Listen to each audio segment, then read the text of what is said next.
laporkan bahwa laga antara PSM Makassar melawan Persijap Jepara akan berlangsung di Stadion Gelora B.J. Habibie Parepare pada Jumat besok, tanggal 8 Agustus 2005. Nah, sebelum itu pihak personel gabungan pagi tadi telah menggelar apel jelang laga perdana PSM Makassar ini. Dari sisi keamanan, Polres Parepare sudah melakukan rapat koordinasi sebelumnya menjelang laga perdana PSM Makassar di Super League.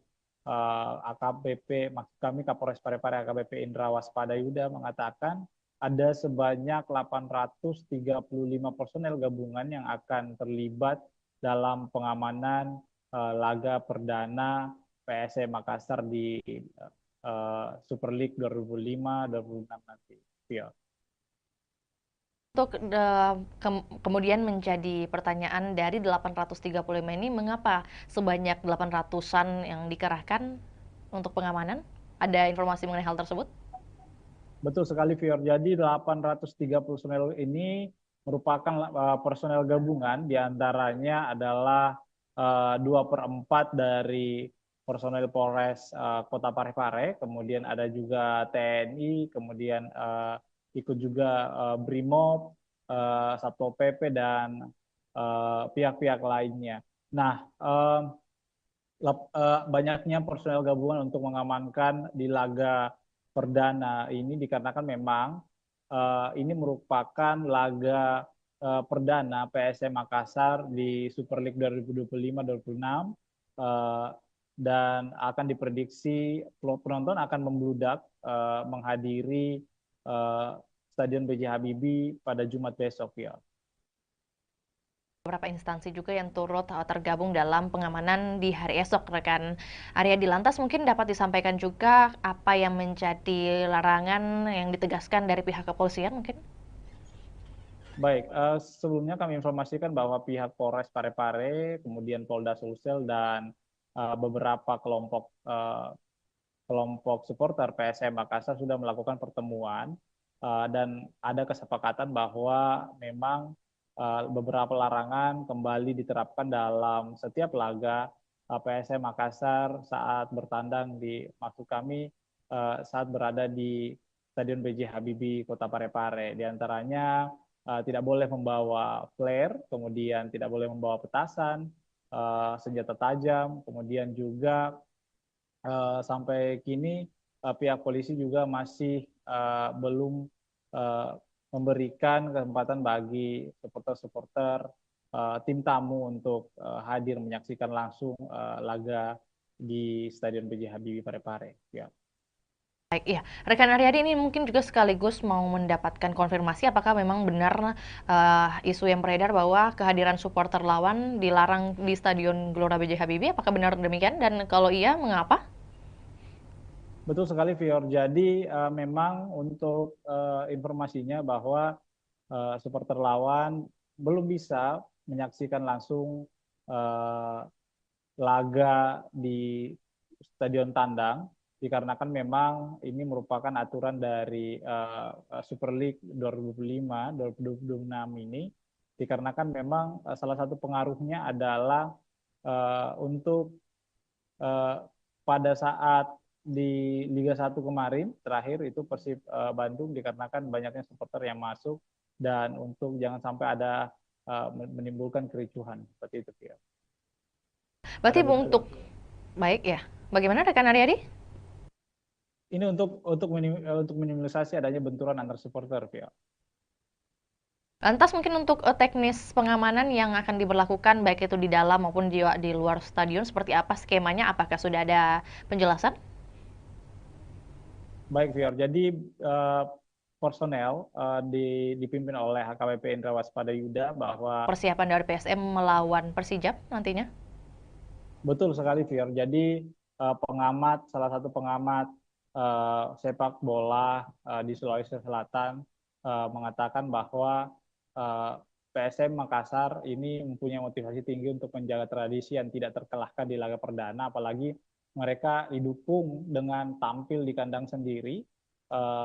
Nah, sebanyak 22 pemain musim lalu ini kemudian juga dipertahankan lalu merekrut 9 pemain dengan kondisi ini berbeda dengan Persijap Jepara karena Laskar Kalimantan ini mengalami perombakan besar di skuad saat dipromosikan masuk di Super League 2025-2026 ini. Nah, menurut pengamat bahwa pertandingan pertama ini sangat penting dimenangkan sebab akan memudahkan langkah pasukan Ramang menghadapi laga-laga selanjutnya. Nah, ini harus dimaksimalkan bahwa supporter juga diminta untuk mendukung PSM Makassar secara maksimal karena ini akan memberikan energi tambahan kepada pemain-pemain. Nah, seperti itu, Vio. Lebih lanjut, rekan Aryadi mungkin terkait antusiasme baik itu dari warga Parepare sendiri ataupun juga warga yang dari luar Parepare untuk menyaksikan pertandingan di hari esok, apalagi pertandingan perdana. Ini seperti apa? Sebesar apa ini kemudian mungkin tiket yang berhasil dijual sebesar atau seberapa banyak?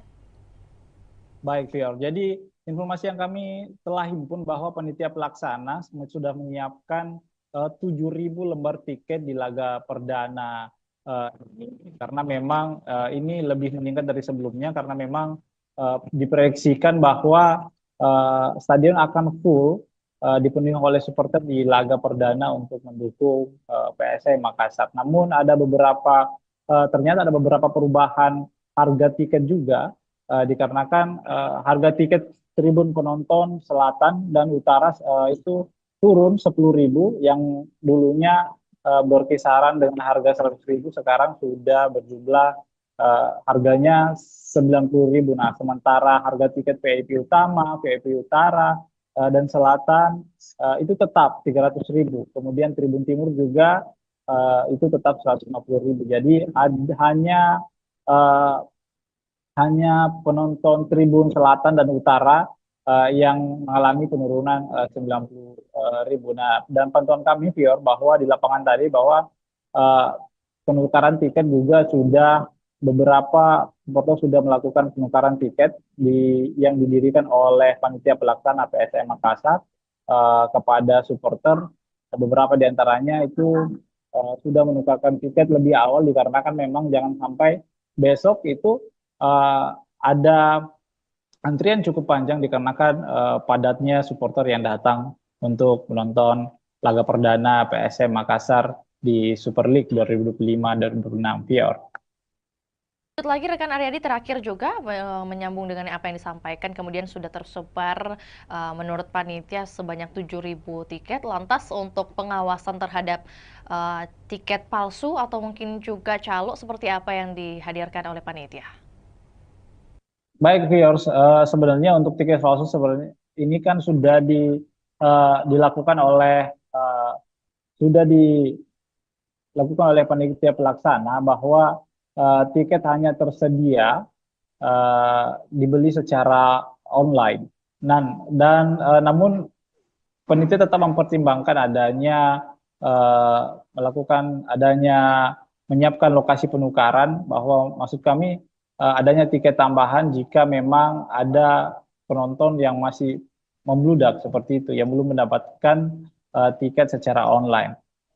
Untuk meminimalisasi adanya calo tiket, bahwa panitia pelaksana menghimbau agar supporter tidak membeli tiket dari calo, seperti itu, ya. Informasi tambahan juga buat Tribuners yang mungkin hendak mengikuti pertandingan perdana di hari esok, masih tersedia juga untuk pembelian tiket via on the spot, langsung di lokasi, dan tentunya kita juga doakan bersama keberhasilan dari PSM Makassar melawan Persijap di hari esok. Akan berlangsung pada pukul 7 waktu Indonesia Barat dan waktu Indonesia Tengah di pukul 8. Benar demikian, rekan Aryadi? Betul, betul. Atas laporannya, rekan Aryadi, di siang hari ini kami menunggu update terbaru untuk topik ataupun juga wacana lainnya. Selamat kembali bertugas. Dan Tribuners, kami akan tayangkan cuplikan liputan kita di siang hari ini, juga pernyataan dari Kapolres Parepare, yakni AKBP Indra Waspadayuda. Berikut laporannya, selamat menyaksikan. Para anggotanya bisa mengetahui segala bentuk resiko semuanya, apa yang menjadi tugas dan tanggung jawabnya, dan apa yang menjadi sasaran pengamanan. Ya, orang bareng Ya, tempat. ya, ya. Nanti ada karena sempat dulu kita sampai ke wali kota atau sekolah. Ya, baik itu. Jadi nanti untuk titipannya ada 18 yang akan sudah datang. zona 1 itu berbeda. Mungkin di zona 2 terkait dengan pemeriksaan tiket, lebih fokus kepada orang.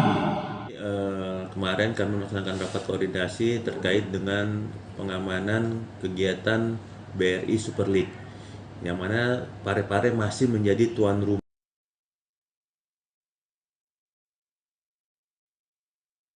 Zona 1 itu berbeda. Mungkin di zona 2 terkait dengan pemeriksaan tiket, lebih fokus kepada orang. Di zona 1 fokus kepada kegiatannya. Yang kedua nanti masuk di nanti kami langsung ke lapangan ini. Kemudian yang di sini tidak boleh lagi masuk di sini dan kecuali Mana kantong parkir di mana, seperti itu. Ya. Sehingga benar-benar nanti kita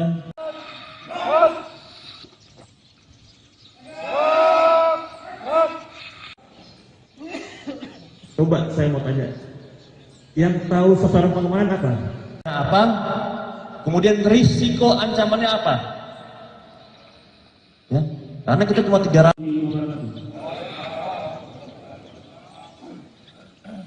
Apa yang tadi selesai?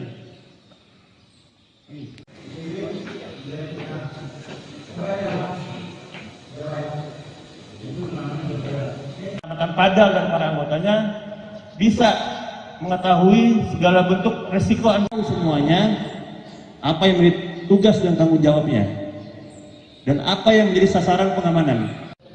Ya, Orang bareng ya, tempat. ya, ya. Nanti ada kena macet. Pembangunan juga karena sempat dulu kita sampai ke wali kota atau sekolah. Ya, baik itu. Jadi nanti untuk titipannya ada 18 yang akan sudah datang. zona 1 itu berbeda. Mungkin di zona 2 terkait dengan pemeriksaan tiket, lebih fokus kepada orang. Di zona 1 fokus kepada kegiatannya. Yang kedua nanti masuk di nanti kami langsung ke lapangan ini. Kemudian yang di sini tidak boleh lagi masuk di sini dan kecuali Mana kantong parkir di mana, seperti itu. Ya. Sehingga benar-benar nanti kita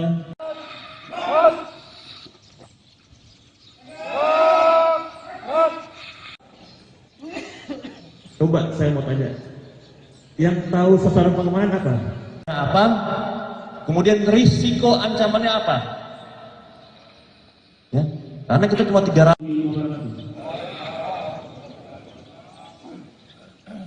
Apa yang tadi selesai?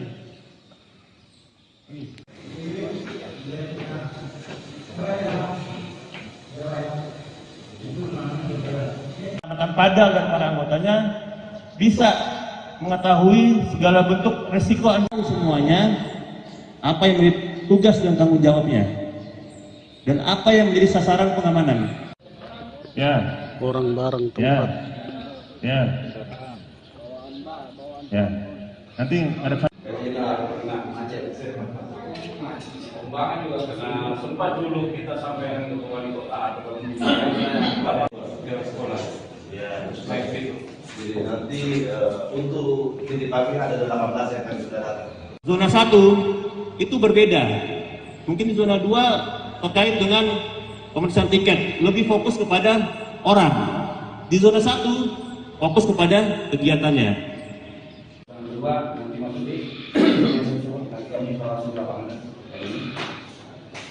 Kemudian yang di sini tidak boleh lagi masuk di sini dan kecuali Mana kantong parkir di mana, seperti itu. Ya. Sehingga benar-benar nanti kita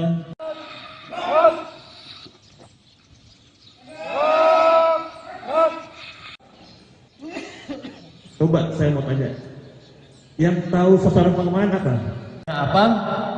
Kemudian risiko ancamannya apa? Ya, karena kita cuma 300.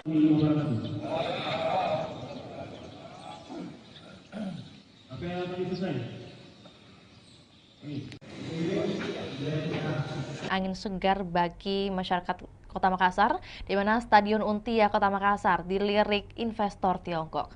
Dan untuk melengkapi informasi, kita sudah terhubung dengan rekan Ami dari Kota Makassar. Selamat sore rekan Ami. Baik, selamat sore rekan Vio. Oke, baik. Dapat disampaikan kemudian bagaimana kunjungan dari investor yang hadir di hari kemarin, rekan Ami, bagaimana kemudian update-nya dan hasil yang bisa disampaikan kepada kami. Silakan. Baik, Tribuners dan Vio di studio dapat saya sampaikan bahwa pemerintah Kota Makassar memang sedang mempersiapkan pembangunan Stadion Untia di Kelurahan Untia, Kecamatan Biringkanaya, Kota Makassar. Nah, update terbaru bahwa ada investor atau perusahaan konstruksi asal Tiongkok, Cina, yakni Chems Engineering Co. Ltd atau CHAMCE melakukan kunjungan langsung di lokasi rencana pembangunan stadion di Kelurahan Untia. Nah, perusahaan konstruksi ini memang sudah pernah bertemu langsung dengan Wali Kota Makassar Munafri Arifudin pada bulan Juli lalu, dan ini adalah tindak lanjut dari kunjungannya yang sebelumnya. Dan tentunya tim CHAMCE meninjau langsung lokasi tersebut didampingi oleh Wali Kota Makassar Munafri Arifudin, hadir juga Wakil Wali Kota Makassar Alia Mustika Ilham, dan sejumlah pejabat organisasi perangkat daerah lingkup pemerintah Kota Makassar.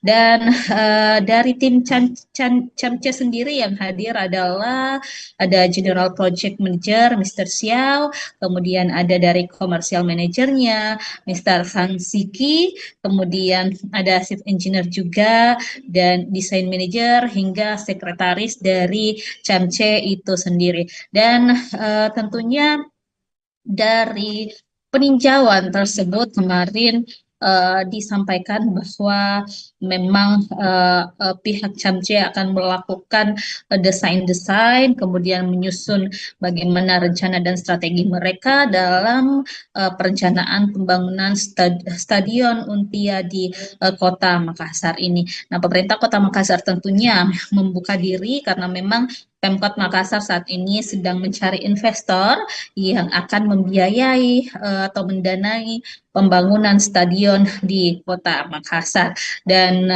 di sana tentunya disampaikan juga kemarin bahwa CHAMCE ini sudah punya pengalaman banyak di bidang infrastruktur. Salah satu proyek yang sudah dijalankan di Provinsi Sulawesi Selatan, yakni Bendung Jenelata, kemudian di berbagai negara juga telah menghadirkan berbagai infrastruktur termasuk juga stadion, ada di Kamboja dengan kapasitas 60.000 penonton, kemudian di Uzbekistan dan beberapa negara lainnya tentunya termasuk Belarus juga yang kapasitas penontonnya 15.000 seat. Nah,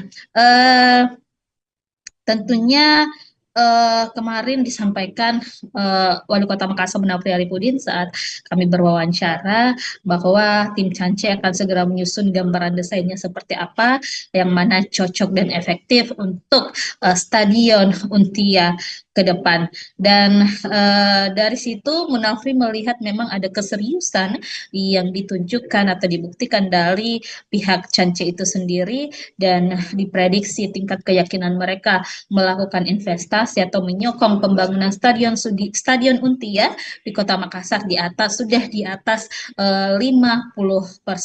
Jadi ini adalah langkah progresif yang ditunjukkan oleh Pemkot Makassar untuk terus menggait investor yang cocok mungkin dengan model kerjasamanya, yang cocok dengan konsep-konsep yang diterapkan atau telah disusun juga oleh pemerintah Kota Makassar. Jadi kita ketahui memang saat ini pemerintah Kota Makassar sudah berprogres, ada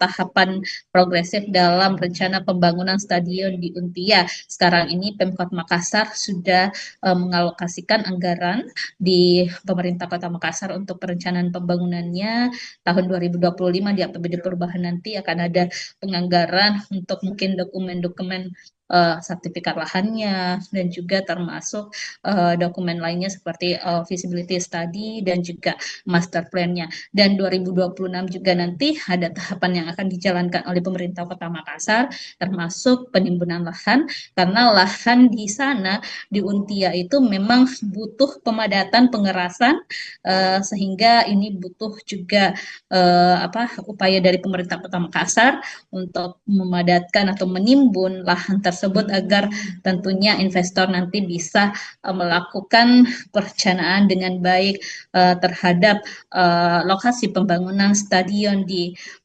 Untia Kota Makassar tersebut. Seperti itu, Vio. Baik, berarti kalau dari pemerintah Kota Makassar sendiri sudah menyiapkan beberapa dokumen atau juga administratif.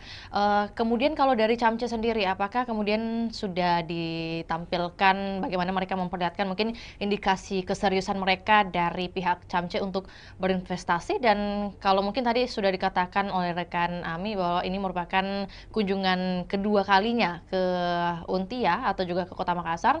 Nah, pada tinjauan kedua ini apa yang kemudian menjadi peninjauan mereka lebih lanjut oleh tim Camce di lokasi nih? Ya, baik Vio di studio dan Tribuners, memang sebelumnya tim Camce ini sudah pernah berkunjung Kota Makassar pada Juli lalu, baru melakukan penjajakan awal kepada pemerintah Kota Makassar dengan mungkin penyampaian-penyampaian atau mencari tahu informasi terkait rencana pembangunan stadion ini kepada Wali Kota Makassar Menafri Arifudin. Kemudian kemarin mereka telah menindaklanjuti dengan tinjau lapangan. Mereka melihat bagaimana sih lokasi rencana pembangunan di stadion supaya ke depan mereka punya gambaran seperti apa rancangan atau desain yang akan dilakukan tim Camce terhadap lokasi yang akan dijadikan sebagai tempat pembangunan stadion Untia. Dan statement dari General Project Manager Camce kemarin, Mr. Xiao, menyampaikan bahwa mereka memang begitu tertarik dengan stadion Untia milik Pemkot Makassar ini, dan mereka juga sedang melakukan gambaran-gambaran desainnya seperti apa ke depan. Nah, setelah mereka menyelesaikan desainnya nanti akan dikembalikan atau dikoordinasikan lagi kepada pemerintah Kota Makassar. Jadi ada proses matching nanti, penyesuaian antara mungkin desain-desain yang sesuai rencana Pemkot dengan desain-desain yang ditawarkan oleh investor Camce ini. Jadi setelah ini mungkin masih ada tahapan-tahapan selanjutnya yang akan dilakukan antara pemerintah Kota Makassar dan juga pihak Camce. Seperti itu, Phil. Oke, baik. Berarti apakah kemudian sudah ada pembicaraan mengenai target waktu penyelesaian stadion dari pihak Pemkot atau juga Camce yang diharapkan seperti apa kemudian? Nah, kalau dari hasil kunjungan ini kita masih belum tahu kapan tindak lanjutnya ke depan. Yang pastinya tim Camce akan menyelesaikan dulu bagaimana perencanaan mereka, desain mereka. Tapi kalau untuk Pemkot sendiri sudah melakukan roadmap atau peta jalan seperti apa rencana pembangunan stadion tahun 2025 dialokasikan untuk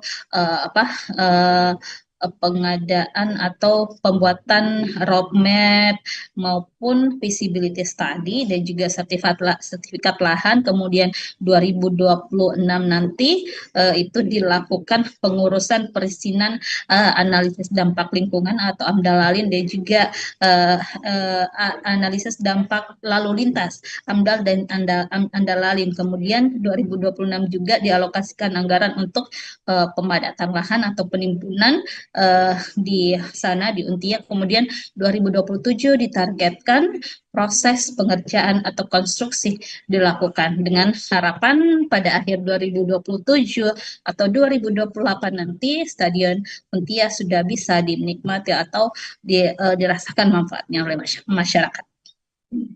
Baik, rekan Ami, mungkin sebelum kita ke pertanyaan terakhir, tentu bagaimana kemudian informasi mengenai kompetitor lain selain Camce yang mungkin juga sudah tertarik membangun stadion Untia ini, apakah ada informasi mengenai hal tersebut? Baik, Tribuners dan Vio, memang sesuai pernyataan dari Wali Kota Makassar Munafri Arifudin, ada beberapa investor yang telah menjajaki kerjasama dengan pemerintah Kota Makassar. Salah satunya mungkin kemarin ada investor dari Qatar yang telah juga melakukan koordinasi dan komunikasi dengan Pemkot Makassar. Bahkan Wali Kota sudah pernah bertandang langsung mendatangi kantor perwakilan investor asal Qatar tersebut di Jakarta. Lalu juga kemarin baru-baru pada pekan lalu Wali Kota Makassar bersama beberapa pejabat lingkup pemerintah Kota Makassar datang ke JIS. Jadi untuk melihat langsung seperti apa perencanaan-perencanaan yang dilakukan oleh pengelola JIS ataupun perusahaan yang menangani pembangunan berdirinya Stadion Jakarta International Stadium yang ada di Jakarta. Jadi itu sebagai salah satu langkah-langkah yang dilakukan pemerintah Kota Makassar untuk menghadirkan atau komitmen menghadirkan Stadion Untia di Makassar. Terakhir, rekan Ami, mengenai antusiasme dari masyarakat khususnya yang berada di lingkungan Untia sendiri terkait pembangunan stadion ini, apakah seluruhnya sudah pro kepada pemerintah kota atau mungkin masih ada beberapa masukan? Baik, Tribuners, memang sejauh ini kita masih belum mendengarkan keluhan-keluhan dari masyarakat setempat, apakah mereka menolak atau seperti apa. Yang pasti, masyarakat Kota Makassar tentunya menginginkan hadirnya stadion di Kota Makassar, karena kita ketahui Sulawesi Selatan dalam hal ini belum memiliki stadion sama sekali, sehingga ini memang diharapkan program unggulan dari Wali Kota Makassar, Munafri dan juga Alia Mustika Ilham bisa terwujud untuk menghadirkan stadion berstandar internasional di Kota Makassar. Dan Munafri juga sudah menyusun strategi bagaimana nanti pengelolaan stadion, bagaimana nanti untuk menghidupkan stadion seperti apa, target-targetnya seperti apa, itu sudah direncanakan dengan baik oleh pemerintah Kota Makassar. Seperti itu, Vio. Baik, terima kasih laporannya di sore hari ini rekan Ami. Selamat kembali beraktivitas dan kami menunggu update terbaru baik mengenai bagaimana pembangunan atau keberlanjutan dari pembangunan Stadion Untia ini dan juga informasi relevan lainnya dari Kota Makassar. Selamat kembali beraktivitas dan juga Tribuners, kami akan tayangkan cuplikan liputan kita di sore hari ini. Berikut laporannya, selamat menyaksikan.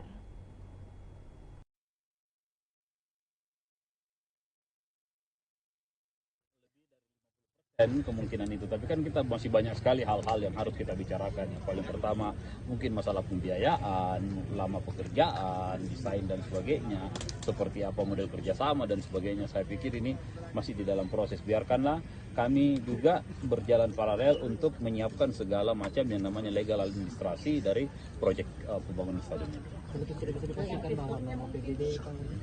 Iya. Belum tentu, kalau mereka kita tidak sepakat, jangan sampai mereka offeringnya berbeda, ya akan susah untuk itu. Ini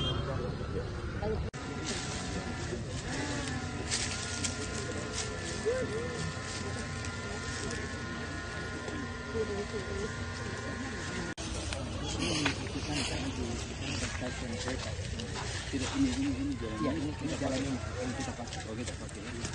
And then this over the street, ya, so we need to mudah sampai sekarang.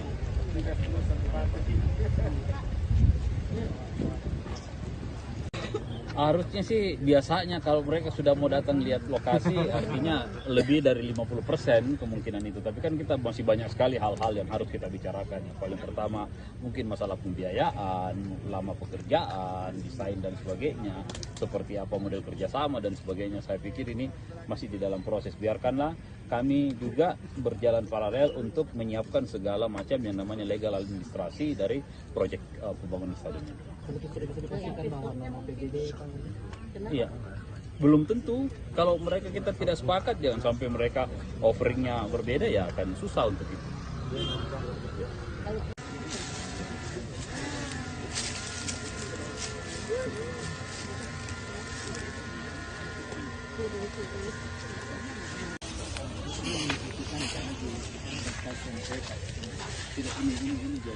Ini jalan yang kita pakai. Oh, kita pakai ini. And then is over the street, ya. So we need to dari muda sudah jadi dinas sampai sekarang. Kisah Haja Murni, 50 tahun jadi penjahit bendera merah putih di Kabupaten Sinjai. Dan untuk melengkapi informasi kita sudah terhubung dengan rekan Takwa dari Kabupaten Sinjai. Selamat siang rekan Takwa. Selamat siang rekan di studio dan selamat siang Tribuners dimanapun Anda berada. Oke, baik. Dapat disampaikan kemudian kisah awal dari Haja Murni ini memulai kemudian berbisnis atau berdagang dengan jasa menjahit bendera merah putih dimulai sejak tahun berapa dan kemudian bagaimana perkembangannya? Baik rekan, momentum jelang hari ulang tahun atau HUT kemerdekaan Republik Indonesia yang ke-80 tahun atau tahun 2025 membawa berkah bagi Haji Murni 63 tahun. Pasalnya Haji Murni yang merupakan warga Kabupaten Sinjai Sulawesi Selatan ini merupakan penjahit bendera sudah mulai kebanjiran orderan. Bahkan per tanggal 1 Agustus Haji Murni sudah mendapat orderan bendera merah putih ratusan lembar. Mayoritas orderan tersebut dipesan oleh kepala desa. Diketahui bahwa bendera merah putih yang dijahit Haji Murni mulai berukuran 15 cm hingga 150 cm dengan harga 15.000 hingga 75.000. Diketahui juga dalam proses pengerjaan atau penjahitan bendera merah putih, Haji Murni lebih memilih menggunakan mesin jahit manual ketimbang mesin jahit dinamo atau mesin jahit listrik. Hal tersebut bukan karena Haji Murni tidak mempunyai biaya untuk membeli mesin jahit yang modern, namun karena faktor kenyamanan dan alasan olahraga. Baik, berarti untuk di bulan Agustus saat ini total pesanan bendera merah putih yang berhasil dibuat oleh Haji Murni di angka berapa rekan Takwa? Kisaran lebih sekitar 100 PCS atau lembar kan. Untuk pesanan sendiri itu sudah lebih 100, di mana mayoritas dipesan oleh kepala desa. Kan juga untuk lebih lengkapnya mungkin dari segi ukuran, kemudian harga yang diberikan Haja Murni paling laris di angka berapa? Untuk ukuran sendiri itu yang paling banyak dipesan, yakni ukuran 150 meter dengan harga 75.000. Selanjutnya ukuran 15 cm yang banyak dipesan oleh para sopir dan nelayan yang akan dipasang di mobil dan di kapalnya rekan. Jadi ada yang paling unik sebenarnya rekan, karena diketahui bahwa Haji Murni ini sudah mahir menjahit sejak tahun 1975, sekitar 50 tahun. Dia sudah menjahit bendera merah putih setiap tahun pada momen kemerdekaan Republik Indonesia rekan. Jadi pekerjaan menjahit ini merupakan pekerjaan utama dari Haji Murni sehari-hari rekan Takwa? Untuk menjahit bendera merah putih itu setiap tahunnya rekan, namun untuk sehari-hari beliau juga berjualan atau berdagang pakaian yang banyak dijual di tokonya yang terletak di pasar sentral itu, yakni pakaian atau seragam sekolah rekan. Baik, rekan Takwa, dalam sehari Haja Murni bisa menjahit berapa lembar khususnya untuk agenda tahunan seperti 17-an ini? Untuk setiap harinya rata-rata itu 50 lembar setiap hari rekan, tergantung pesanan yang masuk. Kan juga rekan Takwa bahwa kemudian Haja Murni ini masih memilih menggunakan mesin jahit manual. Nah, kemudian apa yang menjadi alasan khususnya tidak mau menggunakan mesin listrik? Ada dua alasan utama. Yang pertama itu karena beliau lebih nyaman menggunakan mesin manual. Yang kedua itu sebagai momen atau luasa untuk olahraga rekan. Motivasi utama dari Haja Murni ini tetap menjahit di usia ke-63 tahun selain karena sembari berolahraga, bagaimana kemudian dengan kehidupannya, mungkin dukungan keluarga? untuk dukungan keluarga, Haji Murni bersama almarhum suaminya itu berhasil memberikan pendidikan yang terbaik kepada 4 anaknya, dan saat ini 4 anaknya sudah berkeluarga, rekan. Kisah pribadinya dari Haja Murni ini, rekan Takwa, apakah kemudian ia menceritakan atau juga Anda liput mengenai siapa kemudian yang menjadi pengajar pertama dari Haja Murni sejak dulu? Jadi pada saat itu Haji Murni masih berumur 7 tahun, dia tinggal di Kota Makassar, ikut sama tantenya karena beliau tidak bisa melanjutkan pendidikan karena keterbatasan ekonomi. Yang kebetulan tantenya tersebut yang menjadi rumah tumpangan Haji Murni itu bekerja sebagai proses menjahit. Dari situ Haji Murni belajar dari tantenya. Setelah mahir dan berkeluarga, dia pindah ke Kabupaten Sinjai membuka toko pakaian, di mana sebelumnya toko pakaian itu atau pakaian yang digunakan atau yang dijual di tokonya itu dari hasil yang dijahit oleh Haji Murni sendiri, rekan. Ditambah pada saat momen 17 Agustus atau momen kemerdekaan Republik Indonesia, orderan itu banyak yang masuk, maka dari situ beliau memulai usahanya itu untuk menjahit bendera, dan sampai saat ini dia sudah bertahan setiap tahun menjahit bendera merah putih itu sekitar 50 tahun, rekan. Tadi disebutkan juga ada kemudian 4 anak dari Haja Murni. Apakah kemudian dari ke-4 anak ini ada yang ikut turut membantu usahanya sekarang? Untuk saat ini anak yang pertama Haji Murni itu yang menjaga toko pakaian yang berada di toko sentral Sinjai yang terletak di Kelurahan Bongki, Kecamatan Sinjai Utara, rekan. Baik, tentu menjadi pertanyaan juga mungkin mengenai sosok dari Haja Murni sendiri ini setelah kemudian melihat banyak pembeli dari dagangannya, yakni membeli bendera, mungkin hasil jahitannya, bagaimana kemudian perasaannya? Dia tetap optimis di tengah kemajuan teknologi saat ini. Dia tetap optimis menggunakan mesin jahit manual untuk menjahit bendera, dan dia merasa bangga dengan jiwa nasionalisme yang dimiliki dan bertahan hingga bertahun-tahun dalam menjahit bendera merah putih, rekan. Mungkin pesan khusus yang dititipkan oleh Haja Murni kepada mungkin masyarakat ataupun juga terkait kemerdekaan Republik Indonesia seperti apa yang Anda liput? Untuk sampai saat ini, rekan, kami tidak menghimpun hal tersebut, rekan. Lantas terima kasih atas informasinya rekan Takwa. Selamat kembali beraktivitas dan kami menunggu update terbaru yang akan dilaporkan dari Kabupaten Sinjai. Dan salam sukses juga buat Haja Murni selaku penjahit bendera merah putih di Kabupaten Sinjai.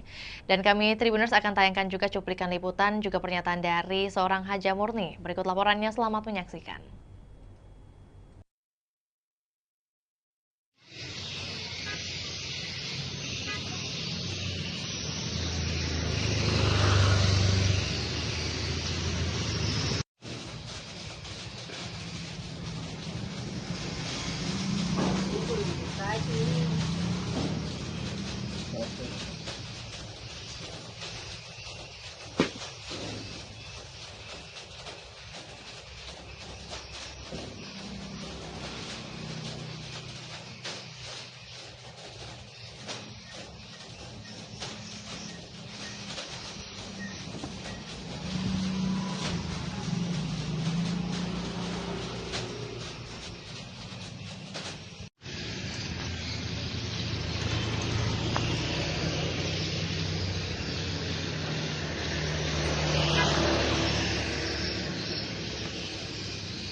berapa ini kita menjahit? Tahun 76. Sampai sekarang. Sampai sekarang. Bendera dulu kan menjahit baju. Iya. Sekarang jadi bendera. Jadi untuk menjahitnya itu mulai di tahun 76 Bang Haji. Kalau menjahit bendera sendiri itu Bang Haji? Itu mulai begitu. Kan menjual di pasar dulu besar bawah tuh. Oh iya Bang Haji. Iya. Kalau Anda sendiri Bang Haji apa? Belajar menjahit ini di mana Bang Haji? Di Makassar dulu. Di Makassar. Umur 7 tahun. Oh, baru umur 7 tahun sudah menjahit Bang Haji. Itu enggak sekolah saya tapi. Oh, tapi yang ngajarkan menjahit itu siapa Bang Haji? Tanteku di Makassar. Oh. Tapi Anda sendiri Bang Haji apa? Kenapa ini pilih? Saya lihat ini mesin manual Bang Haji. Karena tidak cocok. Saya mesin mesin dinamo enggak cocok mesin aku tuh. Iya. Oh, sekaligus olahraga juga ya Bang Haji. Iya. Tapi untuk Bang Haji, untuk bendera untuk 17 Agustus ini Bang Haji, kemerdekaan ini di tahun 2025, apakah sudah ada orderan Bang Haji? Banyak, kalau orderan banyak. Oh. Ada 20 piece begini, jadi bendera. Berapa piece tadi? 20 piece nih? 20 piece. Berapa sih? Kalau 20 piece 100 pasang bendera jadinya. 100 pasang. Kalau diuangkan itu Bang Haji, harganya keseluruhan berapa itu Bang Haji? Kalau diuangkan harga 50 jadi berapa nih? Satu pasang. 50.000 satu pasang. Nah, berapa pasang Bang Haji? Kalau ini jadi semua 100 pasang. 100 pasang Bang Haji di? 20 piece. Oh iya. Anu sendiri Bang Haji apa? Untuk bendera yang kita jahit di sini Bang Haji, ukuran paling kecil dan ukuran paling besar itu berapa Bang Haji? Ada berapa ini? 20 cm sampai 50 cm, 17 cm, 1,5 atau 100. Oh, 150? 150. 1 meter 50 cm Bang Haji di? Kalau harganya itu yang paling panjang Bang Haji? Kalau paling panjang 75. 75 Bang Haji. Kalau yang paling kecil seperti ini Bang Haji? Ini 5.000. Oh, 5.000 Bang Haji di. Tapi untuk bendera bendera kapal, bendera mobil apa. Kalau keseluruhan orderan Bang Haji Saga nih, matama orderan Bang. Enggak tahu berapa nih. Tapi itu ada 100 PCS untuk bendera Bang desa, Haji. kepala desa ambil tahu. Iya. Begitu 10 pasang, 20 pasang. Oh iya Bang Haji. Tapi sekarang intinya lebih 100 Bang Haji orderan di 100 PCS. Enggak tahu nih. Iya. Ada 20 piece. Sudah banyak nih, enggak aku ingat berapa nih laku. Oh iya Bang Haji. Tapi ada nih yang order itu yang kita maksud Bang Haji di. Iya, ada nih. Dari Pulau. Iya. Kepala desa itu ambil.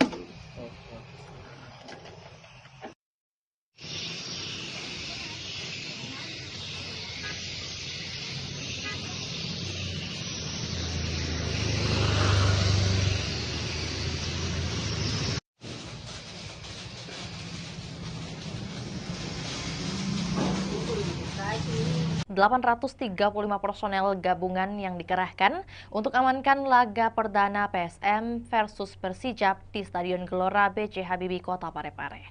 Dan untuk melengkapi informasi, kita sudah terhubung dengan rekan Aryadi dari Kota Parepare. Selamat siang rekan Aryadi. Selamat siang, Fior. Kemudian bagaimana keberlangsungan dari apel pengamanan yang digelar pada hari ini? Baik, Fior, kami laporkan bahwa laga antara PSM Makassar melawan Persijap Jepara akan berlangsung di Stadion Gelora B.J. Habibie Parepare pada Jumat besok, tanggal 8 Agustus 2025. Nah, sebelum itu, pihak personel gabungan pagi tadi telah menggelar apel jelang laga perdana PSM Makassar ini. Dari sisi keamanan, Polres Parepare sudah melakukan rapat koordinasi sebelumnya menjelang laga perdana PSM Makassar di Super League. AKBP, maksud kami Kapolres Parepare AKBP Indra Waspadayuda mengatakan ada sebanyak 835 personel gabungan yang akan terlibat dalam pengamanan laga perdana PSM Makassar di Super League 2005-2006 nanti. Ya. Untuk kemudian menjadi pertanyaan dari 835 ini, mengapa sebanyak 800-an yang dikerahkan untuk pengamanan? Ada informasi mengenai hal tersebut? Betul sekali, Fior. Jadi 830 personel ini merupakan personel gabungan, diantaranya adalah 2/4 dari personel Polres Kota Parepare, kemudian ada juga TNI, kemudian ikut juga Brimob, Satpol PP, dan pihak-pihak lainnya. Nah, banyaknya personel gabungan untuk mengamankan di laga perdana ini dikarenakan memang ini merupakan laga perdana PSM Makassar di Super League 2025-2026 dan akan diprediksi penonton akan membludak menghadiri Stadion B.J. Habibie pada Jumat besok, ya. Beberapa instansi juga yang turut tergabung dalam pengamanan di hari esok, rekan Aryadi. Lantas mungkin dapat disampaikan juga apa yang menjadi larangan yang ditegaskan dari pihak kepolisian mungkin? Baik, sebelumnya kami informasikan bahwa pihak Polres Parepare, kemudian Polda Sulsel, dan beberapa kelompok supporter PSM Makassar sudah melakukan pertemuan dan ada kesepakatan bahwa memang beberapa larangan kembali diterapkan dalam setiap laga PSM Makassar saat bertandang maksud kami saat berada di Stadion B.J. Habibie Kota Parepare. Di antaranya tidak boleh membawa flare, kemudian tidak boleh membawa petasan, senjata tajam, kemudian juga sampai kini pihak polisi juga masih belum memberikan kesempatan bagi supporter-supporter tim tamu untuk hadir menyaksikan langsung laga di Stadion B.J. Habibie Parepare. Ya.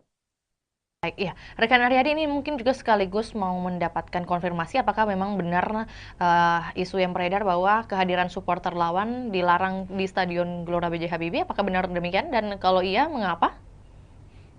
Betul sekali, Fior. Jadi memang untuk informasinya bahwa supporter lawan belum bisa menyaksikan langsung laga di Stadion Tandang, dikarenakan memang ini merupakan aturan dari Super League 2005-2026 ini, dikarenakan memang salah satu pengaruhnya adalah untuk pada saat di Liga 1 kemarin terakhir itu Persib Bandung, dikarenakan banyaknya supporter yang masuk dan untuk jangan sampai ada menimbulkan kericuhan seperti itu, ya.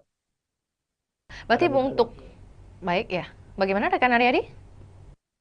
Ini untuk minimalisasi adanya benturan antar supporter, ya. Lantas mungkin untuk teknis pengamanan yang akan diberlakukan baik itu di dalam maupun di luar stadion seperti apa skemanya? Apakah sudah ada penjelasan?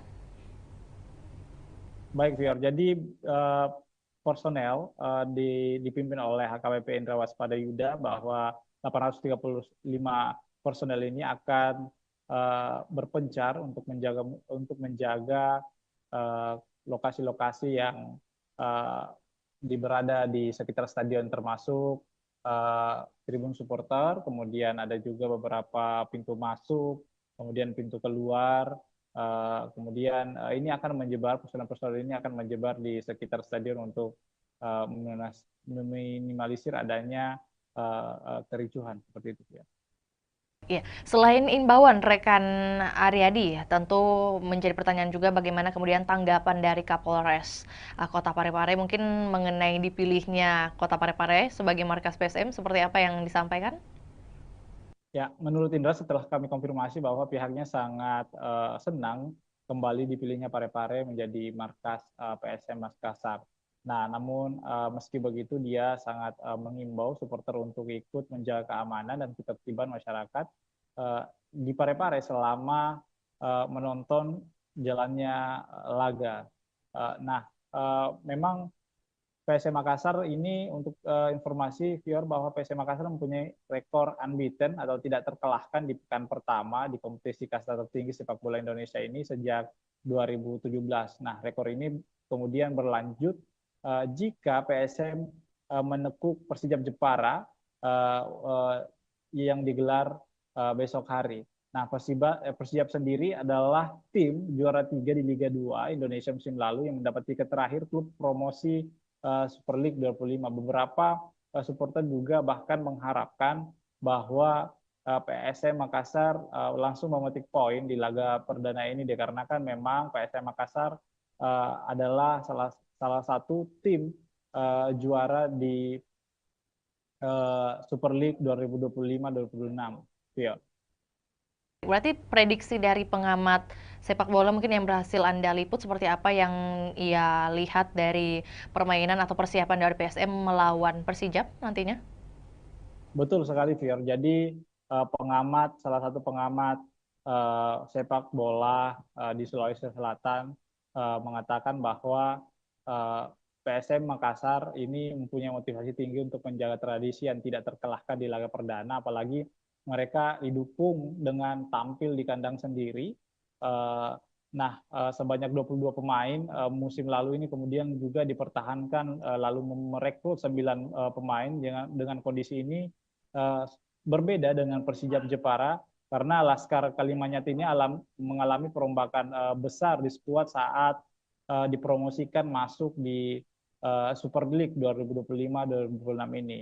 Nah, menurut pengamat bahwa pertandingan pertama ini sangat penting dimenangkan sebab akan memudahkan langkah pasukan Ramang menghadapi laga-laga selanjutnya. Nah, ini harus dimaksimalkan bahwa supporter juga diminta untuk mendukung PSM Makassar secara maksimal karena ini akan memberikan energi tambahan kepada pemain-pemain. Nah, seperti itu, Vio. Lebih lanjut, rekan Aryadi mungkin terkait antusiasme baik itu dari warga Parepare sendiri ataupun juga warga yang dari luar Parepare untuk menyaksikan pertandingan di hari esok, apalagi pertandingan perdana. Ini seperti apa? Sebesar apa ini kemudian mungkin tiket yang berhasil dijual sebesar atau seberapa banyak? Baik, Fior. Jadi informasi yang kami telah himpun bahwa panitia pelaksana sudah menyiapkan 7.000 lembar tiket di laga perdana karena memang ini lebih meningkat dari sebelumnya karena memang diproyeksikan bahwa stadion akan full dipenuhi oleh supporter di laga perdana untuk mendukung PSM Makassar. Namun ternyata ada beberapa perubahan harga tiket juga dikarenakan harga tiket tribun penonton selatan dan utara itu turun 10.000 yang dulunya berkisaran dengan harga 100.000 sekarang sudah berjumlah harganya 90.000. Nah, sementara harga tiket VIP utama, VIP utara dan selatan itu tetap 300.000. Kemudian tribun timur juga itu tetap 150.000. Jadi hanya penonton tribun selatan dan utara yang mengalami penurunan 90.000. Nah, dan pantauan kami, Fior, bahwa di lapangan tadi bahwa penukaran tiket juga sudah beberapa supporter sudah melakukan penukaran tiket yang didirikan oleh panitia pelaksana PSM Makassar kepada supporter. Beberapa di antaranya itu sudah menukarkan tiket lebih awal dikarenakan memang jangan sampai besok itu ada antrian cukup panjang dikarenakan padatnya supporter yang datang untuk menonton laga perdana PSM Makassar di Super League 2025-2026. Fior. Lagi rekan Aryadi terakhir juga menyambung dengan apa yang disampaikan, kemudian sudah tersebar menurut panitia sebanyak 7.000 tiket. Lantas untuk pengawasan terhadap tiket palsu atau mungkin juga calo seperti apa yang dihadirkan oleh panitia? Baik, Fior, sebenarnya untuk tiket palsu sebenarnya ini kan sudah dilakukan oleh panitia pelaksana bahwa tiket hanya tersedia dibeli secara online. Namun penitia tetap mempertimbangkan adanya menyiapkan lokasi penukaran, bahwa maksud kami adanya tiket tambahan jika memang ada penonton yang masih membludak seperti itu, yang belum mendapatkan tiket secara online. Untuk meminimalisasi adanya calo tiket, bahwa panitia pelaksana menghimbau agar supporter tidak membeli tiket dari calo, seperti itu ya. Informasi tambahan juga buat Tribuners yang mungkin hendak mengikuti pertandingan perdana di hari esok, masih tersedia juga untuk pembelian tiket via on the spot, langsung di lokasi, dan tentunya kita juga doakan bersama keberhasilan dari PSM Makassar melawan Persijap di hari esok. Akan berlangsung pada pukul 7 waktu Indonesia Barat dan waktu Indonesia Tengah di pukul 8. Benar demikian rekan Aryadi? Betul, betul. Atas laporannya, rekan Aryadi, di siang hari ini kami menunggu update terbaru untuk topik ataupun juga wacana lainnya. Selamat kembali bertugas. Dan Tribuners, kami akan tayangkan cuplikan liputan kita di siang hari ini, juga pernyataan dari Kapolres Parepare, yakni AKBP Indra Waspadayuda. Berikut laporannya, selamat menyaksikan. Para anggotanya bisa mengetahui segala bentuk resiko semuanya, apa yang menjadi tugas dan tanggung jawabnya, dan apa yang menjadi sasaran pengamanan. Ya. Orang bareng tempat. Ya. Nanti ada Pembangunan juga karena sempat dulu kita sampai ke wali kota atau sekolah. Ya, baik itu. Jadi nanti untuk titik parkir ada 18 yang akan sudah datang. Zona 1 itu berbeda. Mungkin di zona 2 terkait dengan pemeriksaan tiket, lebih fokus kepada orang. Kemarin kami melaksanakan rapat koordinasi terkait dengan pengamanan kegiatan BRI Super League, yang mana Parepare masih menjadi tuan rumah.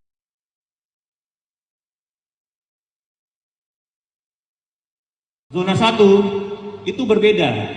Mungkin di zona 2 terkait dengan pemeriksaan tiket, lebih fokus kepada orang. Di zona 1 fokus kepada kegiatannya.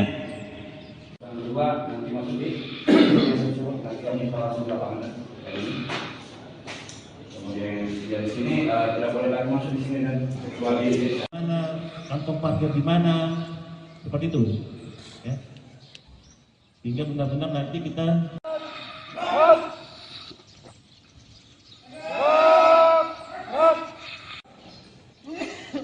coba saya mau tanya, yang tahu sasaran pengamanan apa?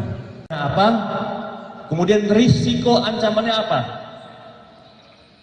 Ya, karena kita cuma 300.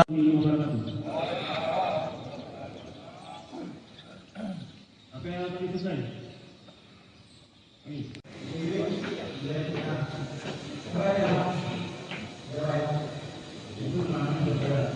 Akan padal dan para anggotanya bisa mengetahui segala bentuk resiko semuanya, apa yang menjadi tugas dan tanggung jawabnya, dan apa yang menjadi sasaran pengamanan. Ya. Orang bareng tempat. Ya. Nanti ada pembangunan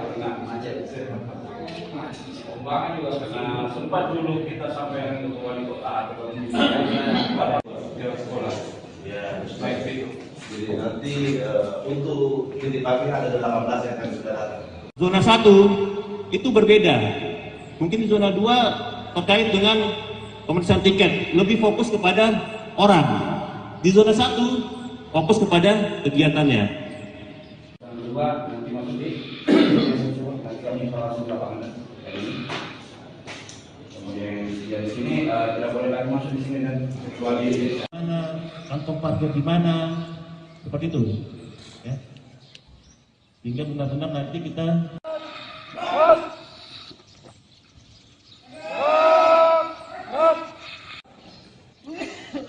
coba saya mau tanya, yang tahu sasaran pengamanan apa? Apa? Kemudian risiko ancamannya apa? Ya, karena kita cuma 300.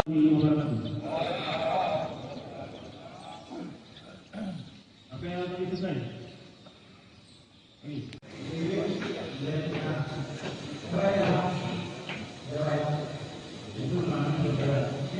Padal dan para anggotanya bisa mengetahui segala bentuk resiko semuanya, apa yang menjadi tugas dan tanggung jawabnya, dan apa yang menjadi sasaran pengamanan. Ya. Orang barang Ya. tempat. Ya. Ya. Nanti ada Kembangan juga karena sempat dulu kita sampai ke wali kota atau ke sekolah. Ya, jadi nanti untuk titik pagi ada 18 yang akan sudah datang. Zona 1 itu berbeda. Mungkin zona 2 terkait dengan pemeriksaan tiket, lebih fokus kepada orang. Di zona 1 fokus kepada kegiatannya.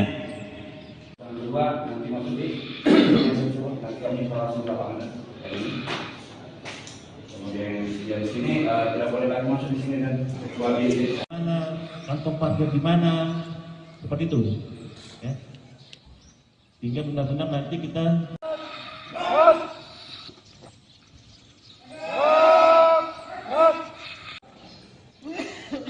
coba saya mau tanya, yang tahu sasaran pengamanan apa? Apa? Kemudian risiko ancamannya apa?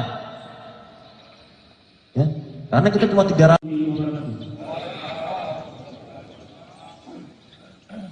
Apa yang tadi selesai?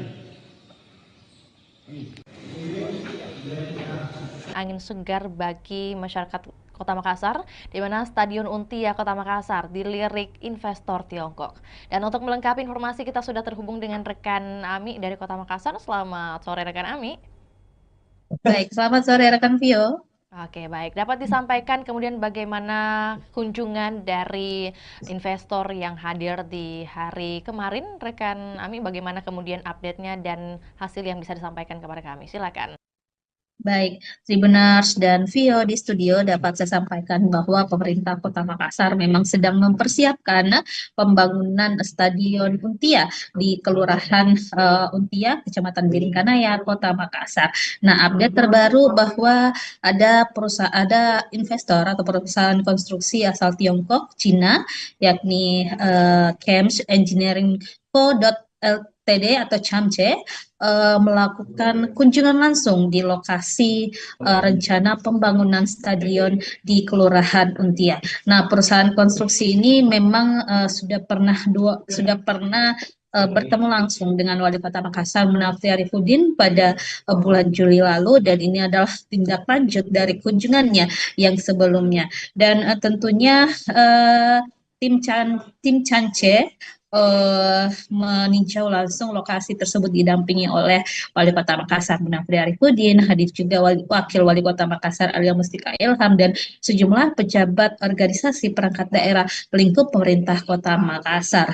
Dan dari tim CHAMCE sendiri yang hadir adalah ada General Project Manager Mr. Xiao, kemudian ada dari Commercial Managernya Mr. Sang Siki, kemudian ada Chief Engineer juga, dan desain manager hingga sekretaris dari CHAMCE itu sendiri. Dan tentunya dari peninjauan tersebut kemarin disampaikan bahwa memang pihak CHAMCE akan melakukan desain, kemudian menyusun bagaimana rencana dan strategi mereka dalam perencanaan pembangunan Stadion Untia di Kota Makassar ini. Nah, pemerintah Kota Makassar tentunya membuka diri karena memang Pemkot Makassar saat ini sedang mencari investor yang akan membiayai atau mendanai pembangunan stadion di Kota Makassar.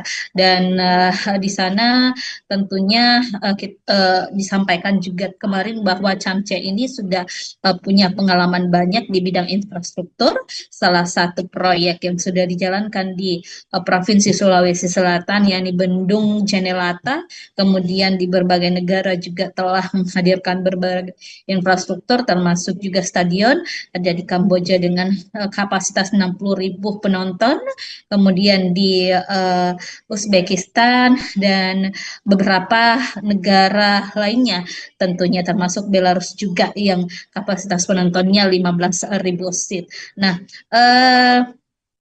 tentunya kemarin disampaikan Wali Kota Makassar Munafri Arifudin saat kami berwawancara bahwa tim Cance akan segera menyusun gambaran desainnya seperti apa yang mana cocok dan efektif untuk Stadion Untia ke depan. Dan dari situ Munafri melihat memang ada keseriusan yang ditunjukkan atau dibuktikan dari pihak Cance itu sendiri, dan diprediksi tingkat keyakinan mereka melakukan investasi atau menyokong pembangunan Stadion Untia di Kota Makassar sudah di atas 50%.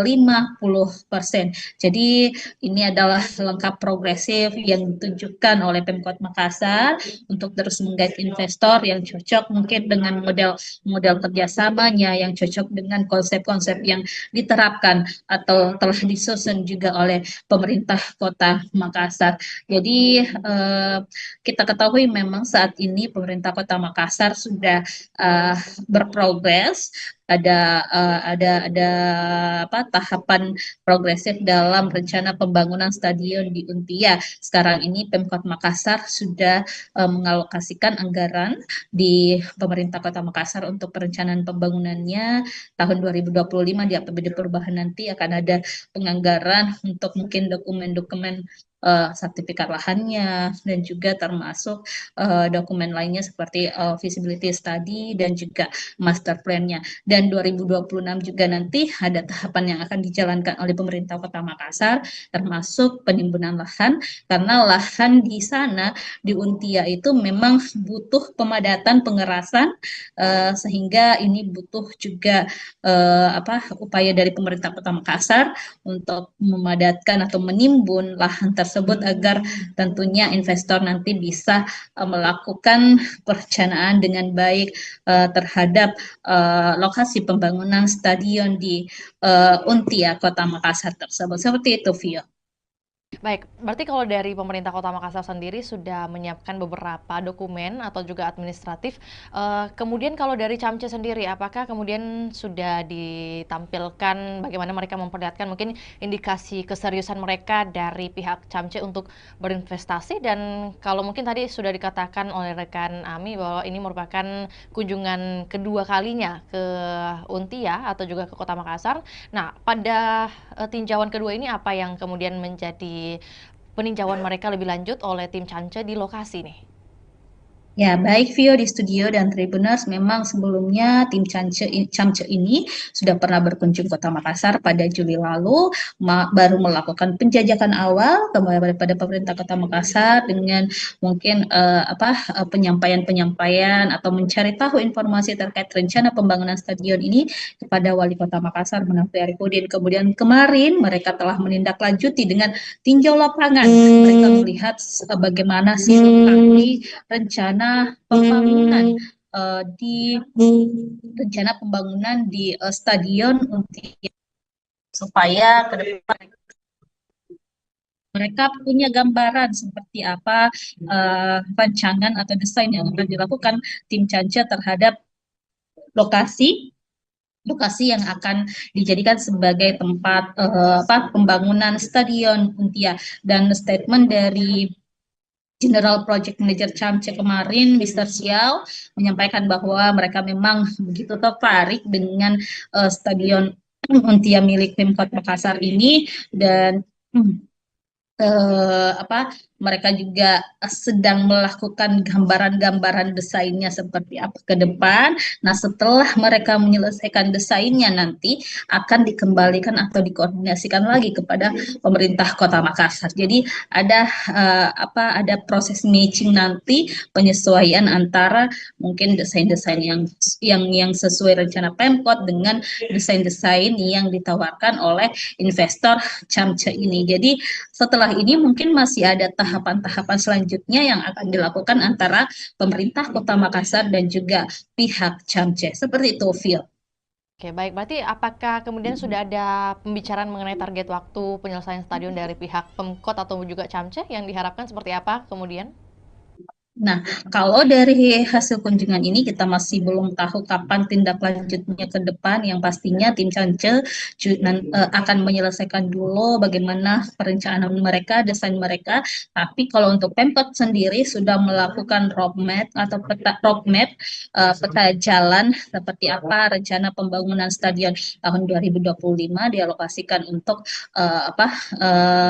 pengadaan atau pembuatan roadmap maupun feasibility study dan juga sertifikat lahan. Kemudian 2026 nanti itu dilakukan pengurusan perizinan analisis dampak lingkungan atau AMDALALIN dan juga analisis dampak lalu lintas AMDAL dan AMDALALIN. Kemudian 2026 juga dialokasikan anggaran untuk pemadatan lahan atau penimbunan di sana di Untia. Kemudian 2027 ditargetkan proses pengerjaan atau konstruksi dilakukan dengan harapan pada akhir 2027 atau 2028 nanti Stadion Untia sudah bisa dinikmati atau dirasakan manfaatnya oleh masyarakat.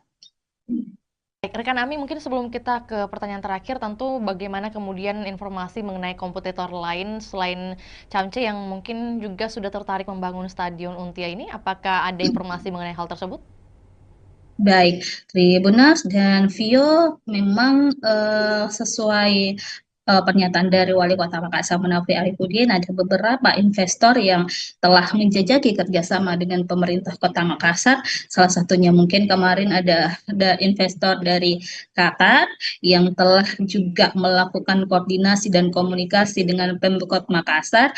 Bahkan Wali Kota sudah pernah bertandang langsung mendatangi kantor perwakilan investor asal Qatar tersebut di Jakarta.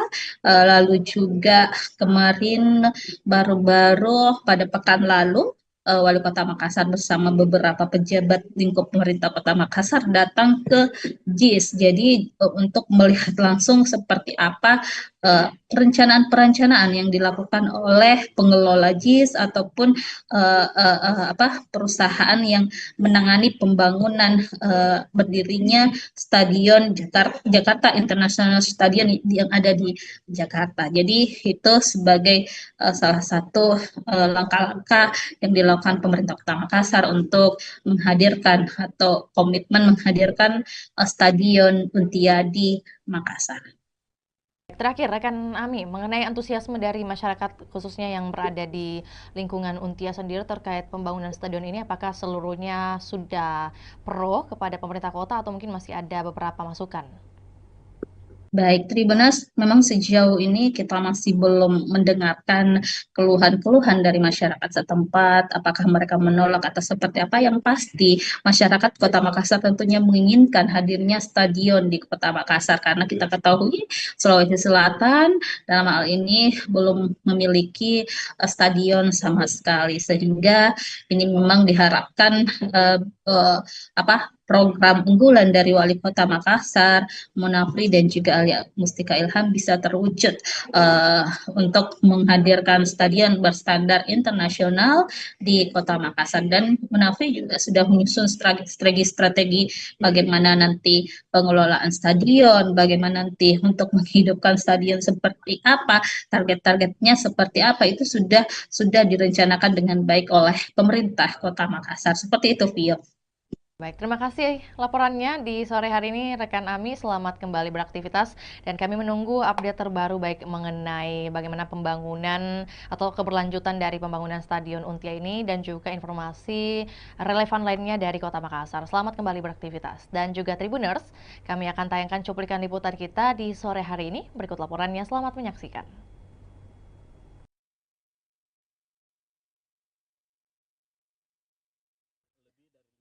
Dan kemungkinan itu, tapi kan kita masih banyak sekali hal-hal yang harus kita bicarakan. Yang paling pertama mungkin masalah pembiayaan, lama pekerjaan, desain dan sebagainya, seperti apa model kerjasama dan sebagainya. Saya pikir ini masih di dalam proses. Biarkanlah kami juga berjalan paralel untuk menyiapkan segala macam yang namanya legal administrasi dari proyek pembangunan stadion ini. Iya. Belum tentu, kalau mereka kita tidak sepakat, jangan sampai mereka offeringnya berbeda, ya akan susah untuk itu. Tidak,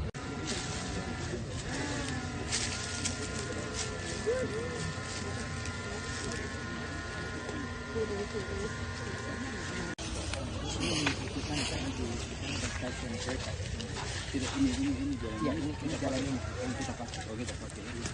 And then this open the street. Ya, so we need to mudah sampai sekarang.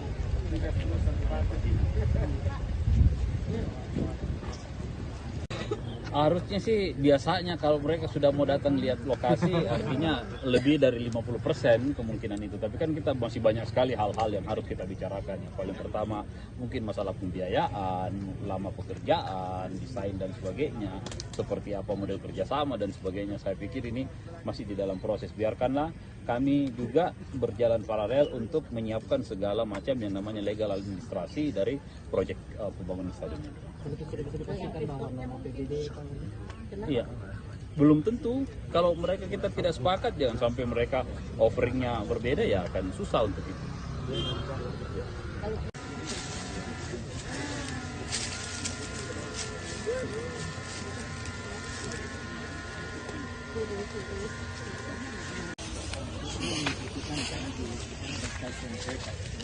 Tidak, ini jalan. Ya, ini jalan yang kita pakai. Oh, kita pakai ini. And then this open the street. Ya, so we need to mudah sampai sekarang. Kisah Haja Murni, 50 tahun jadi penjahit bendera merah putih di Kabupaten Sinjai. Dan untuk melengkapi informasi kita sudah terhubung dengan rekan Takwa dari Kabupaten Sinjai. Selamat siang rekan Takwa. Selamat siang rekan di studio dan selamat siang Tribuners dimanapun Anda berada. Oke, baik. Dapat disampaikan kemudian kisah awal dari Haja Murni ini memulai kemudian berbisnis atau berdagang dengan jasa menjahit bendera merah putih dimulai sejak tahun berapa dan kemudian bagaimana perkembangannya?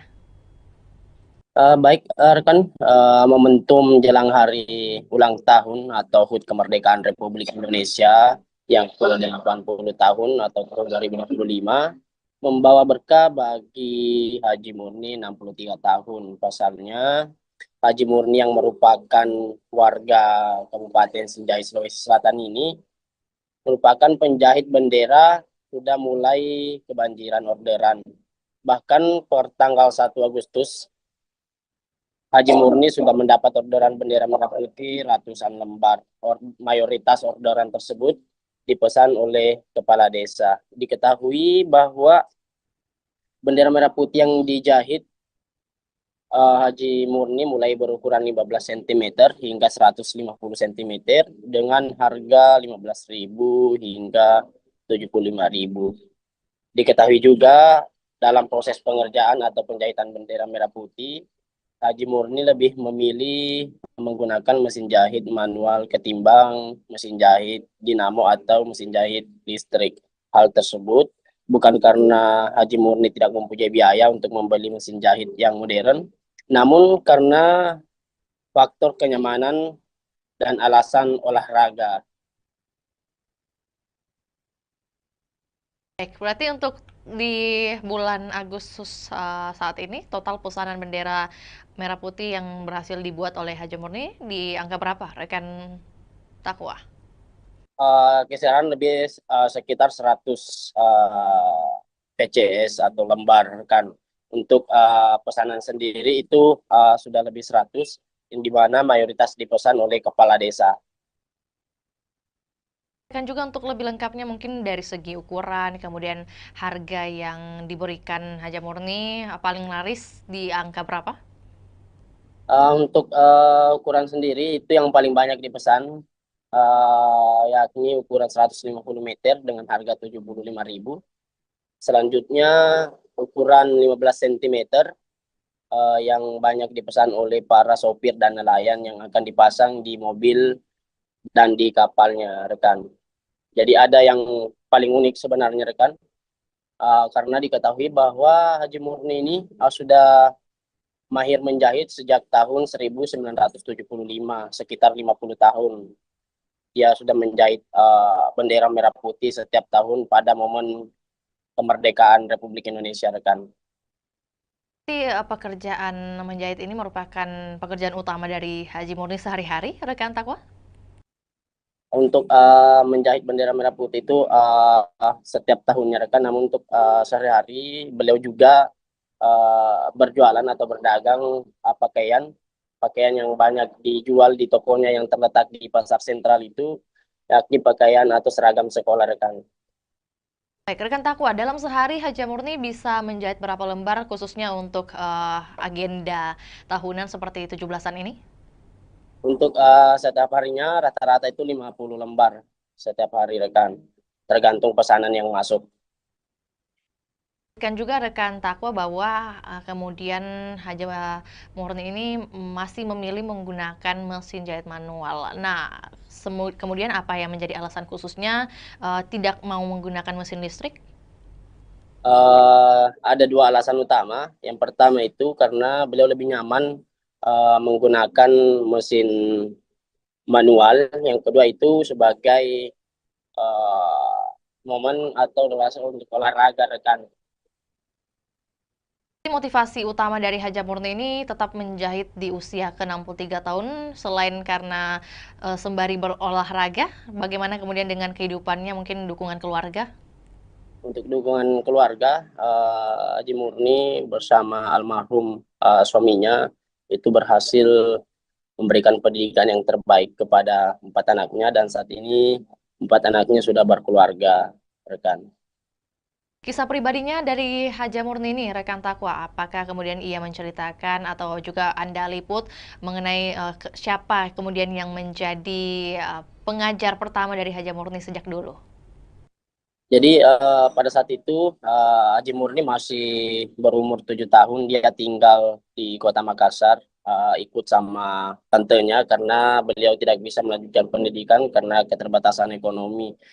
Yang kebetulan tantenya tersebut yang menjadi rumah tumpangan Haji Murni itu bekerja sebagai proses menjahit. Dari situ Haji Murni belajar dari tantenya. Setelah mahir dan berkeluarga, dia pindah ke Kabupaten Sinjai membuka toko pakaian, di mana sebelumnya toko pakaian itu atau pakaian yang digunakan atau yang dijual di tokonya itu dari hasil yang dijahit oleh Haji Murni sendiri, rekan. Ditambah pada saat momen 17 Agustus atau momen kemerdekaan Republik Indonesia, orderan itu banyak yang masuk. Maka dari situ beliau memulai usahanya itu untuk menjahit bendera, dan sampai saat ini dia sudah bertahan setiap tahun menjahit bendera merah putih itu sekitar 50 tahun, rekan. Tadi disebutkan juga ada kemudian 4 anak dari Haja Murni. Apakah kemudian dari ke-4 anak ini ada yang ikut turut membantu usahanya sekarang?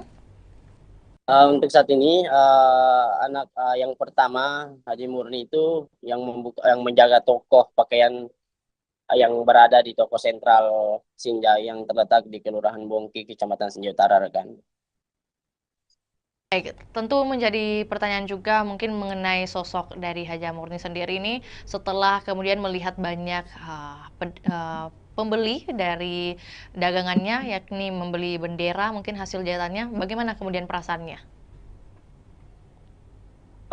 Dia tetap optimis di tengah kemajuan teknologi saat ini. Dia tetap optimis menggunakan mesin jahit manual untuk menjahit bendera, dan dia merasa bangga dengan jiwa nasionalisme yang dimiliki dan bertahan hingga bertahun-tahun dalam menjahit bendera merah putih, rekan. Mungkin pesan khusus yang dititipkan oleh Haja Murni kepada mungkin masyarakat ataupun juga terkait kemerdekaan Republik Indonesia seperti apa yang Anda liput? Untuk sampai saat ini, rekan, kami tidak menghimpun hal tersebut, rekan. Lantas terima kasih atas informasinya rekan Takwa. Selamat kembali beraktivitas dan kami menunggu update terbaru yang akan dilaporkan dari Kabupaten Sinjai. Dan salam sukses juga buat Haja Murni selaku penjahit bendera merah putih di Kabupaten Sinjai. Dan kami Tribuners akan tayangkan juga cuplikan liputan juga pernyataan dari seorang Haja Murni. Berikut laporannya, selamat menyaksikan.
Tahun berapa ini kita menjahit?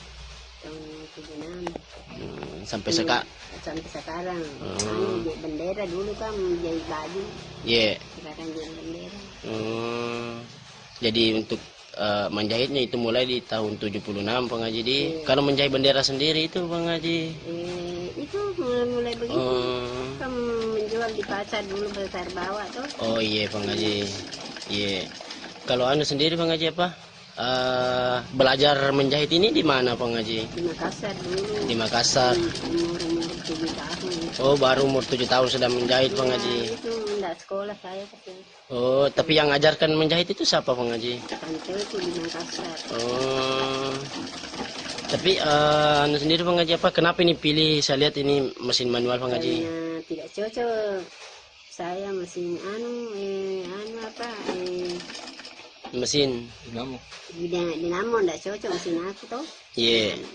Oh, sekaligus olahraga juga ya Bang Haji? Iya. Tapi untuk anu Bang Haji, untuk bendera untuk 17 Agustus ini Bang Haji, kemerdekaan ini di tahun 2025, apakah sudah ada orderan Bang Haji? Banyak, kalau orderan banyak. Oh. Ada 20 piece begini, jadi bendera. Berapa piece tadi? 20 piece di? 20 piece. Berapa Jadi, sih? kalau 20 piece 100 pasang bendera jadinya. 100 pasang. Kalau diuangkan itu Bang Haji, harganya keseluruhan berapa itu Bang Haji? Kalau diuangkan harga 50 jadi berapa? Satu pasang. 50.000 satu pasang. Nah, berapa pasang Bang Haji? Kalau ini jadi semua 100 pasang. 100 pasang Bang Haji di? 20 piece. Oh iya. Anu sendiri Bang Haji apa? Untuk bendera yang kita jahit di sini Bang Haji, ukuran paling kecil dan ukuran paling besar itu berapa Bang Haji? Ada berapa ini? 20 cm sampai 50 cm, 17 cm, 1,5 atau 100. Oh, 150, 150. 1 meter Iya. 50 cm Bang Haji. Iya. Kalau harganya itu yang paling panjang Bang Haji? Kalau paling panjang 75. 75 Bang Haji. Kalau yang paling kecil seperti ini Bang Haji? Kalau ini 5.000. Oh, 5.000 Bang Haji. Tapi Bendera untuk itu apa tuh? Bandera, bandera kapal, bandera mobil apa. kalau keseluruhan orderan Bang Haji Saga nih, matama orderan Bang. Nggak tahu berapa nih. Tapi itu ada 100 PCS untuk bendera Bang Desa, Haji. kepala desa ambil tahu. Iya. Tak begitu 10 pasang, 20 pasang. Oh iya Bang Haji. Tapi sekarang intinya lebih ini 100 anu Bang Haji orderan di 100 PCS. Nggak tahu nih. Iya. Ada hidup bis, sudah banyak. Nggak tahu, nggak ingat berapa nih laku. Oh iya Bang Haji. Tapi ada nih yang order itu yang kita maksud Bang Haji di. Iya, ada nih. Dari Pulau. Iya. Kepala desa itu ambil. Rp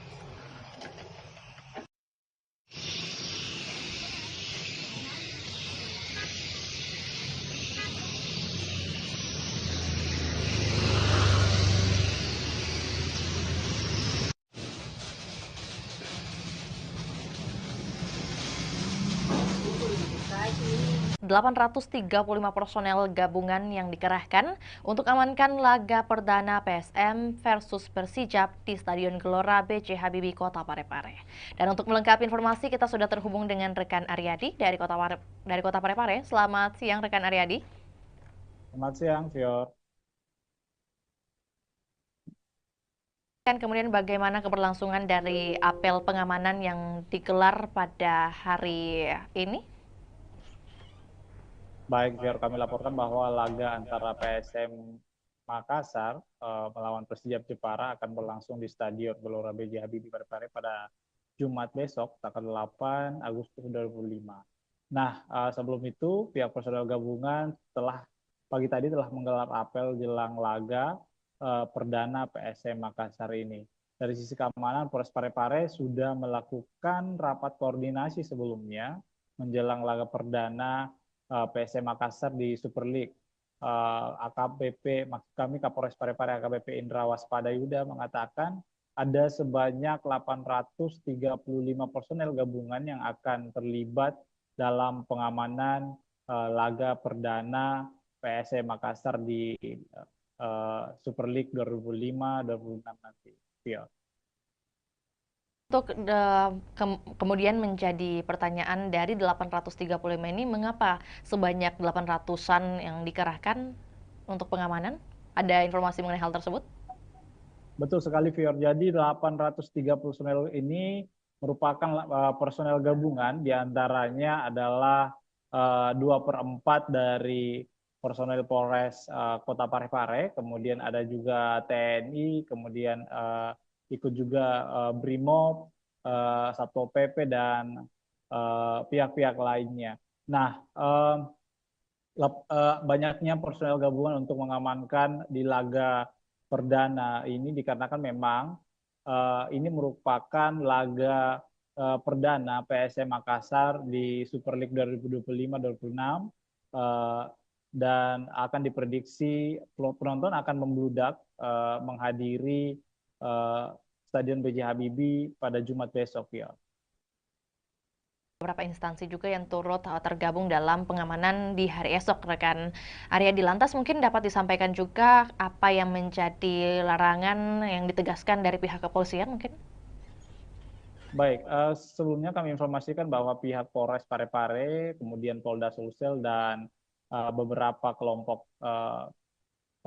supporter PSM Makassar sudah melakukan pertemuan dan ada kesepakatan bahwa memang beberapa larangan kembali diterapkan dalam setiap laga PSM Makassar saat bertandang maksud kami saat berada di Stadion B.J. Habibie, Kota Parepare. Di antaranya tidak boleh membawa flare, kemudian tidak boleh membawa petasan, senjata tajam, kemudian juga sampai kini pihak polisi juga masih belum memberikan kesempatan bagi supporter-supporter tim tamu untuk hadir menyaksikan langsung laga di Stadion B.J. Habibie Parepare. Ya.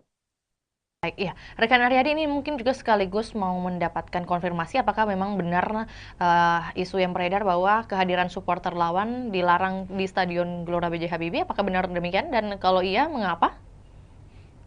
Betul sekali, Fior. Jadi memang untuk informasinya bahwa supporter lawan belum bisa menyaksikan langsung laga di Stadion Tandang, dikarenakan memang ini merupakan aturan dari Super League 2025-2026 ini, dikarenakan memang salah satu pengaruhnya adalah untuk pada saat di Liga 1 kemarin terakhir itu Persib Bandung, dikarenakan banyaknya supporter yang masuk dan untuk jangan sampai ada menimbulkan kericuhan seperti itu, ya.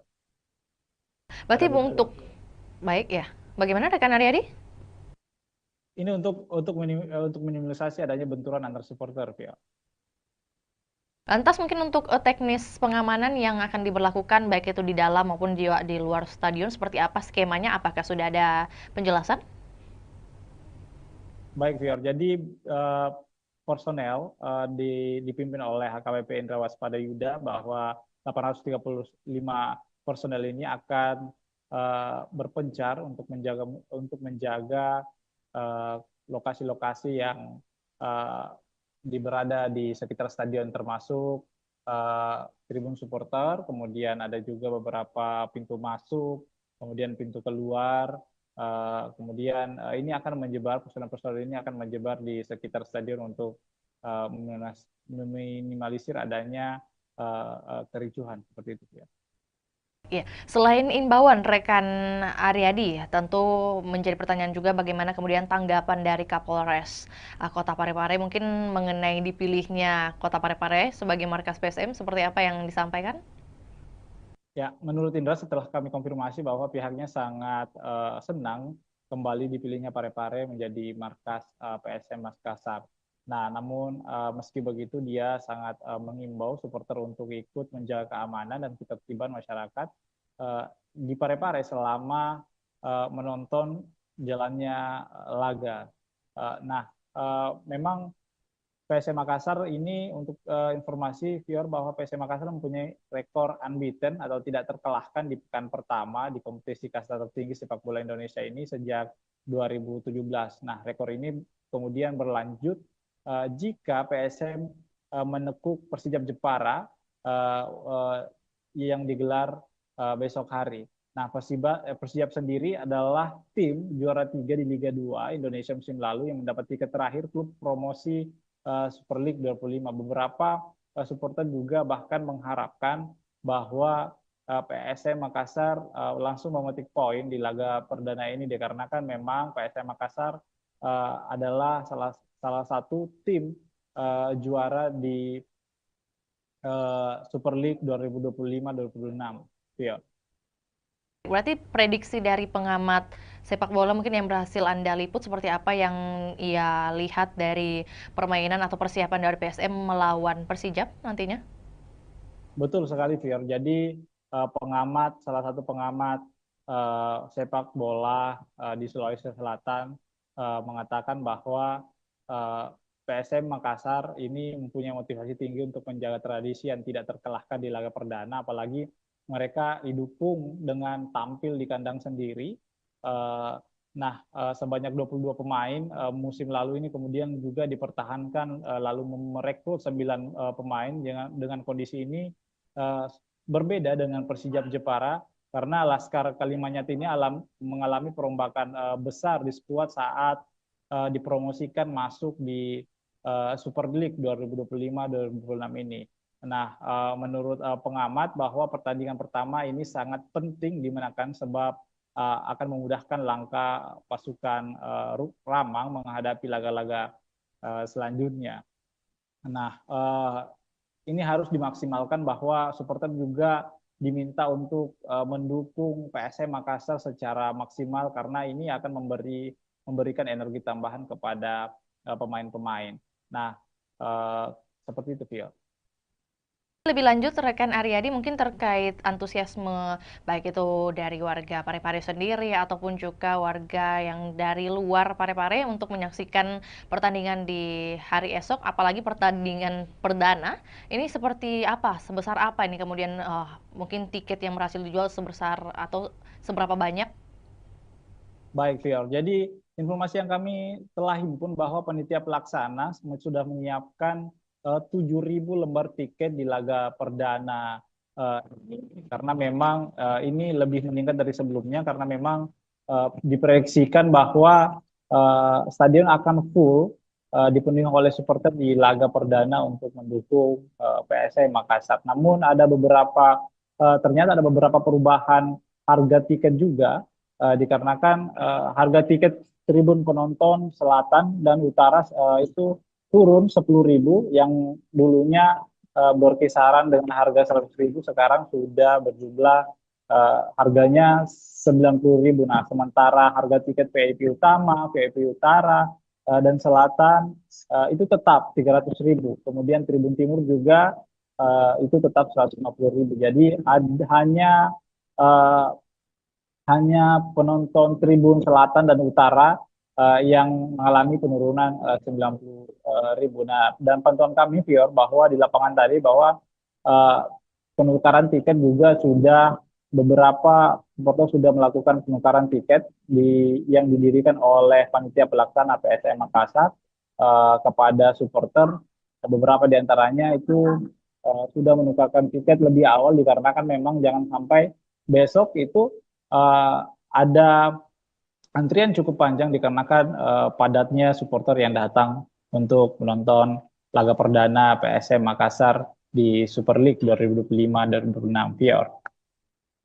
Lagi rekan Aryadi terakhir juga menyambung dengan apa yang disampaikan, kemudian sudah tersebar menurut panitia sebanyak 7.000 tiket. Lantas untuk pengawasan terhadap tiket palsu atau mungkin juga calo seperti apa yang dihadirkan oleh panitia? Baik, Viewers, sebenarnya untuk tiket palsu sebenarnya ini kan sudah dilakukan oleh panitia pelaksana bahwa tiket hanya tersedia dibeli secara online. Namun panitia tetap mempertimbangkan menyiapkan lokasi penukaran, bahwa maksud kami adanya tiket tambahan jika memang ada penonton yang masih membludak seperti itu, yang belum mendapatkan tiket secara online.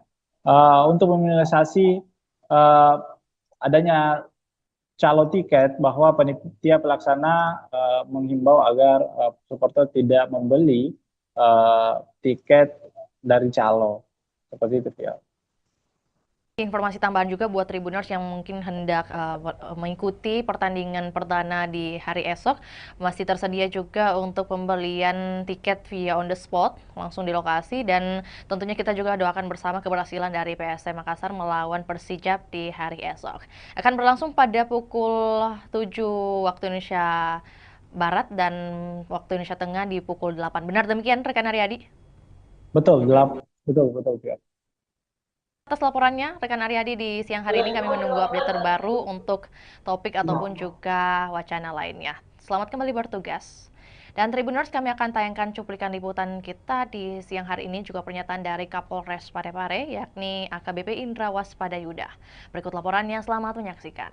Para anggotanya bisa mengetahui segala bentuk resiko semuanya, apa yang menjadi tugas dan tanggung jawabnya, dan apa yang menjadi sasaran pengamanan. Ya. Orang barang tempat. Ya. Nanti ada Pembangunan juga karena sempat dulu kita sampai ke wali kota atau sekolah. Ya. Jadi nanti untuk titik pagi ada 18 yang akan kita datang. Zona 1 itu berbeda. Mungkin zona 2 terkait dengan pemeriksaan tiket, lebih fokus kepada orang. Kemarin kami melaksanakan rapat koordinasi terkait dengan pengamanan kegiatan BRI Super League, yang mana Parepare masih menjadi tuan rumah.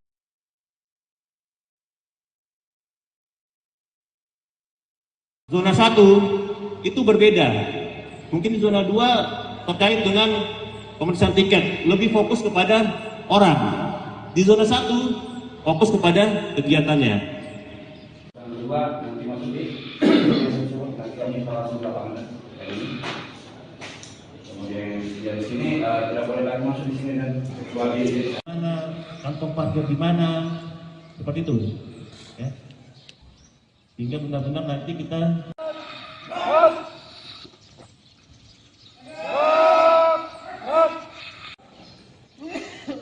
coba saya mau tanya, yang tahu sasaran pengembangan apa? Apa? Kemudian risiko ancamannya apa? Ya, karena kita cuma 300.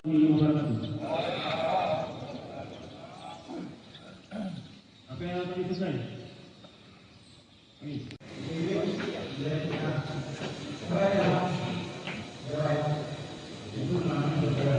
Akan padal dan para anggotanya bisa mengetahui segala bentuk resiko semuanya, apa yang menjadi tugas dan tanggung jawabnya, dan apa yang menjadi sasaran pengamanan. Ya. Orang bareng Ya. tempat. Ya. Ya. Nanti ada pembangunan juga sempat dulu kita sampai ke wali kota atau ke sekolah.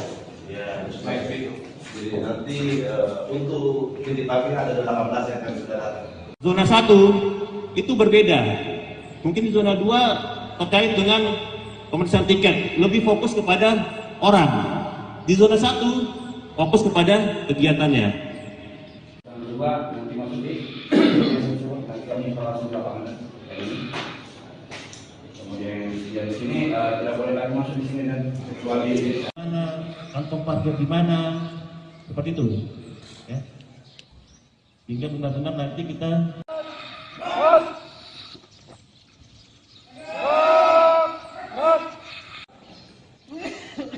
coba saya mau tanya, yang tahu sasaran pengembangan apa? Apa? Kemudian risiko ancamannya apa? Ya, karena kita cuma 300.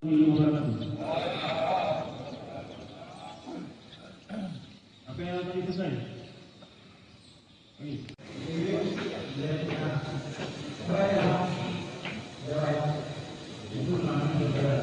Akan padal dan para anggotanya bisa mengetahui segala bentuk resiko semuanya, apa yang menjadi tugas dan tanggung jawabnya, dan apa yang menjadi sasaran pengamanan. Ya. Orang bareng Ya. tempat. Ya.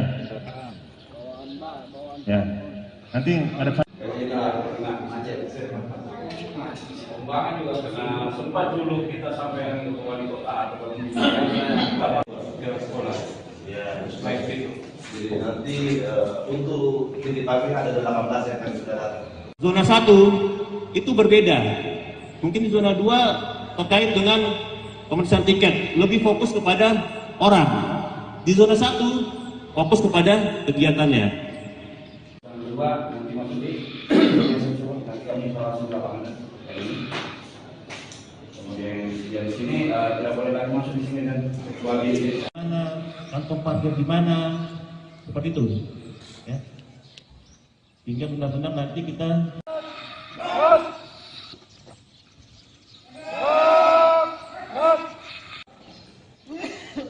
coba saya mau tanya, yang tahu sasaran pengembangan apa? Apa? Kemudian risiko ancamannya apa? Ya, karena kita cuma 300.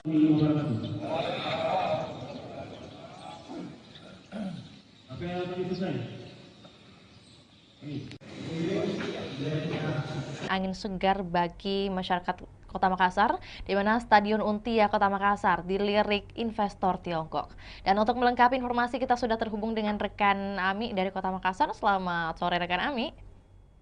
Baik, selamat sore rekan Vio. Oke, baik. Dapat disampaikan kemudian bagaimana kunjungan dari investor yang hadir di hari kemarin, rekan Ami, bagaimana kemudian update-nya dan hasil yang bisa disampaikan kepada kami? Silakan.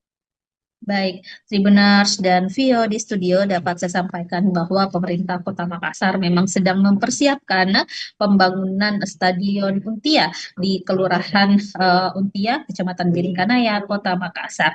Nah, update terbaru bahwa ada investor atau perusahaan konstruksi asal Tiongkok, Cina, yakni Chems Engineering Co. Ltd atau CAMCE melakukan kunjungan langsung di lokasi rencana pembangunan stadion di Kelurahan Untia. Nah, perusahaan konstruksi ini memang sudah pernah bertemu langsung dengan Wali Kota Makassar Munafri Arifudin pada bulan Juli lalu, dan ini adalah tindak lanjut dari kunjungannya yang sebelumnya. Dan tentunya tim Cance meninjau langsung lokasi tersebut didampingi oleh Wali Kota Makassar Munafri Arifudin, hadir juga Wakil Wali Kota Makassar Alia Mustika Ilham, dan sejumlah pejabat organisasi perangkat daerah lingkup pemerintah Kota Makassar. Dan dari tim Camce sendiri yang hadir adalah ada General Project Manager Mr. Xiao, kemudian ada dari Commercial Managernya Mr. Sang Siki, kemudian ada Chief Engineer juga, dan Desain Manager hingga sekretaris dari CAMCE itu sendiri. Dan tentunya dari peninjauan tersebut kemarin disampaikan bahwa memang pihak CAMCE akan melakukan desain-desain, kemudian menyusun bagaimana rencana dan strategi mereka dalam perencanaan pembangunan Stadion Untia di Kota Makassar ini. Nah, pemerintah Kota Makassar tentunya membuka diri karena memang Pemkot Makassar saat ini sedang mencari investor yang akan membiayai atau mendanai pembangunan stadion di Kota Makassar.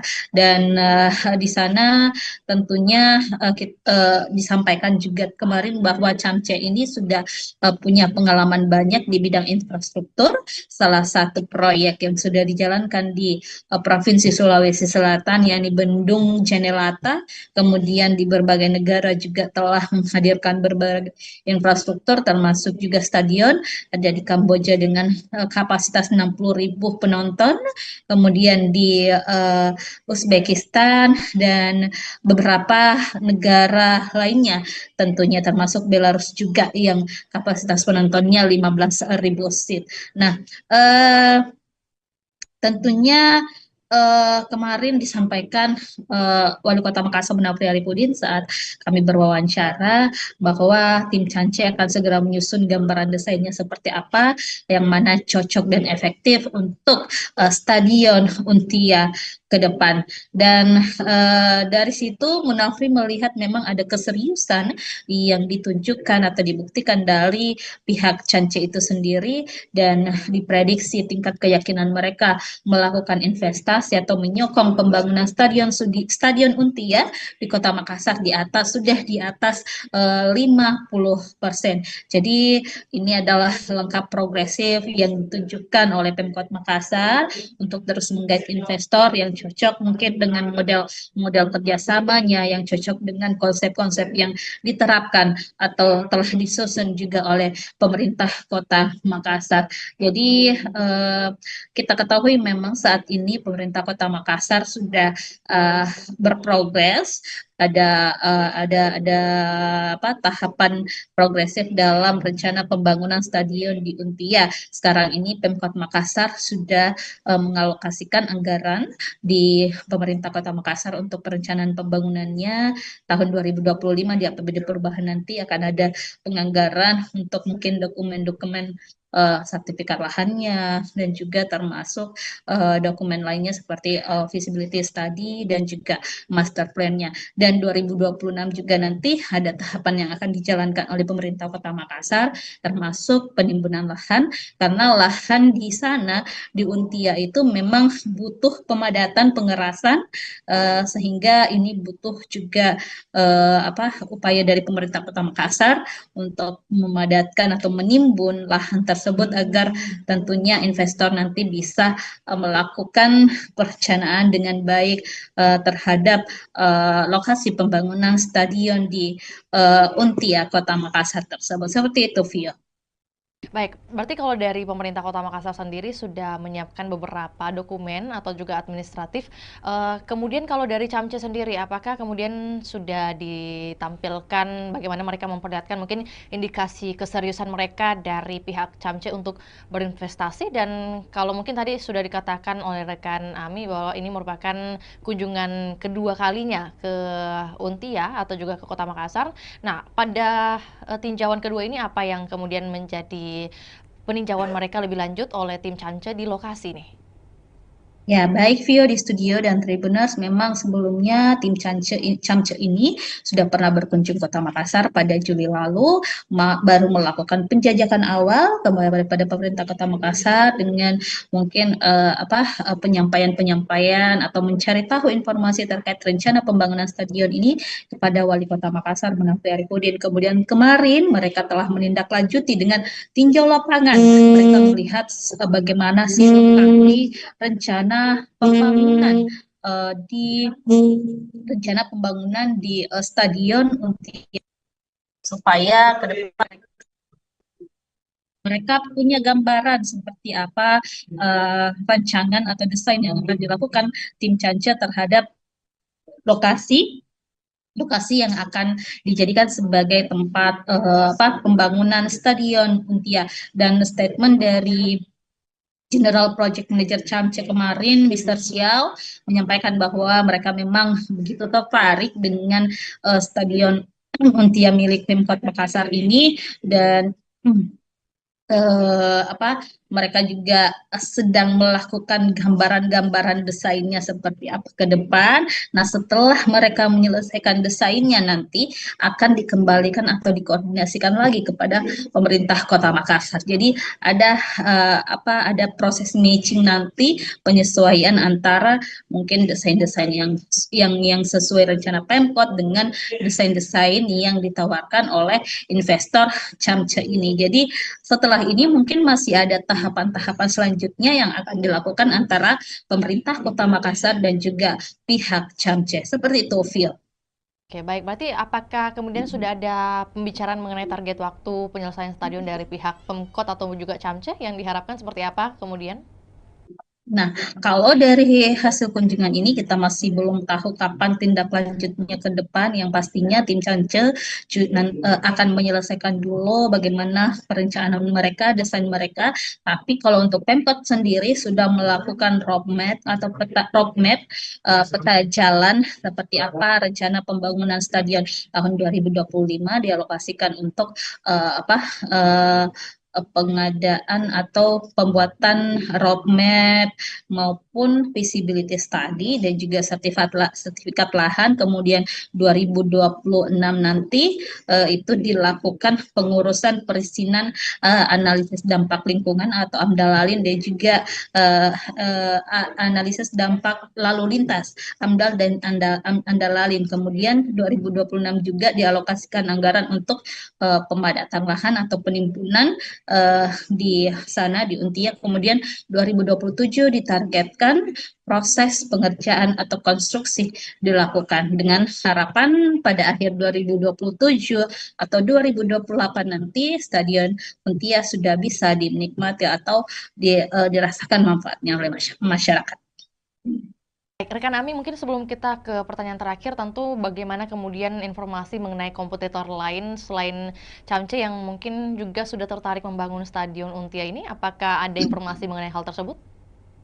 Baik, Tribuners dan Vio, memang sesuai pernyataan dari Wali Kota Makassar Menafri Arifudin, ada beberapa investor yang telah menjajaki kerjasama dengan pemerintah Kota Makassar. Salah satunya mungkin kemarin ada investor dari Qatar yang telah juga melakukan koordinasi dan komunikasi dengan Pemkot Makassar. Bahkan Wali Kota sudah pernah bertandang langsung mendatangi kantor perwakilan investor asal Qatar tersebut di Jakarta. Lalu juga kemarin baru-baru pada pekan lalu Wali Kota Makassar bersama beberapa pejabat lingkup pemerintah Kota Makassar datang ke JIS. Jadi untuk melihat langsung seperti apa perencanaan-perencanaan yang dilakukan oleh pengelola JIS ataupun perusahaan yang menangani pembangunan berdirinya Stadion Jakarta International Stadium yang ada di Jakarta. Jadi itu sebagai salah satu langkah-langkah yang dilakukan pemerintah Kota Makassar untuk menghadirkan atau komitmen menghadirkan Stadion Untia di Makassar. Terakhir, rekan Ami, mengenai antusiasme dari masyarakat khususnya yang berada di lingkungan Untia sendiri terkait pembangunan stadion ini, apakah seluruhnya sudah pro kepada pemerintah kota atau mungkin masih ada beberapa masukan? Baik, Tribuners, memang sejauh ini kita masih belum mendengarkan keluhan-keluhan dari masyarakat setempat, apakah mereka menolak atau seperti apa. Yang pasti, masyarakat Kota Makassar tentunya menginginkan hadirnya stadion di Kota Makassar, karena kita ketahui Sulawesi Selatan dalam hal ini belum memiliki stadion sama sekali, sehingga ini memang diharapkan program unggulan dari Wali Kota Makassar, Munafri dan juga Alia Mustika Ilham bisa terwujud untuk menghadirkan stadion berstandar internasional di Kota Makassar. Dan Munafri juga sudah menyusun strategi bagaimana nanti pengelolaan stadion, bagaimana nanti untuk menghidupkan stadion seperti apa, target-targetnya seperti apa, itu sudah direncanakan dengan baik oleh pemerintah Kota Makassar. Seperti itu, Vio. Baik, terima kasih laporannya di sore hari ini rekan Ami. Selamat kembali beraktivitas dan kami menunggu update terbaru baik mengenai bagaimana pembangunan atau keberlanjutan dari pembangunan Stadion Untia ini dan juga informasi relevan lainnya dari Kota Makassar. Selamat kembali beraktivitas. Dan juga Tribuners, kami akan tayangkan cuplikan liputan kita di sore hari ini. Berikut laporannya, selamat menyaksikan.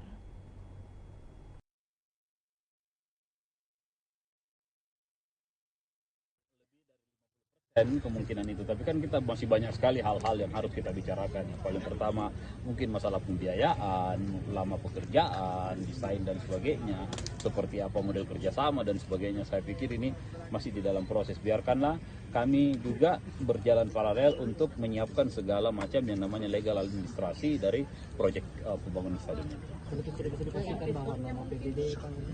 Iya. Belum tentu, kalau mereka kita tidak sepakat, jangan sampai mereka offeringnya berbeda, ya akan susah untuk itu.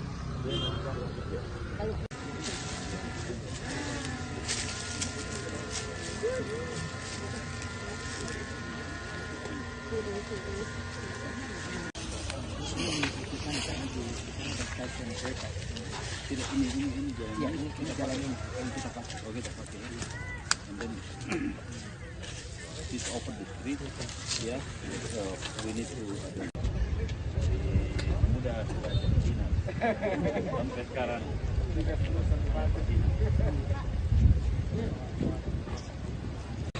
Harusnya sih biasanya kalau mereka sudah mau datang lihat lokasi, artinya lebih dari 50% kemungkinan itu. Tapi kan kita masih banyak sekali hal-hal yang harus kita bicarakan. Yang paling pertama mungkin masalah pembiayaan, lama pekerjaan, desain dan sebagainya, seperti apa model kerjasama dan sebagainya. Saya pikir ini masih di dalam proses. Biarkanlah kami juga berjalan paralel untuk menyiapkan segala macam yang namanya legal administrasi dari proyek pembangunan stadion ini.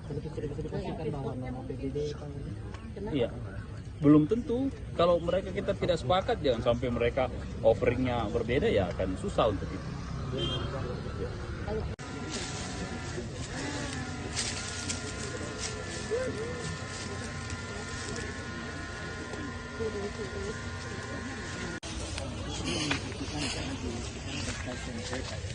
Tidak, ini jalan yang kita pakai. Oh, kita pakai ini.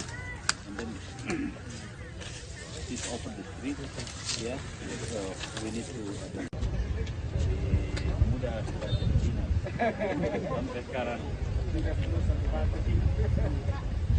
Kisah Haja Murni, 50 tahun jadi penjahit bendera merah putih di Kabupaten Sinjai. Dan untuk melengkapi informasi kita sudah terhubung dengan rekan Takwa dari Kabupaten Sinjai. Selamat siang rekan Takwa. Selamat siang rekan di studio dan selamat siang Tribuners dimanapun Anda berada. Oke, baik. Dapat disampaikan kemudian kisah awal dari Haja Murni ini memulai kemudian berbisnis atau berdagang dengan jasa menjahit bendera merah putih dimulai sejak tahun berapa dan kemudian bagaimana perkembangannya? Baik, rekan, momentum jelang hari ulang tahun atau HUT kemerdekaan Republik Indonesia yang ke-80 tahun atau tahun 2025 membawa berkah bagi Haji Murni 63 tahun. Pasalnya, Haji Murni yang merupakan warga Kabupaten Sinjai, Sulawesi Selatan ini merupakan penjahit bendera sudah mulai kebanjiran orderan. Bahkan per tanggal 1 Agustus Haji Murni sudah mendapat orderan bendera merah putih ratusan lembar. Mayoritas orderan tersebut dipesan oleh kepala desa. Diketahui bahwa bendera merah putih yang dijahit Haji Murni mulai berukuran 15 cm hingga 150 cm dengan harga 15.000 hingga 75.000. Diketahui juga dalam proses pengerjaan atau penjahitan bendera merah putih, Haji Murni lebih memilih menggunakan mesin jahit manual ketimbang mesin jahit dinamo atau mesin jahit listrik. Hal tersebut bukan karena Haji Murni tidak mempunyai biaya untuk membeli mesin jahit yang modern, namun karena faktor kenyamanan dan alasan olahraga. Baik, berarti untuk di bulan Agustus saat ini total pesanan bendera merah putih yang berhasil dibuat oleh Haji Murni di angka berapa, rekan Takwa? Kisaran lebih sekitar 100 PCS atau lembar kan. Untuk pesanan sendiri itu sudah lebih 100, di mana mayoritas dipesan oleh kepala desa. Kan juga untuk lebih lengkapnya mungkin dari segi ukuran, kemudian harga yang diberikan Haja Murni paling laris di angka berapa? Untuk ukuran sendiri itu yang paling banyak dipesan, yakni ukuran 150 meter dengan harga 75.000. Selanjutnya ukuran 15 cm yang banyak dipesan oleh para sopir dan nelayan yang akan dipasang di mobil dan di kapalnya, rekan. Jadi ada yang paling unik sebenarnya, rekan, karena diketahui bahwa Haji Murni ini sudah mahir menjahit sejak tahun 1975, sekitar 50 tahun. Dia sudah menjahit bendera merah putih setiap tahun pada momen kemerdekaan Republik Indonesia, rekan. Jadi pekerjaan menjahit ini merupakan pekerjaan utama dari Haji Murni sehari-hari, rekan Takwa? Untuk menjahit bendera merah putih itu setiap tahunnya, rekan. Namun untuk sehari-hari beliau juga berjualan atau berdagang pakaian yang banyak dijual di tokonya yang terletak di pasar sentral itu, yakni pakaian atau seragam sekolah, rekan. Baik, rekan Takwa, dalam sehari Haja Murni bisa menjahit berapa lembar khususnya untuk agenda tahunan seperti 17-an ini? Untuk setiap harinya rata-rata itu 50 lembar setiap hari, rekan. Tergantung pesanan yang masuk. Kan juga rekan Takwa bahwa kemudian Haja Murni ini masih memilih menggunakan mesin jahit manual. Nah, kemudian apa yang menjadi alasan khususnya tidak mau menggunakan mesin listrik? Ada dua alasan utama. Yang pertama itu karena beliau lebih nyaman menggunakan mesin manual. Yang kedua itu sebagai momen atau luas untuk olahraga, rekan. Motivasi utama dari Haja Murni ini tetap menjahit di usia ke-63 tahun, selain karena sembari berolahraga, bagaimana kemudian dengan kehidupannya, mungkin dukungan keluarga? Untuk dukungan keluarga, Haji Murni bersama almarhum suaminya itu berhasil memberikan pendidikan yang terbaik kepada 4 anaknya, dan saat ini 4 anaknya sudah berkeluarga, rekan. Kisah pribadinya dari Haja Murni ini, rekan Takwa, apakah kemudian ia menceritakan atau juga Anda liput mengenai siapa kemudian yang menjadi pengajar pertama dari Haja Murni sejak dulu? Jadi pada saat itu Haji Murni masih berumur 7 tahun. Dia tinggal di Kota Makassar, ikut sama tantenya karena beliau tidak bisa melanjutkan pendidikan karena keterbatasan ekonomi. Yang kebetulan tantenya tersebut yang menjadi rumah tumpangan Haji Murni itu bekerja sebagai proses menjahit. Dari situ Haji Murni belajar dari tantenya. Setelah mahir dan berkeluarga, dia pindah ke Kabupaten Sinjai membuka toko pakaian, di mana sebelumnya toko pakaian itu atau pakaian yang digunakan atau yang dijual di tokonya itu dari hasil yang dijahit oleh Haji Murni sendiri, rekan. Ditambah pada saat momen 17 Agustus atau momen kemerdekaan Republik Indonesia, orderan itu banyak yang masuk. Maka dari situ beliau memulai usahanya itu untuk menjahit bendera, dan sampai saat ini dia sudah bertahan setiap tahun menjahit bendera merah putih itu sekitar 50 tahun, rekan. Tadi disebutkan juga ada kemudian 4 anak dari Haji Murni. Apakah kemudian dari keempat anak ini ada yang ikut turut membantu usahanya sekarang? Untuk saat ini anak yang pertama Haji Murni itu yang menjaga toko pakaian yang berada di toko sentral Sinjai yang terletak di Kelurahan Bongki, Kecamatan Sinjai Utara, rekan. Baik, tentu menjadi pertanyaan juga mungkin mengenai sosok dari Haji Murni sendiri ini setelah kemudian melihat banyak pembeli dari dagangannya, yakni membeli bendera, mungkin hasil jahitannya, bagaimana kemudian perasaannya? Dia tetap optimis di tengah kemajuan teknologi saat ini. Dia tetap optimis menggunakan mesin jahit manual untuk menjahit bendera, dan dia merasa bangga dengan jiwa nasionalisme yang dimiliki dan bertahan hingga bertahun-tahun dalam menjahit bendera merah putih, rekan.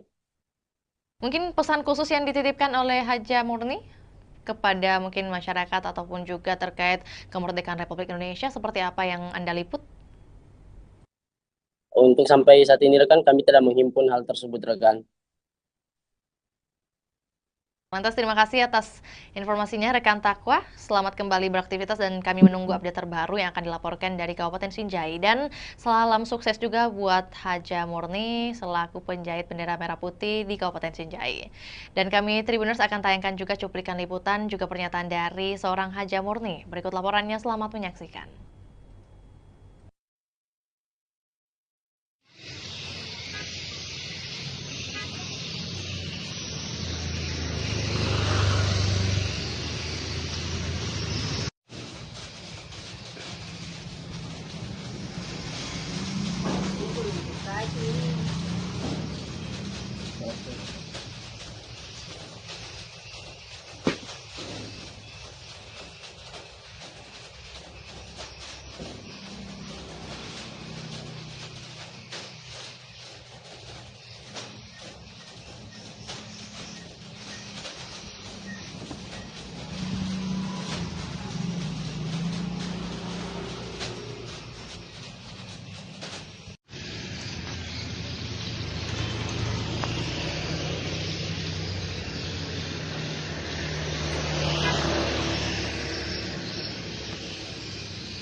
Tahun berapa ini kita menjahit? Tahun 76. Sampai sekarang. Sampai sekarang. Anu, bendera dulu kan menjahit baju. Iya. Sekarang jadi bendera. Jadi untuk menjahitnya itu mulai di tahun 76 Bang Haji. Kalau menjahit bendera sendiri itu Bang Haji? Itu mulai begitu. Kan menjual di pasar dulu besar bawah tuh. Oh iya Bang Haji. Iya. Kalau anu sendiri Bang Haji apa? Belajar menjahit ini di mana Bang Haji? Di Makassar dulu. Di Makassar. Umur 7 tahun. Oh, baru umur 7 tahun sudah menjahit Bang Haji. Itu enggak sekolah saya katanya. Oh, tapi yang ngajarkan menjahit itu siapa Bang Haji? Tante itu di Makassar. Oh. Tapi anu sendiri Bang Haji apa? Kenapa ini pilih saya lihat ini mesin manual Bang Haji? Karena tidak cocok. Saya mesin mesin dinamo. Dinamo enggak cocok mesin aku tuh. Iya. Yeah. Oh, sekaligus olahraga juga ya Bang Haji? Iya. Tapi untuk anu Bang Haji, untuk bendera untuk 17 Agustus ini Bang Haji, kemerdekaan ini di tahun 2025, apakah sudah ada orderan Bang Haji? Banyak, kalau orderan banyak. Oh. Ada 20 piece begini, jadi bendera. Berapa piece tadi? 20 piece di? 20 piece. Berapa Jadi, sih? kalau 20 piece 100 pasang bendera jadinya. 100 pasang. Kalau diuangkan itu Bang Haji, harganya keseluruhan berapa itu Bang Haji? Kalau diuangkan harga 50 ji berapa? 50 satu pasang. 50.000 satu pasang. Nah, berapa pasang Bang Haji? Kalau ini jadi semua 100 pasang. 100 pasang Bang Haji di? 20 piece. Oh iya. Anu sendiri Bang Haji apa? Untuk bendera yang kita jahit di sini Bang Haji, ukuran paling kecil dan ukuran paling besar itu berapa Bang Haji? Ada berapa ini? 20 cm sampai 50 cm, 17 cm, 1,5 atau 100. Oh, 150? 150. 1 meter 50 cm Bang Haji di? Kalau harganya itu yang paling panjang Bang Haji? Kalau paling panjang 75. 75 Bang Haji. Kalau yang paling kecil seperti ini Bang Haji? Kalau ini 5.000. Oh, 5.000 Bang Haji di. Tapi untuk bendera bendera kapal, bendera mobil apa. Kalau keseluruhan orderan Bang Haji Saga nih, matama orderan Bang. Enggak tahu berapa nih. Tapi itu ada 100 pcs untuk bendera Bang Desa, Haji. kepala desa ambil tahu. Iya. Begitu 10 pasang, 20 pasang. Oh iya Bang Haji. Tapi sekarang intinya lebih ini 100 anu Bang Haji orderan di 100 PCS. Enggak tahu ini. Iya. Ada 20 piece. Sudah banyak nih, enggak tahu, enggak ingat berapa nih laku. Oh iya Bang Haji. Tapi ada nih yang order itu yang kita maksud Bang Haji di. Iya, ada nih. Dari pulau. Iya. Kepala desa itu ambil.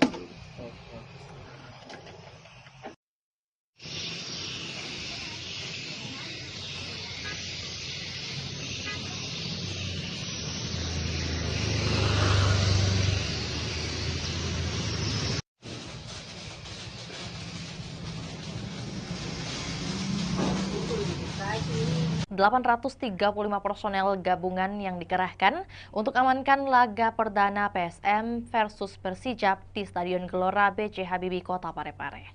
Dan untuk melengkapi informasi, kita sudah terhubung dengan rekan Aryadi dari Kota Parepare. Selamat siang rekan Aryadi. Selamat siang, Fior.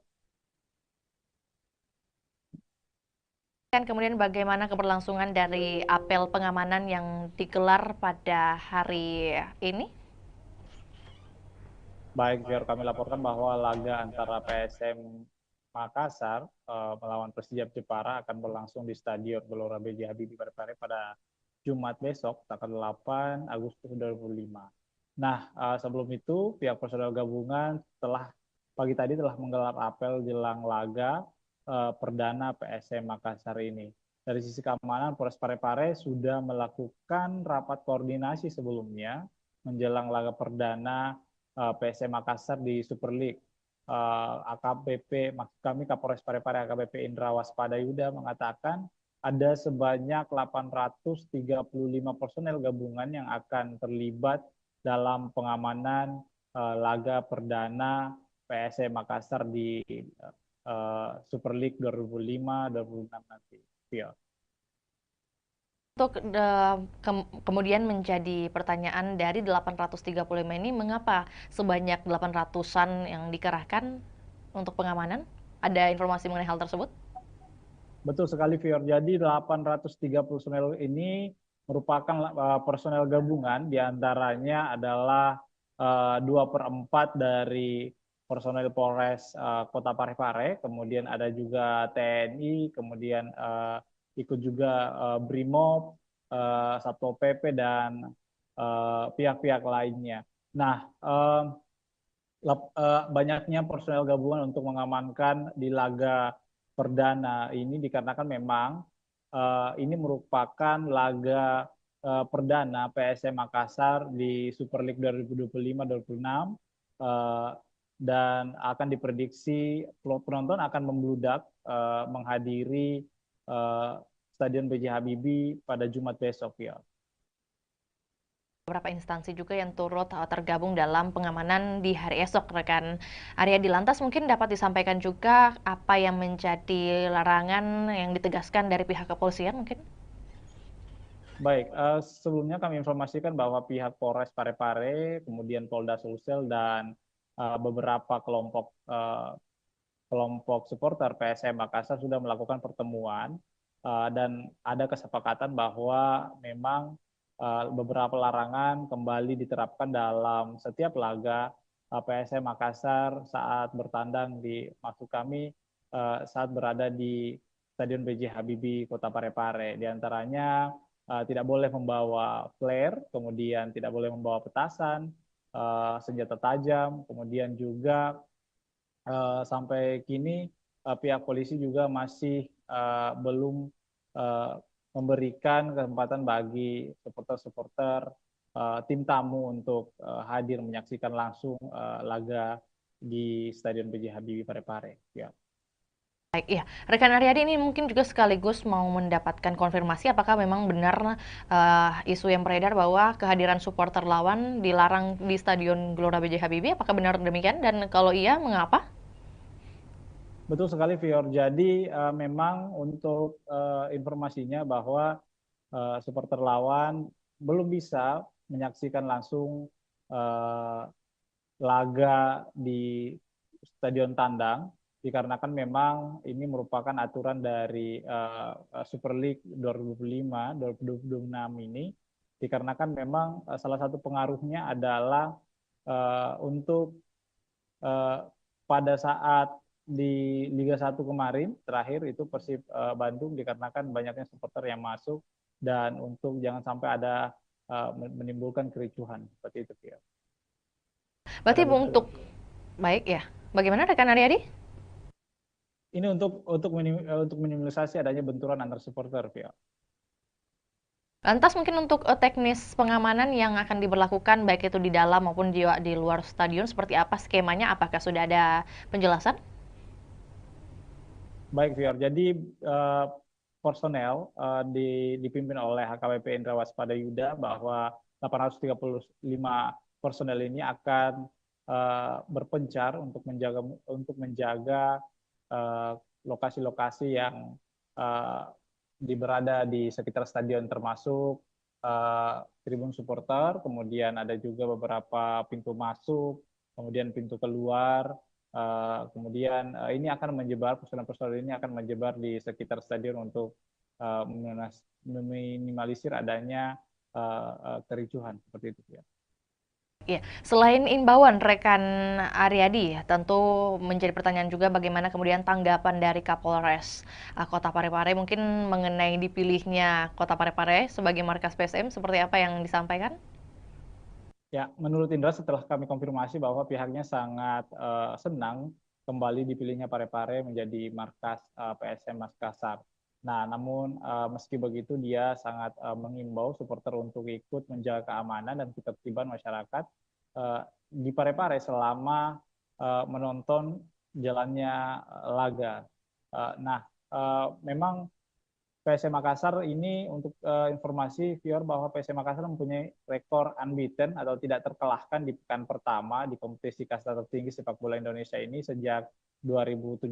Nah, rekor ini kemudian berlanjut jika PSM menekuk Persijap Jepara yang digelar besok hari. Nah, Persijap sendiri adalah tim juara 3 di Liga 2 Indonesia musim lalu yang mendapat tiket terakhir klub promosi Super League 25. Beberapa supporter juga bahkan mengharapkan bahwa PSM Makassar langsung memetik poin di laga perdana ini dikarenakan memang PSM Makassar adalah salah satu tim juara di Super League 2025-2026. Ya. Berarti prediksi dari pengamat sepak bola mungkin yang berhasil Anda liput seperti apa yang ia lihat dari permainan atau persiapan dari PSM melawan Persijap nantinya? Betul sekali, Fior. Jadi salah satu pengamat sepak bola di Sulawesi Selatan mengatakan bahwa PSM Makassar ini mempunyai motivasi tinggi untuk menjaga tradisi yang tidak terkalahkan di laga perdana, apalagi mereka didukung dengan tampil di kandang sendiri. Sebanyak 22 pemain musim lalu ini kemudian juga dipertahankan lalu merekrut 9 pemain dengan kondisi ini berbeda dengan Persijap Jepara karena Laskar Kalimantan ini mengalami perombakan besar di skuad saat dipromosikan masuk di Super League 2025-2026 ini. Nah, menurut pengamat bahwa pertandingan pertama ini sangat penting dimenangkan sebab akan memudahkan langkah pasukan Ramang menghadapi laga-laga selanjutnya. Nah, ini harus dimaksimalkan bahwa supporter juga diminta untuk mendukung PSM Makassar secara maksimal karena ini akan memberikan energi tambahan kepada pemain-pemain. Nah, seperti itu, Vio. Lebih lanjut, rekan Aryadi mungkin terkait antusiasme baik itu dari warga Parepare sendiri ataupun juga warga yang dari luar Parepare untuk menyaksikan pertandingan di hari esok, apalagi pertandingan perdana. Ini seperti apa, sebesar apa ini kemudian mungkin tiket yang berhasil dijual sebesar atau seberapa banyak? Baik, Fior. Jadi informasi yang kami telah himpun bahwa panitia pelaksana sudah menyiapkan 7.000 lembar tiket di laga perdana ini karena memang ini lebih meningkat dari sebelumnya karena memang diproyeksikan bahwa stadion akan full dipenuhi oleh supporter di laga perdana untuk mendukung PSM Makassar. Namun ternyata ada beberapa perubahan harga tiket juga dikarenakan harga tiket tribun penonton selatan dan utara itu turun 10.000 yang dulunya berkisaran dengan harga 100.000 sekarang sudah berjumlah harganya 90.000. Nah, sementara harga tiket VIP utama, VIP utara dan selatan itu tetap 300.000. Kemudian tribun timur juga itu tetap 150.000. Jadi hanya penonton tribun selatan dan utara yang mengalami penurunan 90.000. Nah, dan pantauan kami, Fior, bahwa di lapangan tadi bahwa penukaran tiket juga beberapa supporter sudah melakukan penukaran tiket yang didirikan oleh panitia pelaksana PSM Makassar kepada supporter. Beberapa di antaranya itu sudah menukarkan tiket lebih awal dikarenakan memang jangan sampai besok itu ada antrian cukup panjang dikarenakan padatnya supporter yang datang untuk menonton laga perdana PSM Makassar di Super League 2025-2026, Fior. Lanjut lagi rekan Aryadi, terakhir juga menyambung dengan apa yang disampaikan, kemudian sudah tersebar menurut panitia sebanyak 7.000 tiket. Lantas untuk pengawasan terhadap tiket palsu atau mungkin juga calo seperti apa yang dihadirkan oleh panitia? Baik, viewers, sebenarnya untuk tiket palsu sebenarnya ini kan sudah dilakukan oleh panitia pelaksana bahwa tiket hanya tersedia dibeli secara online. Namun penitia tetap mempertimbangkan adanya menyiapkan lokasi penukaran, bahwa maksud kami adanya tiket tambahan jika memang ada penonton yang masih membludak seperti itu, yang belum mendapatkan tiket secara online.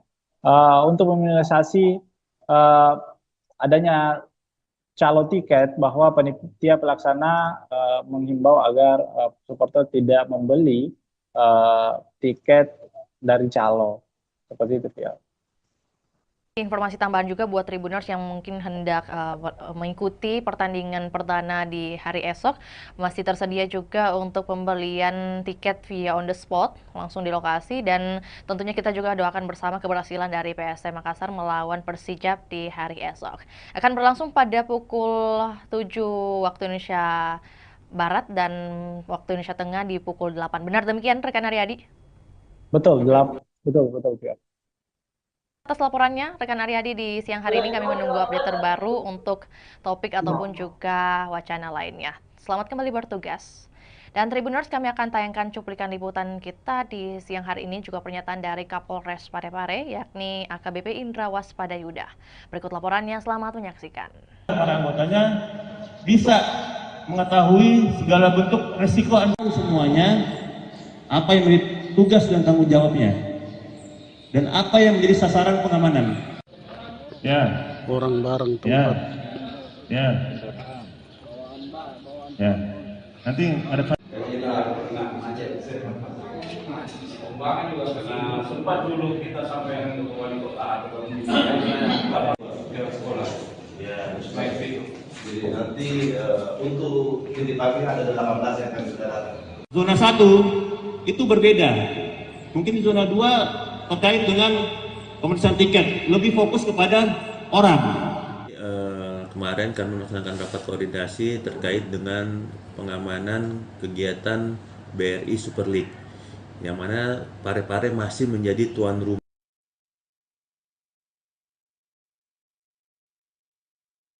Zona 1 itu berbeda. Mungkin zona 2 terkait dengan pemeriksaan tiket, lebih fokus kepada orang. Di zona 1 fokus kepada kegiatannya. Yang kedua nanti masuki nanti kami langsung lapangan ini.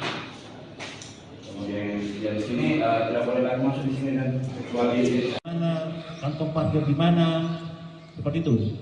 Ya. Sehingga benar-benar nanti kita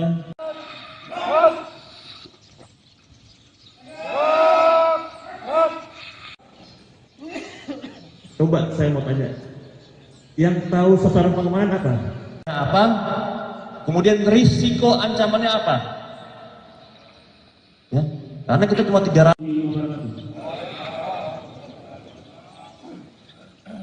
Apa yang tadi selesai?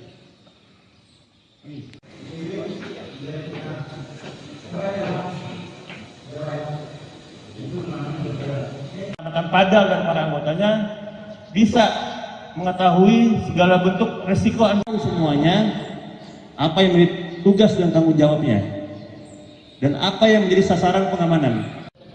Ya. Barang-barang Ya. tempat. Ya. Ya.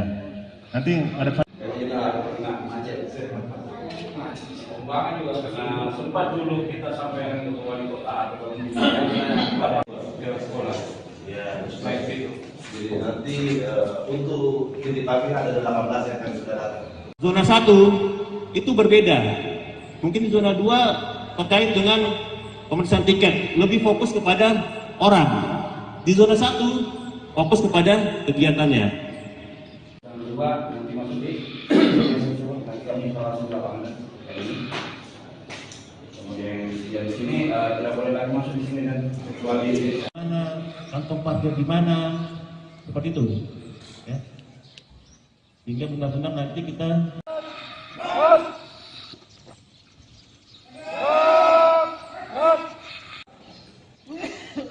coba saya mau tanya, yang tahu sasaran pengamanan apa?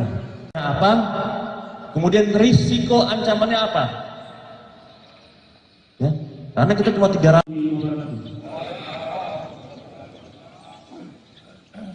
Apa yang tadi selesai?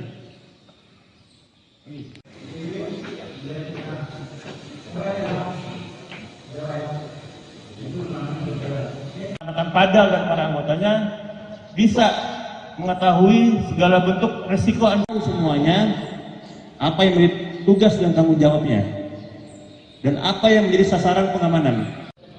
Ya. Orang bareng Ya. tempat. Ya. Ya. Nanti ada Pembangunan juga karena sempat dulu kita sampai ke wali kota atau ke sekolah. Ya, baik. Jadi nanti untuk titipannya ada 18 yang akan sudah datang. Zona 1 itu berbeda. Mungkin di zona 2 terkait dengan pemeriksaan tiket, lebih fokus kepada orang. Di zona 1 fokus kepada kegiatannya. Yang kedua nanti masuki nanti kami langsung lapangan ini. Kemudian di sini tidak boleh lagi masuk di sini dan kecuali Mana kantong parkir di mana, seperti itu. Ya. Sehingga benar-benar nanti kita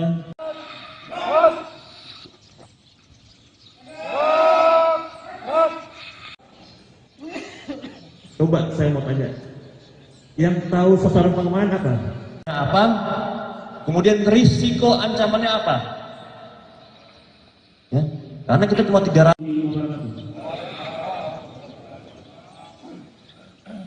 Apa yang tadi selesai?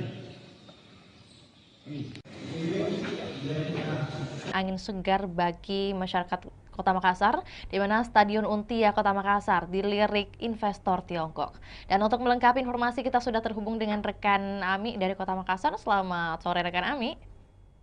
Baik, selamat sore rekan Vio. Oke, baik. Dapat disampaikan kemudian bagaimana kunjungan dari investor yang hadir di hari kemarin, rekan Ami, bagaimana kemudian update-nya dan hasil yang bisa disampaikan kepada kami. Silakan. Baik, Tribuners dan Vio di studio dapat saya sampaikan bahwa pemerintah Kota Makassar memang sedang mempersiapkan pembangunan Stadion Untia di Kelurahan Untia, Kecamatan Biringkanaya, Kota Makassar. Nah, update terbaru bahwa ada investor atau perusahaan konstruksi asal Tiongkok, Cina, yakni Chems Engineering Co. Ltd atau CHAMCE melakukan kunjungan langsung di lokasi rencana pembangunan stadion di Kelurahan Untia. Nah, perusahaan konstruksi ini memang sudah pernah bertemu langsung dengan Wali Kota Makassar Munafri Arifudin pada bulan Juli lalu, dan ini adalah tindak lanjut dari kunjungannya yang sebelumnya. Dan tentunya tim CHAMCE meninjau langsung lokasi tersebut didampingi oleh Wali Kota Makassar Munafri Arifudin, hadir juga Wakil Wali Kota Makassar Alia Mustika Ilham, dan sejumlah pejabat organisasi perangkat daerah lingkup pemerintah Kota Makassar.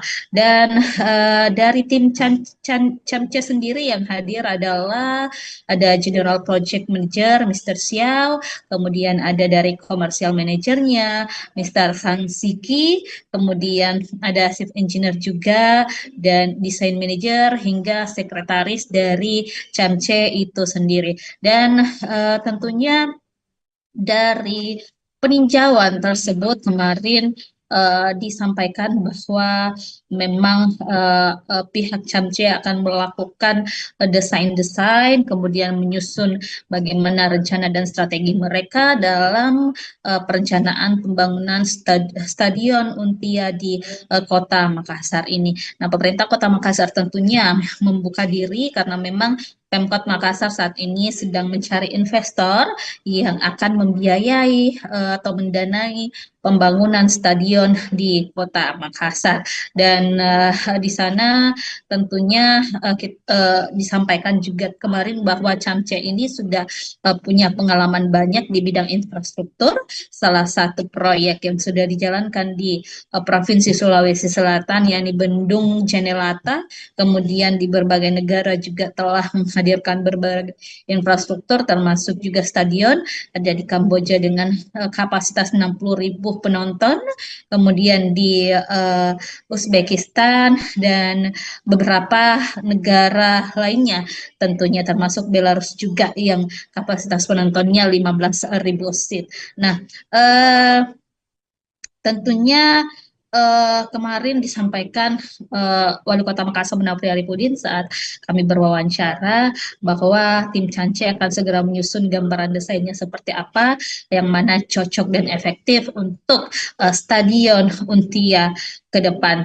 Dan dari situ Munafri melihat memang ada keseriusan yang ditunjukkan atau dibuktikan dari pihak Cance itu sendiri, dan diprediksi tingkat keyakinan mereka melakukan investasi atau menyokong pembangunan Stadion Untia di Kota Makassar sudah di atas 50%.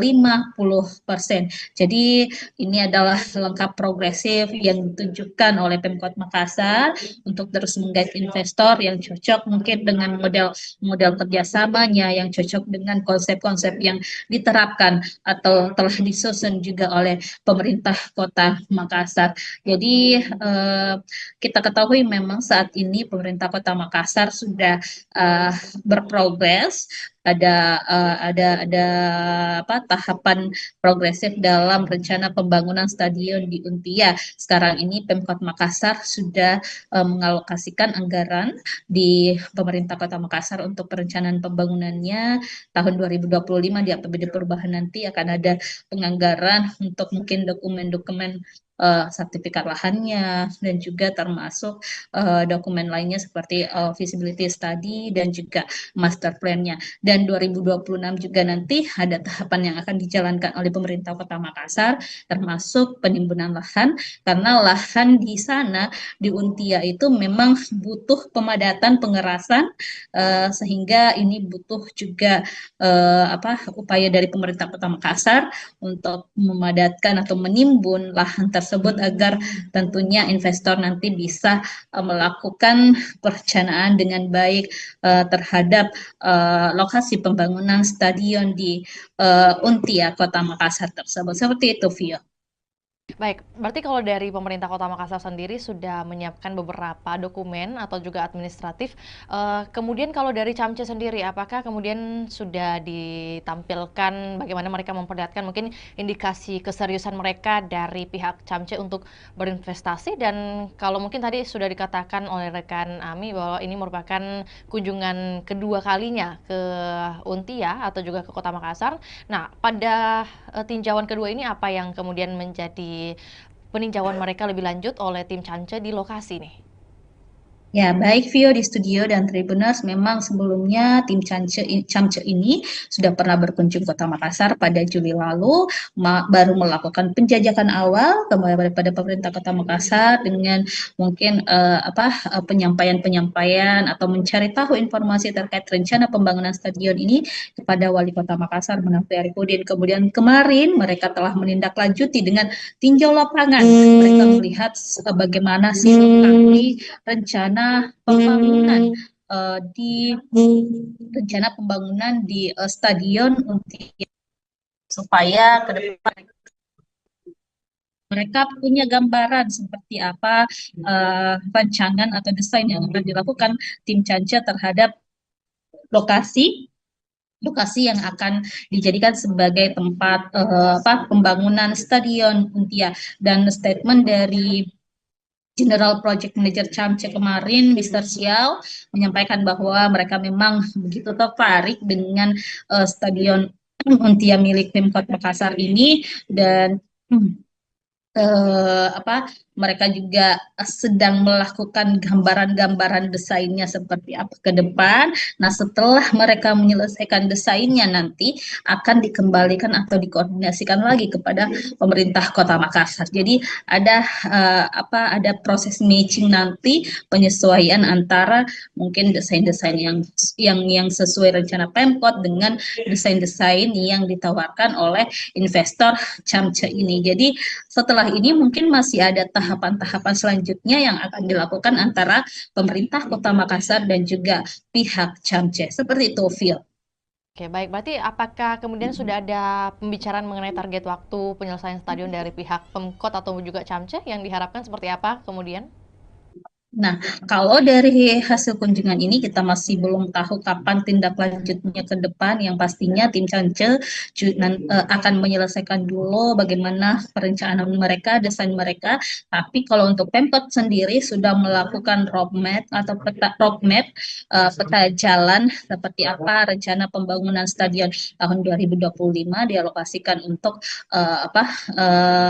pengadaan atau pembuatan roadmap maupun feasibility study dan juga sertifikat lahan. Kemudian 2026 nanti itu dilakukan pengurusan perizinan analisis dampak lingkungan atau AMDALALIN dan juga analisis dampak lalu lintas AMDAL dan AMDALALIN. Kemudian 2026 juga dialokasikan anggaran untuk pemadatan lahan atau penimbunan di sana di Untia. Kemudian 2027 ditargetkan proses pengerjaan atau konstruksi dilakukan dengan harapan pada akhir 2027 atau 2028 nanti Stadion Untia sudah bisa dinikmati atau dirasakan manfaatnya oleh masyarakat. Baik, rekan Ami, mungkin sebelum kita ke pertanyaan terakhir, tentu bagaimana kemudian informasi mengenai kompetitor lain selain Camce yang mungkin juga sudah tertarik membangun Stadion Untia ini, apakah ada informasi mengenai hal tersebut?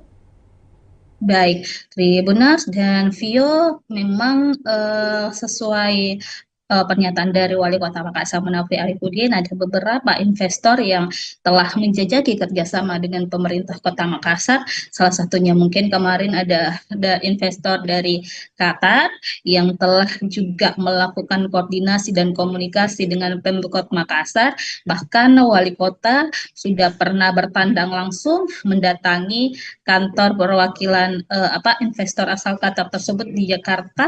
Lalu juga kemarin baru-baru pada pekan lalu Wali Kota Makassar bersama beberapa pejabat lingkup pemerintah Kota Makassar datang ke JIS. Jadi untuk melihat langsung seperti apa perencanaan-perencanaan yang dilakukan oleh pengelola JIS ataupun perusahaan yang menangani pembangunan berdirinya Stadion Jakarta International Stadion yang ada di Jakarta. Jadi itu sebagai salah satu langkah-langkah yang dilakukan pemerintah Kota Makassar untuk menghadirkan atau komitmen menghadirkan Stadion Untia di Makassar.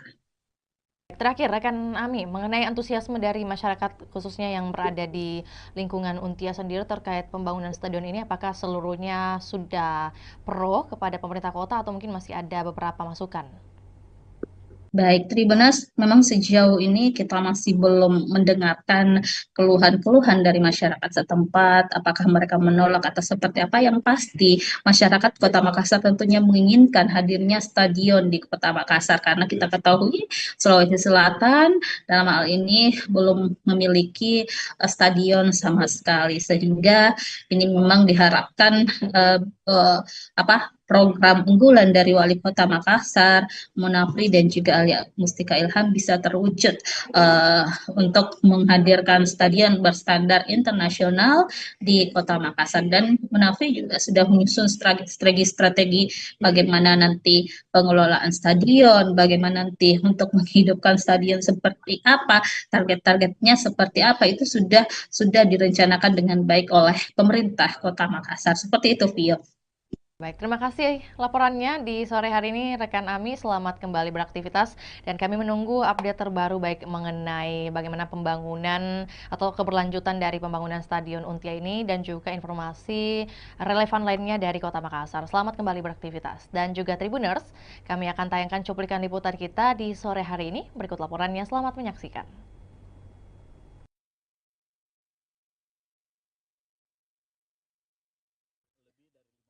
Dan kemungkinan itu, tapi kan kita masih banyak sekali hal-hal yang harus kita bicarakan. Yang paling pertama mungkin masalah pembiayaan, lama pekerjaan, desain dan sebagainya, seperti apa model kerjasama dan sebagainya. Saya pikir ini masih di dalam proses. Biarkanlah kami juga berjalan paralel untuk menyiapkan segala macam yang namanya legal administrasi dari proyek pembangunan stadion ini.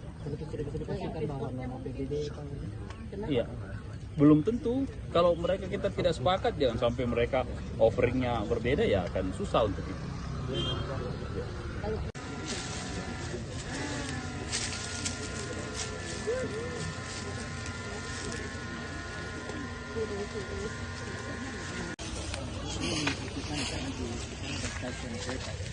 Tidak, ini jalan ya, ini jalan yang kita pakai. Oh, kita pakai ini. And then this open the street, ya. So we need to mudah Cina sampai sekarang.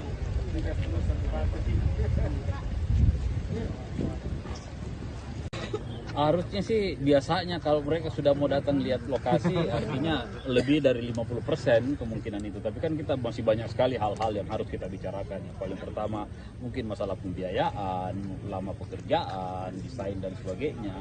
Seperti apa model kerjasama dan sebagainya. Saya pikir ini masih di dalam proses. Biarkanlah kami juga berjalan paralel untuk menyiapkan segala macam yang namanya legal administrasi dari proyek pembangunan stadion. Iya, belum tentu. Kalau mereka kita tidak sepakat, jangan sampai mereka offeringnya berbeda, ya akan susah untuk itu.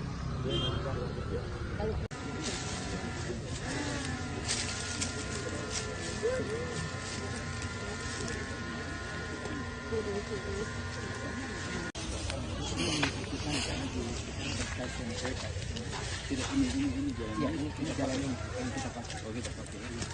And then this open the street, ya. So we need to mudah Cina sampai sekarang. Kisah Haja Murni, 50 tahun jadi penjahit bendera merah putih di Kabupaten Sinjai. Dan untuk melengkapi informasi kita sudah terhubung dengan rekan Takwa dari Kabupaten Sinjai. Selamat siang rekan Takwa. Selamat siang rekan di studio dan selamat siang Tribuners dimanapun Anda berada. Oke, baik. Dapat disampaikan kemudian kisah awal dari Haja Murni ini memulai kemudian berbisnis atau berdagang dengan jasa menjahit bendera merah putih dimulai sejak tahun berapa dan kemudian bagaimana perkembangannya? Baik rekan, momentum jelang hari ulang tahun atau HUT kemerdekaan Republik Indonesia yang ke-80 tahun atau tahun 2025 membawa berkah bagi Haji Murni 63 tahun. Pasalnya Haji Murni yang merupakan warga Kabupaten Sinjai Sulawesi Selatan ini merupakan penjahit bendera, sudah mulai kebanjiran orderan. Bahkan per tanggal 1 Agustus Haji Murni sudah mendapat orderan bendera merah putih ratusan lembar. Mayoritas orderan tersebut dipesan oleh kepala desa. Diketahui bahwa bendera merah putih yang dijahit Haji Murni mulai berukuran 15 cm hingga 150 cm dengan harga 15.000 hingga 75.000. Diketahui juga dalam proses pengerjaan atau penjahitan bendera merah putih, Haji Murni lebih memilih menggunakan mesin jahit manual ketimbang mesin jahit dinamo atau mesin jahit listrik. Hal tersebut bukan karena Haji Murni tidak mempunyai biaya untuk membeli mesin jahit yang modern, namun karena faktor kenyamanan dan alasan olahraga. Baik, berarti untuk di bulan Agustus saat ini total pesanan bendera merah putih yang berhasil dibuat oleh Haji Murni di angka berapa rekan Takwa? Kisaran lebih sekitar 100 PCS atau lembar kan. Untuk pesanan sendiri itu sudah lebih 100, di mana mayoritas dipesan oleh kepala desa. Kan juga untuk lebih lengkapnya yang banyak dipesan oleh para sopir dan nelayan yang akan dipasang di mobil dan di kapalnya rekan. Jadi ada yang paling unik sebenarnya rekan, karena diketahui bahwa Haji Murni ini sudah mahir menjahit sejak tahun 1975, sekitar 50 tahun. Dia sudah menjahit bendera merah putih setiap tahun pada momen kemerdekaan Republik Indonesia rekan. Pekerjaan menjahit ini merupakan pekerjaan utama dari Haji Murni sehari-hari, rekan Takwa? Untuk menjahit bendera merah putih itu setiap tahunnya rekan, namun untuk sehari-hari beliau juga berjualan atau berdagang pakaian pakaian yang banyak dijual di tokonya yang terletak di pasar sentral itu, yakni pakaian atau seragam sekolah rekan. Baik, rekan Takwa, dalam sehari Haja Murni bisa menjahit berapa lembar khususnya untuk agenda tahunan seperti 17-an ini? Untuk setiap harinya rata-rata itu 50 lembar setiap hari rekan, tergantung pesanan yang masuk. Kan juga rekan Takwa bahwa kemudian Haja Murni ini masih memilih menggunakan mesin jahit manual. Nah, kemudian apa yang menjadi alasan khususnya tidak mau menggunakan mesin listrik? Ada dua alasan utama. Yang pertama itu karena beliau lebih nyaman menggunakan mesin manual. Yang kedua itu sebagai momen atau luas untuk olahraga rekan. Motivasi utama dari Haja Murni ini tetap menjahit di usia ke-63 tahun, selain karena sembari berolahraga, bagaimana kemudian dengan kehidupannya, mungkin dukungan keluarga? Untuk dukungan keluarga, Haji Murni bersama almarhum suaminya itu berhasil memberikan pendidikan yang terbaik kepada 4 anaknya, dan saat ini 4 anaknya sudah berkeluarga, rekan. Kisah pribadinya dari Haja Murni ini, rekan Takwa, apakah kemudian ia menceritakan atau juga Anda liput mengenai siapa kemudian yang menjadi pengajar pertama dari Haja Murni sejak dulu? Jadi pada saat itu Haji Murni masih berumur 7 tahun, dia tinggal di Kota Makassar, ikut sama tantenya karena beliau tidak bisa melanjutkan pendidikan karena keterbatasan ekonomi. Yang kebetulan tantenya tersebut yang menjadi rumah tumpangan Haji Murni itu bekerja sebagai proses menjahit. Dari situ Haji Murni belajar dari tantenya. Setelah mahir dan berkeluarga, dia pindah ke Kabupaten Sinjai membuka toko pakaian, di mana sebelumnya toko pakaian itu atau pakaian yang digunakan atau yang dijual di tokonya itu dari hasil yang dijahit oleh Haji Murni sendiri rekan. Ditambah pada saat momen 17 Agustus atau momen kemerdekaan Republik Indonesia, orderan itu banyak yang masuk. Maka dari situ beliau memulai usaha itu untuk menjahit bendera, dan sampai saat ini dia sudah bertahan setiap tahun menjahit bendera merah putih itu sekitar 50 tahun rekan. Tadi disebutkan juga ada kemudian 4 anak dari Haja Murni. Apakah kemudian dari keempat anak ini ada yang ikut turut membantu usahanya sekarang? Untuk saat ini anak yang pertama Haji Murni itu yang menjaga toko pakaian yang berada di toko sentral Sinjai yang terletak di Kelurahan Bongki, Kecamatan Sinjai Utara rekan. Baik, tentu menjadi pertanyaan juga mungkin mengenai sosok dari Haja Murni sendiri ini setelah kemudian melihat banyak pembeli dari dagangannya, yakni membeli bendera, mungkin hasil jahitannya, bagaimana kemudian perasaannya? Dia tetap optimis di tengah kemajuan teknologi saat ini. Dia tetap optimis menggunakan mesin jahit manual untuk menjahit bendera, dan dia merasa bangga dengan jiwa nasionalisme yang dimiliki dan bertahan hingga bertahun-tahun dalam menjahit bendera merah putih rekan. Mungkin pesan khusus yang dititipkan oleh Haja Murni kepada mungkin masyarakat ataupun juga terkait kemerdekaan Republik Indonesia seperti apa yang Anda liput? Untuk sampai saat ini rekan, kami tidak menghimpun hal tersebut rekan. Lantas terima kasih atas informasinya rekan Takwa. Selamat kembali beraktivitas dan kami menunggu update terbaru yang akan dilaporkan dari Kabupaten Sinjai. Dan salam sukses juga buat Haja Murni selaku penjahit bendera merah putih di Kabupaten Sinjai. Dan kami Tribuners akan tayangkan juga cuplikan liputan juga pernyataan dari seorang Haja Murni. Berikut laporannya, selamat menyaksikan.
berapa ini kita menjahit?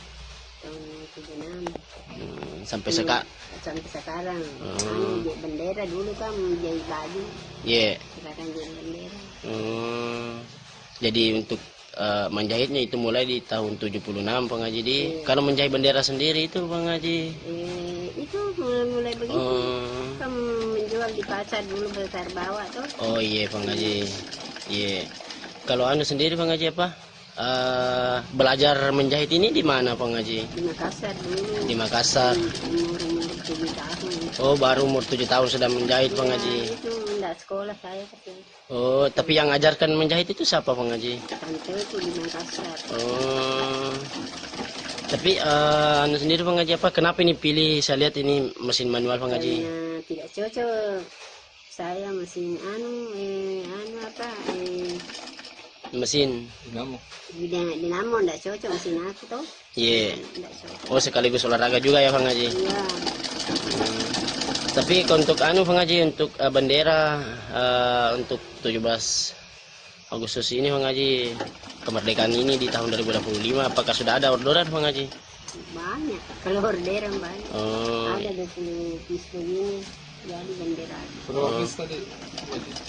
20 piece di? 20 piece. Berapa Jadi, sih? kalau 20 piece 100 pasang bendera jadinya. 100 pasang. Kalau diuangkan itu Bang Haji, harganya keseluruhan berapa itu Bang Haji? Kalau diuangkan harga 50 jadi berapa? 50 satu pasang. 50.000 satu pasang. Nah, berapa pasang Bang Haji?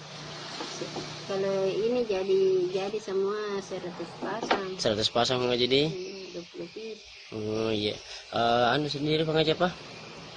Untuk bendera yang kita jahit di sini Bang Haji, ukuran paling kecil dan ukuran paling besar itu berapa Bang Haji? Ada berapa ini? 20 cm sampai 50 cm, 17 cm, 1,5 atau 100. Yeah. Oh, 150? 150. 1 meter 50 cm Bang Haji di? Kalau harganya itu yang paling panjang Bang Haji? Kalau paling panjang 75. 75 Bang Haji. Kalau yang paling kecil seperti ini Bang Haji? Kalau ini 5.000. Oh, 5.000 Bang Haji di. Tapi untuk bendera bendera kapal, bendera mobil apa. Kalau keseluruhan orderan Bang Haji Saga nih, matama orderan mau. Enggak tahu berapa. Tapi itu ada 100 PCS untuk bendera Bang Desa, Haji. kepala desa ambil tahu. Iya. Tak begitu 10 pasang, 20 pasang. Oh iya Bang Haji. Tapi sekarang intinya lebihnya 100 anu Bang Haji orderan di 100 PCS. Enggak tahu ini. Iya.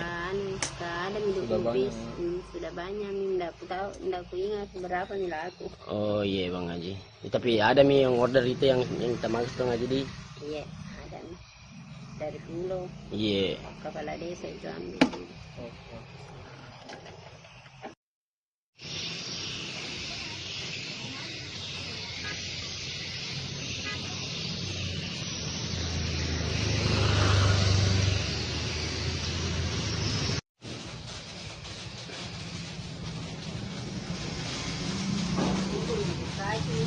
Lima 835 personel gabungan yang dikerahkan untuk amankan laga perdana PSM versus Persijap di Stadion Gelora B.J. Habibie, Kota Parepare. Dan untuk melengkapi informasi, kita sudah terhubung dengan rekan Aryadi dari Kota Parepare. Selamat siang rekan Aryadi. Selamat siang, Fior.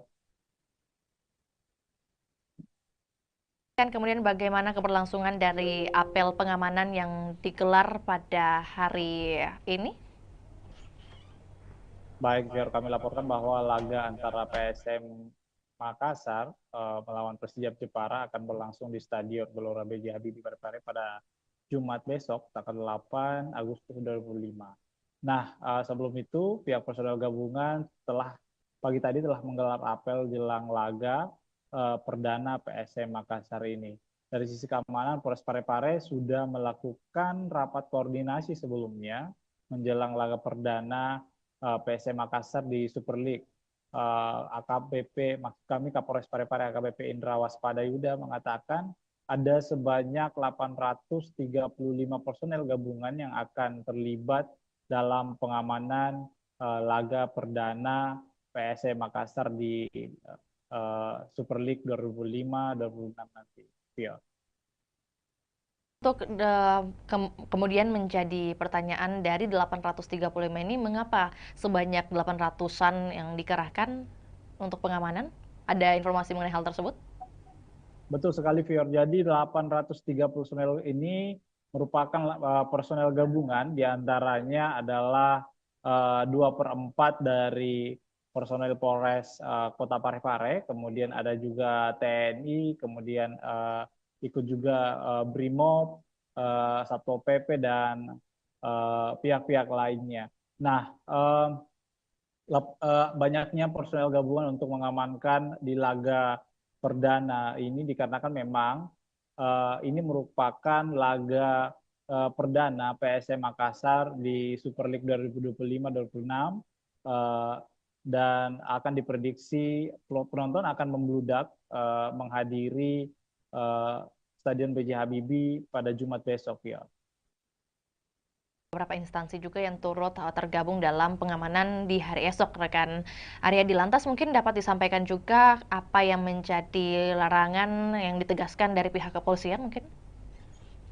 Baik, sebelumnya kami informasikan bahwa pihak Polres Parepare, kemudian Polda Sulsel, dan beberapa kelompok supporter PSM Makassar sudah melakukan pertemuan dan ada kesepakatan bahwa memang beberapa larangan kembali diterapkan dalam setiap laga PSM Makassar saat bertandang di, maksud kami, saat berada di Stadion B.J. Habibie Kota Parepare. Di antaranya tidak boleh membawa flare, kemudian tidak boleh membawa petasan, senjata tajam, kemudian juga sampai kini pihak polisi juga masih belum memberikan kesempatan bagi supporter-supporter tim tamu untuk hadir menyaksikan langsung laga di Stadion B.J. Habibie Parepare. Ya. Baik, ya. Rekan Aryadi ini mungkin juga sekaligus mau mendapatkan konfirmasi apakah memang benar isu yang beredar bahwa kehadiran supporter lawan dilarang di Stadion Gelora B.J. Habibie. Apakah benar demikian? Dan kalau iya, mengapa? Betul sekali, Fior. Jadi memang untuk informasinya bahwa supporter lawan belum bisa menyaksikan langsung laga di Stadion Tandang, dikarenakan memang ini merupakan aturan dari Super League 2005-2026 ini, dikarenakan memang salah satu pengaruhnya adalah untuk pada saat di Liga 1 kemarin terakhir itu Persib Bandung, dikarenakan banyaknya supporter yang masuk dan untuk jangan sampai ada menimbulkan kericuhan seperti itu, ya. Berarti untuk baik ya. Bagaimana rekan Aryadi? Ini untuk minimalisasi adanya benturan antar supporter, ya. Lantas mungkin untuk teknis pengamanan yang akan diberlakukan baik itu di dalam maupun di luar stadion seperti apa skemanya? Apakah sudah ada penjelasan? Baik, Fior. Jadi personel dipimpin oleh HKBP Indra Waspada Yuda bahwa 835 personel ini akan berpencar untuk menjaga lokasi-lokasi yang berada di sekitar stadion, termasuk tribun supporter, kemudian ada juga beberapa pintu masuk, kemudian pintu keluar, kemudian ini akan menyebar, personel-personel ini akan menyebar di sekitar stadion untuk meminimalisir adanya kericuhan seperti itu, ya.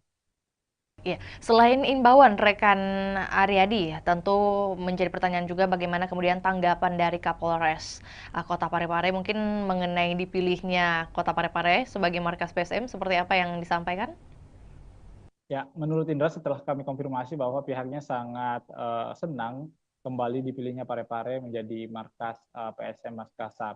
Nah, namun meski begitu dia sangat mengimbau supporter untuk ikut menjaga keamanan dan ketertiban masyarakat di Parepare selama menonton jalannya laga. Nah, memang PSM Makassar ini untuk informasi viewer bahwa PSM Makassar mempunyai rekor unbeaten atau tidak terkalahkan di pekan pertama di kompetisi kasta tertinggi sepak bola Indonesia ini sejak 2017. Nah, rekor ini kemudian berlanjut jika PSM menekuk Persijap Jepara yang digelar besok hari. Nah, Persijap sendiri adalah tim juara 3 di Liga 2 Indonesia musim lalu yang mendapat tiket terakhir klub promosi Super League 25. Beberapa supporter juga bahkan mengharapkan bahwa PSM Makassar langsung memetik poin di laga perdana ini dikarenakan memang PSM Makassar adalah salah satu tim juara di Super League 2025-2026. Ya. Berarti prediksi dari pengamat sepak bola mungkin yang berhasil Anda liput seperti apa yang ia lihat dari permainan atau persiapan dari PSM melawan Persijap nantinya? Betul sekali, Fior. Jadi salah satu pengamat sepak bola di Sulawesi Selatan mengatakan bahwa PSM Makassar ini mempunyai motivasi tinggi untuk menjaga tradisi yang tidak terkalahkan di laga perdana, apalagi mereka didukung dengan tampil di kandang sendiri. Sebanyak 22 pemain musim lalu ini kemudian juga dipertahankan lalu merekrut 9 pemain dengan kondisi ini berbeda dengan Persijap Jepara karena Laskar Kalimanyat ini mengalami perombakan besar di skuad saat dipromosikan masuk di Super League 2025-2026 ini. Nah, menurut pengamat bahwa pertandingan pertama ini sangat penting dimenangkan sebab akan memudahkan langkah pasukan Ramang menghadapi laga-laga selanjutnya. Nah, ini harus dimaksimalkan bahwa supporter juga diminta untuk mendukung PSM Makassar secara maksimal karena ini akan memberikan energi tambahan kepada pemain-pemain. Nah, seperti itu, Vio. Lebih lanjut, rekan Aryadi mungkin terkait antusiasme baik itu dari warga Parepare sendiri ataupun juga warga yang dari luar Parepare untuk menyaksikan pertandingan di hari esok, apalagi pertandingan perdana. Ini seperti apa? Sebesar apa ini kemudian mungkin tiket yang berhasil dijual sebesar atau seberapa banyak? Baik, Fior. Jadi informasi yang kami telah himpun bahwa panitia pelaksana sudah menyiapkan 7.000 lembar tiket di laga perdana karena memang ini lebih meningkat dari sebelumnya karena memang diproyeksikan bahwa stadion akan full dipenuhi oleh supporter di laga perdana untuk mendukung PSM Makassar. Namun ternyata ada beberapa perubahan harga tiket juga dikarenakan harga tiket tribun penonton selatan dan utara itu turun 10.000 yang dulunya berkisaran dengan harga 100.000 sekarang sudah berjumlah harganya 90.000. Nah, sementara harga tiket VIP utama, VIP utara dan selatan itu tetap 300.000. Kemudian tribun timur juga itu tetap 150.000. Jadi hanya penonton tribun selatan dan utara yang mengalami penurunan 90.000. Nah, dan pantauan kami, Fior, bahwa di lapangan tadi bahwa penukaran tiket juga sudah beberapa supporter sudah melakukan penukaran tiket yang didirikan oleh panitia pelaksana PSM Makassar kepada supporter.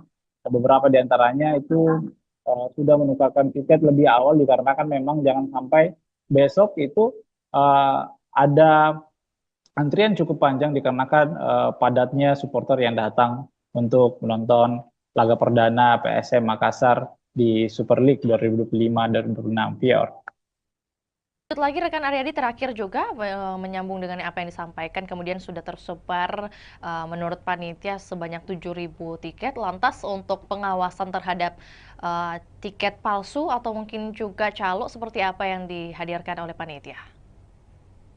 Baik, Fior, sebenarnya untuk tiket palsu sebenarnya ini kan sudah dilakukan oleh panitia pelaksana bahwa tiket hanya tersedia dibeli secara online. Namun penitia tetap mempertimbangkan menyiapkan lokasi penukaran, bahwa maksud kami adanya tiket tambahan jika memang ada penonton yang masih membludak seperti itu, yang belum mendapatkan tiket secara online. Untuk meminimalisasi adanya calo tiket, bahwa panitia pelaksana menghimbau agar supporter tidak membeli tiket dari calo seperti itu ya.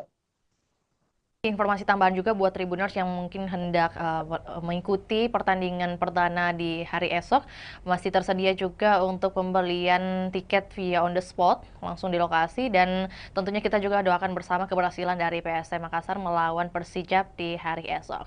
Akan berlangsung pada pukul 7 waktu Indonesia Barat dan waktu Indonesia Tengah di pukul 8. Benar demikian rekan Aryadi? Betul, betul. Atas laporannya, rekan Aryadi, di siang hari ini kami menunggu update terbaru untuk topik ataupun juga wacana lainnya. Selamat kembali bertugas.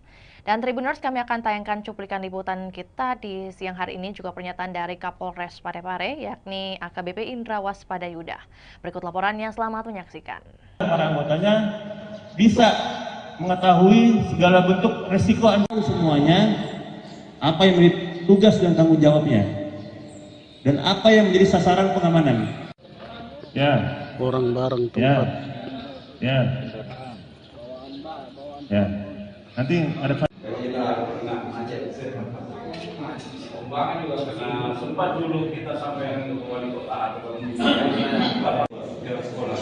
Ya, jadi nanti untuk titik pagi ada 18 yang akan sudah datang.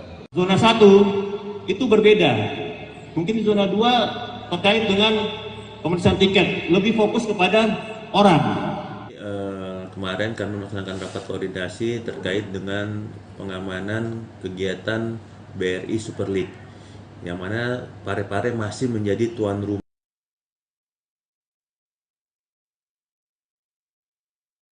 Zona 1 itu berbeda. Mungkin di zona 2 terkait dengan pemeriksaan tiket, lebih fokus kepada orang. Di zona 1 fokus kepada kegiatannya. Yang kedua, nanti masuk di nanti kami langsung ke lapangan ini. Kemudian di sini tidak boleh lagi masuk di sini dan kecuali mana kantong parkir di mana, seperti itu. Ya. Sehingga benar-benar nanti kita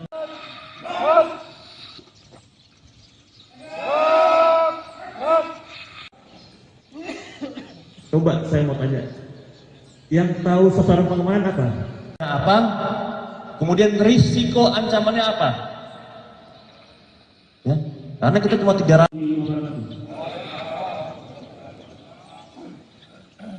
Apa yang tadi selesai?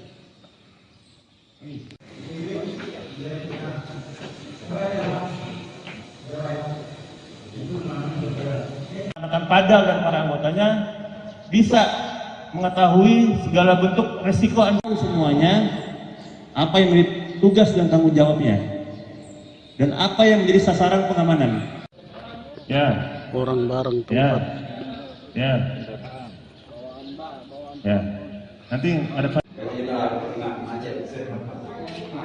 pembangunan juga karena sempat dulu kita sampai ke wali kota atau sekolah. Ya, jadi nanti untuk titik pagi ada 18 yang akan sudah datang. Zona 1 itu berbeda. Mungkin di zona 2 terkait dengan pemeriksaan tiket, lebih fokus kepada orang. Di zona 1 fokus kepada kegiatannya. Yang kedua, nanti masuk di nanti kami langsung ke lapangan ini.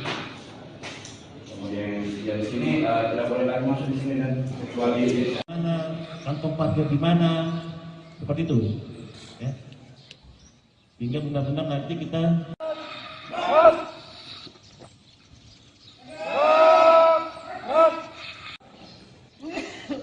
coba saya mau tanya, yang tahu sasaran pengamanan apa? Kemudian risiko ancamannya apa? Ya, karena kita cuma 300.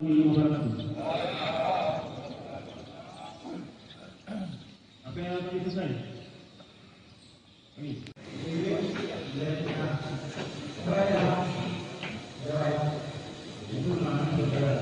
Akan pada agar para anggotanya bisa mengetahui segala bentuk resiko semuanya, apa yang menjadi tugas dan tanggung jawabnya, dan apa yang menjadi sasaran pengamanan.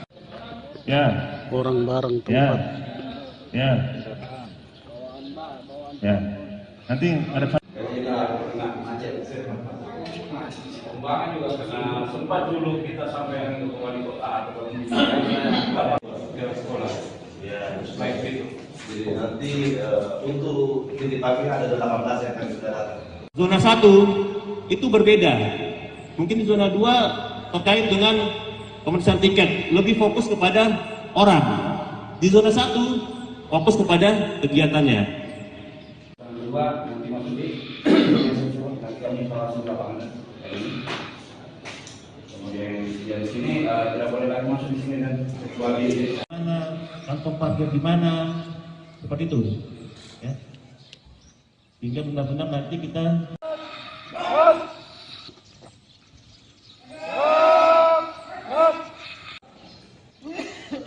coba saya mau tanya, yang tahu sasaran pengamanan apa?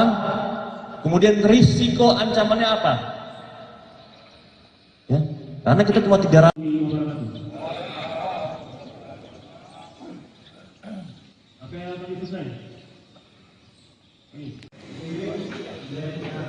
Angin segar bagi masyarakat Kota Makassar, di mana Stadion Untia Kota Makassar dilirik investor Tiongkok.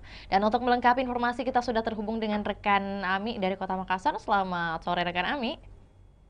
Baik, selamat sore rekan Vio. Oke, baik. Dapat disampaikan kemudian bagaimana kunjungan dari investor yang hadir di hari kemarin, rekan Ami, bagaimana kemudian update-nya dan hasil yang bisa disampaikan kepada kami. Silakan. Baik, Tribuners dan Vio di studio dapat saya sampaikan bahwa pemerintah Kota Makassar memang sedang mempersiapkan pembangunan Stadion Untia di Kelurahan Untia, Kecamatan Biringkanaya, Kota Makassar. Nah, update terbaru bahwa ada investor atau perusahaan konstruksi asal Tiongkok, Cina, yakni Chems Engineering Co. Ltd atau CHAMCE melakukan kunjungan langsung di lokasi rencana pembangunan stadion di Kelurahan Untia. Nah, perusahaan konstruksi ini memang sudah pernah bertemu langsung dengan Wali Kota Makassar Munafri Arifudin pada bulan Juli lalu, dan ini adalah tindak lanjut dari kunjungannya yang sebelumnya. Dan tentunya tim CHAMCE meninjau langsung lokasi tersebut didampingi oleh Wali Kota Makassar Munafri Arifudin, hadir juga Wakil Wali Kota Makassar Alia Mustika Ilham, dan sejumlah pejabat organisasi perangkat daerah lingkup pemerintah Kota Makassar. Dan dari tim CHAMCE sendiri yang hadir adalah ada General Project Manager Mr. Xiao, kemudian ada dari Commercial Managernya Mr. Sang Siki, kemudian ada Chief Engineer juga, dan desain manager hingga sekretaris dari CHAMCE itu sendiri. Dan tentunya dari peninjauan tersebut kemarin disampaikan bahwa memang pihak CHAMCE akan melakukan desain, kemudian menyusun bagaimana rencana dan strategi mereka dalam perencanaan pembangunan Stadion Untia di Kota Makassar ini. Nah, pemerintah Kota Makassar tentunya membuka diri karena memang Pemkot Makassar saat ini sedang mencari investor yang akan membiayai atau mendanai pembangunan stadion di Kota Makassar. Dan di sana tentunya disampaikan juga kemarin bahwa CHAMCE ini sudah punya pengalaman banyak di bidang infrastruktur. Salah satu proyek yang sudah dijalankan di Provinsi Sulawesi Selatan yakni Bendung Jenelata, kemudian di berbagai negara juga telah menghadirkan berbagai infrastruktur termasuk juga stadion. Ada di Kamboja dengan kapasitas 60.000 penonton, kemudian di Uzbekistan dan beberapa negara lainnya tentunya termasuk Belarus juga yang kapasitas penontonnya 15.000 seat. Nah, tentunya kemarin disampaikan Wali Kota Makassar Munafri Arifudin saat kami berwawancara bahwa tim Cance akan segera menyusun gambaran desainnya seperti apa yang mana cocok dan efektif untuk Stadion Untia ke depan. Dan dari situ Munafri melihat memang ada keseriusan yang ditunjukkan atau dibuktikan dari pihak Cance itu sendiri, dan diprediksi tingkat keyakinan mereka melakukan investasi atau menyokong pembangunan Stadion Untia di Kota Makassar sudah di atas 50%. Jadi ini adalah langkah progresif yang ditunjukkan oleh Pemkot Makassar untuk terus menggait investor yang cocok mungkin dengan model kerjasamanya, yang cocok dengan konsep-konsep yang diterapkan atau telah disusun juga oleh pemerintah Kota Makassar. Jadi kita ketahui memang saat ini pemerintah Kota Makassar sudah berprogres, ada tahapan progresif dalam rencana pembangunan stadion di Untia. Sekarang ini Pemkot Makassar sudah mengalokasikan anggaran di pemerintah Kota Makassar untuk perencanaan pembangunannya tahun 2025. Di APBD perubahan nanti akan ada penganggaran untuk mungkin dokumen-dokumen sertifikat lahannya, dan juga termasuk dokumen lainnya seperti feasibility study dan juga master plan-nya. Dan 2026 juga nanti ada tahapan yang akan dijalankan oleh pemerintah Kota Makassar, termasuk penimbunan lahan, karena lahan di sana di Untia itu memang butuh pemadatan pengerasan, sehingga ini butuh juga upaya dari pemerintah Kota Makassar untuk memadatkan atau menimbun lahan tersebut agar tentunya investor nanti bisa melakukan perencanaan dengan baik terhadap lokasi pembangunan stadion di Untia Kota Makassar tersebut. Seperti itu, Vio. Baik, berarti kalau dari pemerintah Kota Makassar sendiri sudah menyiapkan beberapa dokumen atau juga administratif. Kemudian kalau dari Camce sendiri, apakah kemudian sudah ditampilkan bagaimana mereka memperlihatkan mungkin indikasi keseriusan mereka dari pihak Camce untuk berinvestasi? Dan kalau mungkin tadi sudah dikatakan oleh rekan Ami bahwa ini merupakan kunjungan kedua kalinya ke Untia atau juga ke Kota Makassar. Nah, pada tinjauan kedua ini apa yang kemudian menjadi peninjauan mereka lebih lanjut oleh tim Cance di lokasi nih?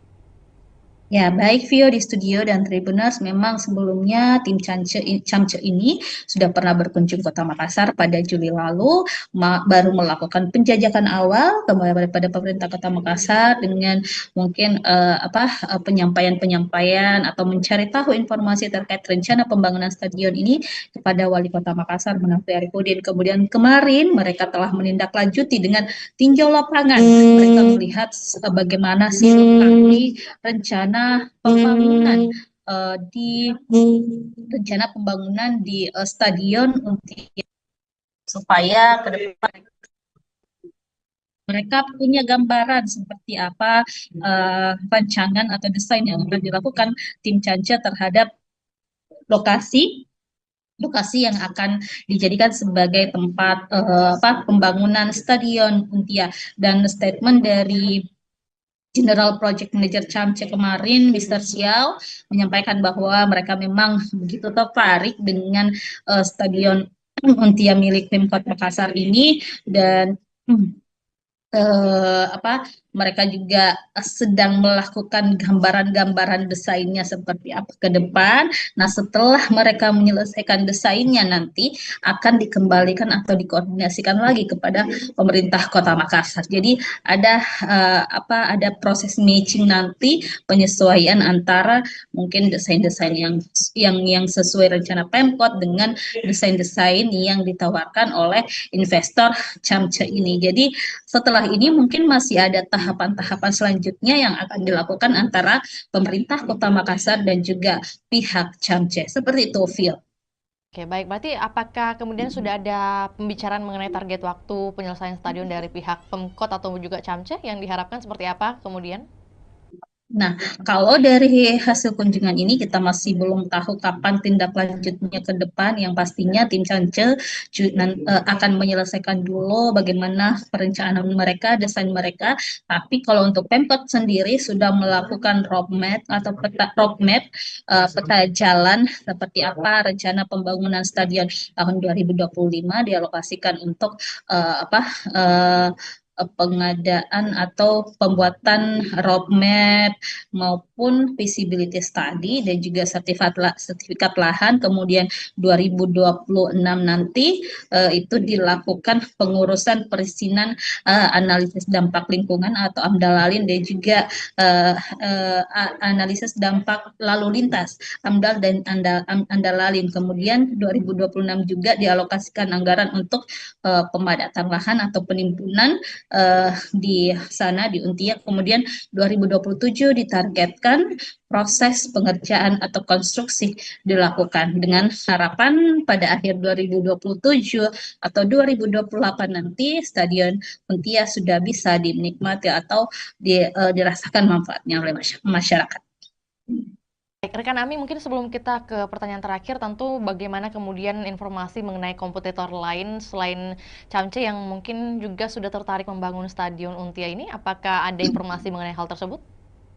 Baik, Tribuners dan Vio, memang sesuai pernyataan dari Wali Kota Makassar Munafri Arifudin, ada beberapa investor yang telah menjajaki kerjasama dengan pemerintah Kota Makassar. Salah satunya mungkin kemarin ada investor dari Qatar yang telah juga melakukan koordinasi dan komunikasi dengan Pemkot Makassar.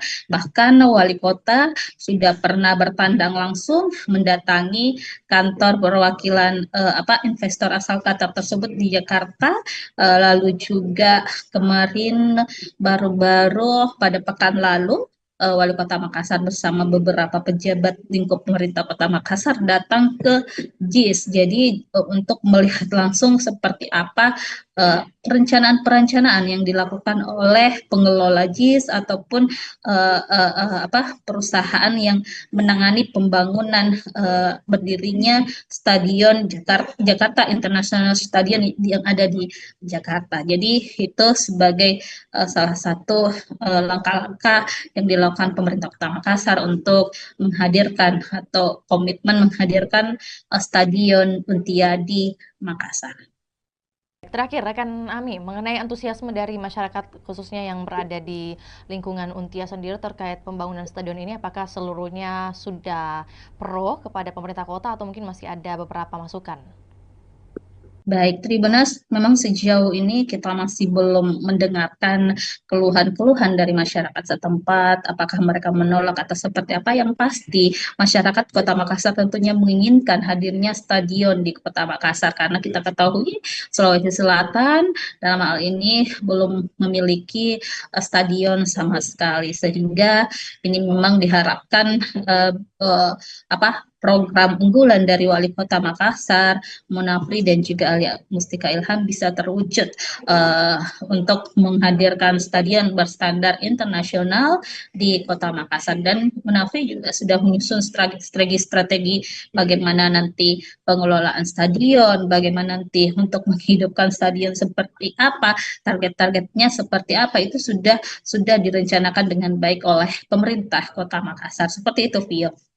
Baik, terima kasih laporannya di sore hari ini rekan Ami. Selamat kembali beraktivitas dan kami menunggu update terbaru baik mengenai bagaimana pembangunan atau keberlanjutan dari pembangunan Stadion Untia ini dan juga informasi relevan lainnya dari Kota Makassar. Selamat kembali beraktivitas dan juga Tribuners, kami akan tayangkan cuplikan liputan kita di sore hari ini. Berikut laporannya, selamat menyaksikan.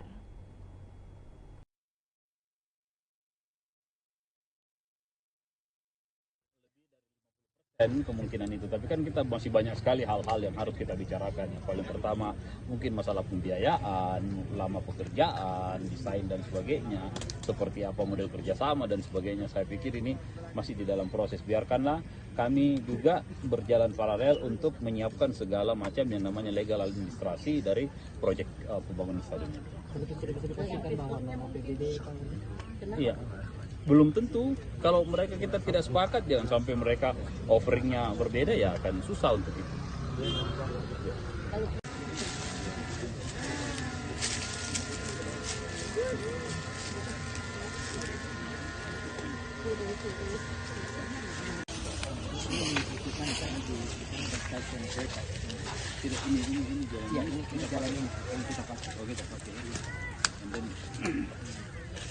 This open the street, ya, we need to mudah sampai sekarang.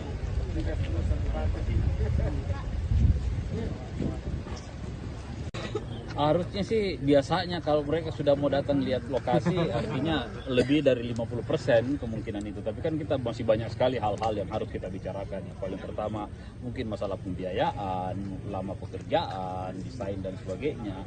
Seperti apa model kerjasama dan sebagainya. Saya pikir ini masih di dalam proses. Biarkanlah kami juga berjalan paralel untuk menyiapkan segala macam yang namanya legal administrasi dari proyek pembangunan stadion ini. Iya, belum tentu. Kalau mereka kita tidak sepakat, jangan sampai mereka offeringnya berbeda, ya akan susah untuk itu.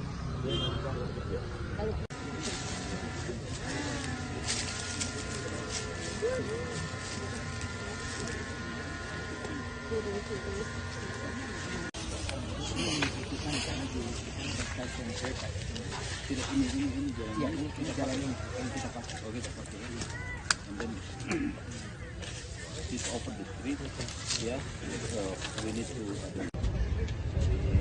mudah sampai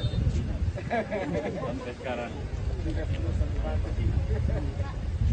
Kisah Haja Murni, 50 tahun jadi penjahit bendera merah putih di Kabupaten Sinjai. Dan untuk melengkapi informasi kita sudah terhubung dengan rekan Takwa dari Kabupaten Sinjai. Selamat siang rekan Takwa. Selamat siang rekan di studio dan selamat siang Tribuners dimanapun Anda berada. Oke, baik. Dapat disampaikan kemudian kisah awal dari Haja Murni ini memulai kemudian berbisnis atau berdagang dengan jasa menjahit bendera merah putih dimulai sejak tahun berapa dan kemudian bagaimana perkembangannya?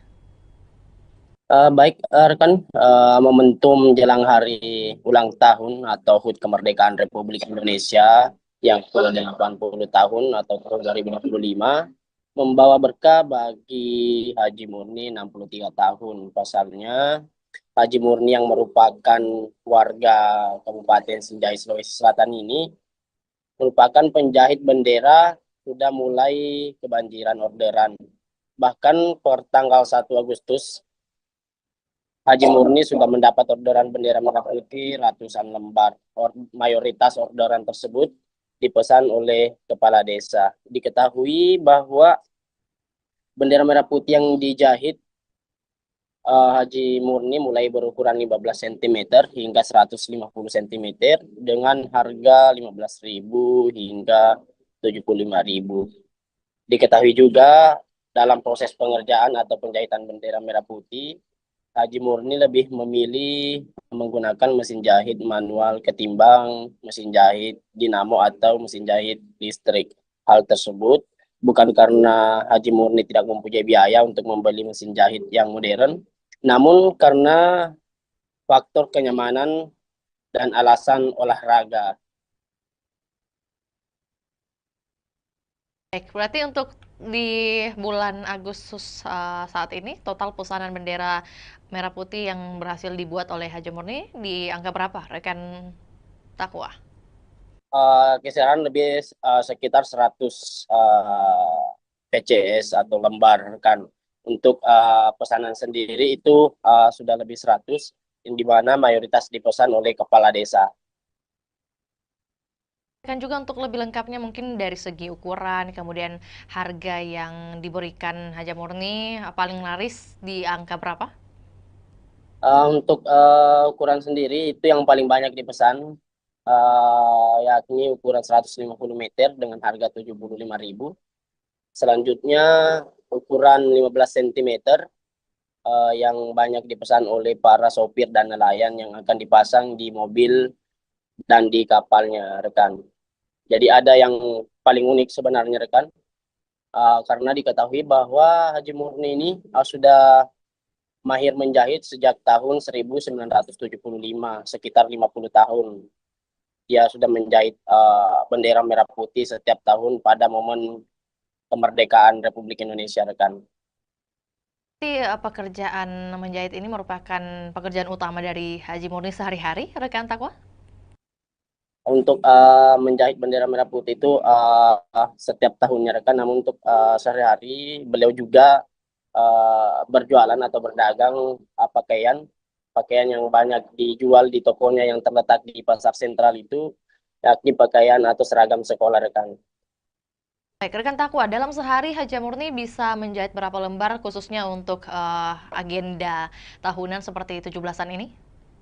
Untuk setiap harinya rata-rata itu 50 lembar setiap hari rekan, tergantung pesanan yang masuk. Kan juga rekan Takwa bahwa kemudian Haji Murni ini masih memilih menggunakan mesin jahit manual. Nah, kemudian apa yang menjadi alasan khususnya tidak mau menggunakan mesin listrik? Ada dua alasan utama. Yang pertama itu karena beliau lebih nyaman menggunakan mesin manual. Yang kedua itu sebagai momen atau leluasa untuk olahraga rekan. Motivasi utama dari Haji Murni ini tetap menjahit di usia ke-63 tahun, selain karena sembari berolahraga, bagaimana kemudian dengan kehidupannya, mungkin dukungan keluarga? Untuk dukungan keluarga, Haji Murni bersama almarhum suaminya itu berhasil memberikan pendidikan yang terbaik kepada 4 anaknya, dan saat ini 4 anaknya sudah berkeluarga, rekan. Kisah pribadinya dari Haji Murni ini, rekan Takwa, apakah kemudian ia menceritakan atau juga Anda liput mengenai siapa kemudian yang menjadi pengajar pertama dari Haji Murni sejak dulu? Jadi pada saat itu Haji Murni masih berumur 7 tahun, dia tinggal di Kota Makassar, ikut sama tantenya karena beliau tidak bisa melanjutkan pendidikan karena keterbatasan ekonomi. Yang kebetulan tantenya tersebut yang menjadi rumah tumpangan Haji Murni itu bekerja sebagai proses menjahit. Dari situ Haji Murni belajar dari tantenya. Setelah mahir dan berkeluarga, dia pindah ke Kabupaten Sinjai membuka toko pakaian, di mana sebelumnya toko pakaian itu atau pakaian yang digunakan atau yang dijual di tokonya itu dari hasil yang dijahit oleh Haji Murni sendiri rekan. Ditambah pada saat momen 17 Agustus atau momen kemerdekaan Republik Indonesia, orderan itu banyak yang masuk, maka dari situ beliau memulai usahanya itu untuk menjahit bendera, dan sampai saat ini dia sudah bertahan setiap tahun menjahit bendera merah putih itu sekitar 50 tahun rekan. Tadi disebutkan juga ada kemudian 4 anak dari Haji Murni, apakah kemudian dari ke-4 anak ini ada yang ikut turut membantu usahanya sekarang? Untuk saat ini anak yang pertama Haji Murni itu yang menjaga toko pakaian yang berada di toko sentral Sinjai yang terletak di Kelurahan Bongki, Kecamatan Sinjai Utara rekan. Baik, tentu menjadi pertanyaan juga mungkin mengenai sosok dari Haji Murni sendiri ini setelah kemudian melihat banyak pembeli dari dagangannya, yakni membeli bendera mungkin hasil jahitannya, bagaimana kemudian perasaannya? Dia tetap optimis di tengah kemajuan teknologi saat ini. Dia tetap optimis menggunakan mesin jahit manual untuk menjahit bendera, dan dia merasa bangga dengan jiwa nasionalisme yang dimiliki dan bertahan hingga bertahun-tahun dalam menjahit bendera merah putih rekan. Mungkin pesan khusus yang dititipkan oleh Haji Murni kepada mungkin masyarakat ataupun juga terkait kemerdekaan Republik Indonesia seperti apa yang Anda liput? Untuk sampai saat ini rekan, kami tidak menghimpun hal tersebut rekan. Lantas terima kasih atas informasinya rekan Takwa. Selamat kembali beraktivitas dan kami menunggu update terbaru yang akan dilaporkan dari Kabupaten Sinjai. Dan salam sukses juga buat Haji Murni selaku penjahit bendera merah putih di Kabupaten Sinjai. Dan kami Tribuners akan tayangkan juga cuplikan liputan juga pernyataan dari seorang Haji Murni. Berikut laporannya, selamat menyaksikan.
Tahun berapa ini kita menjahit?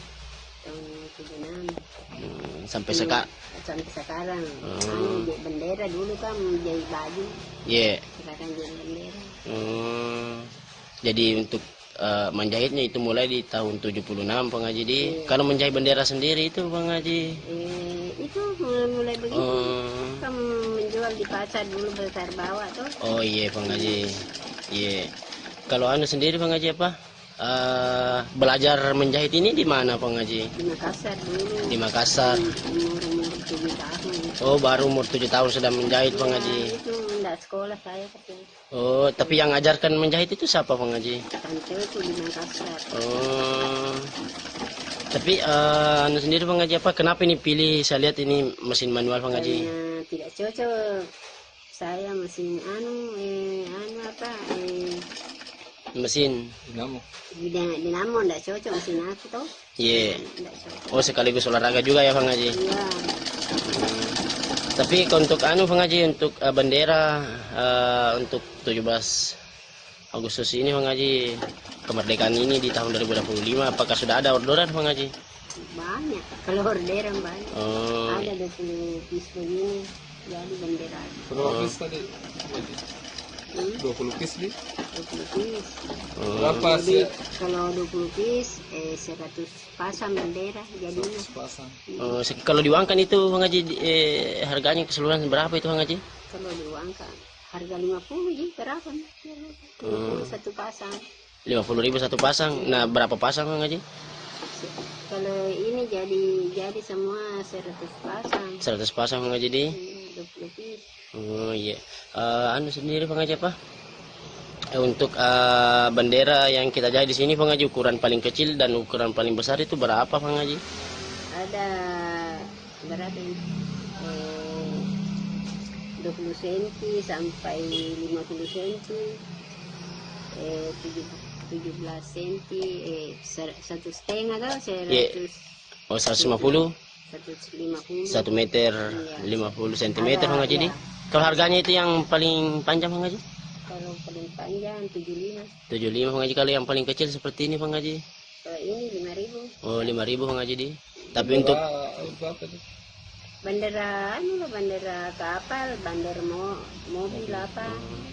Kalau keseluruhan orderan Bang Haji Saga nih matama orderan Bang?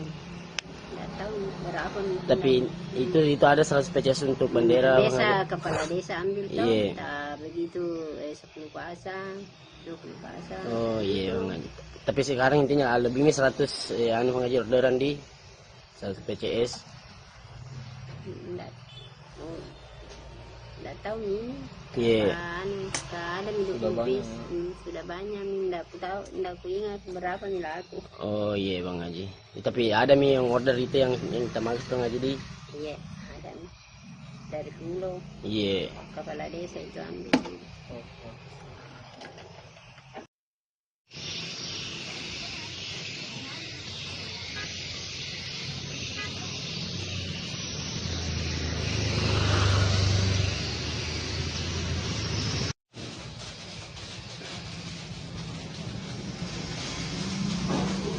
Kasih. 835 personel gabungan yang dikerahkan untuk amankan laga perdana PSM versus Persijap di Stadion Gelora B.J. Habibie, Kota Parepare.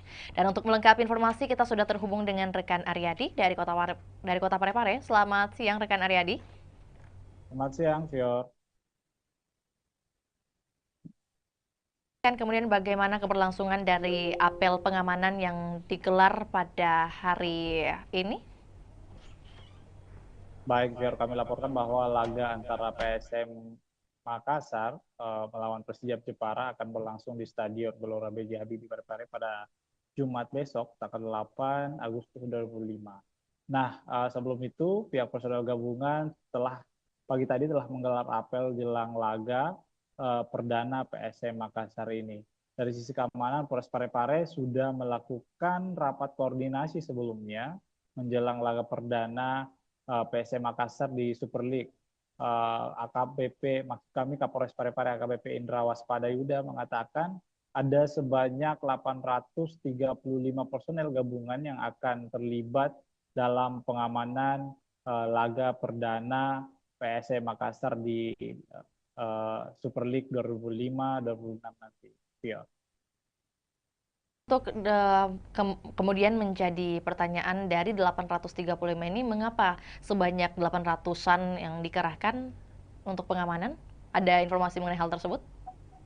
Betul sekali, Fior. Jadi 830 personel ini merupakan personel gabungan, diantaranya adalah 2/4 dari personel Polres Kota Parepare, kemudian ada juga TNI, kemudian ikut juga BRIMOB, Satpol PP, dan pihak-pihak lainnya.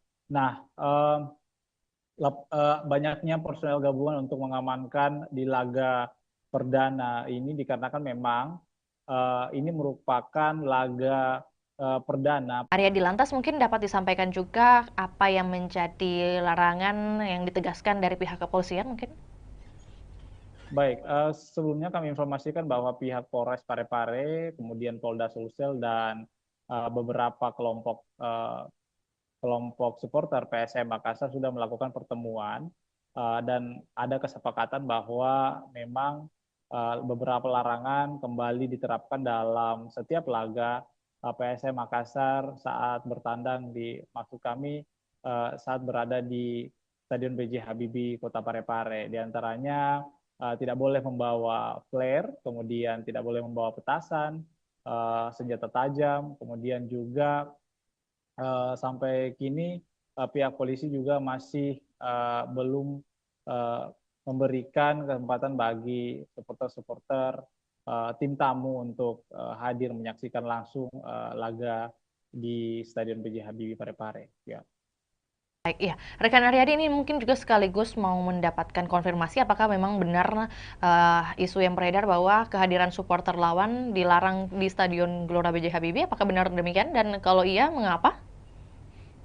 Betul sekali, Fior. Jadi memang untuk informasinya bahwa supporter lawan belum bisa menyaksikan langsung laga di Stadion Tandang, dikarenakan memang ini merupakan aturan dari Super League 2005-2026 ini, dikarenakan memang salah satu pengaruhnya adalah untuk pada saat di Liga 1 kemarin terakhir itu Persib Bandung dikarenakan banyaknya supporter yang masuk dan untuk jangan sampai ada menimbulkan kericuhan seperti itu ya.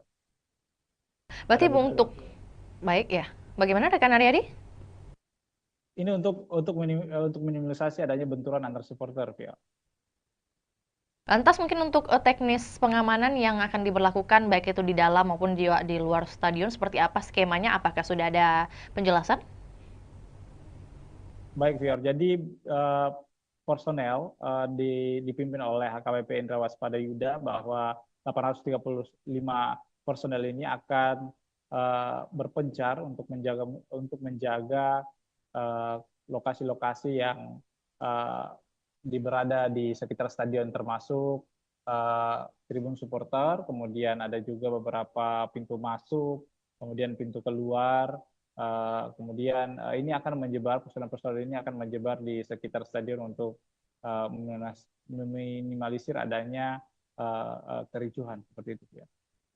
Ya, selain imbauan rekan Aryadi, tentu menjadi pertanyaan juga bagaimana kemudian tanggapan dari Kapolres Kota Parepare mungkin mengenai dipilihnya Kota Parepare sebagai markas PSM, seperti apa yang disampaikan? Ya, menurut Indra setelah kami konfirmasi bahwa pihaknya sangat senang kembali dipilihnya Parepare menjadi markas PSM Makassar. Nah, namun meski begitu dia sangat mengimbau supporter untuk ikut menjaga keamanan dan ketertiban masyarakat di Parepare selama menonton jalannya laga. Memang PSM Makassar ini untuk informasi Fior bahwa PSM Makassar mempunyai rekor unbeaten atau tidak terkalahkan di pekan pertama di kompetisi kasta tertinggi sepak bola Indonesia ini sejak 2017. Nah, rekor ini kemudian berlanjut jika PSM menekuk Persijap Jepara yang digelar besok hari. Nah, Persijap sendiri adalah tim juara 3 di Liga 2 Indonesia musim lalu yang mendapat tiket terakhir klub promosi Super League 25. Beberapa supporter juga bahkan mengharapkan bahwa PSM Makassar langsung memetik poin di laga perdana ini dikarenakan memang PSM Makassar adalah salah satu tim juara di Super League 2025-2026. Ya. Berarti prediksi dari pengamat sepak bola mungkin yang berhasil Anda liput seperti apa yang ia lihat dari permainan atau persiapan dari PSM melawan Persijap nantinya? Betul sekali, Fior. Jadi salah satu pengamat sepak bola di Sulawesi Selatan mengatakan bahwa PSM Makassar ini mempunyai motivasi tinggi untuk menjaga tradisi yang tidak terkalahkan di laga perdana, apalagi mereka didukung dengan tampil di kandang sendiri. Sebanyak 22 pemain musim lalu ini kemudian juga dipertahankan lalu merekrut 9 pemain dengan kondisi ini berbeda dengan Persijap Jepara karena Laskar Kalimanyat ini mengalami perombakan besar di skuad saat dipromosikan masuk di Super League 2025-2026 ini. Nah, menurut pengamat bahwa pertandingan pertama ini sangat penting dimenangkan sebab akan memudahkan langkah pasukan Ramang menghadapi laga-laga selanjutnya. Nah, ini harus dimaksimalkan bahwa supporter juga diminta untuk mendukung PSM Makassar secara maksimal karena ini akan memberikan energi tambahan kepada pemain-pemain. Nah, seperti itu, Vio. Lebih lanjut, rekan Aryadi mungkin terkait antusiasme baik itu dari warga Parepare sendiri ataupun juga warga yang dari luar Parepare untuk menyaksikan pertandingan di hari esok, apalagi pertandingan perdana. Ini seperti apa? Sebesar apa ini kemudian mungkin tiket yang berhasil dijual sebesar atau seberapa banyak? Baik, Fior. Jadi informasi yang kami telah himpun bahwa panitia pelaksana sudah menyiapkan 7.000 lembar tiket di laga perdana ini karena memang ini lebih meningkat dari sebelumnya karena memang diproyeksikan bahwa stadion akan full dipenuhi oleh supporter di laga perdana untuk mendukung PSM Makassar. Namun ternyata ada beberapa perubahan harga tiket juga dikarenakan harga tiket tribun penonton selatan dan utara itu turun 10.000, yang dulunya berkisaran dengan harga 100.000 sekarang sudah berjumlah harganya 90.000. Nah, sementara harga tiket VIP utama, VIP utara dan selatan itu tetap 300.000. Kemudian tribun timur juga itu tetap 150.000. Jadi hanya penonton tribun selatan dan utara yang mengalami penurunan 90.000. Nah, dan pantauan kami, Fior, bahwa di lapangan tadi bahwa penukaran tiket juga sudah beberapa supporter sudah melakukan penukaran tiket yang didirikan oleh panitia pelaksana PSM Makassar kepada supporter. Beberapa di antaranya itu sudah menukarkan tiket lebih awal dikarenakan memang jangan sampai besok itu ada antrian cukup panjang dikarenakan padatnya supporter yang datang untuk menonton laga perdana PSM Makassar di Super League 2025-2026, Pior. Lanjut lagi rekan Aryadi, terakhir juga menyambung dengan apa yang disampaikan, kemudian sudah tersebar menurut panitia sebanyak 7.000 tiket. Lantas untuk pengawasan terhadap tiket palsu atau mungkin juga calo seperti apa yang dihadirkan oleh panitia? Baik, Fior, sebenarnya untuk tiket palsu sebenarnya ini kan sudah dilakukan oleh panitia pelaksana bahwa tiket hanya tersedia dibeli secara online. Namun panitia tetap mempertimbangkan menyiapkan lokasi penukaran, bahwa maksud kami adanya tiket tambahan jika memang ada penonton yang masih membludak seperti itu, yang belum mendapatkan tiket secara online. Untuk meminimalisasi adanya calo tiket, bahwa panitia pelaksana menghimbau agar supporter tidak membeli tiket dari calo seperti itu, ya. Informasi tambahan juga buat Tribuners yang mungkin hendak mengikuti pertandingan perdana di hari esok, masih tersedia juga untuk pembelian tiket via on the spot langsung di lokasi, dan tentunya kita juga doakan bersama keberhasilan dari PSM Makassar melawan Persijap di hari esok. Akan berlangsung pada pukul 7 waktu Indonesia Barat dan waktu Indonesia Tengah di pukul 8. Benar demikian rekan Aryadi? Betul, betul. Atas laporannya rekan Aryadi di siang hari ini, kami menunggu update terbaru untuk topik ataupun juga wacana lainnya. Selamat kembali bertugas. Dan Tribuners, kami akan tayangkan cuplikan liputan kita di siang hari ini, juga pernyataan dari Kapolres Parepare, yakni AKBP Indra Waspadayuda. Berikut laporannya, selamat menyaksikan. Para anggotanya bisa mengetahui segala bentuk resiko semuanya, apa yang menjadi tugas dan tanggung jawabnya, dan apa yang menjadi sasaran pengamanan. Ya. Orang bareng tempat. Ya. Nanti ada Pembangunan juga sempat dulu kita sampai ke wali kota atau sekolah. Ya, jadi nanti untuk titik pagi ada 18 yang akan sudah datang. Zona 1 itu berbeda. Mungkin zona 2 terkait dengan pemeriksaan tiket, lebih fokus kepada orang. Kemarin kami melaksanakan rapat koordinasi terkait dengan pengamanan kegiatan BRI Super League, yang mana Parepare masih menjadi tuan rumah.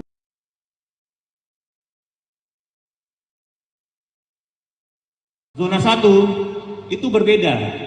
Mungkin zona 2 terkait dengan pemeriksaan tiket, lebih fokus kepada orang. Di zona 1 fokus kepada kegiatannya.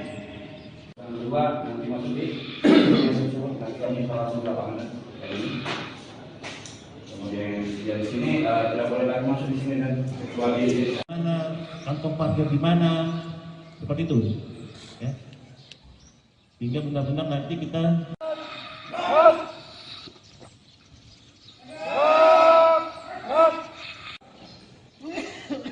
coba saya mau tanya, yang tahu sasaran pengamanan apa? Kemudian risiko ancamannya apa? Ya, karena kita cuma 300.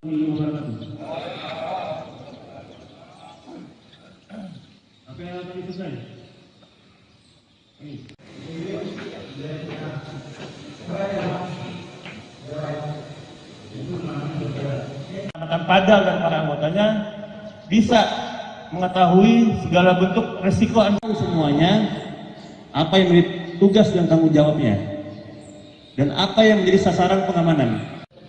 Ya. Orang bareng tempat. Ya. Ya. Nanti ada. Pembangunan juga kena sempat dulu kita sampaikan ke wali kota atau sekolah. Ya, baik itu. Jadi nanti untuk titik pagi ada 18 yang akan sudah datang. Zona 1 itu berbeda.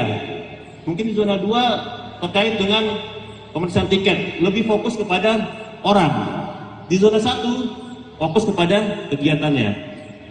Yang kedua nanti masuki nanti kami langsung lapangan ini. Kemudian di sini tidak boleh lagi masuk di sini dan kecuali mana kantong parkir di mana, seperti itu.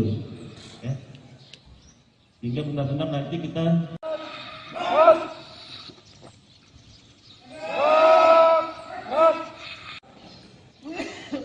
coba saya mau tanya, yang tahu sasaran pengamanan apa? Apa? Kemudian risiko ancamannya apa? Ya, karena kita cuma 300.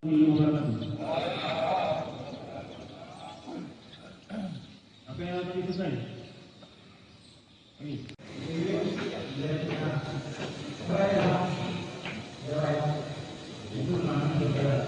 Akan padal dan para anggotanya bisa mengetahui segala bentuk resiko semuanya, apa yang menjadi tugas dan tanggung jawabnya, dan apa yang menjadi sasaran pengamanan.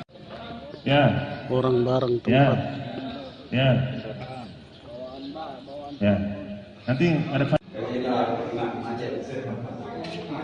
pembangunan juga kena sempat dulu kita sampaikan ke wali kota atau sekolah.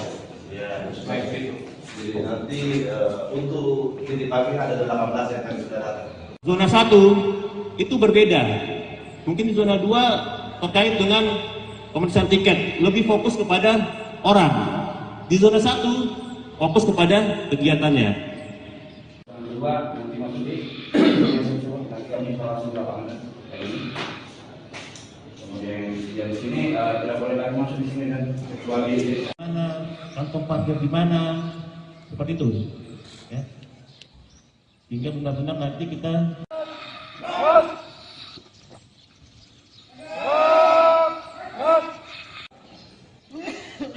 coba saya mau tanya, yang tahu sasaran pengamanan apa? Apa? Kemudian risiko ancamannya apa? Ya, karena kita cuma 300.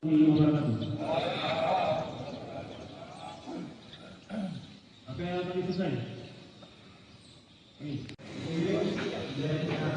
Angin segar bagi masyarakat Kota Makassar, di mana Stadion Untia Kota Makassar dilirik investor Tiongkok. Dan untuk melengkapi informasi, kita sudah terhubung dengan rekan Ami dari Kota Makassar. Selamat sore rekan Ami. Baik, selamat sore rekan Vio. Oke, baik. Dapat disampaikan kemudian bagaimana kunjungan dari investor yang hadir di hari kemarin, rekan Ami, bagaimana kemudian update-nya dan hasil yang bisa disampaikan kepada kami. Silakan. Baik, Tribuners dan Vio di studio dapat saya sampaikan bahwa pemerintah Kota Makassar memang sedang mempersiapkan pembangunan Stadion Untia di Kelurahan Untia, Kecamatan Biringkanaya, Kota Makassar. Nah, update terbaru bahwa ada investor atau perusahaan konstruksi asal Tiongkok, Cina, yakni Chems Engineering Co. Ltd atau CHAMCE melakukan kunjungan langsung di lokasi rencana pembangunan stadion di Kelurahan Untia. Nah, perusahaan konstruksi ini memang sudah pernah bertemu langsung dengan Wali Kota Makassar Munafri Arifudin pada bulan Juli lalu, dan ini adalah tindak lanjut dari kunjungannya yang sebelumnya. Dan tentunya tim CHAMCE meninjau langsung lokasi tersebut didampingi oleh Wali Kota Makassar Munafri Arifudin, hadir juga Wakil Wali Kota Makassar Alia Mustika Ilham dan sejumlah pejabat organisasi perangkat daerah lingkup pemerintah Kota Makassar.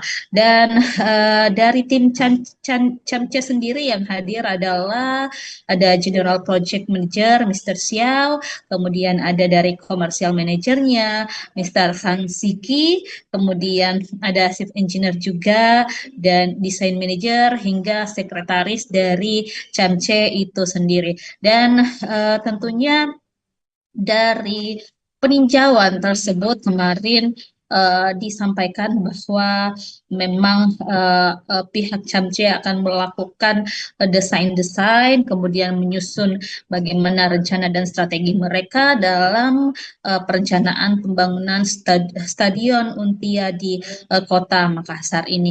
Nah, pemerintah Kota Makassar tentunya membuka diri karena memang Pemkot Makassar saat ini sedang mencari investor yang akan membiayai atau mendanai pembangunan stadion di Kota Makassar. Dan di sana tentunya disampaikan juga kemarin bahwa Camce ini sudah punya pengalaman banyak di bidang infrastruktur. Salah satu proyek yang sudah dijalankan di Provinsi Sulawesi Selatan yakni Bendung Jenelata, kemudian di berbagai negara juga telah menghadirkan berbagai infrastruktur termasuk juga stadion, ada di Kamboja dengan kapasitas 60.000 penonton, kemudian di Uzbekistan dan beberapa negara lainnya tentunya termasuk Belarus juga yang kapasitas penontonnya 15.000 seat. Nah, tentunya kemarin disampaikan Wali Kota Makassar Munafri Arifudin saat kami berwawancara bahwa tim Camce akan segera menyusun gambaran desainnya seperti apa yang mana cocok dan efektif untuk Stadion Untia ke depan.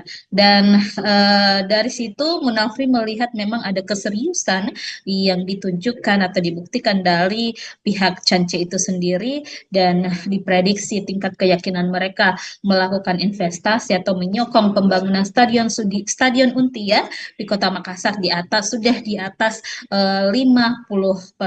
Jadi ini adalah langkah progresif yang ditunjukkan oleh Pemkot Makassar untuk terus menggait investor yang cocok mungkin dengan model kerjasamanya, yang cocok dengan konsep-konsep yang diterapkan atau telah disusun juga oleh pemerintah Kota Makassar.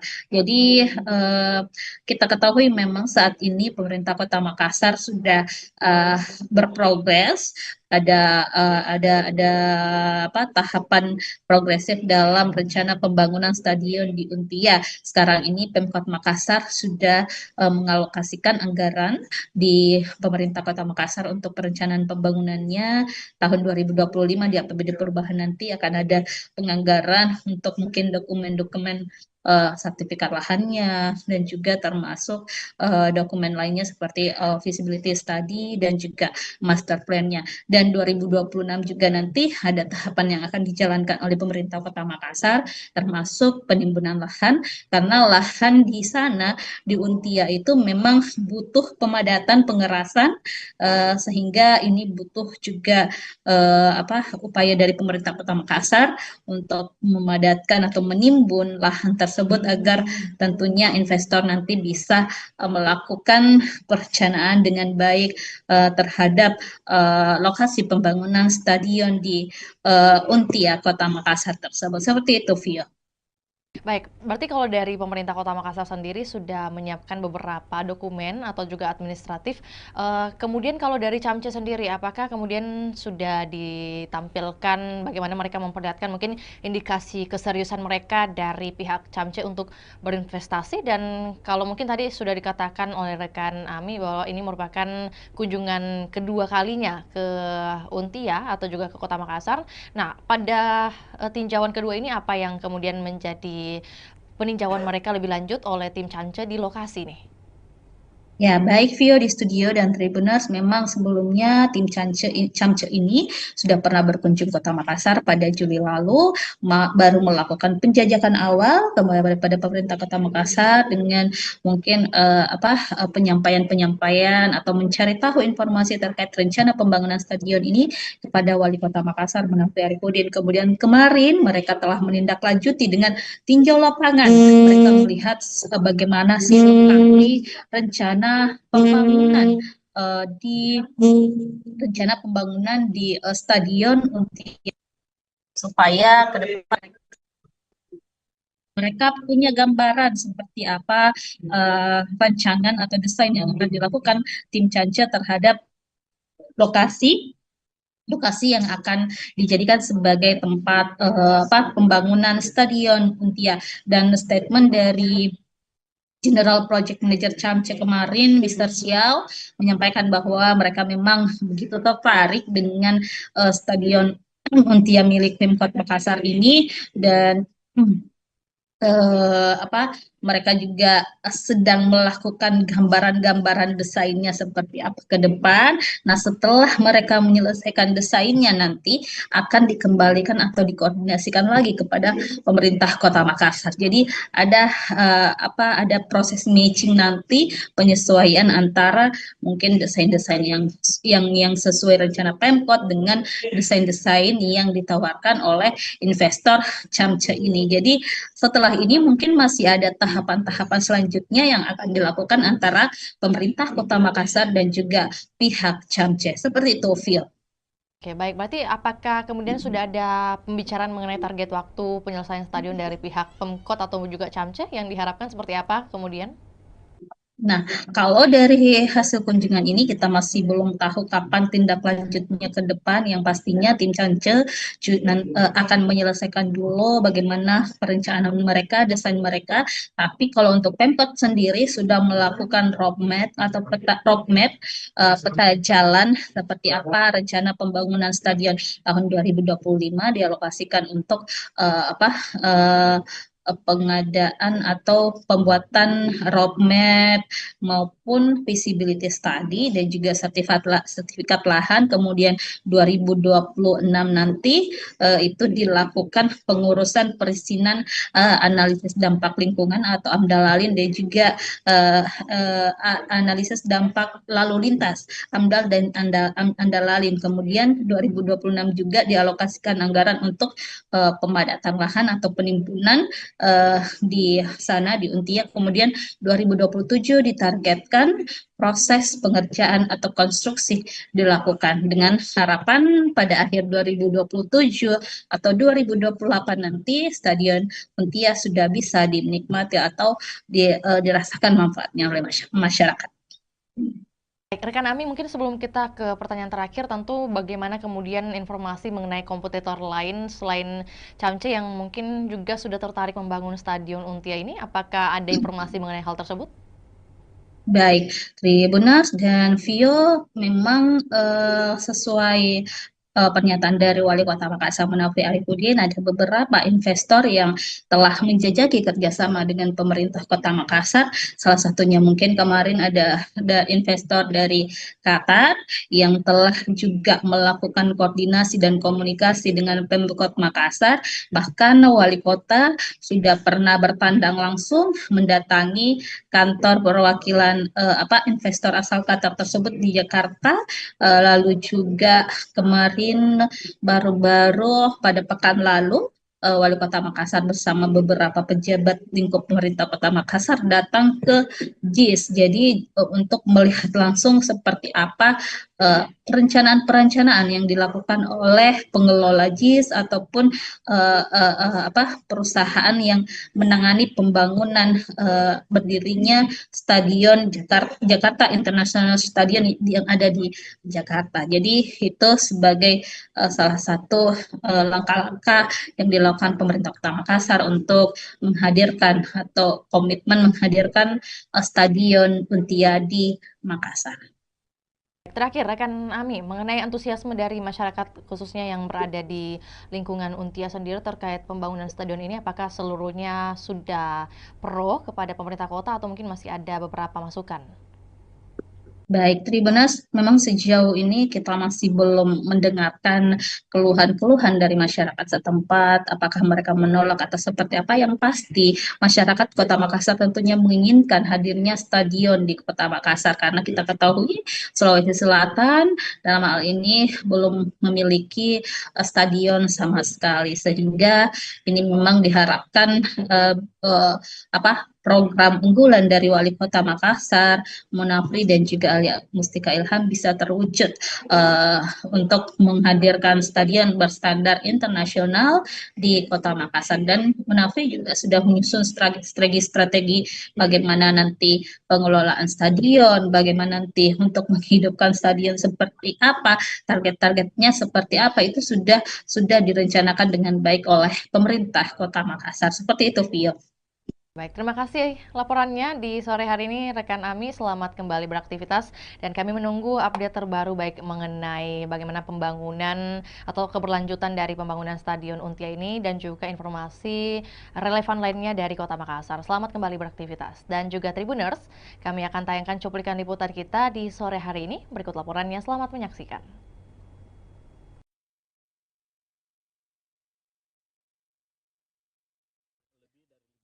Dan kemungkinan itu, tapi kan kita masih banyak sekali hal-hal yang harus kita bicarakan. Yang paling pertama mungkin masalah pembiayaan, lama pekerjaan, desain dan sebagainya, seperti apa model kerjasama dan sebagainya. Saya pikir ini masih di dalam proses. Biarkanlah kami juga berjalan paralel untuk menyiapkan segala macam yang namanya legal administrasi dari proyek pembangunan stadion ini. Iya. Belum tentu, kalau mereka kita tidak sepakat, jangan sampai mereka offeringnya berbeda, ya akan susah untuk itu.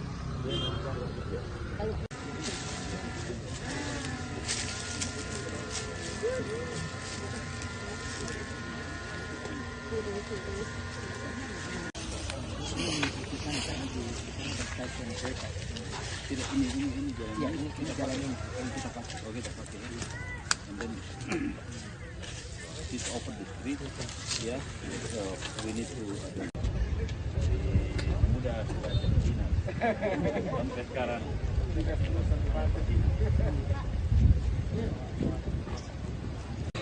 Harusnya sih biasanya kalau mereka sudah mau datang lihat lokasi artinya lebih dari 50% kemungkinan itu, tapi kan kita masih banyak sekali hal-hal yang harus kita bicarakan. Yang paling pertama mungkin masalah pembiayaan, lama pekerjaan, desain dan sebagainya, seperti apa model kerjasama dan sebagainya. Saya pikir ini masih di dalam proses. Biarkanlah kami juga berjalan paralel untuk menyiapkan segala macam yang namanya legal administrasi dari proyek pembangunan stadion ini.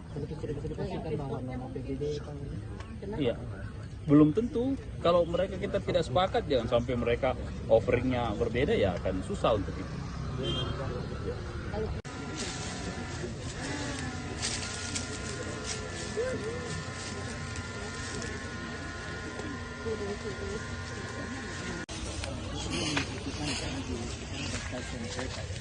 Tidak, ini jalan yang kita pakai. Oh, kita pakai ini. And then this open the street, ya. So we need to mudah Cina sampai sekarang. Kisah Haja Murni, 50 tahun jadi penjahit bendera merah putih di Kabupaten Sinjai. Dan untuk melengkapi informasi, kita sudah terhubung dengan rekan Takwa dari Kabupaten Sinjai. Selamat siang rekan Takwa. Selamat siang rekan di studio dan selamat siang Tribuners dimanapun Anda berada. Oke, baik. Dapat disampaikan kemudian kisah awal dari Haja Murni ini memulai kemudian berbisnis atau berdagang dengan jasa menjahit bendera merah putih dimulai sejak tahun berapa dan kemudian bagaimana perkembangannya? Baik rekan, momentum jelang hari ulang tahun atau HUT kemerdekaan Republik Indonesia yang ke-80 tahun atau tahun 2025 membawa berkah bagi Haji Murni 63 tahun. Pasalnya Haji Murni yang merupakan warga Kabupaten Sinjai Sulawesi Selatan ini merupakan penjahit bendera, sudah mulai kebanjiran orderan. Bahkan per tanggal 1 Agustus Haji Murni sudah mendapat orderan bendera merah putih ratusan lembar. Mayoritas orderan tersebut dipesan oleh kepala desa. Diketahui bahwa bendera merah putih yang dijahit Haji Murni mulai berukuran 15 cm hingga 150 cm dengan harga 15.000 hingga 75.000. Diketahui juga dalam proses pengerjaan atau penjahitan bendera merah putih, Haji Murni lebih memilih menggunakan mesin jahit manual ketimbang mesin jahit dinamo atau mesin jahit listrik. Hal tersebut bukan karena Haji Murni tidak mempunyai biaya untuk membeli mesin jahit yang modern, namun karena faktor kenyamanan dan alasan olahraga. Baik, berarti untuk di bulan Agustus saat ini total pesanan bendera merah putih yang berhasil dibuat oleh Haji Murni di angka berapa, rekan Takwa? Kisaran lebih sekitar 100 PCS atau lembar kan. Untuk pesanan sendiri itu sudah lebih 100, di mana mayoritas dipesan oleh kepala desa. Kan juga untuk lebih lengkapnya mungkin dari segi ukuran, kemudian harga yang diberikan Haji Murni paling laris di angka berapa? Untuk ukuran sendiri itu yang paling banyak dipesan, yakni ukuran 150 meter dengan harga 75.000. Selanjutnya ukuran 15 cm yang banyak dipesan oleh para sopir dan nelayan yang akan dipasang di mobil dan di kapalnya, rekan. Jadi ada yang paling unik sebenarnya, rekan, karena diketahui bahwa Haji Murni ini sudah mahir menjahit sejak tahun 1975, sekitar 50 tahun. Dia sudah menjahit bendera merah putih setiap tahun pada momen kemerdekaan Republik Indonesia, rekan. Jadi pekerjaan menjahit ini merupakan pekerjaan utama dari Haji Murni sehari-hari, rekan Takwa? Untuk menjahit bendera merah putih itu setiap tahunnya, rekan. Namun untuk sehari-hari beliau juga berjualan atau berdagang pakaian yang banyak dijual di tokonya yang terletak di pasar sentral itu, yakni pakaian atau seragam sekolah, rekan. Baik, rekan Takwa, dalam sehari Haji Murni bisa menjahit berapa lembar khususnya untuk agenda tahunan seperti 17-an ini? Untuk setiap harinya rata-rata itu 50 lembar setiap hari, rekan. Tergantung pesanan yang masuk. Kan juga rekan Takwa bahwa kemudian Haji Murni ini masih memilih menggunakan mesin jahit manual. Nah, kemudian apa yang menjadi alasan khususnya tidak mau menggunakan mesin listrik?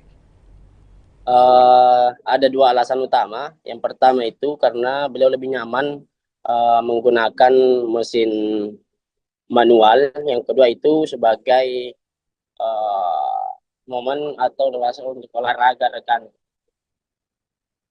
Motivasi utama dari Haji Murni ini tetap menjahit di usia ke-63 tahun, selain karena sembari berolahraga, bagaimana kemudian dengan kehidupannya, mungkin dukungan keluarga?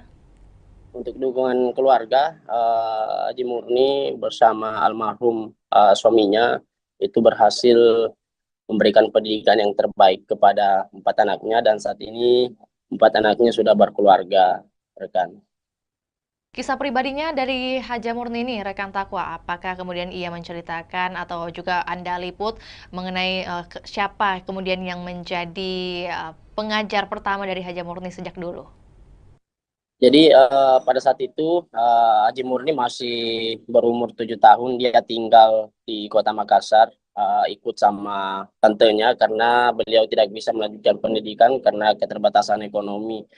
Yang kebetulan tantenya tersebut yang menjadi rumah tumpangan Haji Murni itu bekerja sebagai proses menjahit. Dari situ Haji Murni belajar dari tantenya. Setelah mahir dan berkeluarga, dia pindah ke Kabupaten Sinjai membuka toko pakaian, di mana sebelumnya toko pakaian itu atau pakaian yang digunakan atau yang dijual di tokonya itu dari hasil yang dijahit oleh Haji Murni sendiri, rekan.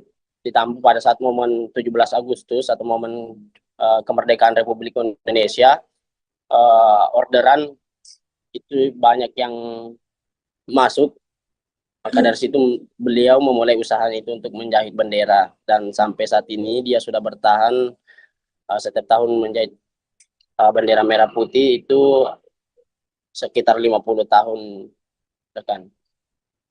Tadi disebutkan juga ada kemudian 4 anak dari Haja Murni. Apakah kemudian dari keempat anak ini ada yang ikut turut membantu usahanya sekarang? Untuk saat ini anak yang pertama Haji Murni itu yang menjaga toko pakaian yang berada di toko sentral Sinjai yang terletak di Kelurahan Bongki, Kecamatan Sinjai Utara, rekan. Baik, tentu menjadi pertanyaan juga mungkin mengenai sosok dari Haja Murni sendiri ini setelah kemudian melihat banyak pembeli dari dagangannya, yakni membeli bendera mungkin hasil jahitannya, bagaimana kemudian perasaannya?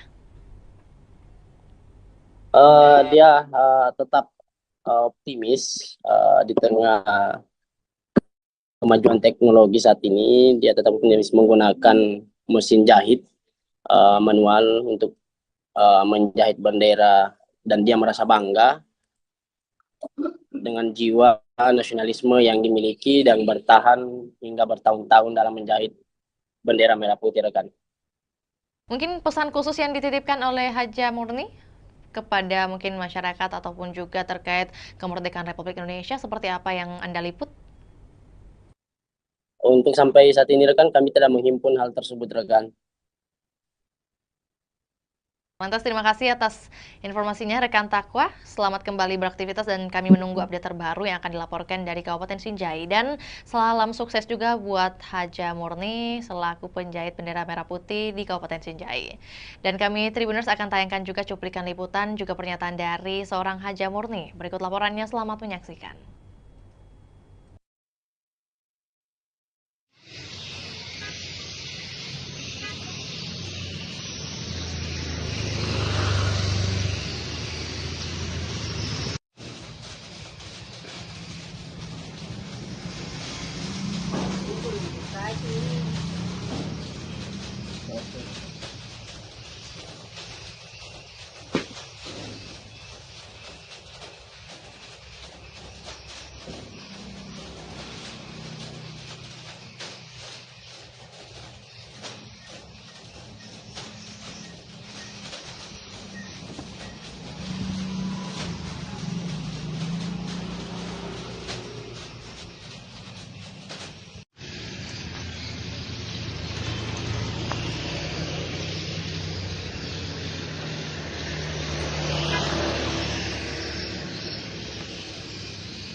Berapa ini kita menjahit? Tahun 76. Sampai Sampai sekarang. Bendera dulu kan menjahit baju. Iya. Sekarang jadi bendera. Jadi untuk menjahitnya itu mulai di tahun 76, Bang Haji. Kalau menjahit bendera sendiri itu, Bang Haji? Itu mulai begitu. Kamu menjual di pasar dulu besar bawah tuh. Oh iya Bang Haji. Iya. Kalau anu sendiri Bang Haji apa? Belajar menjahit ini di mana Bang Haji? Di Makassar dulu. Di Makassar. Umur 7 tahun. Oh baru umur 7 tahun sudah menjahit Bang Haji. Itu enggak sekolah saya tapi. Oh tapi yang ajarkan menjahit itu siapa Bang Haji? Tante itu di Makassar. Oh. Tapi anu sendiri Bang Haji apa? Kenapa ini pilih? Saya lihat ini mesin manual Bang Haji. Karena tidak cocok. Saya mesin Mesin dinamo enggak cocok mesin aku tuh. iya Enggak cocok. Oh sekaligus olahraga juga ya Bang Haji. Iya. Tapi untuk anu Bang Haji untuk bendera untuk 17 Agustus ini Bang Haji kemerdekaan ini di tahun 2025 apakah sudah ada orderan Bang Haji? Banyak. Kalau orderan banyak. Oh. Ada 20 piece begini jadi bendera. Berapa piece tadi? 20 piece nih? 20 piece. Berapa sih? Kalau 20 piece 100 pasang bendera jadinya. 100 pasang. Oh, kalau diuangkan itu Bang Haji harganya keseluruhan berapa itu Bang Haji? Kalau diuangkan harga 50 ji berapa nih? 50 satu pasang. 50.000 satu pasang. Nah, berapa pasang Bang Haji? Kalau ini jadi semua 100 pasang. 100 pasang Bang Haji di 20 piece. Oh iya. Anu sendiri Bang Haji apa? Untuk bendera yang kita jahit di sini Bang Haji ukuran paling kecil dan ukuran paling besar itu berapa Bang Haji? Ada berapa ini? 20 cm sampai 50 cm. 17 cm, 1,5 atau 100. Yeah. Oh 150? 150. 1 meter 50 cm Bang Haji di. Kalau harganya itu yang paling panjang Bang Haji? Kalau paling panjang 75. 75 Bang Haji. Kalau yang paling kecil seperti ini Bang Haji? Ini 5.000. Oh 5.000 Bang Haji di. Tapi untuk bendera bendera kapal, bendera mobil apa. Kalau keseluruhan orderan Bang Haji Saga nih matama orderan Bang. Enggak tahu berapa. Tapi itu ada 100 PCS untuk bendera Bang desa, Haji. kepala desa ambil tahu. Iya. Begitu 10 pasang, 20 pasang. Oh iya Bang Haji. Tapi sekarang intinya lebih ini 100 anu Bang Haji orderan di 100 PCS. Enggak tahu ini. Iya. Ada minum bis, sudah banyak enggak tahu, enggak ingat berapa nih laku. Oh iya Bang Haji. Tapi ada nih yang order itu yang kita maksud Bang Haji di. Iya, ada nih. Dari Pulau. Iya. Kepala desa itu ambil. Rp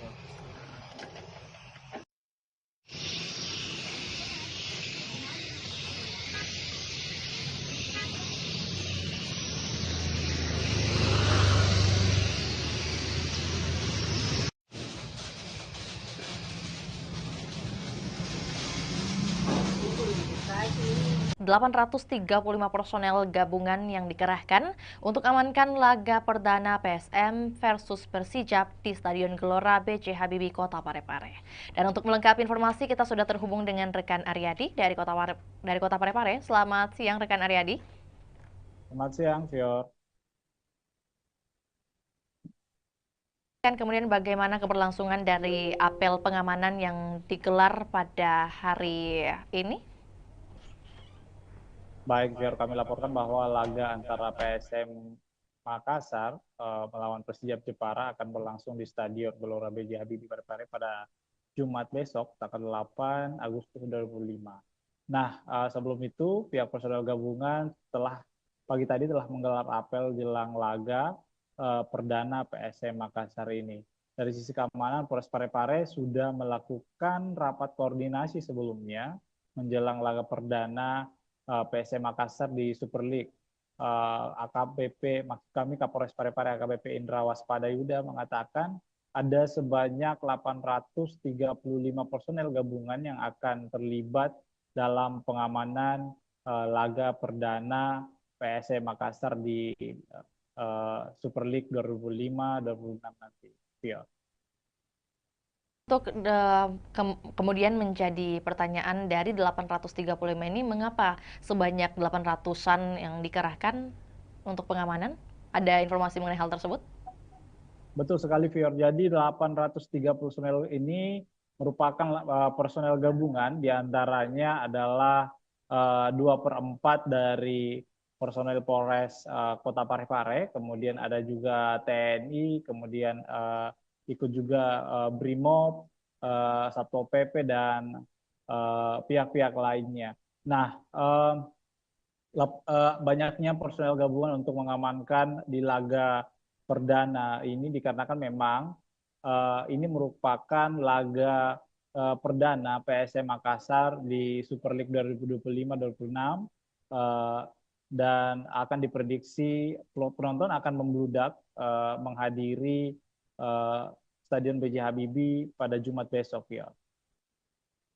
Beberapa instansi juga yang turut tergabung dalam pengamanan di hari esok, rekan Aryadi. Lantas mungkin dapat disampaikan juga apa yang menjadi larangan yang ditegaskan dari pihak kepolisian mungkin? Baik, sebelumnya kami informasikan bahwa pihak Polres Parepare, kemudian Polda Sulsel, dan beberapa kelompok supporter PSM Makassar sudah melakukan pertemuan dan ada kesepakatan bahwa memang beberapa larangan kembali diterapkan dalam setiap laga PSM Makassar saat bertandang maksud kami saat berada di Stadion B.J. Habibie Kota Parepare. Di antaranya tidak boleh membawa flare, kemudian tidak boleh membawa petasan, senjata tajam, kemudian juga sampai kini pihak polisi juga masih belum memberikan kesempatan bagi supporter-supporter tim tamu untuk hadir menyaksikan langsung laga di Stadion B.J. Habibie Parepare. Ya. Baik, ya. Rekan Aryadi, ini mungkin juga sekaligus mau mendapatkan konfirmasi apakah memang benar isu yang beredar bahwa kehadiran supporter lawan dilarang di Stadion Gelora B.J. Habibie. Apakah benar demikian? Dan kalau iya, mengapa? Betul sekali, Fior. Jadi memang untuk informasinya bahwa supporter lawan belum bisa menyaksikan langsung laga di stadion tandang dikarenakan memang ini merupakan aturan dari Super League 2025-2026 ini, dikarenakan memang salah satu pengaruhnya adalah untuk pada saat di Liga 1 kemarin terakhir itu Persib Bandung, dikarenakan banyaknya supporter yang masuk dan untuk jangan sampai ada menimbulkan kericuhan seperti itu, ya. Berarti untuk baik ya. Bagaimana rekan Aryadi? Ini untuk minimalisasi adanya benturan antar supporter, ya. Lantas mungkin untuk teknis pengamanan yang akan diberlakukan baik itu di dalam maupun di luar stadion seperti apa skemanya? Apakah sudah ada penjelasan? Baik, Fior. Jadi personel dipimpin oleh HKBP Indra Waspada Yuda bahwa 835 personel ini akan berpencar untuk menjaga lokasi-lokasi yang berada di sekitar stadion, termasuk tribun supporter, kemudian ada juga beberapa pintu masuk, kemudian pintu keluar. Kemudian ini akan menyebar, personel-personel ini akan menyebar di sekitar stadion untuk meminimalisir adanya kericuhan seperti itu, ya.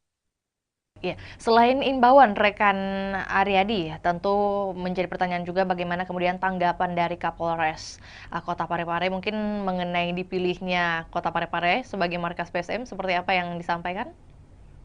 Ya, menurut Indra setelah kami konfirmasi bahwa pihaknya sangat senang kembali dipilihnya Parepare menjadi markas PSM Makassar. Nah, namun meski begitu dia sangat mengimbau supporter untuk ikut menjaga keamanan dan ketertiban masyarakat di Parepare selama menonton jalannya laga. Memang PSM Makassar ini untuk informasi, Fior, bahwa PSM Makassar mempunyai rekor unbeaten atau tidak terkalahkan di pekan pertama di kompetisi kasta tertinggi sepak bola Indonesia ini sejak 2017. Nah, rekor ini kemudian berlanjut jika PSM menekuk Persijap Jepara yang digelar besok hari. Nah, Persijap sendiri adalah tim juara 3 di Liga 2 Indonesia musim lalu yang mendapat tiket terakhir klub promosi Super League 25. Beberapa supporter juga bahkan mengharapkan bahwa PSM Makassar langsung memetik poin di laga perdana ini dikarenakan memang PSM Makassar adalah salah satu tim juara di Super League 2025-2026. Iya. Berarti prediksi dari pengamat sepak bola mungkin yang berhasil Anda liput seperti apa yang ia lihat dari permainan atau persiapan dari PSM melawan Persijap nantinya? Betul sekali, Fior. Jadi salah satu pengamat sepak bola di Sulawesi Selatan mengatakan bahwa PSM Makassar ini mempunyai motivasi tinggi untuk menjaga tradisi yang tidak terkalahkan di laga perdana, apalagi mereka didukung dengan tampil di kandang sendiri. Nah, sebanyak 22 pemain musim lalu ini kemudian juga dipertahankan lalu merekrut 9 pemain dengan kondisi ini berbeda dengan Persijap Jepara karena Laskar Kalimantan ini mengalami perombakan besar di skuad saat dipromosikan masuk di Super League 2025-2026 ini. Nah, menurut pengamat bahwa pertandingan pertama ini sangat penting dimenangkan sebab akan memudahkan langkah pasukan Ramang menghadapi laga-laga selanjutnya. Nah, ini harus dimaksimalkan bahwa supporter juga diminta untuk mendukung PSM Makassar secara maksimal karena ini akan memberikan energi tambahan kepada pemain-pemain. Nah, seperti itu, Vio. Lebih lanjut, rekan Aryadi mungkin terkait antusiasme baik itu dari warga Parepare sendiri ataupun juga warga yang dari luar Parepare untuk menyaksikan pertandingan di hari esok, apalagi pertandingan perdana. Ini seperti apa? Sebesar apa ini kemudian mungkin tiket yang berhasil dijual sebesar atau seberapa banyak? Baik, Fior. Jadi informasi yang kami telah himpun bahwa panitia pelaksana sudah menyiapkan 7.000 lembar tiket di laga perdana karena memang ini lebih meningkat dari sebelumnya karena memang diproyeksikan bahwa stadion akan full dipenuhi oleh supporter di laga perdana untuk mendukung PSM Makassar. Namun ternyata ada beberapa perubahan harga tiket juga dikarenakan harga tiket tribun penonton selatan dan utara itu turun 10.000 yang dulunya berkisaran dengan harga 100.000 sekarang sudah berjumlah harganya 90.000. Nah, sementara harga tiket VIP utama, VIP utara dan selatan itu tetap 300.000. Kemudian tribun timur juga itu tetap 150.000. Jadi hanya penonton tribun selatan dan utara yang mengalami penurunan 90.000. Nah, dan pantauan kami, Fior, bahwa di lapangan tadi bahwa penukaran tiket juga beberapa supporter sudah melakukan penukaran tiket yang didirikan oleh panitia pelaksana PSM Makassar kepada supporter. Beberapa di antaranya itu sudah menukarkan tiket lebih awal dikarenakan memang jangan sampai besok itu ada antrian cukup panjang dikarenakan padatnya supporter yang datang untuk menonton laga perdana PSM Makassar di Super League 2025-2026, Fior. Lagi rekan Aryadi terakhir juga menyambung dengan apa yang disampaikan, kemudian sudah tersebar menurut panitia sebanyak 7.000 tiket. Lantas untuk pengawasan terhadap tiket palsu atau mungkin juga calo seperti apa yang dihadirkan oleh panitia? Baik, viewers, sebenarnya untuk tiket palsu sebenarnya ini kan sudah dilakukan oleh panitia pelaksana bahwa tiket hanya tersedia dibeli secara online. Namun panitia tetap mempertimbangkan menyiapkan lokasi penukaran, bahwa maksud kami adanya tiket tambahan jika memang ada penonton yang masih membludak seperti itu, yang belum mendapatkan tiket secara online. Untuk meminimalisasi adanya calo tiket bahwa panitia pelaksana menghimbau agar supporter tidak membeli tiket dari calo. Seperti itu ya. Informasi tambahan juga buat Tribuners yang mungkin hendak mengikuti pertandingan perdana di hari esok, masih tersedia juga untuk pembelian tiket via on the spot langsung di lokasi, dan tentunya kita juga doakan bersama keberhasilan dari PSM Makassar melawan Persijap di hari esok. Akan berlangsung pada pukul 7 waktu Indonesia Barat dan waktu Indonesia Tengah di pukul 8. Benar demikian rekan Aryadi? Betul, betul ya.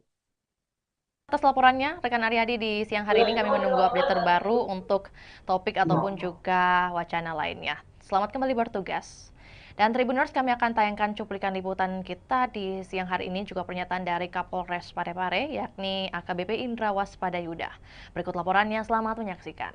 Para anggotanya bisa mengetahui segala bentuk resiko semuanya, apa yang menjadi tugas dan tanggung jawabnya, dan apa yang menjadi sasaran pengamanan. Ya. Orang bareng tempat. Ya. Nanti ada. Pembangunan juga karena sempat dulu kita sampai ke wali kota atau ke sekolah. Ya. Jadi nanti untuk titik pagi ada 18 yang akan kita datang. Zona 1 itu berbeda. Mungkin zona 2 terkait dengan pemeriksaan tiket, lebih fokus kepada orang. Kemarin kami melaksanakan rapat koordinasi terkait dengan pengamanan kegiatan BRI Super League, yang mana Parepare masih menjadi tuan rumah.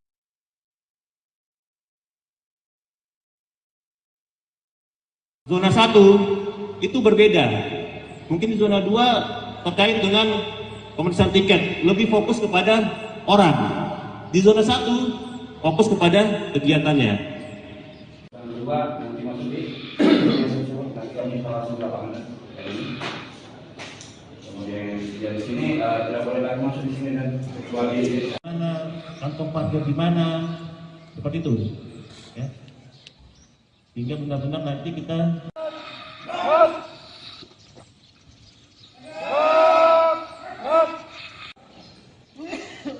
coba saya mau tanya, yang tahu sasaran pengamanan apa? Apa? Kemudian risiko ancamannya apa? Ya, karena kita cuma 300.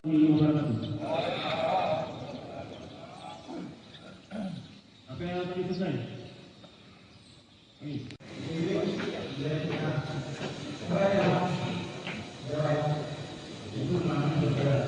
Akan padang dan para anggotanya bisa mengetahui segala bentuk resiko semuanya, apa yang menjadi tugas dan tanggung jawabnya, dan apa yang menjadi sasaran pengamanan. Ya. Orang bareng tempat. Ya. Nanti ada. pembangunan juga karena sempat dulu kita sampai ke wali kota atau ke sekolah. Ya. Jadi nanti untuk titik pagi ada 18 yang akan kita datang. Zona 1 itu berbeda. Mungkin zona 2 terkait dengan pemeriksaan tiket, lebih fokus kepada orang. Di zona 1 fokus kepada kegiatannya. Yang kedua nanti masuk di nanti kami langsung lapangan ini. Kemudian di sini tidak boleh lagi masuk di sini dan kecuali mana kantong parkir di mana, seperti itu. Ya. Hingga benar-benar nanti kita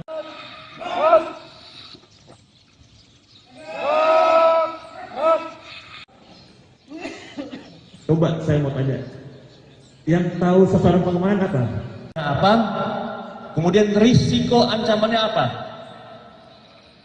Ya, karena kita cuma 300.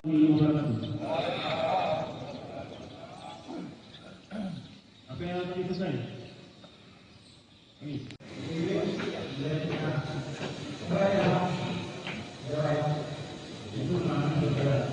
Akan padang dan para anggotanya bisa mengetahui segala bentuk resiko semuanya, apa yang menjadi tugas dan tanggung jawabnya, dan apa yang menjadi sasaran pengamanan. Ya. Orang bareng Ya, tempat. ya, ya. Nanti ada Pembangunan juga kena sempat dulu kita sampai ke wali kota atau ke sekolah. Ya, Baik itu. jadi nanti untuk titik pagi ada 18 yang akan sudah datang. zona 1 itu berbeda. Mungkin di zona 2 terkait dengan pemeriksaan tiket, lebih fokus kepada orang. Di zona 1 fokus kepada kegiatannya. Yang kedua nanti masuk di nanti kami langsung lapangan kayak ini. Kemudian di sini tidak boleh lagi masuk di sini dan kecuali Mana kantong parkir di mana, seperti itu. Ya. Sehingga benar-benar nanti kita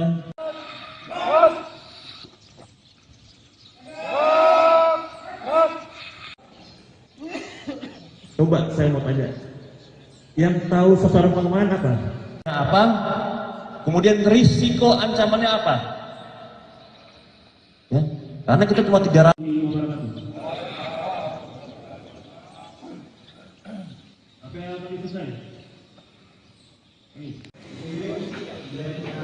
Angin segar bagi masyarakat Kota Makassar, di mana Stadion Untia Kota Makassar dilirik investor Tiongkok. Dan untuk melengkapi informasi, kita sudah terhubung dengan rekan Ami dari Kota Makassar. Selamat sore rekan Ami. Baik, selamat sore rekan Vio. Oke, baik. Dapat disampaikan kemudian bagaimana kunjungan dari investor yang hadir di hari kemarin, rekan Ami, bagaimana kemudian update-nya dan hasil yang bisa disampaikan kepada kami. Silakan. Baik, Tribuners dan Vio di studio dapat saya sampaikan bahwa pemerintah Kota Makassar memang sedang mempersiapkan pembangunan Stadion Untia di Kelurahan Untia, Kecamatan Biringkanaya, Kota Makassar. Nah, update terbaru bahwa ada investor atau perusahaan konstruksi asal Tiongkok, Cina, yakni Chems Engineering Co. Ltd atau CHAMCE melakukan kunjungan langsung di lokasi rencana pembangunan stadion di Kelurahan Untia. Nah, perusahaan konstruksi ini memang sudah pernah bertemu langsung dengan Wali Kota Makassar Munafri Arifudin pada bulan Juli lalu, dan ini adalah tindak lanjut dari kunjungannya yang sebelumnya. Dan tentunya tim CHAMCE meninjau langsung lokasi tersebut didampingi oleh Wali Kota Makassar Munafri Arifudin, hadir juga Wakil Wali Kota Makassar Alia Mustika Ilham, dan sejumlah pejabat organisasi perangkat daerah pelingkup pemerintah Kota Makassar. Dan dari tim CHAMCE sendiri yang hadir adalah ada General Project Manager Mr. Xiao, kemudian ada dari Commercial Managernya Mr. Sang Siki, kemudian ada Chief Engineer juga, dan desain manager hingga sekretaris dari CHAMCE itu sendiri. Dan tentunya dari peninjauan tersebut kemarin disampaikan bahwa memang pihak CHAMCE akan melakukan desain-desain, kemudian menyusun bagaimana rencana dan strategi mereka dalam perencanaan pembangunan Stadion Untia di Kota Makassar ini. Nah, pemerintah Kota Makassar tentunya membuka diri karena memang Pemkot Makassar saat ini sedang mencari investor yang akan membiayai atau mendanai pembangunan stadion di Kota Makassar. Dan di sana tentunya disampaikan juga kemarin bahwa CHAMCE ini sudah punya pengalaman banyak di bidang infrastruktur.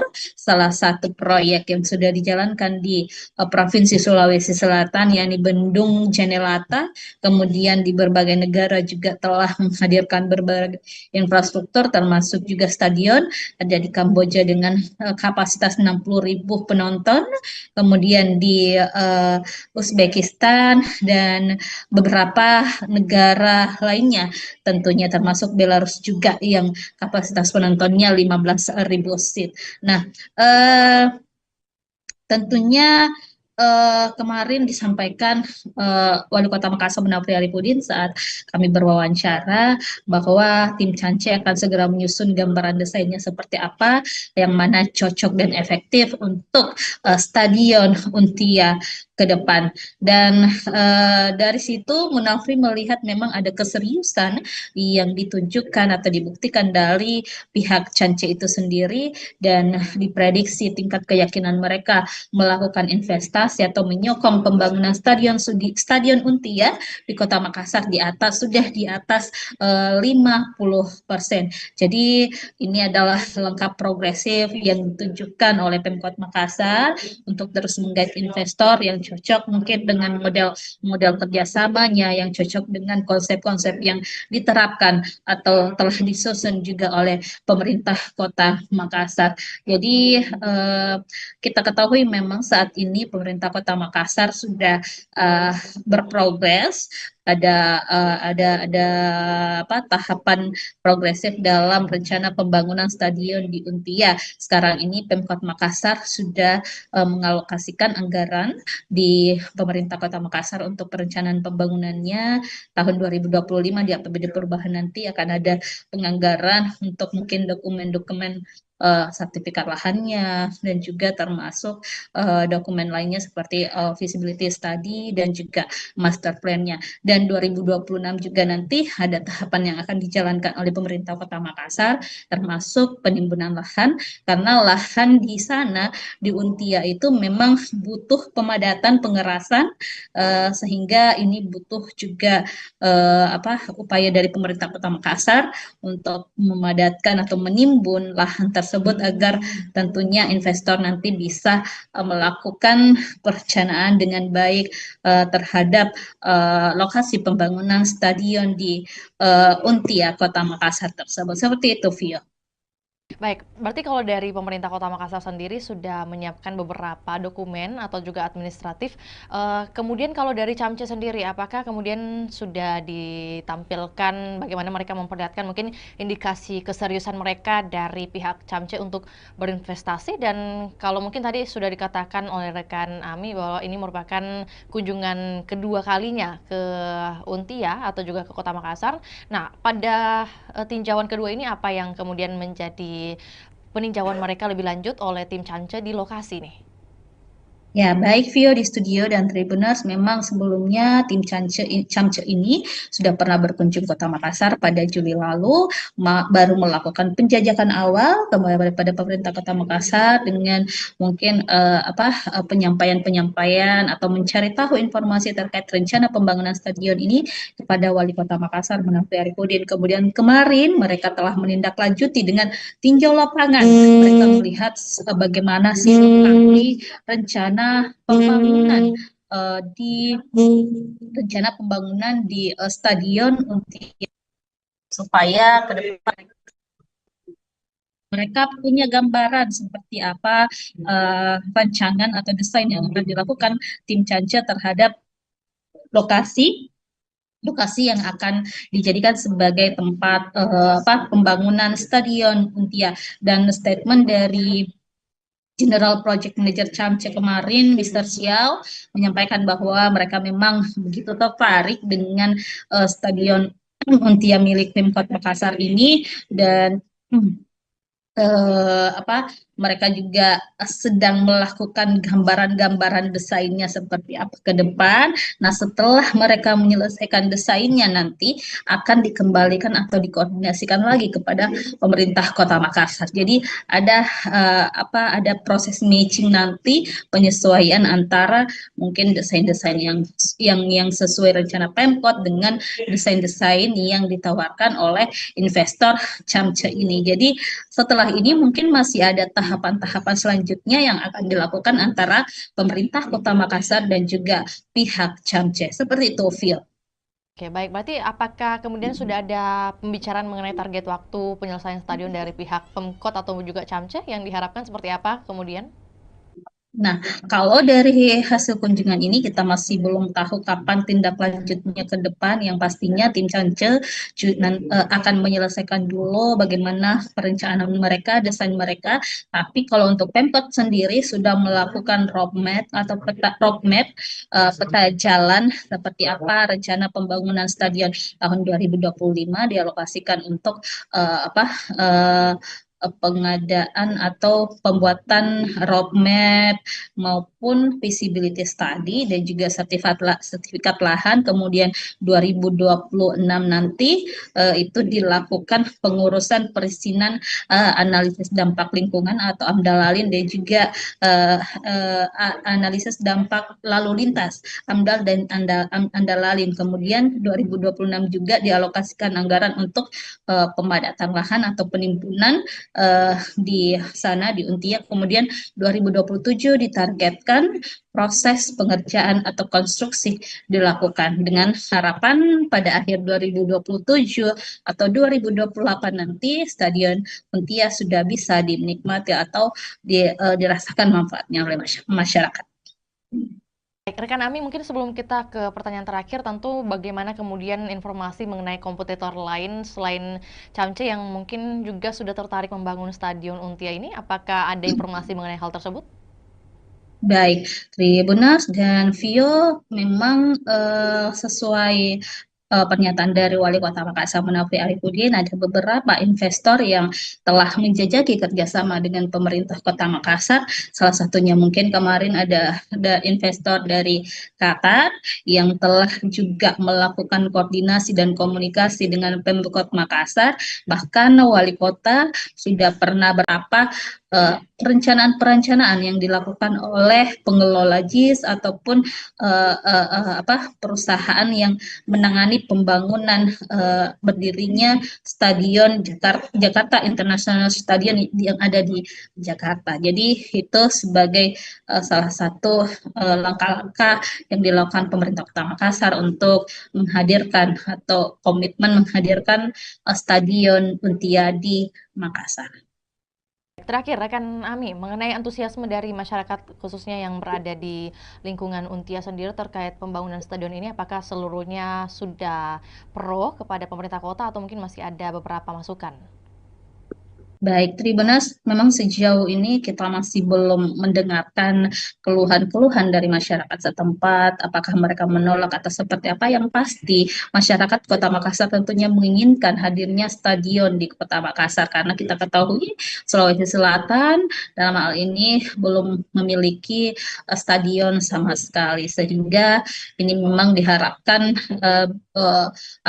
program unggulan dari Wali Kota Makassar, Munafri dan juga Alia Mustika Ilham bisa terwujud untuk menghadirkan stadion berstandar internasional di Kota Makassar. Dan Munafri juga sudah menyusun strategi bagaimana nanti pengelolaan stadion, bagaimana nanti untuk menghidupkan stadion seperti apa, target-targetnya seperti apa, itu sudah direncanakan dengan baik oleh pemerintah Kota Makassar. Seperti itu, Vio. Baik, terima kasih laporannya di sore hari ini rekan Ami. Selamat kembali beraktivitas dan kami menunggu update terbaru baik mengenai bagaimana pembangunan atau keberlanjutan dari pembangunan Stadion Untia ini dan juga informasi relevan lainnya dari Kota Makassar. Selamat kembali beraktivitas. Dan juga Tribuners, kami akan tayangkan cuplikan liputan kita di sore hari ini. Berikut laporannya, selamat menyaksikan.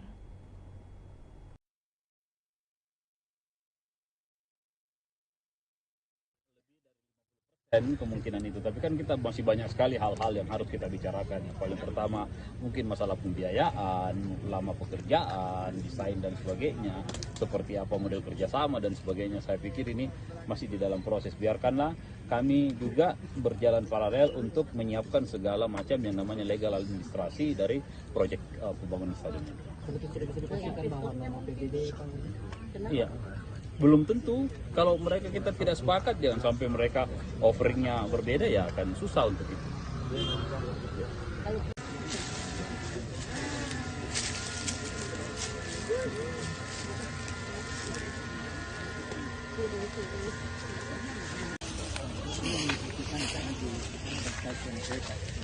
Ini jalan yang kita pakai. Oh, kita pakai ini. And then this open the street, yeah. So we need to. Mudah jadi Cina. Sampai sekarang.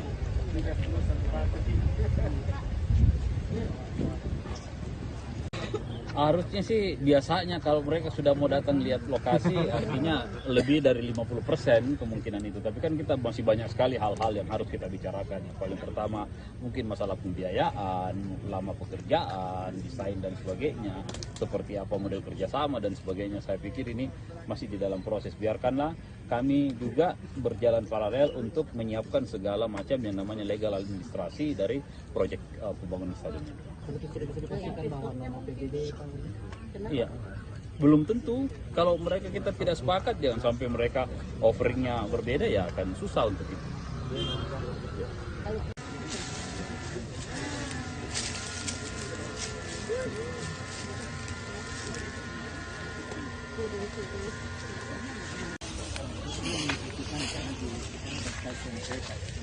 Tidak, ini jalan yang kita pakai. Oh, kita pakai ini. And then this over the street, ya. We need to mudah sampai sekarang. Kisah Haja Murni, 50 tahun jadi penjahit bendera merah putih di Kabupaten Sinjai. Dan untuk melengkapi informasi kita sudah terhubung dengan rekan Takwa dari Kabupaten Sinjai. Selamat siang rekan Takwa.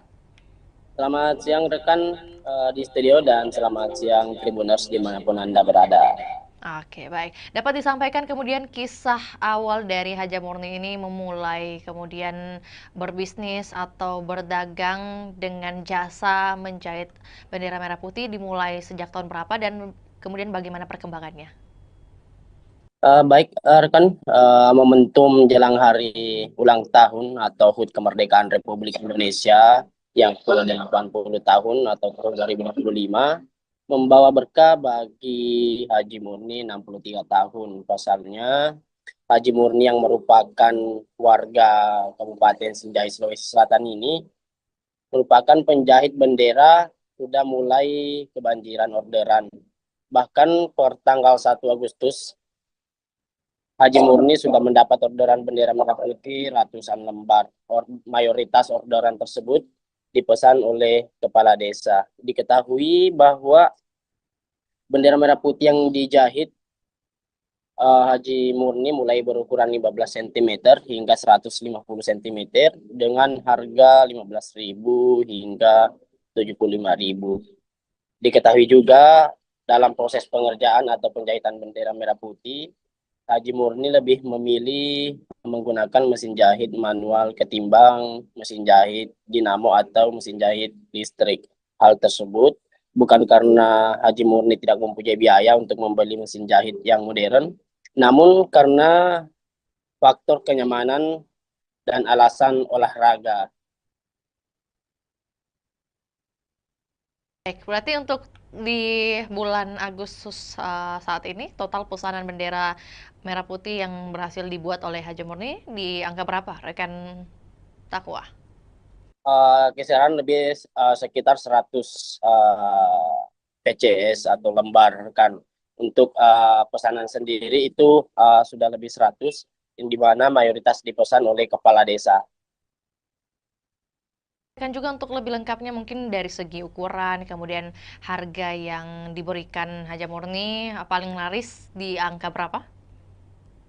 Untuk ukuran sendiri itu yang paling banyak dipesan, yakni ukuran 150 meter dengan harga 75.000. Selanjutnya ukuran 15 cm yang banyak dipesan oleh para sopir dan nelayan yang akan dipasang di mobil dan di kapalnya rekan. Jadi ada yang paling unik sebenarnya rekan, karena diketahui bahwa Haji Murni ini sudah mahir menjahit sejak tahun 1975, sekitar 50 tahun. Dia sudah menjahit bendera merah putih setiap tahun pada momen kemerdekaan Republik Indonesia rekan. Pekerjaan menjahit ini merupakan pekerjaan utama dari Haji Murni sehari-hari rekan Takwa? Untuk menjahit bendera merah putih itu setiap tahunnya rekan, namun untuk sehari-hari beliau juga berjualan atau berdagang pakaian yang banyak dijual di tokonya yang terletak di pasar sentral itu, yakni pakaian atau seragam sekolah rekan. Baik, rekan Takwa, dalam sehari Haja Murni bisa menjahit berapa lembar khususnya untuk agenda tahunan seperti 17-an ini? Untuk setiap harinya rata-rata itu 50 lembar setiap hari rekan, tergantung pesanan yang masuk. Kan juga rekan Takwa bahwa kemudian Haja Murni ini masih memilih menggunakan mesin jahit manual. Nah, kemudian apa yang menjadi alasan khususnya tidak mau menggunakan mesin listrik? Ada dua alasan utama. Yang pertama itu karena beliau lebih nyaman menggunakan mesin manual. Yang kedua itu sebagai momen atau dewasa untuk olahraga rekan. Motivasi utama dari Haja Murni ini tetap menjahit di usia ke-63 tahun, selain karena sembari berolahraga, bagaimana kemudian dengan kehidupannya, mungkin dukungan keluarga? Untuk dukungan keluarga, Haji Murni bersama almarhum suaminya itu berhasil memberikan pendidikan yang terbaik kepada 4 anaknya, dan saat ini 4 anaknya sudah berkeluarga, rekan.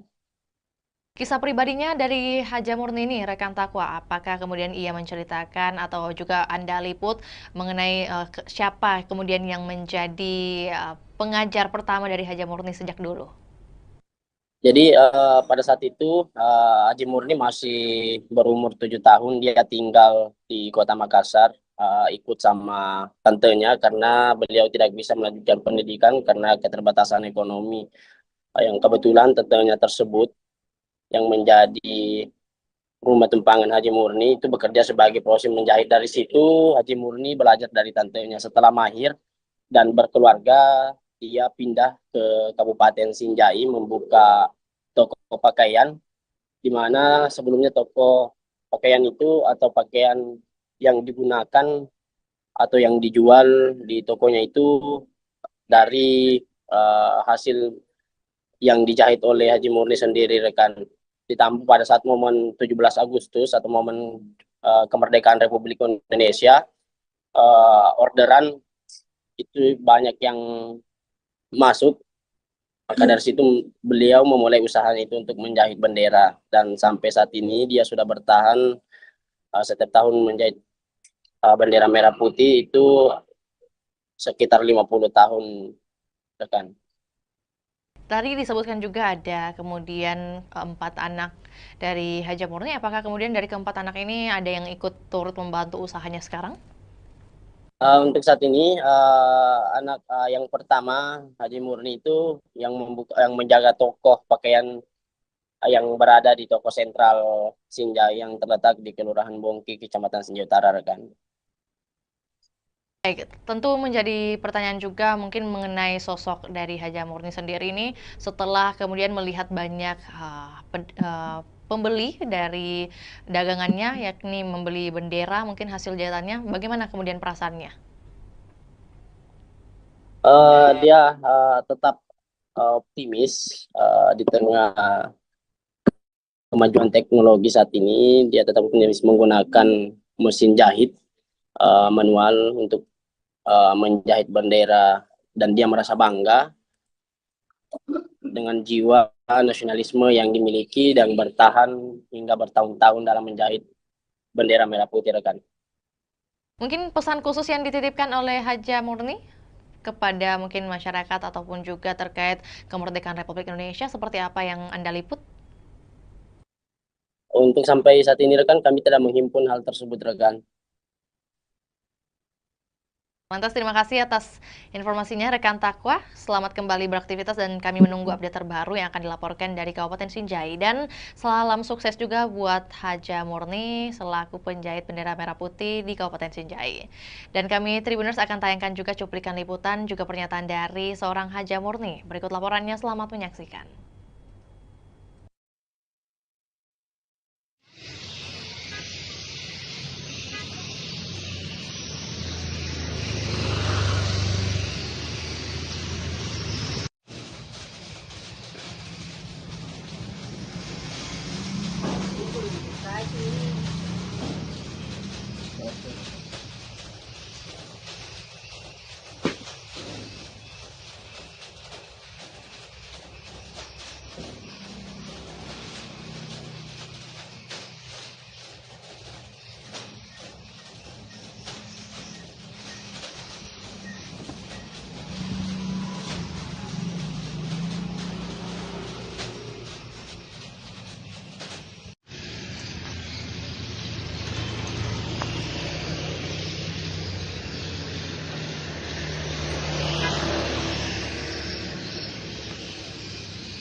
berapa ini kita menjahit? Tahun 76. Sampai sekarang. Sampai sekarang. Anu, bendera dulu kan menjahit baju. Iya. Sekarang jadi bendera. Jadi untuk menjahitnya itu mulai di tahun 76 Bang Haji di. Kalau menjahit bendera sendiri itu Bang Haji. Itu mulai begitu. Kan menjual di pasar dulu besar bawah tuh. Oh iya Bang Haji. Iya. Kalau anu sendiri Bang Haji apa? Belajar menjahit ini di mana Bang Haji? Di Makassar dulu. Di Makassar. Umur 7 tahun. Oh, baru umur 7 tahun sudah menjahit Bang Haji. Itu enggak sekolah saya tapi. Oh, tapi yang ajarkan menjahit itu siapa Bang Haji? Tante itu di Makassar. Oh. Tapi anu sendiri Bang Haji apa? Kenapa ini pilih saya lihat ini mesin manual Bang Haji? Karena tidak cocok. Saya mesin mesin dinamo enggak cocok mesin aku tuh. Iya. Oh, sekaligus olahraga juga ya Bang Haji? Iya. Tapi untuk anu Bang Haji, untuk bendera untuk 17 Agustus ini Bang Haji, kemerdekaan ini di tahun 2025, apakah sudah ada orderan Bang Haji? Banyak, kalau orderan banyak. Oh. Ada 20 piece begini, jadi bendera. Berapa piece tadi? 20 piece nih? 20 piece. Berapa Jadi, sih? kalau 20 piece 100 pasang bendera jadinya. 100 pasang. Kalau diuangkan itu Bang Haji, harganya keseluruhan berapa itu Bang Haji? Kalau diuangkan harga 50 jadi berapa? 50 satu pasang. 50.000 satu pasang. Nah, berapa pasang Bang Haji? Kalau ini jadi semua 100 pasang. 100 pasang Bang Haji di. 20 piece. Oh iya. Anu sendiri Bang Haji apa? Untuk bendera yang kita jahit di sini Bang Haji, ukuran paling kecil dan ukuran paling besar itu berapa Bang Haji? Ada berapa ini? 20 cm sampai 50 cm, 17 cm, 1,5 atau 100. Yeah. Oh, 150? 150. 1 meter 50 cm Bang Haji di. Kalau harganya itu yang paling panjang Bang Haji? Kalau paling panjang 75. 75 Bang Haji. Kalau yang paling kecil seperti ini Bang Haji? Kalau ini 5.000. Oh, 5.000 Bang Haji di. Tapi untuk bendera bendera kapal, bendera mobil apa. Kalau keseluruhan orderan Bang Haji Saga nih, matama orderan mau. Enggak tahu berapa nih. Tapi itu ada 100 peces untuk bendera desa, kepala desa ambil tahu. Iya. Kita begitu 10 pasang, 20 pasang. Oh iya Bang Haji. Tapi sekarang intinya lebih ini 100 anu Bang Haji orderan di 100 PCS. Enggak tahu ini. Iya. Ada sudah banyak nih, enggak aku ingat berapa nih laku. Oh iya Bang Haji. Tapi ada nih yang order itu yang kita maksud Bang Haji di. Iya, ada nih. Dari Pulau. Iya. Kepala desa itu ambil. Rp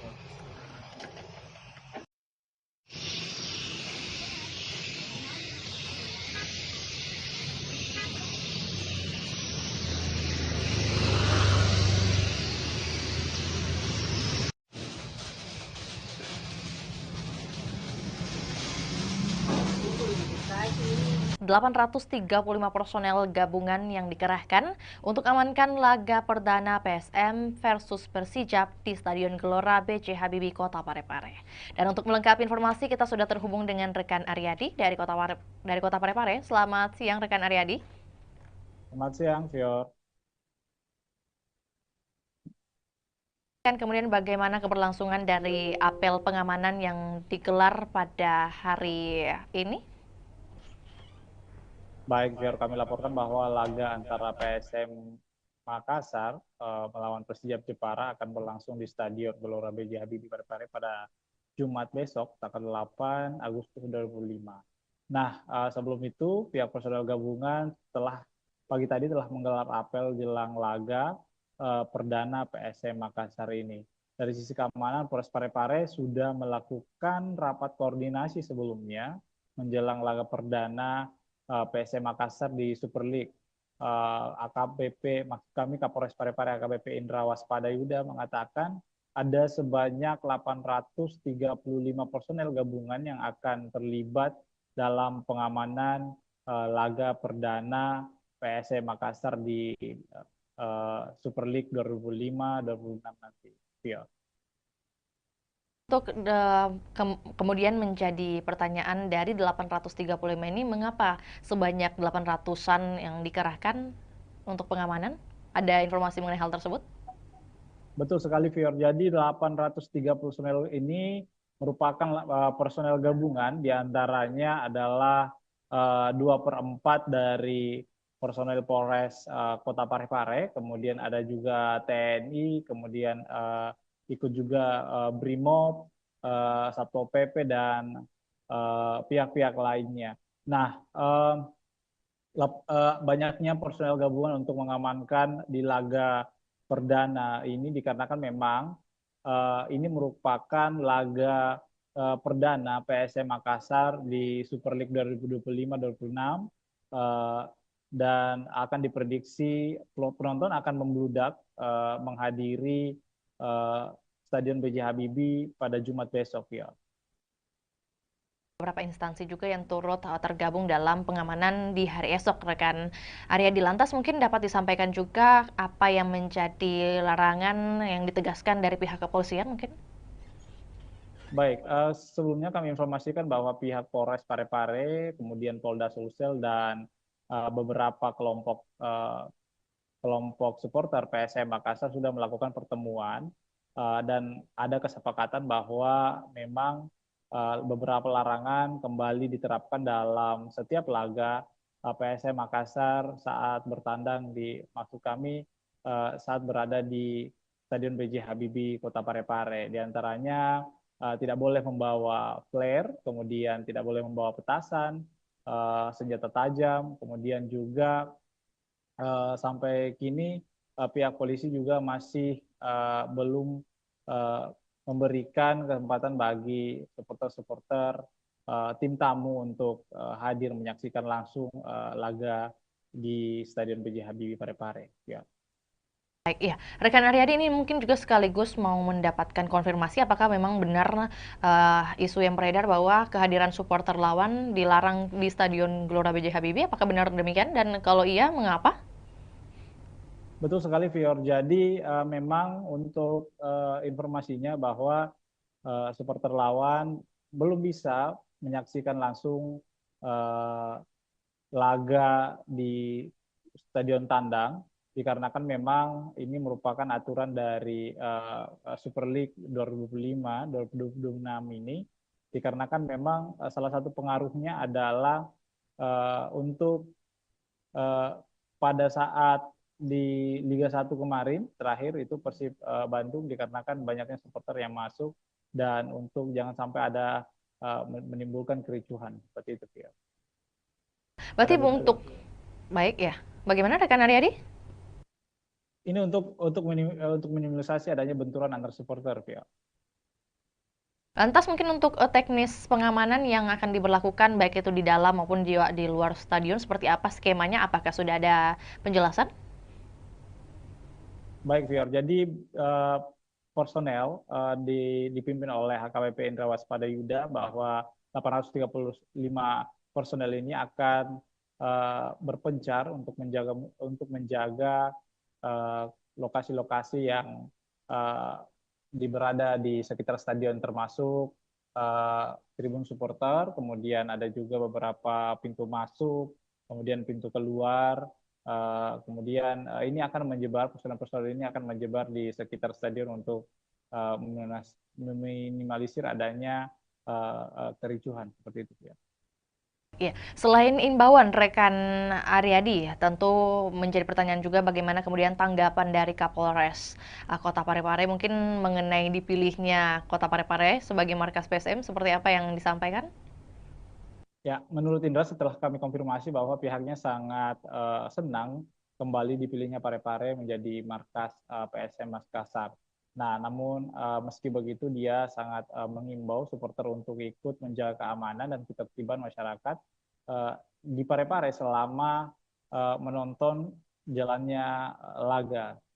Nah, memang PSM Makassar ini untuk informasi Fior bahwa PSM Makassar mempunyai rekor unbeaten atau tidak terkalahkan di pekan pertama di kompetisi kasta tertinggi sepak bola Indonesia ini sejak 2017. Nah, rekor ini kemudian berlanjut jika PSM menekuk Persijap Jepara yang digelar besok hari. Nah, Persijap sendiri adalah tim juara 3 di Liga 2 Indonesia musim lalu yang mendapat tiket terakhir klub promosi Super League 25. Beberapa supporter juga bahkan mengharapkan bahwa PSM Makassar langsung memetik poin di laga perdana ini dikarenakan memang PSM Makassar adalah salah satu tim juara di Super League 2025-2026. Ya. Berarti prediksi dari pengamat sepak bola mungkin yang berhasil Anda liput seperti apa yang ia lihat dari permainan atau persiapan dari PSM melawan Persijap nantinya? Betul sekali, Fior. Jadi salah satu pengamat sepak bola di Sulawesi Selatan mengatakan bahwa PSM Makassar ini mempunyai motivasi tinggi untuk menjaga tradisi yang tidak terkalahkan di laga perdana, apalagi mereka didukung dengan tampil di kandang sendiri. Sebanyak 22 pemain musim lalu ini kemudian juga dipertahankan lalu merekrut 9 pemain dengan kondisi ini berbeda dengan Persijap Jepara karena Laskar Kalimanyat ini mengalami perombakan besar di skuad saat dipromosikan masuk di Super League 2025-2026 ini. Nah, menurut pengamat bahwa pertandingan pertama ini sangat penting dimenangkan sebab akan memudahkan langkah pasukan Ramang menghadapi laga-laga selanjutnya.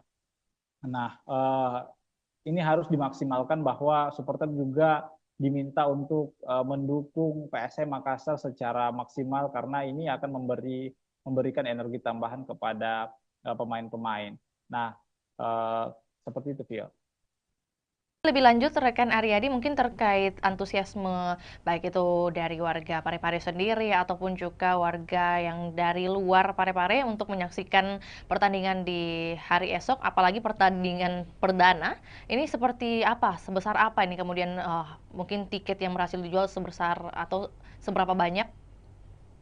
Baik, Fior. Jadi informasi yang kami telah himpun bahwa panitia pelaksana sudah menyiapkan 7.000 lembar tiket di laga perdana karena memang ini lebih meningkat dari sebelumnya karena memang diproyeksikan bahwa stadion akan full dipenuhi oleh supporter di laga perdana untuk mendukung PSM Makassar. Namun ternyata ada beberapa perubahan harga tiket juga dikarenakan harga tiket tribun penonton selatan dan utara itu turun 10.000 yang dulunya berkisaran dengan harga 100.000 sekarang sudah berjumlah harganya 90.000. Nah, sementara harga tiket VIP utama, VIP utara dan selatan itu tetap 300.000. Kemudian tribun timur juga itu tetap 150.000. Jadi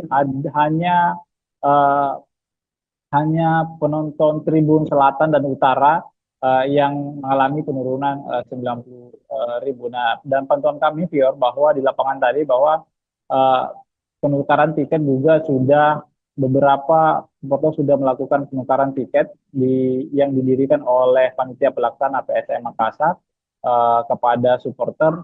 Beberapa di antaranya itu sudah menukarkan tiket lebih awal dikarenakan memang jangan sampai besok itu ada antrian cukup panjang dikarenakan padatnya supporter yang datang untuk menonton laga perdana PSM Makassar di Super League 2025-2026, Fior.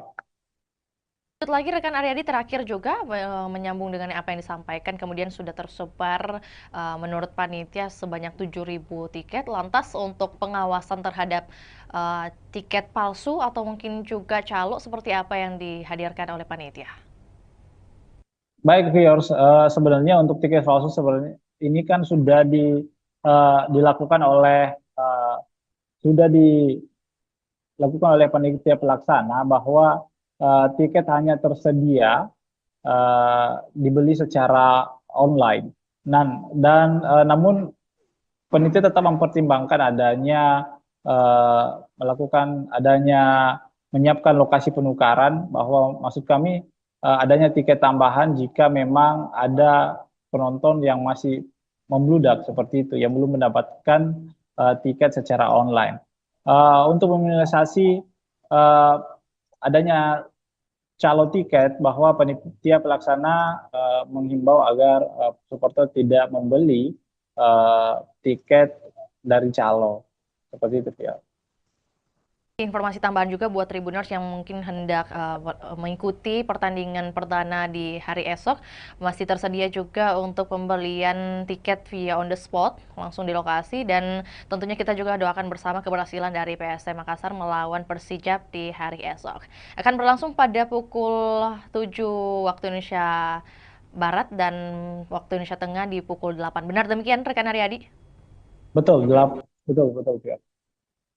Atas laporannya, rekan Aryadi, di siang hari ini kami menunggu update terbaru untuk topik ataupun juga wacana lainnya. Selamat kembali bertugas. Dan Tribuners, kami akan tayangkan cuplikan liputan kita di siang hari ini, juga pernyataan dari Kapolres Parepare, yakni AKBP Indra Waspadayuda. Berikut laporannya, selamat menyaksikan. Para anggotanya bisa mengetahui segala bentuk resiko semuanya, apa yang menjadi tugas dan tanggung jawabnya, dan apa yang menjadi sasaran pengamanan. Ya. Orang bareng tempat. Ya. Nanti ada Pembangunan juga karena sempat dulu kita sampai ke wali kota atau ke sekolah. Ya, jadi nanti untuk titik pagi ada 18 yang akan sudah datang. Zona 1 itu berbeda. Mungkin di zona 2 terkait dengan pemeriksaan tiket, lebih fokus kepada orang. Kemarin kami melaksanakan rapat koordinasi terkait dengan pengamanan kegiatan BRI Super League, yang mana Parepare masih menjadi tuan rumah.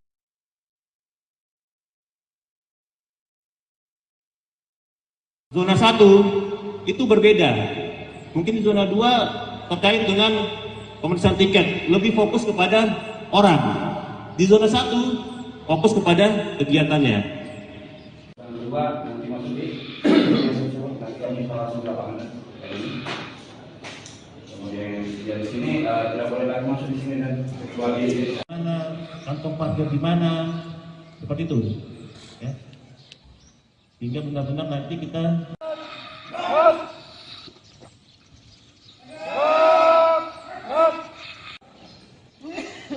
coba saya mau tanya, yang tahu sasaran pengamanan apa? Kemudian risiko ancamannya apa? Ya, karena kita cuma 300.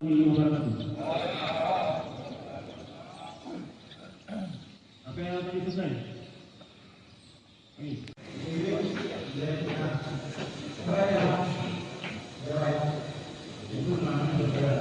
Akan padang dan para anggotanya bisa mengetahui segala bentuk resiko semuanya, apa yang menjadi tugas dan tanggung jawabnya, dan apa yang menjadi sasaran pengamanan. Ya. Orang bareng tempat. Ya. Nanti ada pembangunan juga karena sempat dulu kita sampai ke wali kota atau ke sekolah. Ya, jadi nanti untuk titik pagi ada 18 yang akan sudah datang. Zona 1 itu berbeda. Mungkin di zona 2 terkait dengan pemeriksaan tiket, lebih fokus kepada orang.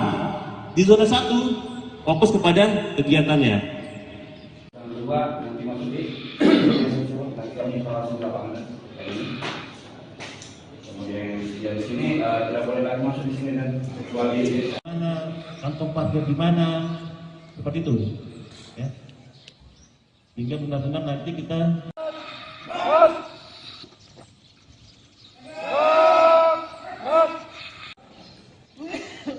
coba saya mau tanya, yang tahu sasaran pengamanan apa? Kemudian risiko ancamannya apa? Ya, karena kita cuma 300.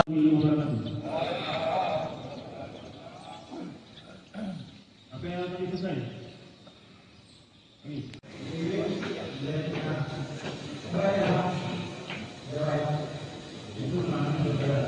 Akan pada agar para anggotanya bisa mengetahui segala bentuk resiko semuanya, apa yang menjadi tugas dan tanggung jawabnya, dan apa yang menjadi sasaran pengamanan.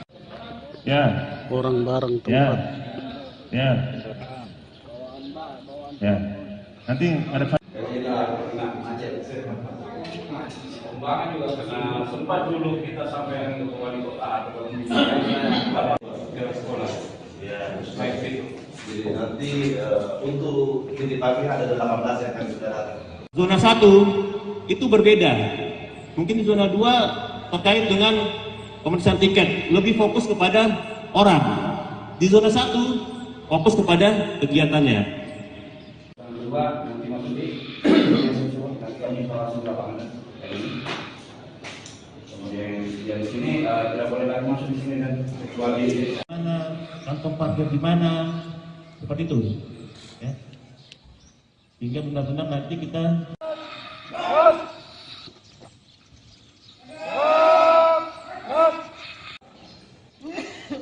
coba saya mau tanya, yang tahu sasaran pengamanan apa? Apa? Kemudian risiko ancamannya apa? Ya, karena kita cuma 300.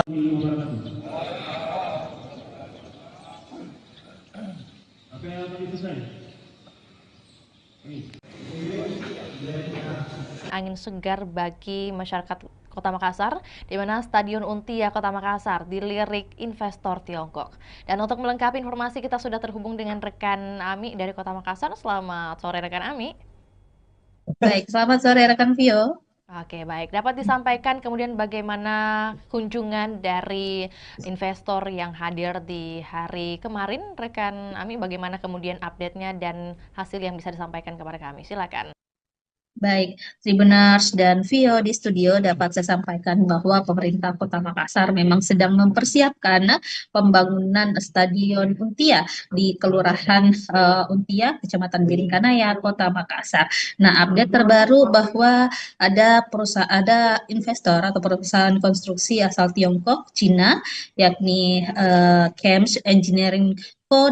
Ltd atau CHAMCE melakukan kunjungan langsung di lokasi rencana pembangunan stadion di Kelurahan Untia. Nah, perusahaan konstruksi ini memang sudah pernah bertemu langsung dengan Wali Kota Makassar Munafri Arifudin pada bulan Juli lalu, dan ini adalah tindak lanjut dari kunjungannya yang sebelumnya. Dan tentunya tim CHAMCE meninjau langsung lokasi tersebut didampingi oleh Wali Kota Makassar Munafri Arifudin, hadir juga Wakil Wali Kota Makassar Alia Mustika Ilham, dan sejumlah pejabat organisasi perangkat daerah lingkup pemerintah Kota Makassar.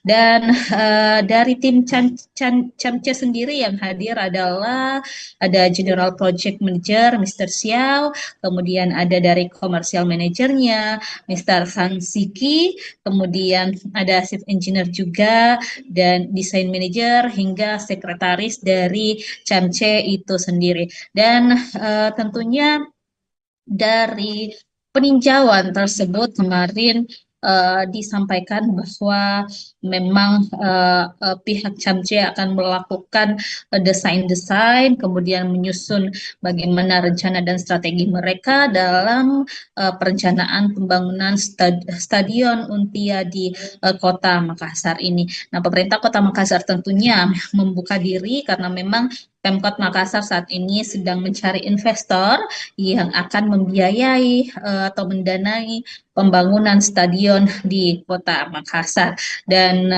di sana tentunya disampaikan juga kemarin bahwa CHAMCE ini sudah punya pengalaman banyak di bidang infrastruktur. Salah satu proyek yang sudah dijalankan di Provinsi Sulawesi Selatan yakni Bendung Jenelata, kemudian di berbagai negara juga telah menghadirkan berbagai infrastruktur termasuk juga stadion. Ada di Kamboja dengan kapasitas 60.000 penonton, kemudian di Uzbekistan dan beberapa negara lainnya tentunya termasuk Belarus juga yang kapasitas penontonnya 15.000 seat. Nah, tentunya kemarin disampaikan Wali Kota Makassar Munafri Arifudin saat kami berwawancara bahwa tim Cance akan segera menyusun gambaran desainnya seperti apa yang mana cocok dan efektif untuk Stadion Untia ke depan.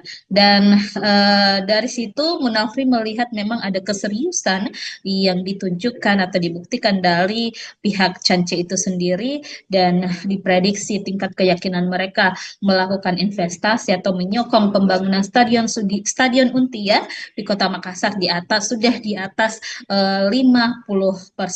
Jadi ini adalah langkah progresif yang ditunjukkan oleh Pemkot Makassar untuk terus menggait investor yang cocok mungkin dengan model kerjasamanya, yang cocok dengan konsep-konsep yang diterapkan atau telah disusun juga oleh pemerintah Kota Makassar. Jadi kita ketahui memang saat ini pemerintah Kota Makassar sudah berprogres, ada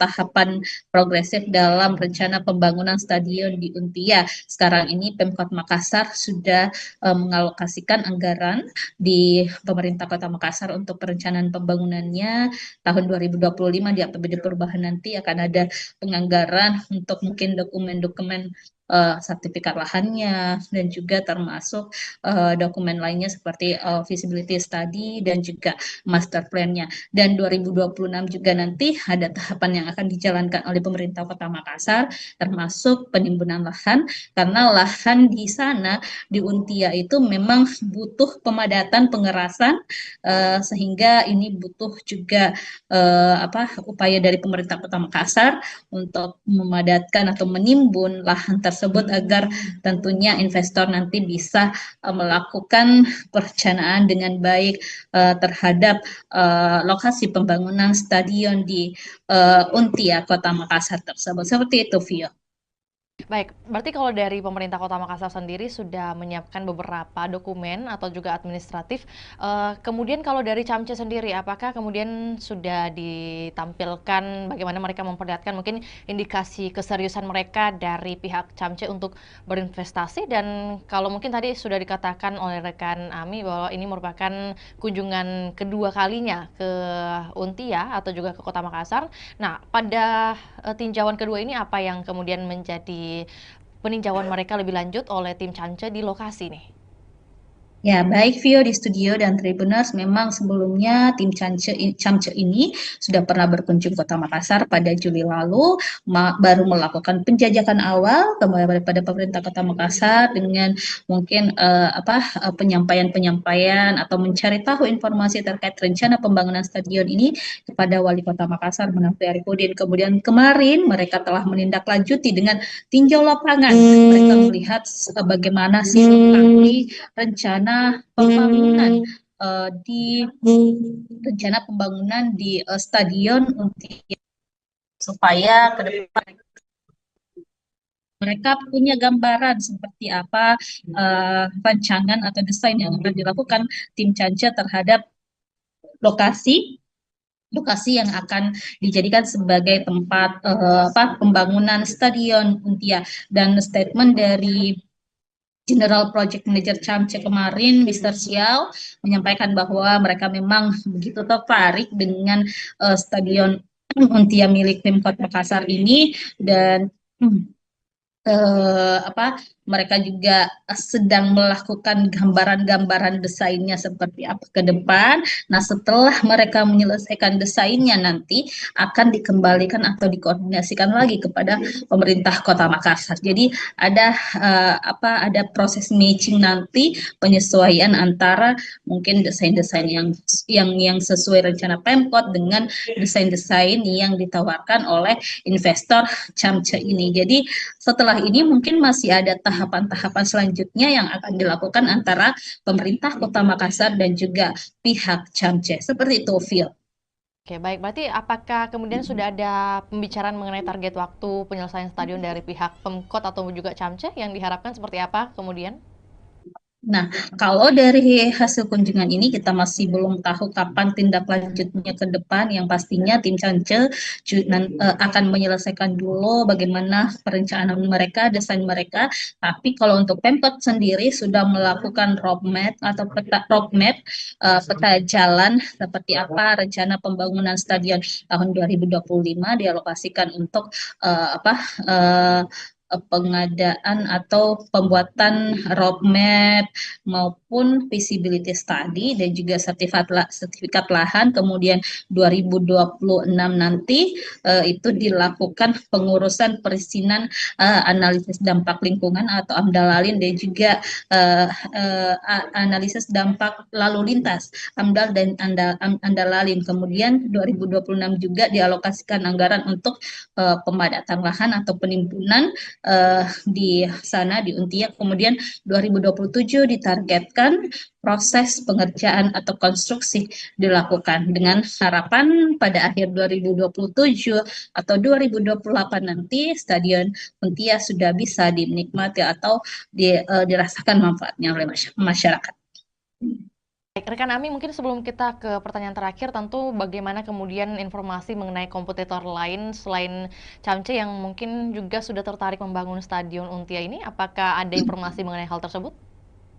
Baik, Tribuners dan Vio memang sesuai pernyataan dari Wali Kota Makassar Munafri Arifudin, ada beberapa investor yang telah menjajaki kerjasama dengan pemerintah Kota Makassar. Salah satunya mungkin kemarin ada investor dari Qatar yang telah juga melakukan koordinasi dan komunikasi dengan Pemkot Makassar. Bahkan Wali Kota sudah pernah bertandang langsung mendatangi kantor perwakilan investor asal Qatar tersebut di Jakarta. Lalu juga kemarin baru-baru pada pekan lalu Wali Kota Makassar bersama beberapa pejabat lingkup pemerintah Kota Makassar datang ke JIS. Jadi untuk melihat langsung seperti apa perencanaan yang dilakukan oleh pengelola JIS ataupun perusahaan yang menangani pembangunan berdirinya Stadion Jakarta International Stadion yang ada di Jakarta. Jadi itu sebagai salah satu langkah-langkah yang dilakukan pemerintah Kota Makassar untuk menghadirkan atau komitmen menghadirkan Stadion Untia di Makassar. Terakhir, rekan Ami, mengenai antusiasme dari masyarakat khususnya yang berada di lingkungan Untia sendiri terkait pembangunan stadion ini, apakah seluruhnya sudah pro kepada pemerintah kota atau mungkin masih ada beberapa masukan? Baik, Tribuners, memang sejauh ini kita masih belum mendengarkan keluhan-keluhan dari masyarakat setempat, apakah mereka menolak atau seperti apa. Yang pasti, masyarakat Kota Makassar tentunya menginginkan hadirnya stadion di Kota Makassar, karena kita ketahui Sulawesi Selatan dalam hal ini belum memiliki stadion sama sekali, sehingga ini memang diharapkan program unggulan dari Wali Kota Makassar, Munafri dan juga Alia Mustika Ilham bisa terwujud untuk menghadirkan stadion berstandar internasional di Kota Makassar. Dan Munafri juga sudah menyusun strategi bagaimana nanti pengelolaan stadion, bagaimana nanti untuk menghidupkan stadion seperti apa, target-targetnya seperti apa, itu sudah direncanakan dengan baik oleh pemerintah Kota Makassar. Seperti itu, Vio. Baik, terima kasih laporannya di sore hari ini rekan Ami. Selamat kembali beraktivitas dan kami menunggu update terbaru baik mengenai bagaimana pembangunan atau keberlanjutan dari pembangunan Stadion Untia ini dan juga informasi relevan lainnya dari Kota Makassar. Selamat kembali beraktivitas dan juga Tribuners, kami akan tayangkan cuplikan liputan kita di sore hari ini. Berikut laporannya, selamat menyaksikan.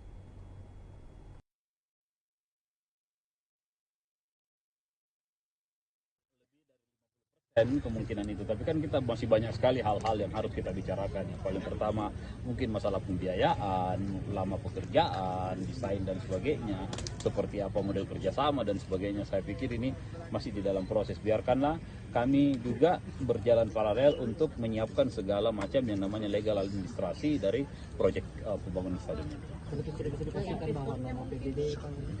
Iya, belum tentu. Kalau mereka kita tidak sepakat, jangan sampai mereka offeringnya berbeda, ya akan susah untuk itu.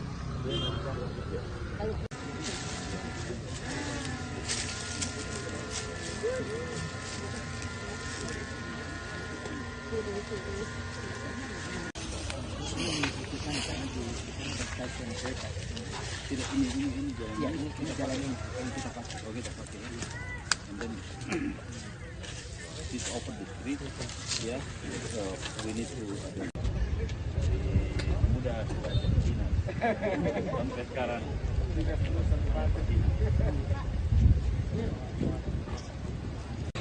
Harusnya sih biasanya kalau mereka sudah mau datang lihat lokasi artinya lebih dari 50% kemungkinan itu. Tapi kan kita masih banyak sekali hal-hal yang harus kita bicarakan. Yang paling pertama mungkin masalah pembiayaan, lama pekerjaan, desain dan sebagainya. Seperti apa model kerjasama dan sebagainya. Saya pikir ini masih di dalam proses. Biarkanlah kami juga berjalan paralel untuk menyiapkan segala macam yang namanya legal administrasi dari proyek pembangunan stadion.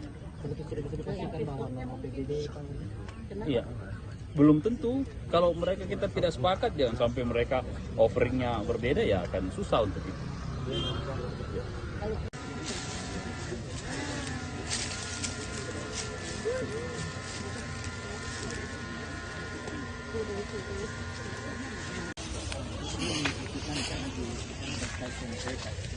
Ini jalan yang kita pakai. Oh, kita pakai. And then this open the street, ya. We need to mudah sampai sekarang. Kisah Haja Murni, 50 tahun jadi penjahit bendera merah putih di Kabupaten Sinjai. Dan untuk melengkapi informasi, kita sudah terhubung dengan rekan Takwa dari Kabupaten Sinjai. Selamat siang rekan Takwa. Selamat siang rekan di studio dan selamat siang Tribuners dimanapun Anda berada. Oke, baik. Dapat disampaikan kemudian kisah awal dari Haja Murni ini memulai kemudian berbisnis atau berdagang dengan jasa menjahit bendera merah putih dimulai sejak tahun berapa dan kemudian bagaimana perkembangannya? Baik rekan, momentum jelang hari ulang tahun atau HUT kemerdekaan Republik Indonesia yang ke-80 tahun atau tahun 2025 membawa berkah bagi Haji Murni 63 tahun. Pasalnya Haji Murni yang merupakan warga Kabupaten Sinjai Sulawesi Selatan ini merupakan penjahit bendera, sudah mulai kebanjiran orderan. Bahkan per tanggal 1 Agustus Haji Murni sudah mendapat orderan bendera merah putih ratusan lembar. Mayoritas orderan tersebut dipesan oleh kepala desa. Diketahui bahwa bendera merah putih yang dijahit Haji Murni mulai berukuran 15 cm hingga 150 cm dengan harga 15.000 hingga 75.000. Diketahui juga dalam proses pengerjaan atau penjahitan bendera merah putih, Haji Murni lebih memilih menggunakan mesin jahit manual ketimbang mesin jahit dinamo atau mesin jahit listrik. Hal tersebut bukan karena Haji Murni tidak mempunyai biaya untuk membeli mesin jahit yang modern, namun karena faktor kenyamanan dan alasan olahraga. Baik, berarti untuk di bulan Agustus saat ini total pesanan bendera merah putih yang berhasil dibuat oleh Haji Murni di angka berapa, rekan Takwa? Kisaran lebih sekitar 100 PCS atau lembar kan. Untuk pesanan sendiri itu sudah lebih 100, di mana mayoritas dipesan oleh kepala desa. Kan juga untuk lebih lengkapnya mungkin dari segi ukuran, kemudian harga yang diberikan Haja Murni paling laris di angka berapa? Untuk ukuran sendiri itu yang paling banyak dipesan, yakni ukuran 150 meter dengan harga 75.000. Selanjutnya ukuran 15 cm yang banyak dipesan oleh para sopir dan nelayan yang akan dipasang di mobil dan di kapalnya, rekan. Jadi ada yang paling unik sebenarnya, rekan, karena diketahui bahwa Haji Murni ini sudah mahir menjahit sejak tahun 1975, sekitar 50 tahun. Dia sudah menjahit bendera merah putih setiap tahun pada momen kemerdekaan Republik Indonesia, rekan. Jadi pekerjaan menjahit ini merupakan pekerjaan utama dari Haji Murni sehari-hari, rekan Takwa? Untuk menjahit bendera merah putih itu setiap tahunnya, rekan. Namun untuk sehari-hari beliau juga berjualan atau berdagang pakaian yang banyak dijual di tokonya yang terletak di pasar sentral itu, yakni pakaian atau seragam sekolah, rekan. Baik, rekan Takwa, dalam sehari Haji Murni bisa menjahit berapa lembar khususnya untuk agenda tahunan seperti 17-an ini? Untuk setiap harinya rata-rata itu 50 lembar setiap hari, rekan. Tergantung pesanan yang masuk. Kan juga rekan Takwa bahwa kemudian Haji Murni ini masih memilih menggunakan mesin jahit manual. Nah, kemudian apa yang menjadi alasan khususnya tidak mau menggunakan mesin listrik? Ada dua alasan utama. Yang pertama itu karena beliau lebih nyaman menggunakan mesin manual. Yang kedua itu sebagai momen atau leluasa untuk olahraga, rekan. Motivasi utama dari Haji Murni ini tetap menjahit di usia ke-63 tahun, selain karena sembari berolahraga, bagaimana kemudian dengan kehidupannya, mungkin dukungan keluarga? Untuk dukungan keluarga, Haji Murni bersama almarhum suaminya itu berhasil memberikan pendidikan yang terbaik kepada 4 anaknya, dan saat ini 4 anaknya sudah berkeluarga, rekan. Kisah pribadinya dari Haji Murni ini, rekan Takwa, apakah kemudian ia menceritakan atau juga Anda liput mengenai siapa kemudian yang menjadi pengajar pertama dari Haji Murni sejak dulu? Jadi pada saat itu Haji Murni masih berumur 7 tahun. Dia tinggal di Kota Makassar, ikut sama tantenya karena beliau tidak bisa melanjutkan pendidikan karena keterbatasan ekonomi. Yang kebetulan tantenya tersebut yang menjadi rumah tumpangan Haji Murni itu bekerja sebagai proses menjahit. Dari situ Haji Murni belajar dari tantenya. Setelah mahir dan berkeluarga, dia pindah ke Kabupaten Sinjai membuka toko pakaian, di mana sebelumnya toko pakaian itu atau pakaian yang digunakan atau yang dijual di tokonya itu dari hasil yang dijahit oleh Haji Murni sendiri, rekan. Ditambah pada saat momen 17 Agustus atau momen kemerdekaan Republik Indonesia, orderan itu banyak yang masuk. Maka dari situ beliau memulai usaha itu untuk menjahit bendera, dan sampai saat ini dia sudah bertahan setiap tahun menjahit bendera merah putih itu sekitar 50 tahun, rekan. Tadi disebutkan juga ada kemudian 4 anak dari Haji Murni. Apakah kemudian dari ke-4 anak ini ada yang ikut turut membantu usahanya sekarang? Untuk saat ini anak yang pertama Haji Murni itu yang menjaga toko pakaian yang berada di toko sentral Sinjai yang terletak di Kelurahan Bongki, Kecamatan Sinjai Utara, rekan. Baik, tentu menjadi pertanyaan juga mungkin mengenai sosok dari Haji Murni sendiri ini setelah kemudian melihat banyak pembeli dari dagangannya, yakni membeli bendera, mungkin hasil jahitannya, bagaimana kemudian perasaannya? Dia tetap optimis di tengah kemajuan teknologi saat ini. Dia tetap optimis menggunakan mesin jahit manual untuk menjahit bendera, dan dia merasa bangga dengan jiwa nasionalisme yang dimiliki dan bertahan hingga bertahun-tahun dalam menjahit bendera merah putih, rekan. Mungkin pesan khusus yang dititipkan oleh Haji Murni kepada mungkin masyarakat ataupun juga terkait kemerdekaan Republik Indonesia seperti apa yang Anda liput? Untuk sampai saat ini rekan, kami tidak menghimpun hal tersebut rekan.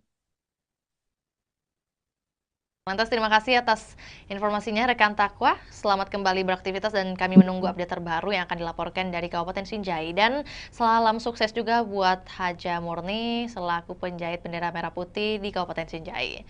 Dan kami Tribuners akan tayangkan juga cuplikan liputan juga pernyataan dari seorang Haja Murni. Berikut laporannya, selamat menyaksikan.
Tahun berapa ini kita menjahit?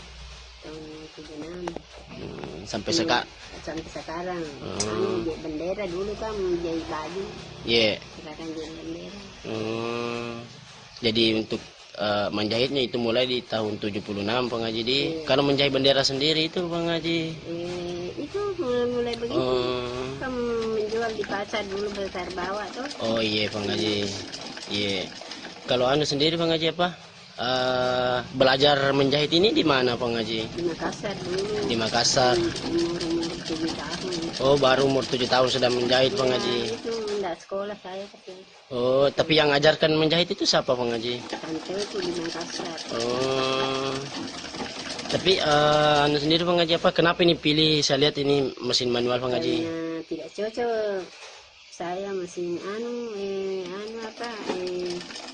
mesin dinamo enggak cocok mesin aku tuh. Iya. Oh sekaligus olahraga juga ya Bang Haji. Iya.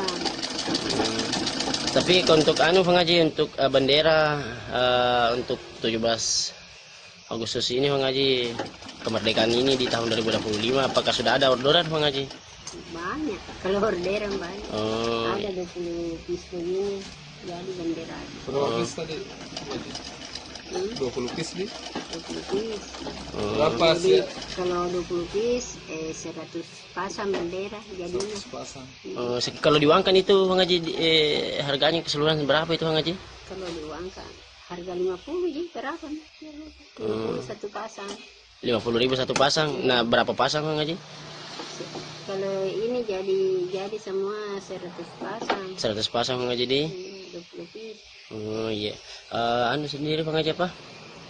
Untuk bendera yang kita jahit di sini Bang Haji, ukuran paling kecil dan ukuran paling besar itu berapa Bang Haji? Ada berapa ini? 20 cm sampai 50 cm, 17 cm, 1,5 atau 100. Oh, 150? 150. 1 meter 50 cm Bang Haji di. Kalau harganya itu yang paling panjang Bang Haji? Kalau paling panjang 75. 75 Bang Haji. Kalau yang paling kecil seperti ini Bang Haji? Kalau ini 5.000. Oh, 5.000 Bang Haji di. Tapi untuk bendera bendera kapal, bendera mobil apa. kalau keseluruhan orderan Bang Haji Saga nih matama orderan Bang.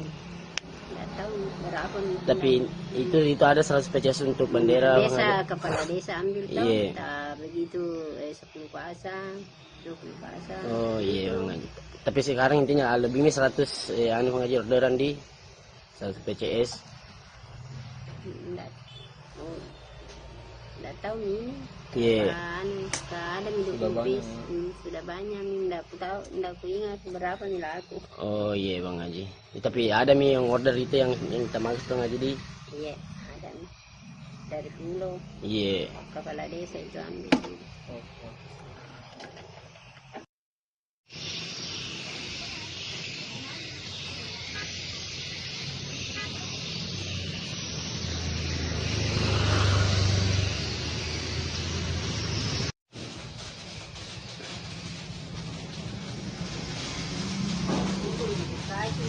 Delapan 835 personel gabungan yang dikerahkan untuk amankan laga perdana PSM versus Persijap di Stadion Gelora B.J. Habibie, Kota Parepare. Dan untuk melengkapi informasi, kita sudah terhubung dengan rekan Aryadi dari Kota Parepare. Selamat siang rekan Aryadi. Selamat siang, Fior. Kemudian bagaimana keberlangsungan dari apel pengamanan yang digelar pada hari ini? Baik, Fior, kami laporkan bahwa laga antara PSM Makassar melawan Persijap Jepara akan berlangsung di Stadion Gelora B.J. Habibie Parepare pada Jumat besok, tanggal 8 Agustus 2025. Nah, sebelum itu, pihak personel gabungan pagi tadi telah menggelar apel jelang laga perdana PSM Makassar ini. Dari sisi keamanan, Polres Parepare sudah melakukan rapat koordinasi sebelumnya menjelang laga perdana PSM Makassar di Super League. AKBP, maksud kami Kapolres Parepare AKBP Indra Waspada Yuda mengatakan ada sebanyak 835 personel gabungan yang akan terlibat dalam pengamanan laga perdana PSM Makassar di Super League 2005-2006 nanti. Ya. Untuk kemudian menjadi pertanyaan dari 835 ini, mengapa sebanyak 800-an yang dikerahkan untuk pengamanan? Ada informasi mengenai hal tersebut? Betul sekali, Fior. Jadi 830 personel ini merupakan personel gabungan, diantaranya adalah 2/4 dari personel Polres Kota Parepare, kemudian ada juga TNI, kemudian ikut juga BRIMOB, Satpol PP, dan pihak-pihak lainnya. Nah, banyaknya personel gabungan untuk mengamankan di laga perdana ini dikarenakan memang ini merupakan laga perdana PSM Makassar di Super League 2025-2026 dan akan diprediksi penonton akan membludak menghadiri Stadion B.J. Habibie pada Jumat besok, ya. Beberapa instansi juga yang turut tergabung dalam pengamanan di hari esok, rekan Aryadi. Lantas mungkin dapat disampaikan juga apa yang menjadi larangan yang ditegaskan dari pihak kepolisian mungkin? Baik, sebelumnya kami informasikan bahwa pihak Polres Parepare, kemudian Polda Sulsel, dan beberapa kelompok supporter PSM Makassar sudah melakukan pertemuan dan ada kesepakatan bahwa memang beberapa larangan kembali diterapkan dalam setiap laga PSM Makassar saat bertandang maksud kami saat berada di Stadion B.J. Habibie Kota Parepare. Di antaranya tidak boleh membawa flare, kemudian tidak boleh membawa petasan, senjata tajam, kemudian juga sampai kini pihak polisi juga masih belum memberikan kesempatan bagi supporter-supporter tim tamu untuk hadir menyaksikan langsung laga di Stadion B.J. Habibie Parepare. Ya. Baik, ya. Rekan Aryadi ini mungkin juga sekaligus mau mendapatkan konfirmasi apakah memang benar isu yang beredar bahwa kehadiran supporter lawan dilarang di Stadion Gelora B.J. Habibie. Apakah benar demikian? Dan kalau iya, mengapa? Betul sekali, Vior. Jadi memang untuk informasinya bahwa supporter lawan belum bisa menyaksikan langsung laga di Stadion Tandang dikarenakan memang ini merupakan aturan dari Super League 2025-2026 ini dikarenakan memang salah satu pengaruhnya adalah untuk pada saat di Liga 1 kemarin terakhir itu Persib Bandung dikarenakan banyaknya supporter yang masuk dan untuk jangan sampai ada menimbulkan kericuhan seperti itu ya. Berarti untuk baik ya. Bagaimana rekan Aryadi? Ini untuk minimalisasi adanya benturan antar supporter ya. Lantas mungkin untuk teknis pengamanan yang akan diberlakukan baik itu di dalam maupun di luar stadion seperti apa skemanya? Apakah sudah ada penjelasan? Baik, Fior. Jadi personel dipimpin oleh HKBP Indra Waspada Yuda bahwa 835 personel ini akan berpencar untuk menjaga lokasi-lokasi yang berada di sekitar stadion termasuk tribun supporter, kemudian ada juga beberapa pintu masuk, kemudian pintu keluar. Kemudian ini akan menyebar, personel-personel ini akan menyebar di sekitar stadion untuk meminimalisir adanya kericuhan seperti itu ya. Ya, selain imbauan rekan Aryadi, tentu menjadi pertanyaan juga bagaimana kemudian tanggapan dari Kapolres Kota Parepare mungkin mengenai dipilihnya Kota Parepare sebagai markas PSM seperti apa yang disampaikan? Ya, menurut Indra setelah kami konfirmasi bahwa pihaknya sangat senang kembali dipilihnya Parepare menjadi markas PSM Makassar. Nah, namun meski begitu dia sangat mengimbau supporter untuk ikut menjaga keamanan dan ketertiban masyarakat di Parepare selama menonton jalannya laga. Memang PSM Makassar ini untuk informasi Fior bahwa PSM Makassar mempunyai rekor unbeaten atau tidak terkalahkan di pekan pertama di kompetisi kasta tertinggi sepak bola Indonesia ini sejak 2017. Nah, rekor ini kemudian berlanjut jika PSM menekuk Persijap Jepara yang digelar besok hari. Nah, Persijap sendiri adalah tim juara 3 di Liga 2 Indonesia musim lalu yang mendapat tiket terakhir klub promosi Super League 25. Beberapa supporter juga bahkan mengharapkan bahwa PSM Makassar langsung memetik poin di laga perdana ini dikarenakan memang PSM Makassar adalah salah satu tim juara di Super League 2025-2026. Ya.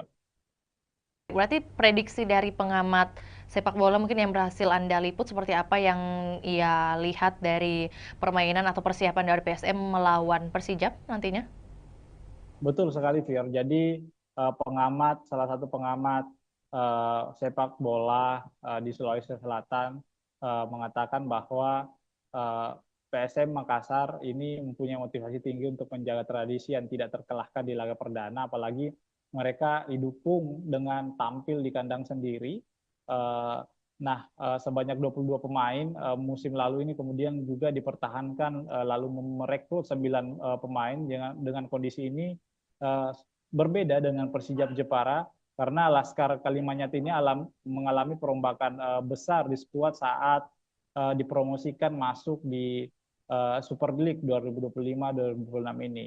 Nah, menurut pengamat bahwa pertandingan pertama ini sangat penting dimenangkan sebab akan memudahkan langkah pasukan Ramang menghadapi laga-laga selanjutnya.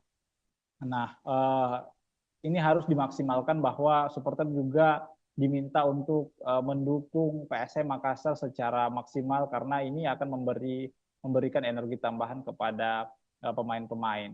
Nah, seperti itu, Vio.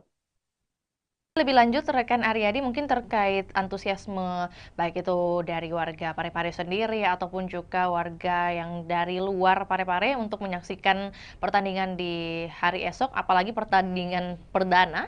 Ini seperti apa? Sebesar apa ini kemudian mungkin tiket yang berhasil dijual sebesar atau seberapa banyak? Baik, Vio. Jadi informasi yang kami telah himpun bahwa panitia pelaksana sudah menyiapkan 7.000 lembar tiket di laga perdana karena memang ini lebih meningkat dari sebelumnya karena memang diproyeksikan bahwa stadion akan full dipenuhi oleh supporter di laga perdana untuk mendukung PSM Makassar. Namun ada ternyata ada beberapa perubahan harga tiket juga dikarenakan harga tiket tribun penonton selatan dan utara itu turun 10.000 yang dulunya berkisaran dengan harga 100.000 sekarang sudah berjumlah harganya 90.000. Nah, sementara harga tiket VIP utama, VIP utara dan selatan itu tetap 300.000. Kemudian tribun timur juga itu tetap 150.000. Jadi hanya penonton tribun selatan dan utara yang mengalami penurunan 90.000. Nah, dan pantauan kami, Fior, bahwa di lapangan tadi bahwa penukaran tiket juga sudah beberapa supporter sudah melakukan penukaran tiket yang didirikan oleh panitia pelaksana PSM Makassar kepada supporter.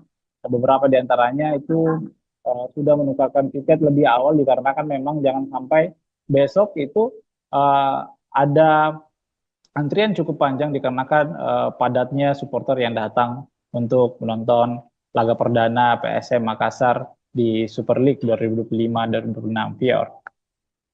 Lagi rekan Aryadi terakhir juga menyambung dengan apa yang disampaikan, kemudian sudah tersebar menurut panitia sebanyak 7.000 tiket. Lantas untuk pengawasan terhadap tiket palsu atau mungkin juga calo seperti apa yang dihadirkan oleh panitia?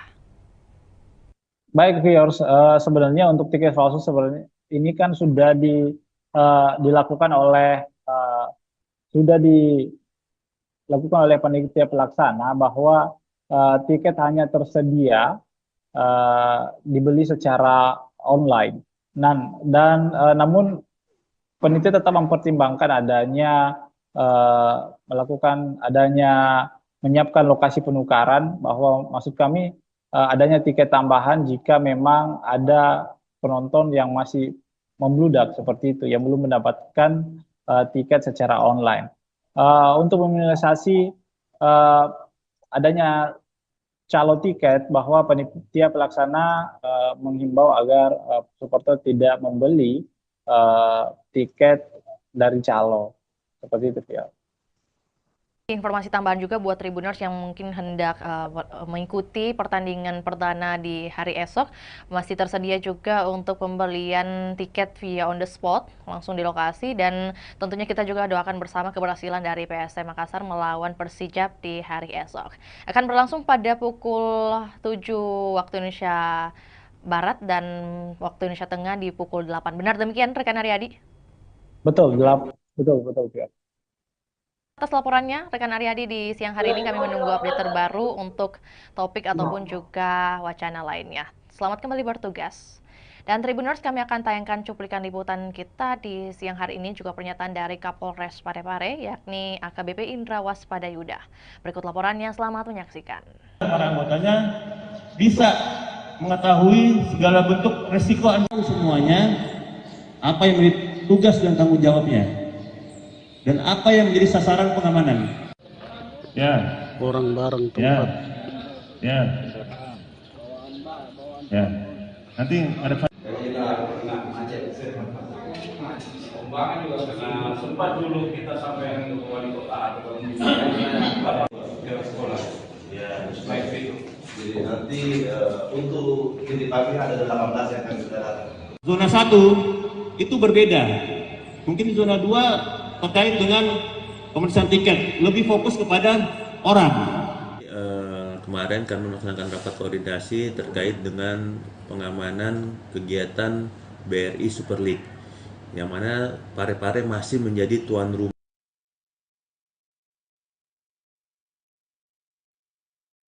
Zona 1 itu berbeda. Mungkin di zona 2 terkait dengan pemesanan tiket, lebih fokus kepada orang. Di zona 1 fokus kepada kegiatannya. Yang kedua, nanti masuk di nanti kami langsung ke lapangan kayak ini. Kemudian yang di sini tidak boleh lagi masuk di sini dan kecuali Mana kantong parkir di mana, seperti itu, ya. Sehingga benar-benar nanti kita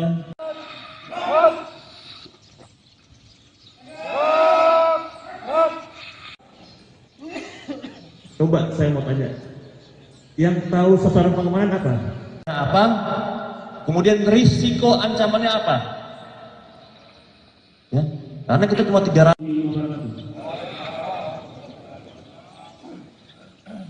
Apa yang tadi pesan?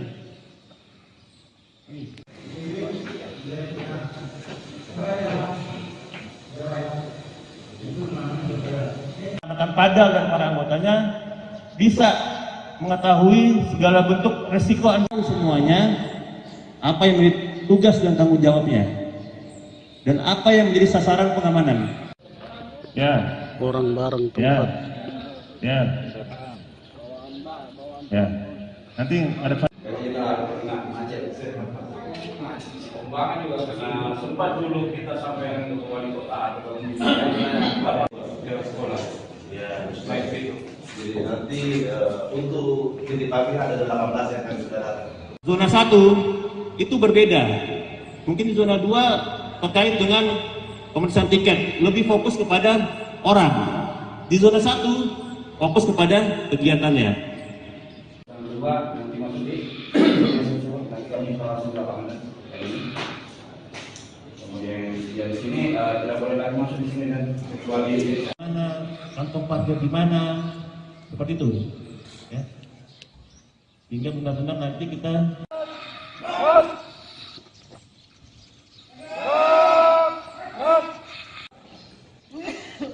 coba saya mau tanya, yang tahu sasaran pengamanan apa? Apa?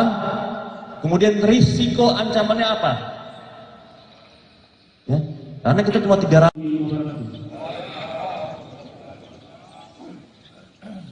Apa yang tadi pesan?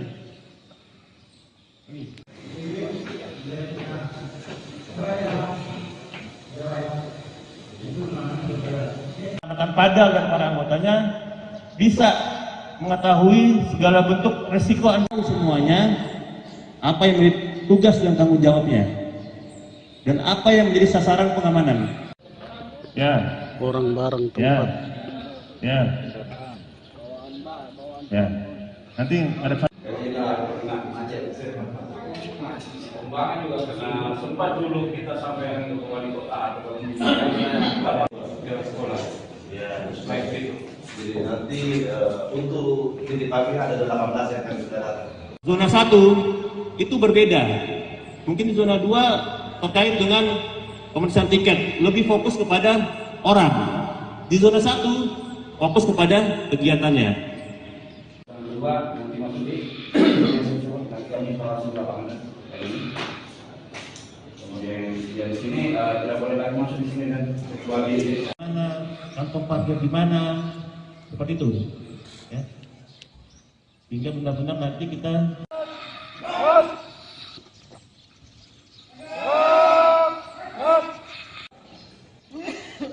coba saya mau tanya, yang tahu sasaran pengamanan apa? Apa? Kemudian risiko ancamannya apa? Ya, karena kita cuma 300.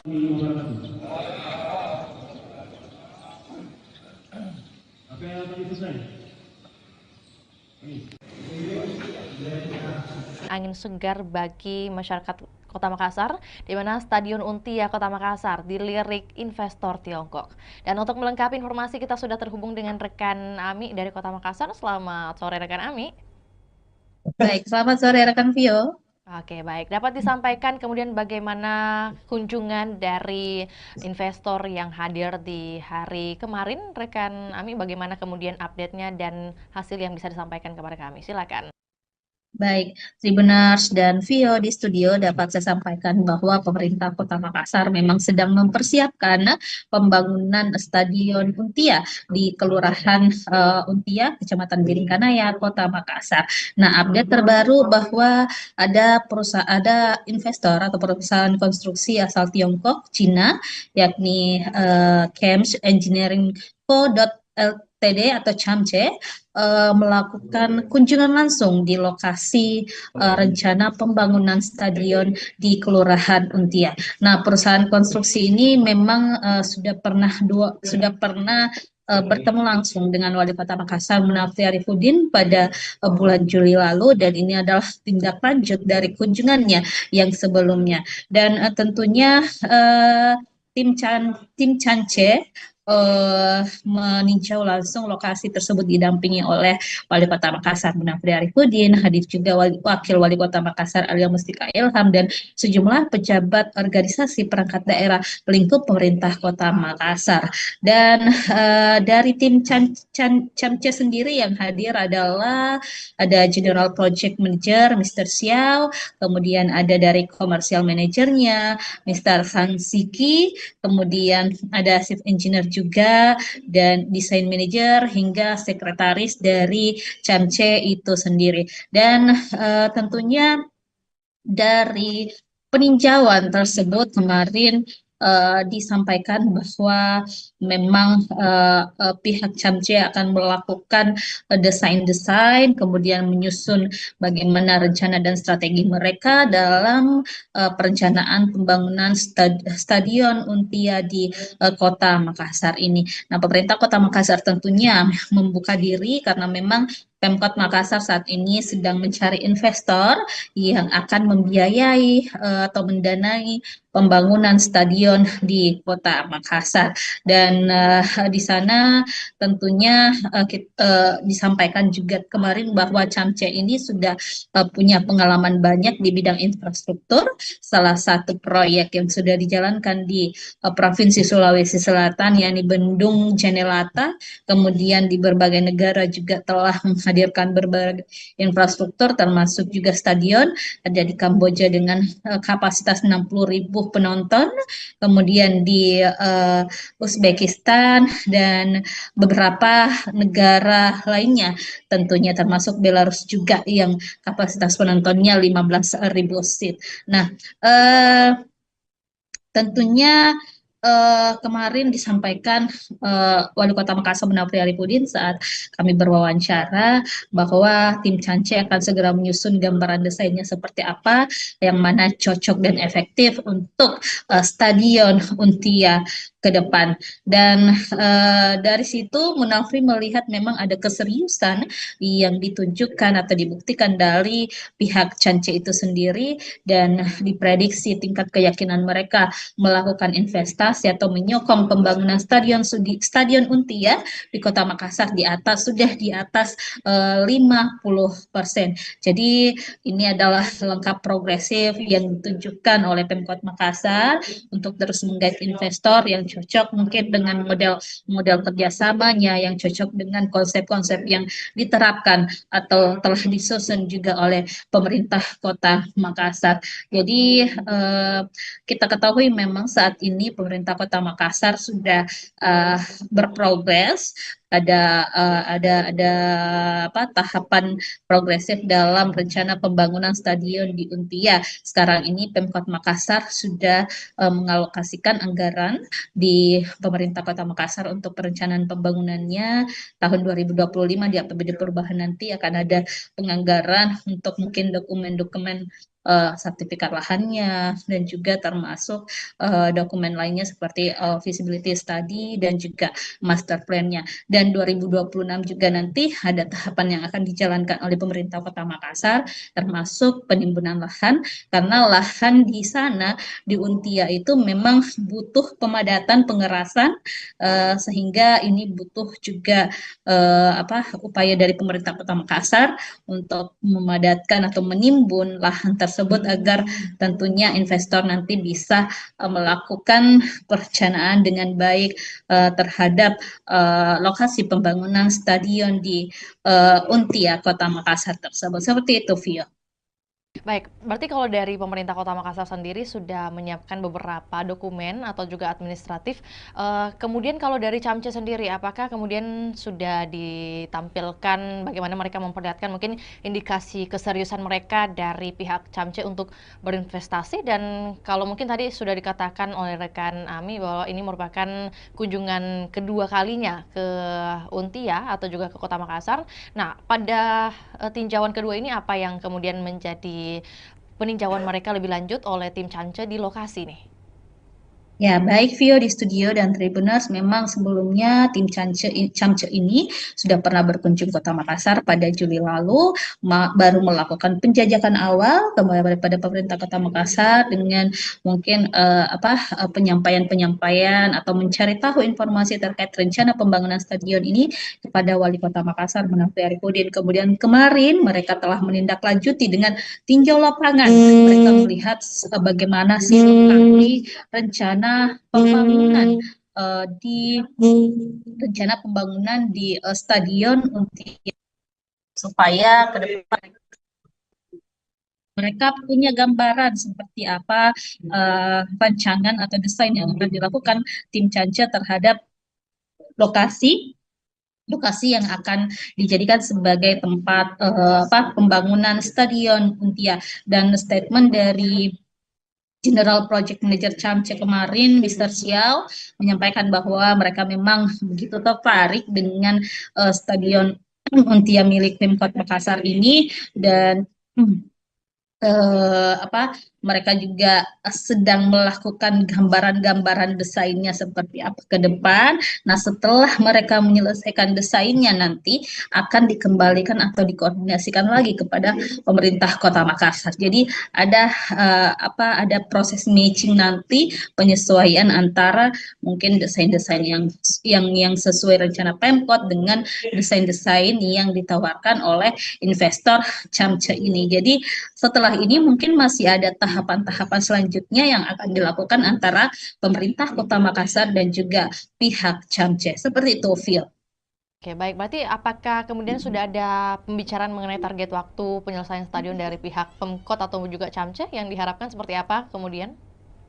Nah, kalau dari hasil kunjungan ini kita masih belum tahu kapan tindak lanjutnya ke depan. Yang pastinya tim Camce akan menyelesaikan dulu bagaimana perencanaan mereka, desain mereka. Tapi kalau untuk Pemkot sendiri sudah melakukan roadmap peta jalan seperti apa rencana pembangunan stadion tahun 2025 dialokasikan untuk pengadaan atau pembuatan roadmap maupun feasibility study dan juga sertifikat lahan. Kemudian 2026 nanti itu dilakukan pengurusan perizinan analisis dampak lingkungan atau AMDALALIN dan juga analisis dampak lalu lintas AMDAL dan AMDALALIN. Kemudian 2026 juga dialokasikan anggaran untuk pemadatan lahan atau penimbunan di sana di Untia. Kemudian 2027 ditargetkan proses pengerjaan atau konstruksi dilakukan dengan harapan pada akhir 2027 atau 2028 nanti stadion Untia sudah bisa dinikmati atau dirasakan manfaatnya oleh masyarakat. Baik, rekan Ami, mungkin sebelum kita ke pertanyaan terakhir, tentu bagaimana kemudian informasi mengenai kompetitor lain selain Camce yang mungkin juga sudah tertarik membangun stadion Untia ini, apakah ada informasi mengenai hal tersebut? Baik, Tribuners dan Vio, memang sesuai pernyataan dari Wali Kota Makassar Munafri Arifudin, ada beberapa investor yang telah menjajaki kerjasama dengan pemerintah Kota Makassar. Salah satunya mungkin kemarin ada investor dari Qatar yang telah juga melakukan koordinasi dan komunikasi dengan Pemkot Makassar. Bahkan Wali Kota sudah pernah bertandang langsung mendatangi kantor perwakilan investor asal Qatar tersebut di Jakarta. Lalu juga kemarin baru-baru pada pekan lalu Wali Kota Makassar bersama beberapa pejabat lingkup pemerintah Kota Makassar datang ke JIS. Jadi untuk melihat langsung seperti apa perencanaan-perencanaan yang dilakukan oleh pengelola JIS ataupun perusahaan yang menangani pembangunan berdirinya Stadion Jakarta International Stadium yang ada di Jakarta. Jadi itu sebagai salah satu langkah-langkah yang dilakukan pemerintah Kota Makassar untuk menghadirkan atau komitmen menghadirkan Stadion Untia di Makassar. Terakhir, rekan Ami, mengenai antusiasme dari masyarakat khususnya yang berada di lingkungan Untia sendiri terkait pembangunan stadion ini, apakah seluruhnya sudah pro kepada pemerintah kota atau mungkin masih ada beberapa masukan? Baik, Tribuners, memang sejauh ini kita masih belum mendengarkan keluhan-keluhan dari masyarakat setempat, apakah mereka menolak atau seperti apa. Yang pasti, masyarakat Kota Makassar tentunya menginginkan hadirnya stadion di Kota Makassar, karena kita ketahui Sulawesi Selatan dalam hal ini belum memiliki stadion sama sekali, sehingga ini memang diharapkan program unggulan dari Wali Kota Makassar, Munafri dan juga Alia Mustika Ilham bisa terwujud untuk menghadirkan stadion berstandar internasional di Kota Makassar. Dan Munafri juga sudah menyusun strategi bagaimana nanti pengelolaan stadion, bagaimana nanti untuk menghidupkan stadion seperti apa, target-targetnya seperti apa, itu sudah direncanakan dengan baik oleh pemerintah Kota Makassar. Seperti itu, Vio.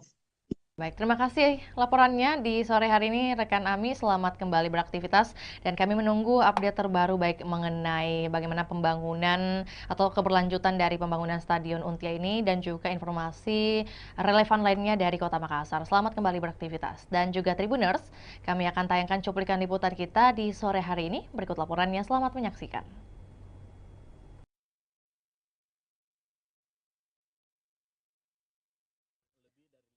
Dan kemungkinan itu, tapi kan kita masih banyak sekali hal-hal yang harus kita bicarakan. Yang paling pertama mungkin masalah pembiayaan, lama pekerjaan, desain dan sebagainya, seperti apa model kerjasama dan sebagainya. Saya pikir ini masih di dalam proses. Biarkanlah kami juga berjalan paralel untuk menyiapkan segala macam yang namanya legal administrasi dari proyek pembangunan stadion ini.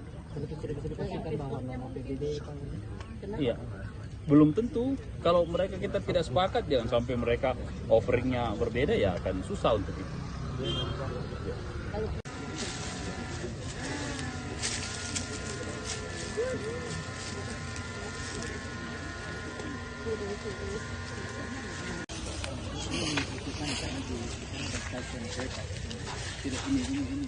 Ini jalan yang kita pakai. Oh, kita pakai. And then this open the street, ya, we need to mudah sampai sekarang.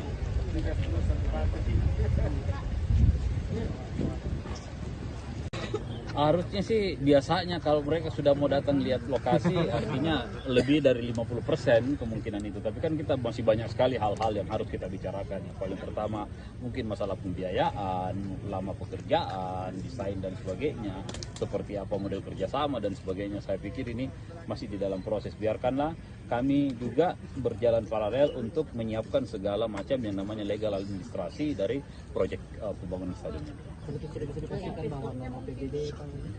Iya, belum tentu. Kalau mereka kita tidak sepakat, jangan sampai mereka offeringnya berbeda, ya akan susah untuk itu.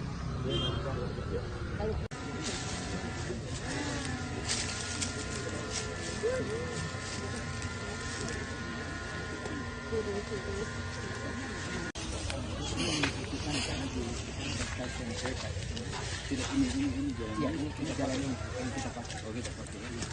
And then this open the street, ya, we need to mudah sampai sekarang. Kisah Haja Murni, 50 tahun jadi penjahit bendera merah putih di Kabupaten Sinjai. Dan untuk melengkapi informasi kita sudah terhubung dengan rekan Takwa dari Kabupaten Sinjai. Selamat siang rekan Takwa. Selamat siang rekan di studio dan selamat siang Tribuners dimanapun Anda berada. Oke, baik. Dapat disampaikan kemudian kisah awal dari Haja Murni ini memulai kemudian berbisnis atau berdagang dengan jasa menjahit bendera merah putih dimulai sejak tahun berapa dan kemudian bagaimana perkembangannya? Baik, rekan, momentum jelang hari ulang tahun atau HUT kemerdekaan Republik Indonesia yang ke-80 tahun atau tahun 2025 membawa berkah bagi Haji Murni 63 tahun. Pasalnya, Haji Murni yang merupakan warga Kabupaten Sinjai, Sulawesi Selatan ini merupakan penjahit bendera sudah mulai kebanjiran orderan. Bahkan per tanggal 1 Agustus Haji Murni sudah mendapat orderan bendera merah putih ratusan lembar. Mayoritas orderan tersebut dipesan oleh kepala desa. Diketahui bahwa bendera merah putih yang dijahit Haji Murni mulai berukuran 15 cm hingga 150 cm dengan harga 15.000 hingga 75.000. Diketahui juga dalam proses pengerjaan atau penjahitan bendera merah putih, Haji Murni lebih memilih menggunakan mesin jahit manual ketimbang mesin jahit dinamo atau mesin jahit listrik. Hal tersebut bukan karena Haji Murni tidak mempunyai biaya untuk membeli mesin jahit yang modern, namun karena faktor kenyamanan dan alasan olahraga. Baik, berarti untuk di bulan Agustus saat ini total pesanan bendera merah putih yang berhasil dibuat oleh Haji Murni di angka berapa, rekan Takwa? Kisaran lebih sekitar 100 PCS atau lembar kan.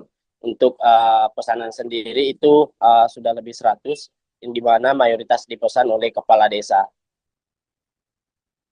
Kan juga untuk lebih lengkapnya mungkin dari segi ukuran, kemudian harga yang diberikan Haja Murni paling laris di angka berapa?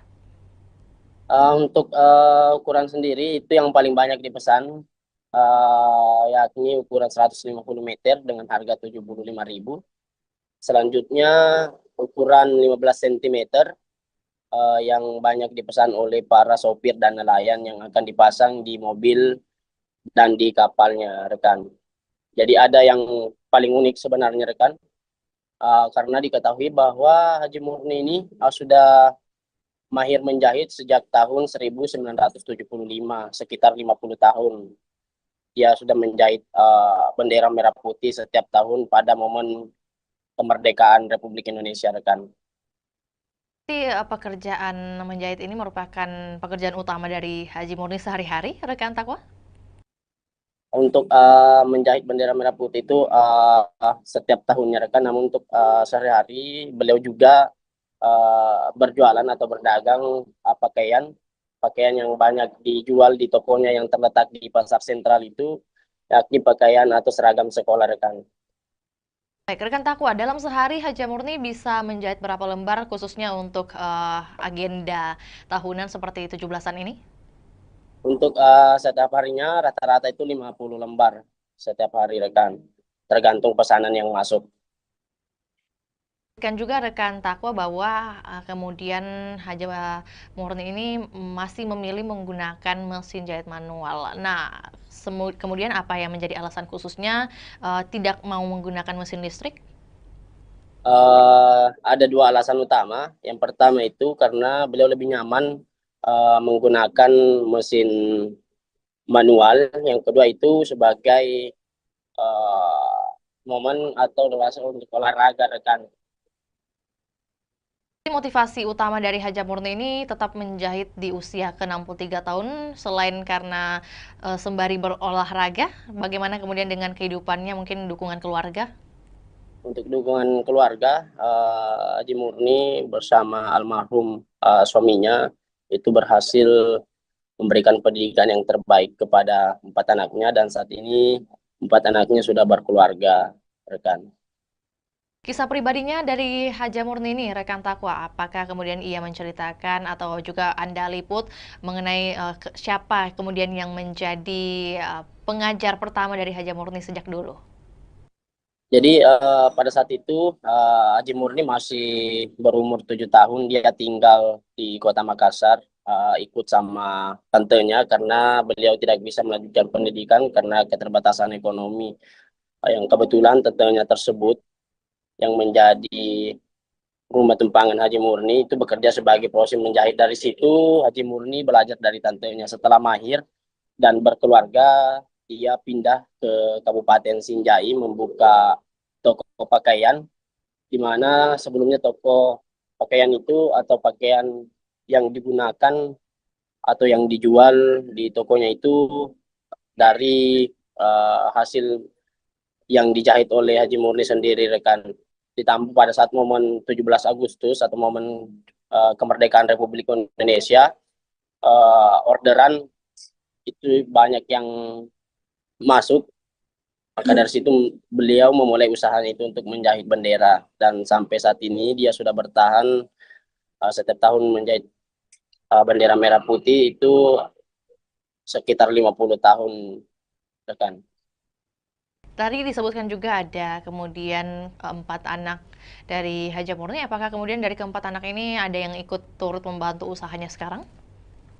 Untuk saat ini anak yang pertama Haji Murni itu yang menjaga toko pakaian yang berada di toko sentral Sinjai yang terletak di Kelurahan Bongki, Kecamatan Sinjai Utara, rekan. Baik, tentu menjadi pertanyaan juga mungkin mengenai sosok dari Haji Murni sendiri ini setelah kemudian melihat banyak pembeli dari dagangannya, yakni membeli bendera mungkin hasil jahitannya, bagaimana kemudian perasaannya? Dia tetap optimis di tengah kemajuan teknologi saat ini. Dia tetap optimis menggunakan mesin jahit manual untuk menjahit bendera, dan dia merasa bangga dengan jiwa nasionalisme yang dimiliki dan bertahan hingga bertahun-tahun dalam menjahit bendera merah putih, rekan. Mungkin pesan khusus yang dititipkan oleh Haji Murni kepada mungkin masyarakat ataupun juga terkait kemerdekaan Republik Indonesia seperti apa yang Anda liput? Untuk sampai saat ini, rekan, kami tidak menghimpun hal tersebut, rekan. Lantas terima kasih atas informasinya rekan Takwa. Selamat kembali beraktivitas dan kami menunggu update terbaru yang akan dilaporkan dari Kabupaten Sinjai. Dan salam sukses juga buat Haji Murni selaku penjahit bendera merah putih di Kabupaten Sinjai. Dan kami Tribuners akan tayangkan juga cuplikan liputan juga pernyataan dari seorang Haji Murni. Berikut laporannya, selamat menyaksikan.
Tahun berapa ini kita menjahit? Tahun 76. Sampai Sampai sekarang. Bendera dulu kan menjahit baju. Iya. Sekarang jadi bendera. Jadi untuk menjahitnya itu mulai di tahun 76 Bang Haji di. Kalau menjahit bendera sendiri itu Bang Haji. Itu mulai begitu. Kan menjual di pasar dulu besar bawah tuh. Oh iya Bang Haji. Iya. Kalau anu sendiri Bang Haji apa? Belajar menjahit ini di mana Bang Haji? Di Makassar dulu. Di Makassar. Umur 7 tahun. Oh, baru umur 7 tahun sudah menjahit Bang Haji. Itu enggak sekolah saya tapi. Oh, tapi yang ajarkan menjahit itu siapa Bang Haji? Tanteku di Makassar. Oh. Tapi anu sendiri Bang Haji apa? Kenapa ini pilih saya lihat ini mesin manual Bang Haji? Karena tidak cocok. Saya mesin mesin dinamo enggak cocok mesin aku tuh. Iya. Oh, sekaligus olahraga juga ya Bang Haji. Iya. Tapi untuk anu Bang Haji untuk bendera untuk 17 Agustus ini Bang Haji, kemerdekaan ini di tahun 2025, apakah sudah ada orderan Bang Haji? Banyak, kalau orderan banyak. Ada 20 piece begini, jadi bendera. Berapa piece tadi? 20 piece di? 20 piece. Berapa jadi, sih? kalau 20 piece 100 pasang bendera jadinya. 100 pasang. Kalau diuangkan itu Bang Haji harganya keseluruhan berapa itu Bang Haji? Kalau diuangkan harga 50 ji berapa? 50 satu pasang. 50.000 satu pasang. Nah, berapa pasang Bang Haji? Kalau ini jadi semua 100 pasang. 100 pasang Bang Haji di? 20 piece. Oh iya. Anu sendiri Bang Haji apa? Untuk bendera yang kita jahit di sini Bang Haji, ukuran paling kecil dan ukuran paling besar itu berapa Bang Haji? Ada berapa ini? 20 cm sampai 50 cm, 17 cm, 1,5 atau 100. Oh, 150? 150. 1 meter 50 cm Bang Haji di? Kalau harganya itu yang paling panjang Bang Haji? Kalau paling panjang 75. 75 Bang Haji. Kalau yang paling kecil seperti ini Bang Haji? Ini 5.000. Oh, 5.000 Bang Haji di. Tapi untuk bendera bendera kapal, bendera mobil apa. Kalau keseluruhan orderan Bang Haji Saga nih matama orderan Bang. Enggak tahu berapa nih. Tapi itu ada 100 pcs untuk bendera desa, kepala desa ambil tahu. Iya. Begitu 10 pasang, 20 pasang. Oh iya Bang Haji. Tapi sekarang intinya lebih ini 100 anu Bang Haji orderan di 100 pcs. Enggak tahu ini. Iya. Ada bis sudah banyak enggak tahu, enggak ingat berapa nih laku. Oh iya Bang Haji. Tapi ada nih yang order itu yang kita maksud Bang Haji di. Iya, ada nih. Dari Pulau. Iya. Kepala desa itu ambil.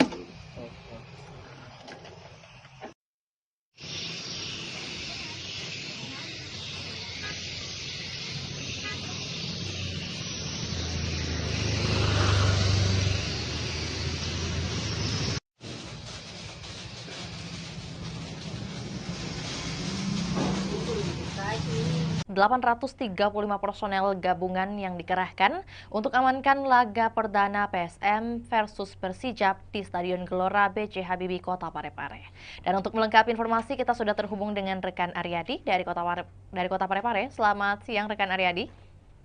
Selamat siang, Fior. Kemudian bagaimana keberlangsungan dari apel pengamanan yang digelar pada hari ini? Baik, biar kami laporkan bahwa laga antara PSM Makassar melawan Persijap Jepara akan berlangsung di Stadion Gelora B.J. Habibie Parepare pada Jumat besok, tanggal 8 Agustus 2025. Nah, sebelum itu, pihak personel gabungan pagi tadi telah menggelar apel jelang laga perdana PSM Makassar ini. Dari sisi keamanan, Polres Parepare sudah melakukan rapat koordinasi sebelumnya menjelang laga perdana PSM Makassar di Super League.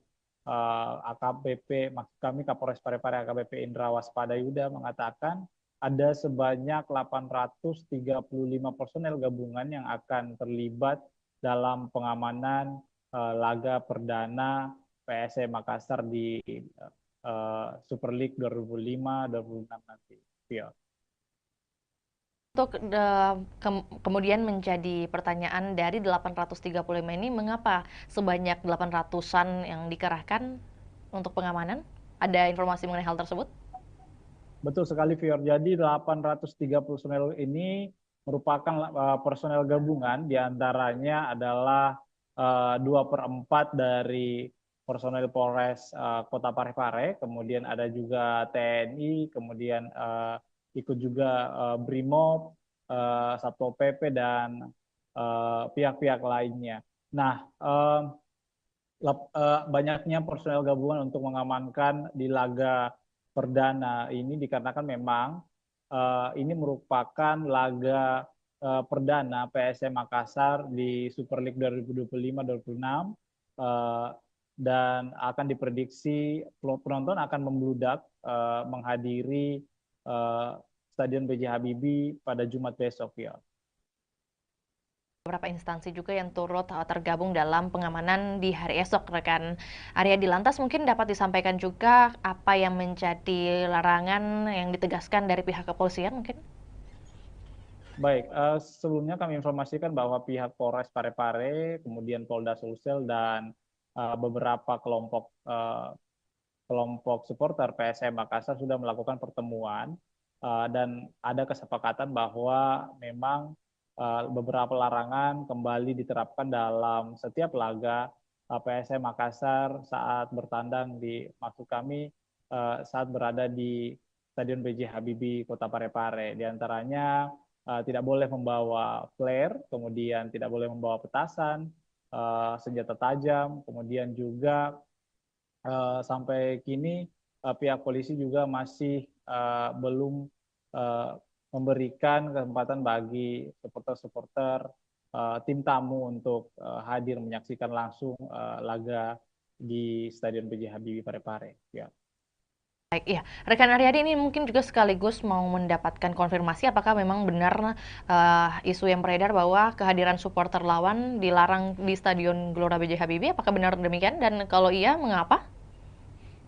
Betul sekali, Fior. Jadi memang untuk informasinya bahwa supporter lawan belum bisa menyaksikan langsung laga di Stadion Tandang dikarenakan memang ini merupakan aturan dari Super League 2005-2026 ini, dikarenakan memang salah satu pengaruhnya adalah untuk pada saat di Liga 1 kemarin terakhir itu Persib Bandung, dikarenakan banyaknya supporter yang masuk dan untuk jangan sampai ada menimbulkan kericuhan seperti itu, ya.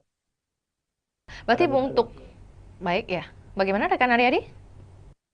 Ini untuk minimalisasi adanya benturan antar supporter, ya. Lantas mungkin untuk teknis pengamanan yang akan diberlakukan baik itu di dalam maupun di luar stadion seperti apa skemanya? Apakah sudah ada penjelasan?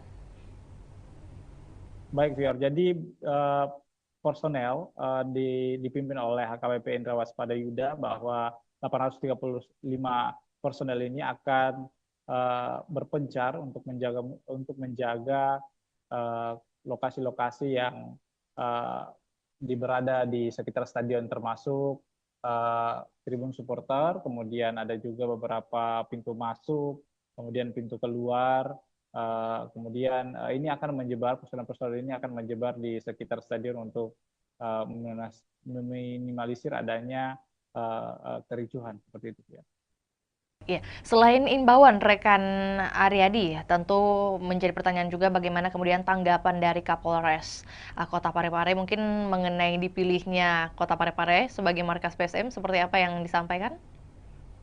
Ya, menurut Indra setelah kami konfirmasi bahwa pihaknya sangat senang kembali dipilihnya Parepare menjadi markas PSM Makassar. Nah, namun meski begitu dia sangat mengimbau supporter untuk ikut menjaga keamanan dan ketertiban masyarakat di Parepare selama menonton jalannya laga. Nah, memang PSM Makassar ini untuk informasi viewer bahwa PSM Makassar mempunyai rekor unbeaten atau tidak terkalahkan di pekan pertama di kompetisi kasta tertinggi sepak bola Indonesia ini sejak 2017. Nah, rekor ini kemudian berlanjut jika PSM menekuk Persijap Jepara yang digelar besok hari. Nah, Persijap sendiri adalah tim juara 3 di Liga 2 Indonesia musim lalu yang mendapat tiket terakhir klub promosi Super League 25. Beberapa supporter juga bahkan mengharapkan bahwa PSM Makassar langsung memetik poin di laga perdana ini dikarenakan memang PSM Makassar adalah salah satu tim juara di Super League 2025-2026. Iya. Berarti prediksi dari pengamat sepak bola mungkin yang berhasil Anda liput seperti apa yang ia lihat dari permainan atau persiapan dari PSM melawan Persijap nantinya? Betul sekali, Fior. Jadi salah satu pengamat sepak bola di Sulawesi Selatan mengatakan bahwa PSM Makassar ini mempunyai motivasi tinggi untuk menjaga tradisi yang tidak terkalahkan di laga perdana, apalagi mereka didukung dengan tampil di kandang sendiri. Nah, sebanyak 22 pemain musim lalu ini kemudian juga dipertahankan lalu merekrut 9 pemain dengan kondisi ini berbeda dengan Persijap Jepara karena Laskar Kalimantan ini mengalami perombakan besar di skuad saat dipromosikan masuk di Super League 2025-2026 ini. Nah, menurut pengamat bahwa pertandingan pertama ini sangat penting dimenangkan sebab akan memudahkan langkah pasukan Ramang menghadapi laga-laga selanjutnya. Nah, ini harus dimaksimalkan bahwa supporter juga diminta untuk mendukung PSM Makassar secara maksimal karena ini akan memberikan energi tambahan kepada pemain-pemain. Nah, seperti itu, Vio.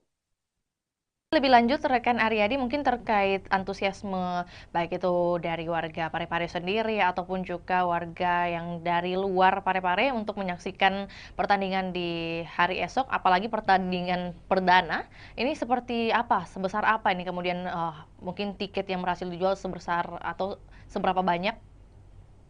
Baik, Fior. Jadi informasi yang kami telah himpun bahwa panitia pelaksana sudah menyiapkan 7.000 lembar tiket di laga perdana karena memang ini lebih meningkat dari sebelumnya karena memang diproyeksikan bahwa stadion akan full dipenuhi oleh supporter di laga perdana untuk mendukung PSM Makassar. Namun ternyata ada beberapa perubahan harga tiket juga dikarenakan harga tiket tribun penonton selatan dan utara itu turun 10.000 yang dulunya berkisaran dengan harga 100.000 sekarang sudah berjumlah harganya 90.000.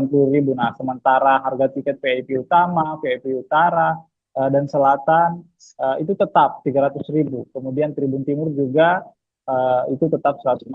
Jadi hanya penonton tribun selatan dan utara yang mengalami penurunan 90.000.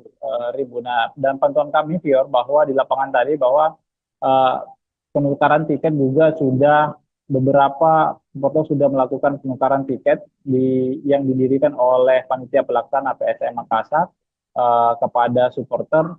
Beberapa di antaranya itu sudah menukarkan tiket lebih awal dikarenakan memang jangan sampai besok itu ada antrian cukup panjang dikarenakan padatnya supporter yang datang untuk menonton laga perdana PSM Makassar di Super League 2025-2026. Fior. Lagi rekan Aryadi terakhir juga menyambung dengan apa yang disampaikan, kemudian sudah tersebar menurut panitia sebanyak 7.000 tiket. Lantas untuk pengawasan terhadap tiket palsu atau mungkin juga calo seperti apa yang dihadirkan oleh panitia? Baik, Fior, sebenarnya untuk tiket palsu sebenarnya ini kan sudah dilakukan oleh panitia pelaksana bahwa tiket hanya tersedia dibeli secara online. Namun penitia tetap mempertimbangkan adanya menyiapkan lokasi penukaran, bahwa maksud kami adanya tiket tambahan jika memang ada penonton yang masih membludak seperti itu, yang belum mendapatkan tiket secara online. Untuk meminimalisasi adanya calo tiket, bahwa panitia pelaksana menghimbau agar supporter tidak membeli tiket dari calo seperti itu ya.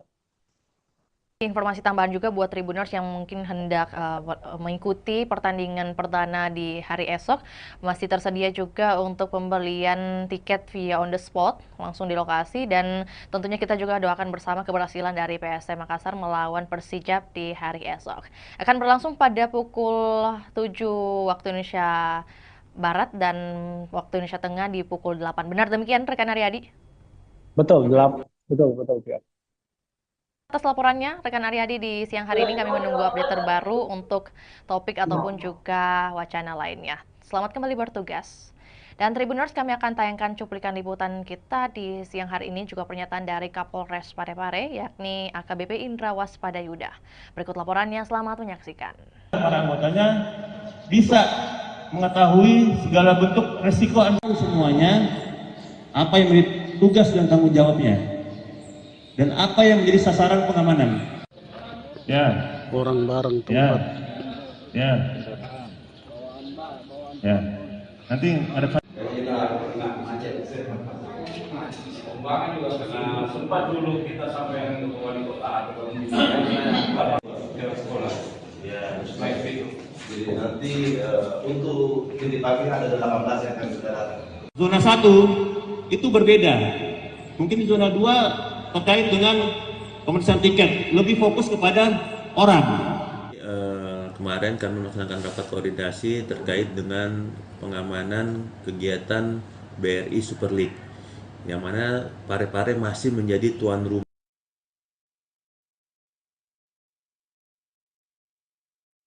Zona 1 itu berbeda. Mungkin di zona 2 terkait dengan pemeriksaan tiket, lebih fokus kepada orang. Di zona 1 fokus kepada kegiatannya. Yang kedua, nanti masuk di nanti kami langsung lapangan. Kemudian di sini tidak boleh lagi masuk di sini dan kecuali mana kantong parkir di mana, seperti itu. Ya. Hingga benar-benar nanti kita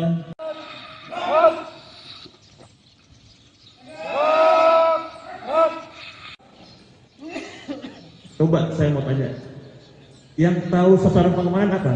Apa? Kemudian risiko ancamannya apa? Ya, karena kita cuma 300.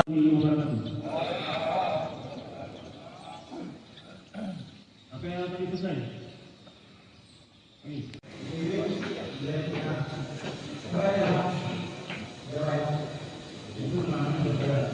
Akan padal dan para anggotanya bisa mengetahui segala bentuk resiko semuanya, apa yang menjadi tugas dan tanggung jawabnya, dan apa yang menjadi sasaran pengamanan. Ya. Orang bareng tempat. Ya. Nanti ada pembangunan juga karena sempat dulu kita sampai ke wali kota atau sekolah. Ya. Jadi nanti untuk titik parkir ada 18 yang akan kita datang. Zona 1 itu berbeda. Mungkin di zona 2 terkait dengan pemeriksaan tiket, lebih fokus kepada orang. Di zona 1 fokus kepada kegiatannya. Yang kedua, nanti masuk di nanti kami langsung lapangan. Kemudian di sini tidak boleh lagi masuk di sini dan kecuali mana kantong parkir di mana, seperti itu. Ya. Hingga benar-benar nanti kita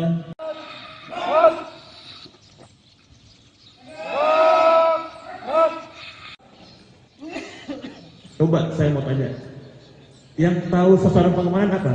Apa? Kemudian risiko ancamannya apa? Ya, karena kita cuma 300.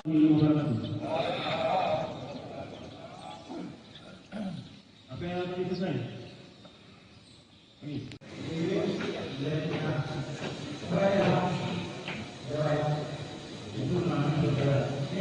Padal dan para anggotanya bisa mengetahui segala bentuk resiko semuanya, apa yang menjadi tugas dan tanggung jawabnya, dan apa yang menjadi sasaran pengamanan.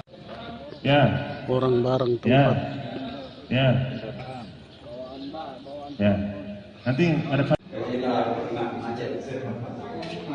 Pembangunan juga karena sempat dulu kita sampai ke wali kota atau ke sekolah.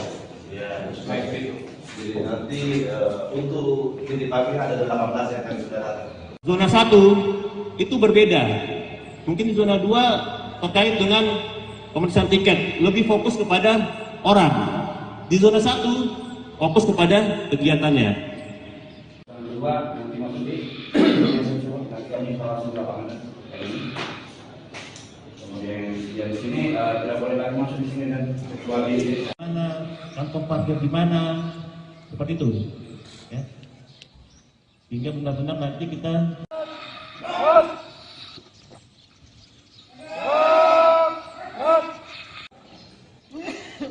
coba saya mau tanya, yang tahu sasaran pengamanan apa? Apa? Kemudian risiko ancamannya apa? Ya, karena kita cuma 300.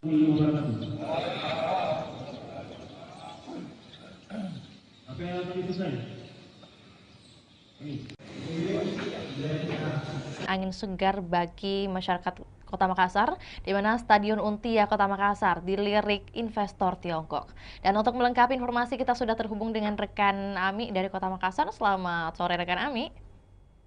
Baik, selamat sore rekan Vio. Oke, baik. Dapat disampaikan kemudian bagaimana kunjungan dari investor yang hadir di hari kemarin, rekan Ami, bagaimana kemudian update-nya dan hasil yang bisa disampaikan kepada kami. Silakan. Baik, Tribuners dan Vio di studio dapat saya sampaikan bahwa pemerintah Kota Makassar memang sedang mempersiapkan pembangunan Stadion Untia di Kelurahan Untia, Kecamatan Biringkanaya, Kota Makassar. Nah, update terbaru bahwa ada investor atau perusahaan konstruksi asal Tiongkok, Cina, yakni Chems Engineering Co. Ltd atau CHAMCE melakukan kunjungan langsung di lokasi rencana pembangunan stadion di Kelurahan Untia. Nah, perusahaan konstruksi ini memang sudah pernah bertemu langsung dengan Wali Kota Makassar Munafri Arifudin pada bulan Juli lalu, dan ini adalah tindak lanjut dari kunjungannya yang sebelumnya. Dan tentunya tim CHAMCE meninjau langsung lokasi tersebut didampingi oleh Wali Kota Makassar Munafri Arifudin, hadir juga Wakil Wali Kota Makassar Alia Mustika Ilham, dan sejumlah pejabat organisasi perangkat daerah lingkup pemerintah Kota Makassar.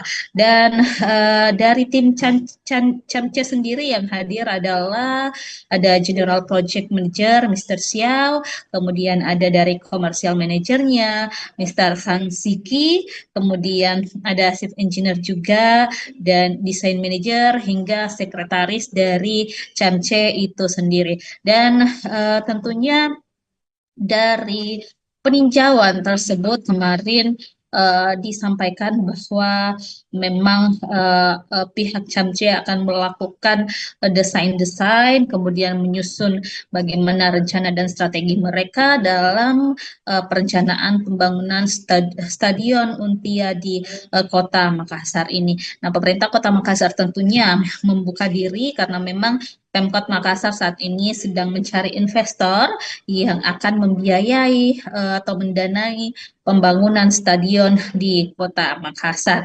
Dan di sana tentunya disampaikan juga kemarin bahwa CHAMCE ini sudah punya pengalaman banyak di bidang infrastruktur.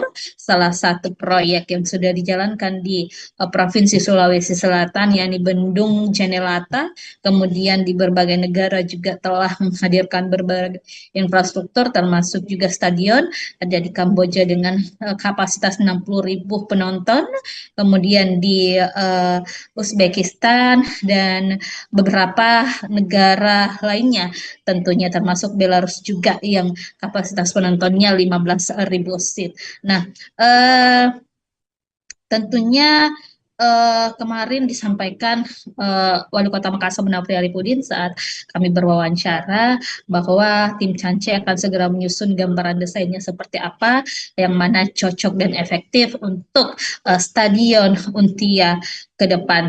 Dan dari situ Munafri melihat memang ada keseriusan yang ditunjukkan atau dibuktikan dari pihak Cance itu sendiri, dan diprediksi tingkat keyakinan mereka melakukan investasi atau menyokong pembangunan Stadion Untia di Kota Makassar sudah di atas 50%. Jadi ini adalah langkah progresif yang ditunjukkan oleh Pemkot Makassar untuk terus menggait investor yang cocok mungkin dengan model kerjasamanya, yang cocok dengan konsep-konsep yang diterapkan atau telah disusun juga oleh pemerintah Kota Makassar. Jadi kita ketahui memang saat ini pemerintah Kota Makassar sudah berprogres, ada tahapan progresif dalam rencana pembangunan stadion di Untia. Sekarang ini Pemkot Makassar sudah mengalokasikan anggaran di pemerintah Kota Makassar untuk perencanaan pembangunannya tahun 2025. Di APBD perubahan nanti akan ada penganggaran untuk mungkin dokumen-dokumen sertifikat lahannya, dan juga termasuk dokumen lainnya seperti feasibility study dan juga master plan-nya. Dan 2026 juga nanti ada tahapan yang akan dijalankan oleh pemerintah Kota Makassar, termasuk penimbunan lahan, karena lahan di sana di Untia itu memang butuh pemadatan pengerasan, sehingga ini butuh juga upaya dari pemerintah Kota Makassar untuk memadatkan atau menimbun lahan tersebut agar tentunya investor nanti bisa melakukan perencanaan dengan baik terhadap lokasi pembangunan stadion di Untia Kota Makassar tersebut. Seperti itu, Vio. Baik, berarti kalau dari pemerintah Kota Makassar sendiri sudah menyiapkan beberapa dokumen atau juga administratif. Kemudian kalau dari Camce sendiri, apakah kemudian sudah ditampilkan bagaimana mereka memperlihatkan mungkin indikasi keseriusan mereka dari pihak Camce untuk berinvestasi? Dan kalau mungkin tadi sudah dikatakan oleh rekan Ami bahwa ini merupakan kunjungan kedua kalinya ke Untia atau juga ke Kota Makassar. Nah, pada tinjauan kedua ini apa yang kemudian menjadi peninjauan mereka lebih lanjut oleh tim Cance di lokasi nih? Ya, baik Vio di studio dan Tribuners, memang sebelumnya tim Camce ini sudah pernah berkunjung Kota Makassar pada Juli lalu, baru melakukan penjajakan awal kepada pemerintah Kota Makassar dengan mungkin penyampaian atau mencari tahu informasi terkait rencana pembangunan stadion ini kepada Wali Kota Makassar Munafri Arifudin. Kemudian kemarin mereka telah menindaklanjuti dengan tinjau lapangan. Mereka melihat bagaimana sih lokasi rencana pembangunan di stadion Untia, supaya ke depan mereka punya gambaran seperti apa rancangan atau desain yang akan dilakukan tim Cance terhadap lokasi yang akan dijadikan sebagai tempat pembangunan stadion Untia. Dan statement dari General Project Manager Camce kemarin, Mr. Xiao, menyampaikan bahwa mereka memang begitu tertarik dengan stadion Untia milik Pemkot Makassar ini, dan mereka juga sedang melakukan gambaran-gambaran desainnya seperti apa ke depan. Nah, setelah mereka menyelesaikan desainnya nanti akan dikembalikan atau dikoordinasikan lagi kepada pemerintah Kota Makassar. Jadi ada proses matching nanti, penyesuaian antara mungkin desain-desain yang sesuai rencana Pemkot dengan desain-desain yang ditawarkan oleh investor Camce ini. Jadi setelah ini mungkin masih ada tahapan-tahapan selanjutnya yang akan dilakukan antara pemerintah Kota Makassar dan juga pihak Camce. Seperti itu, Phil. Oke, baik. Berarti apakah kemudian sudah ada pembicaraan mengenai target waktu penyelesaian stadion dari pihak Pemkot atau juga Camce yang diharapkan seperti apa kemudian? Nah, kalau dari hasil kunjungan ini kita masih belum tahu kapan tindak lanjutnya ke depan. Yang pastinya tim Cance akan menyelesaikan dulu bagaimana perencanaan mereka, desain mereka. Tapi kalau untuk Pemkot sendiri sudah melakukan roadmap atau peta jalan seperti apa rencana pembangunan stadion tahun 2025 dialokasikan untuk pengadaan atau pembuatan roadmap maupun feasibility study dan juga sertifikat lahan. Kemudian 2026 nanti itu dilakukan pengurusan perizinan analisis dampak lingkungan atau AMDALALIN dan juga analisis dampak lalu lintas AMDAL dan AMDALALIN. Kemudian 2026 juga dialokasikan anggaran untuk pemadatan lahan atau penimbunan di sana di Untia. Kemudian 2027 ditargetkan proses pengerjaan atau konstruksi dilakukan dengan harapan pada akhir 2027 atau 2028 nanti Stadion Untia sudah bisa dinikmati atau dirasakan manfaatnya oleh masyarakat. Baik, rekan Ami, mungkin sebelum kita ke pertanyaan terakhir, tentu bagaimana kemudian informasi mengenai kompetitor lain selain Camce yang mungkin juga sudah tertarik membangun Stadion Untia ini, apakah ada informasi mengenai hal tersebut? Baik, Tribunas dan Vio memang sesuai pernyataan dari Wali Kota Makassar Munafri Arifudin, ada beberapa investor yang telah menjajaki kerjasama dengan pemerintah Kota Makassar. Salah satunya mungkin kemarin ada investor dari Qatar yang telah juga melakukan koordinasi dan komunikasi dengan Pemkot Makassar. Bahkan Wali Kota sudah pernah bertandang langsung mendatangi kantor perwakilan investor asal Qatar tersebut di Jakarta. Lalu juga kemarin baru-baru pada pekan lalu Wali Kota Makassar bersama beberapa pejabat lingkup pemerintah Kota Makassar datang ke JIS. Jadi untuk melihat langsung seperti apa perencanaan yang dilakukan oleh pengelola JIS ataupun perusahaan yang menangani pembangunan berdirinya Stadion Jakarta International Stadion yang ada di Jakarta. Jadi itu sebagai salah satu langkah-langkah yang dilakukan pemerintah Kota Makassar untuk menghadirkan atau komitmen menghadirkan Stadion Untia di Makassar.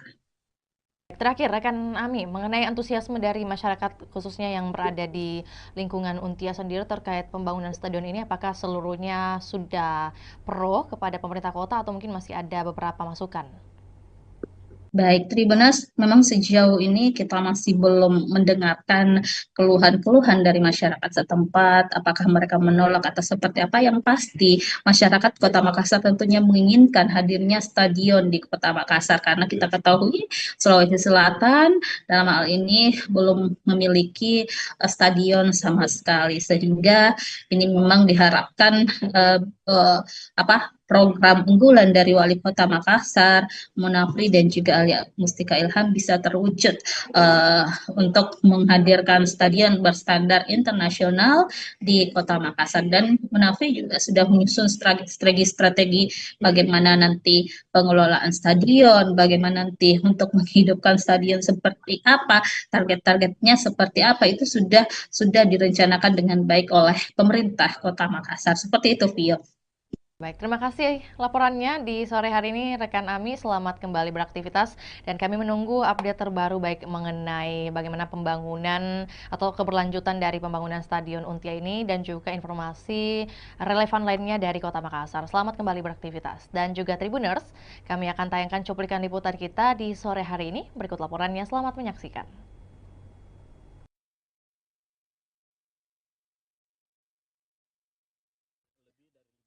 Dan kemungkinan itu, tapi kan kita masih banyak sekali hal-hal yang harus kita bicarakan. Yang paling pertama mungkin masalah pembiayaan, lama pekerjaan, desain dan sebagainya, seperti apa model kerjasama dan sebagainya. Saya pikir ini masih di dalam proses. Biarkanlah kami juga berjalan paralel untuk menyiapkan segala macam yang namanya legal administrasi dari proyek pembangunan stadion ini. Iya. Belum tentu, kalau mereka kita tidak sepakat, jangan sampai mereka offeringnya berbeda, ya akan susah untuk itu. Tidak,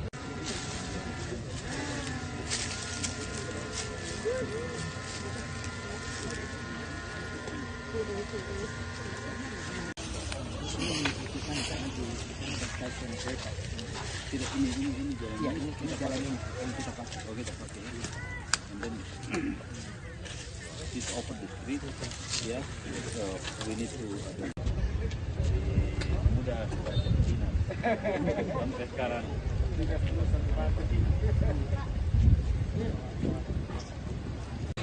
Harusnya sih biasanya kalau mereka sudah mau datang lihat lokasi artinya lebih dari 50% kemungkinan itu. Tapi kan kita masih banyak sekali hal-hal yang harus kita bicarakan. Yang paling pertama mungkin masalah pembiayaan, lama pekerjaan, desain dan sebagainya.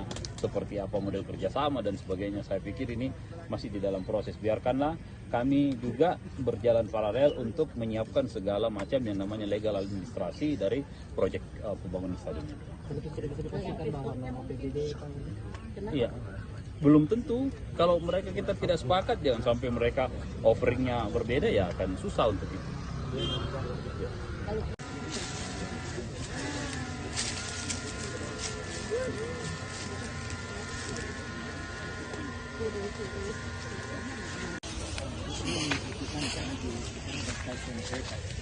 Tidak, ini jalan ya, ini jalan ini kita pakai. Oh, kita pakai ini.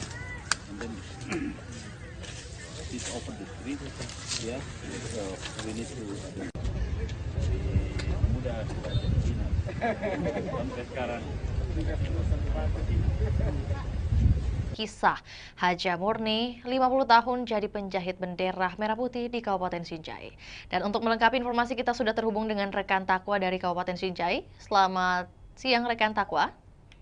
Selamat siang rekan di studio dan selamat siang Tribuners dimanapun Anda berada.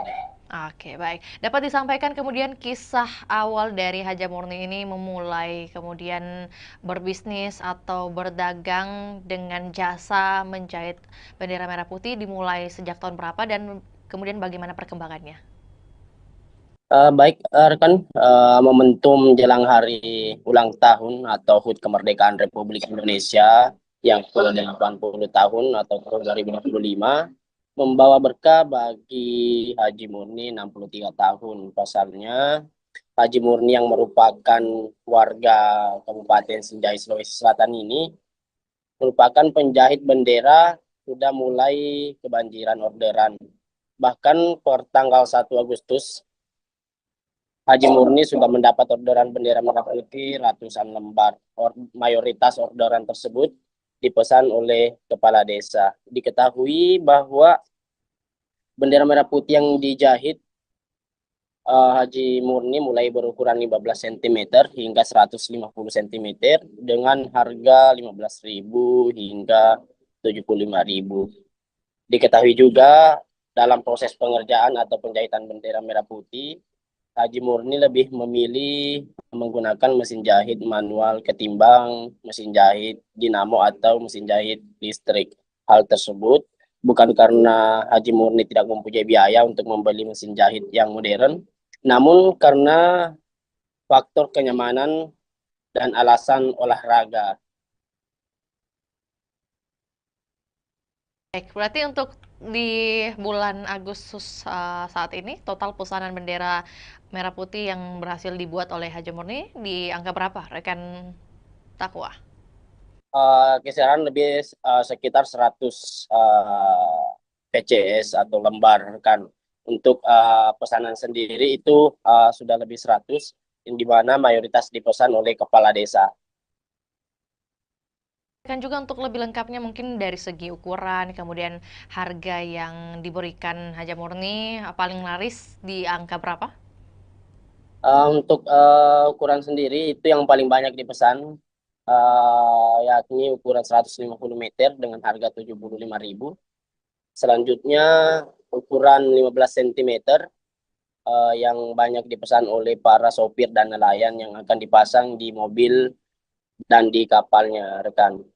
Jadi ada yang paling unik sebenarnya rekan, karena diketahui bahwa Haji Murni ini sudah mahir menjahit sejak tahun 1975, sekitar 50 tahun. dia sudah menjahit bendera merah putih setiap tahun pada momen kemerdekaan Republik Indonesia, rekan. Jadi pekerjaan menjahit ini merupakan pekerjaan utama dari Haji Murni sehari-hari, rekan Takwa? Untuk menjahit bendera merah putih itu setiap tahunnya, rekan. Namun untuk sehari-hari beliau juga berjualan atau berdagang pakaian yang banyak dijual di tokonya yang terletak di pasar sentral itu, yakni pakaian atau seragam sekolah, rekan. Baik, rekan Takwa, dalam sehari Haja Murni bisa menjahit berapa lembar khususnya untuk agenda tahunan seperti 17-an ini? Untuk setiap harinya rata-rata itu 50 lembar setiap hari, rekan. Tergantung pesanan yang masuk. Kan juga rekan Takwa bahwa kemudian Haja Murni ini masih memilih menggunakan mesin jahit manual. Nah, kemudian apa yang menjadi alasan khususnya tidak mau menggunakan mesin listrik? Ada dua alasan utama. Yang pertama itu karena beliau lebih nyaman menggunakan mesin manual. Yang kedua itu sebagai momen atau luas untuk olahraga, rekan. Motivasi utama dari Haja Murni ini tetap menjahit di usia ke-63 tahun, selain karena sembari berolahraga, bagaimana kemudian dengan kehidupannya, mungkin dukungan keluarga? Untuk dukungan keluarga, Haji Murni bersama almarhum suaminya itu berhasil memberikan pendidikan yang terbaik kepada 4 anaknya, dan saat ini 4 anaknya sudah berkeluarga, rekan. Kisah pribadinya dari Haja Murni ini, rekan Takwa, apakah kemudian ia menceritakan atau juga Anda liput mengenai siapa kemudian yang menjadi pengajar pertama dari Haja Murni sejak dulu? Jadi pada saat itu Haji Murni masih berumur 7 tahun, dia tinggal di Kota Makassar, ikut sama tantenya karena beliau tidak bisa melanjutkan pendidikan karena keterbatasan ekonomi. Yang kebetulan tantenya tersebut yang menjadi rumah tumpangan Haji Murni itu bekerja sebagai proses menjahit. Dari situ Haji Murni belajar dari tantenya. Setelah mahir dan berkeluarga, dia pindah ke Kabupaten Sinjai membuka toko pakaian, di mana sebelumnya toko pakaian itu atau pakaian yang digunakan atau yang dijual di tokonya itu dari hasil yang dijahit oleh Haji Murni sendiri, rekan. Ditambah pada saat momen 17 Agustus atau momen kemerdekaan Republik Indonesia, orderan itu banyak yang masuk. Maka dari situ beliau memulai usahanya itu untuk menjahit bendera, dan sampai saat ini dia sudah bertahan setiap tahun menjahit bendera merah putih itu sekitar 50 tahun, rekan. Tadi disebutkan juga ada kemudian 4 anak dari Haja Murni. Apakah kemudian dari keempat anak ini ada yang ikut turut membantu usahanya sekarang? Untuk saat ini anak yang pertama Haji Murni itu yang menjaga toko pakaian yang berada di toko sentral Sinjai yang terletak di Kelurahan Bongki, Kecamatan Sinjai Utara, rekan. Baik, tentu menjadi pertanyaan juga mungkin mengenai sosok dari Haja Murni sendiri ini setelah kemudian melihat banyak pembeli dari dagangannya, yakni membeli bendera mungkin hasil jahitannya, bagaimana kemudian perasaannya? Dia tetap optimis di tengah kemajuan teknologi saat ini. Dia tetap optimis menggunakan mesin jahit manual untuk menjahit bendera, dan dia merasa bangga dengan jiwa nasionalisme yang dimiliki dan bertahan hingga bertahun-tahun dalam menjahit bendera merah putih, rekan. Mungkin pesan khusus yang dititipkan oleh Haja Murni kepada mungkin masyarakat ataupun juga terkait kemerdekaan Republik Indonesia seperti apa yang Anda liput? Untuk sampai saat ini, rekan, kami tidak menghimpun hal tersebut, rekan. Lantas terima kasih atas informasinya rekan Takwa. Selamat kembali beraktivitas dan kami menunggu update terbaru yang akan dilaporkan dari Kabupaten Sinjai. Dan salam sukses juga buat Haja Murni selaku penjahit bendera merah putih di Kabupaten Sinjai. Dan kami Tribuners akan tayangkan juga cuplikan liputan juga pernyataan dari seorang Haja Murni. Berikut laporannya, selamat menyaksikan.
Tahun berapa ini kita menjahit?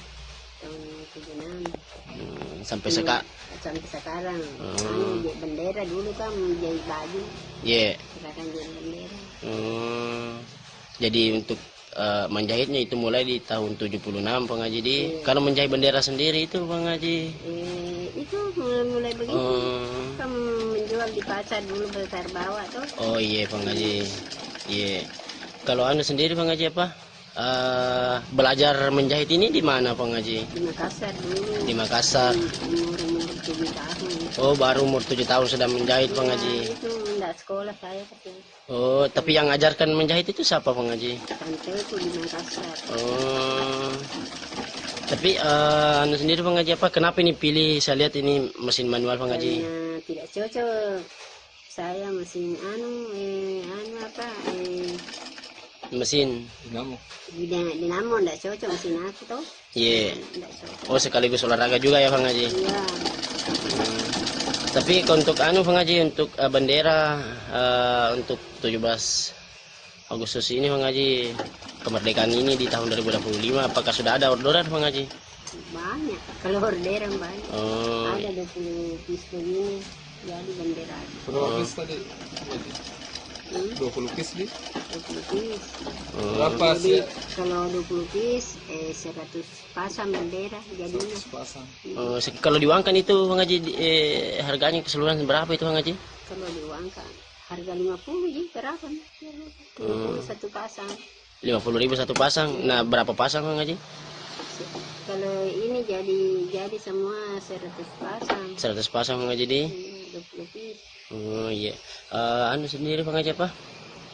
Untuk bendera yang kita jahit di sini Bang Haji, ukuran paling kecil dan ukuran paling besar itu berapa Bang Haji? Ada berapa ini? 20 cm sampai 50 cm, 17 cm, 1,5 atau 100. Oh, 150, 150. 1 meter Iya. 50 cm Bang Haji. Ya. Kalau harganya itu yang paling panjang Bang Haji? Kalau paling panjang 75. 75 Bang Haji. Kalau yang paling kecil seperti ini Bang Haji? Kalau ini 5.000. Oh, 5.000 Bang Haji. Tapi untuk bandera bandera kapal, bandera mobil apa. kalau keseluruhan orderan Bang Haji Saga nih, matama orderan mau. Nggak tahu berapa. Tapi itu ada 100 PCS untuk bendera Bang Desa, Haji. kepala desa ambil tahu. Iya. Tak begitu 10 pasang, 20 pasang. Oh iya Bang Haji. Tapi sekarang intinya lebih ini 100 Bang Haji orderan di 100 PCS. Nggak tahu ini. Iya. Ada hidup bis, sudah banyak nih. Nggak ku ingat berapa nih laku. Oh iya Bang Haji. Tapi ada nih yang order itu yang kita maksud Bang Haji di. Iya, ada nih. Dari Pulau. Iya. Kepala desa itu ambil.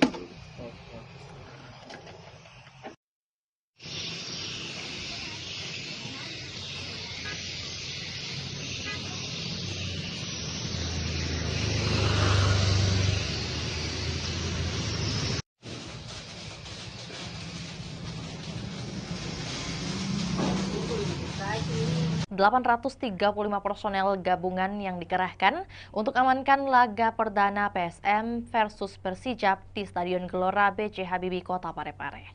Dan untuk melengkapi informasi, kita sudah terhubung dengan rekan Aryadi dari Kota Parepare. Selamat siang, rekan Aryadi. Selamat siang, Fior.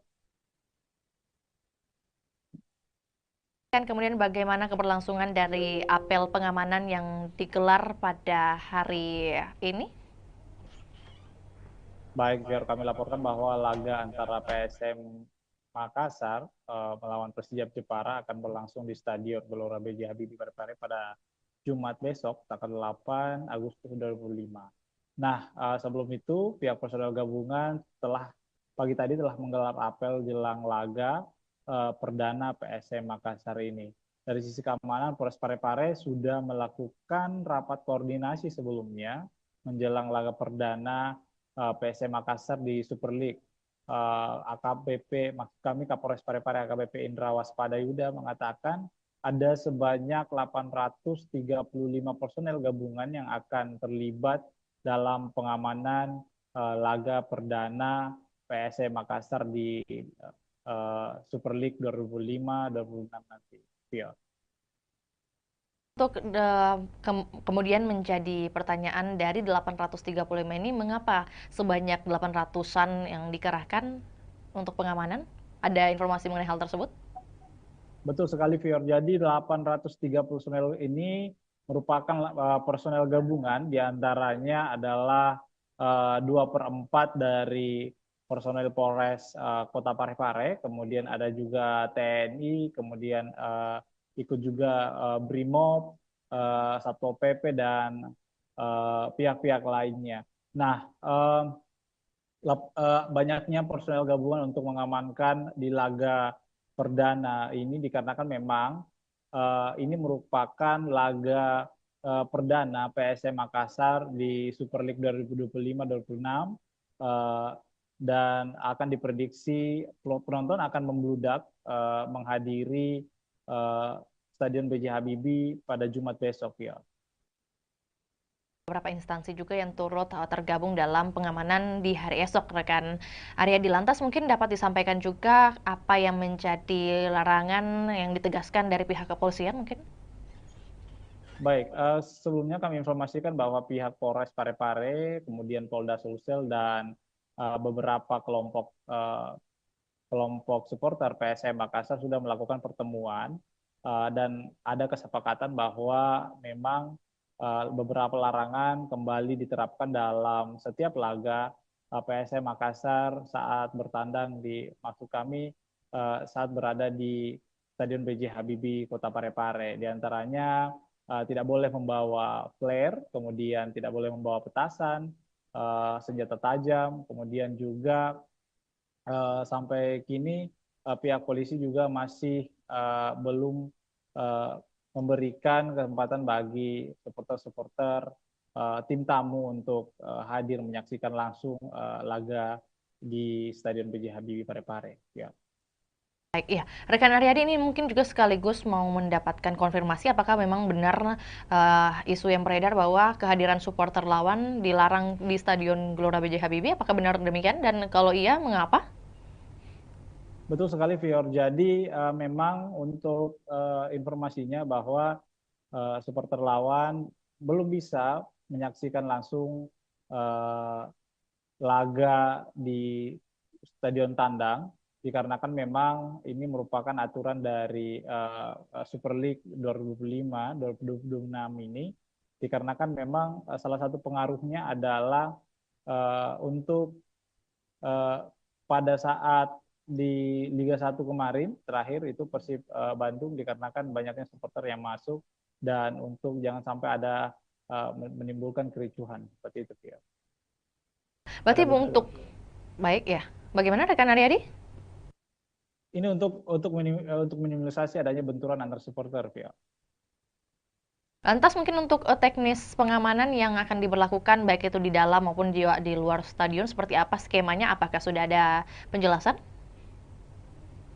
Baik, Fior. Jadi personel dipimpin oleh HKBP Indra Waspada Yuda bahwa 835 personel ini akan berpencar untuk menjaga lokasi-lokasi yang berada di sekitar stadion, termasuk tribun supporter, kemudian ada juga beberapa pintu masuk, kemudian pintu keluar, kemudian ini akan menyebar, personel-personel ini akan menyebar di sekitar stadion untuk meminimalisir adanya kericuhan seperti itu, ya.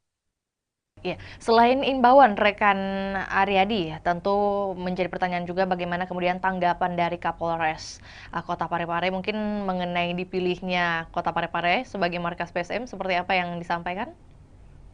Ya, menurut Indra setelah kami konfirmasi bahwa pihaknya sangat senang kembali dipilihnya Parepare menjadi markas PSM Makassar.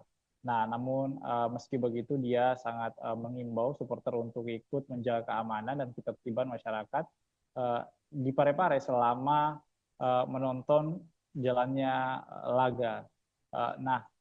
Memang PSM Makassar ini untuk informasi Fior bahwa PSM Makassar mempunyai rekor unbeaten atau tidak terkalahkan di pekan pertama di kompetisi kasta tertinggi sepak bola Indonesia ini sejak 2017.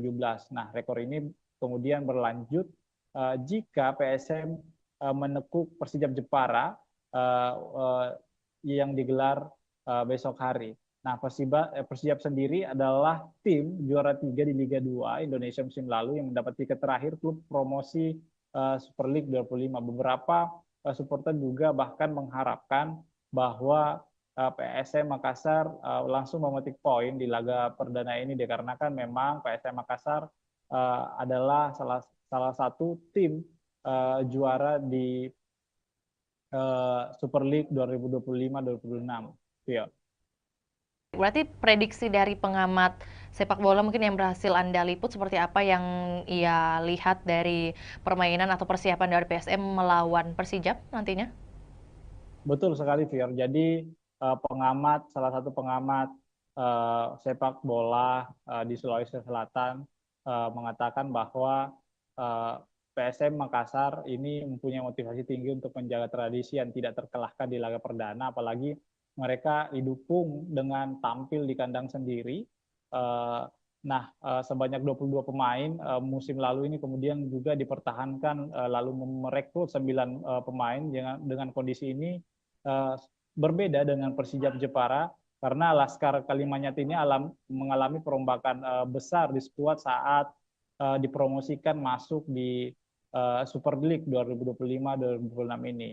Nah, menurut pengamat bahwa pertandingan pertama ini sangat penting dimenangkan sebab akan memudahkan langkah pasukan Ramang menghadapi laga-laga selanjutnya. Nah, ini harus dimaksimalkan bahwa supporter juga diminta untuk mendukung PSM Makassar secara maksimal, karena ini akan memberi memberikan energi tambahan kepada pemain-pemain. Nah, seperti itu, Vio. Lebih lanjut, rekan Aryadi mungkin terkait antusiasme baik itu dari warga Parepare sendiri ataupun juga warga yang dari luar Parepare untuk menyaksikan pertandingan di hari esok, apalagi pertandingan perdana. Ini seperti apa? Sebesar apa ini kemudian mungkin tiket yang berhasil dijual sebesar atau seberapa banyak? Baik, Vio. Jadi informasi yang kami telah himpun bahwa panitia pelaksana sudah menyiapkan 7.000 lembar tiket di laga perdana ini, karena memang ini lebih meningkat dari sebelumnya karena memang diproyeksikan bahwa stadion akan full dipenuhi oleh supporter di laga perdana untuk mendukung PSM Makassar. Namun ternyata ada beberapa perubahan harga tiket juga dikarenakan harga tiket tribun penonton selatan dan utara itu turun 10.000, yang dulunya berkisaran dengan harga 100.000 sekarang sudah berjumlah harganya 90.000. Nah, sementara harga tiket VIP utama, VIP utara dan selatan itu tetap 300.000. Kemudian tribun timur juga itu tetap 150.000. Jadi hanya penonton tribun selatan dan utara yang mengalami penurunan 90.000.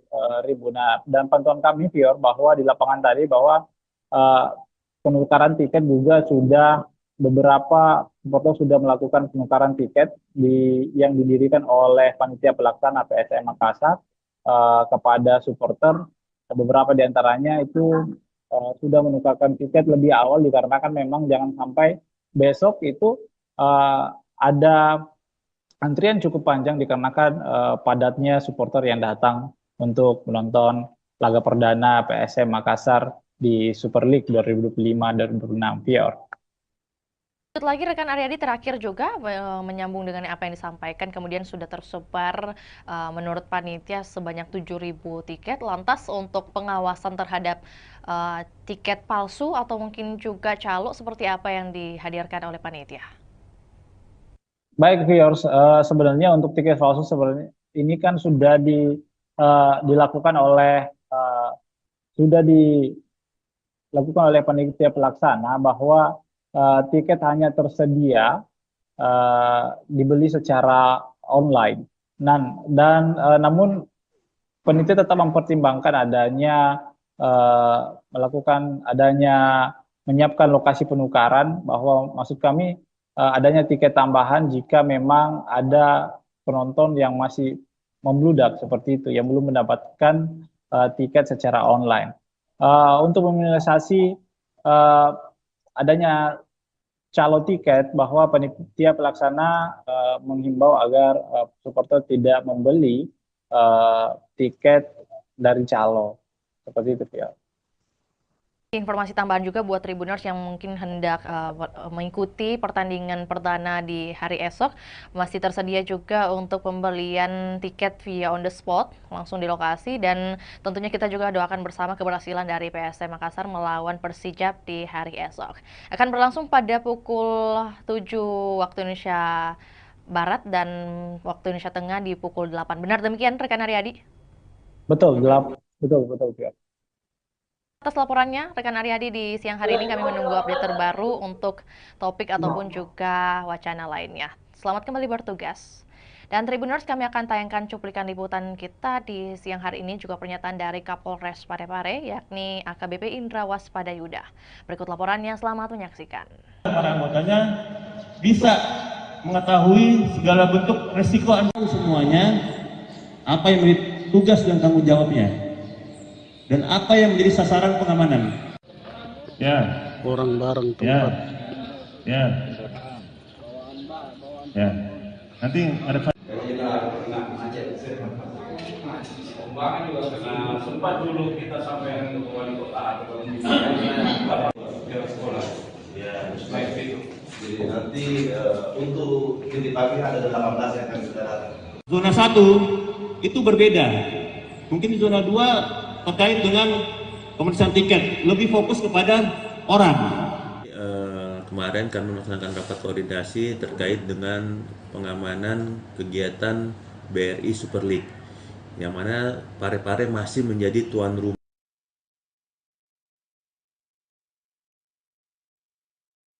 Zona 1 itu berbeda. Mungkin zona 2 terkait dengan pemeriksaan tiket, lebih fokus kepada orang. Di zona 1 fokus kepada kegiatannya. Zona 2 nanti Mas Budi nanti kami langsung lapangan hari ini. Kemudian di sini tidak boleh lagi masuk di sini dan kecuali mana kantong parkir di mana, seperti itu. Ya. Sehingga benar-benar nanti kita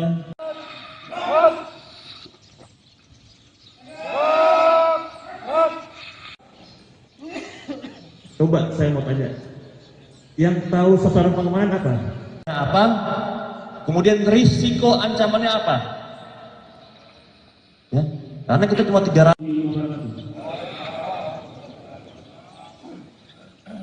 Apa yang tadi selesai?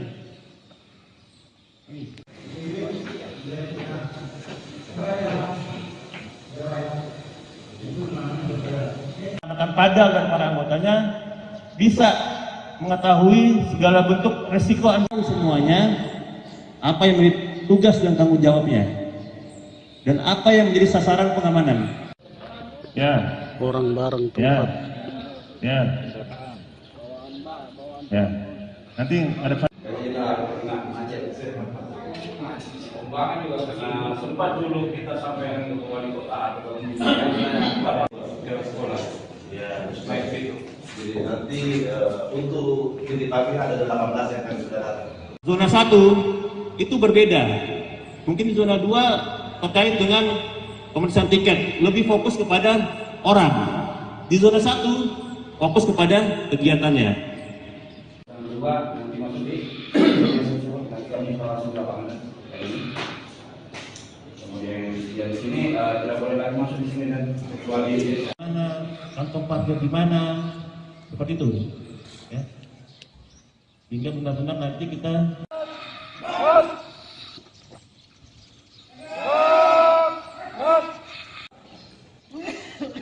coba saya mau tanya, yang tahu sasaran pengembangan apa?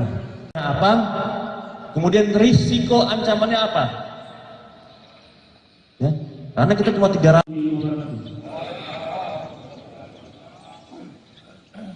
Apa yang tadi selesai?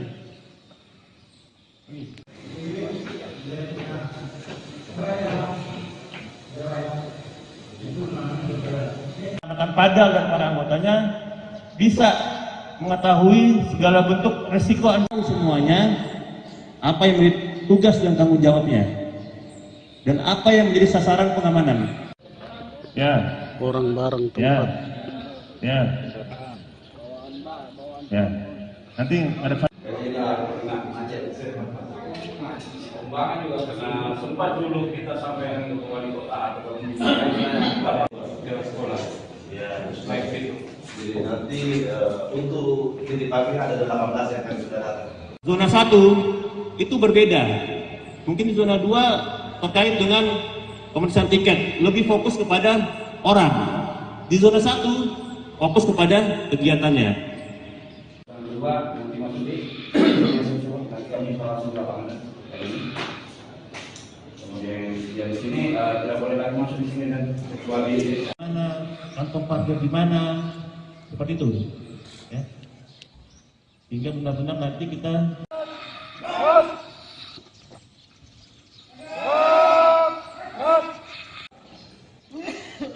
coba saya mau tanya, yang tahu sasaran pengembangan apa? Apa? Kemudian risiko ancamannya apa? Ya, karena kita cuma 300.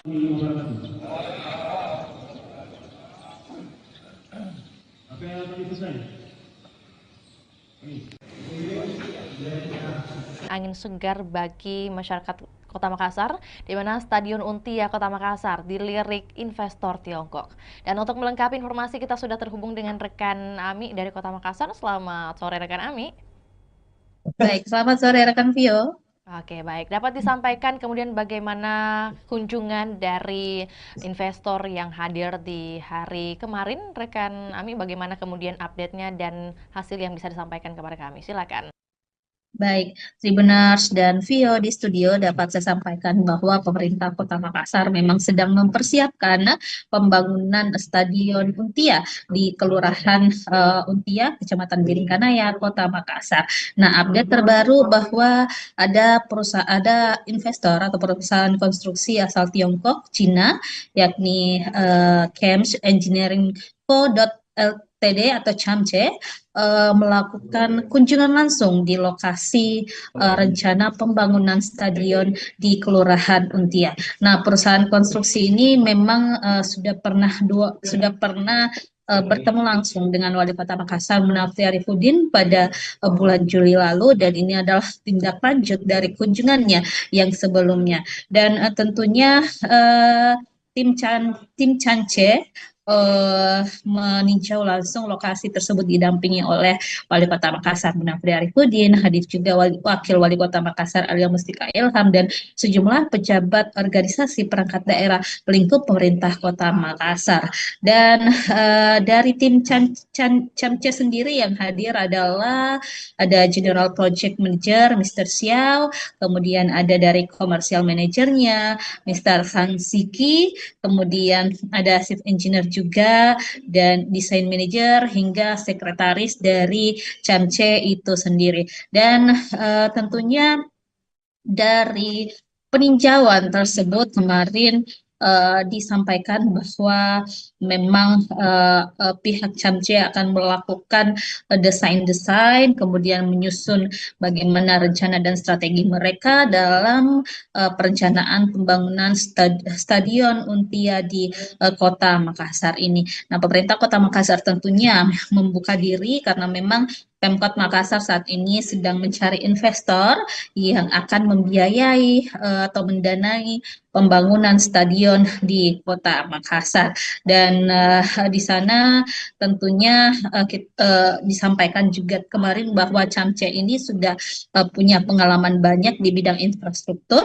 Salah satu proyek yang sudah dijalankan di Provinsi Sulawesi Selatan yakni Bendung Jenelata, kemudian di berbagai negara juga telah menghadirkan berbagai infrastruktur termasuk juga stadion, ada di Kamboja dengan kapasitas 60.000 penonton, kemudian di Uzbekistan dan beberapa negara lainnya tentunya termasuk Belarus juga yang kapasitas penontonnya 15.000 seat. Nah,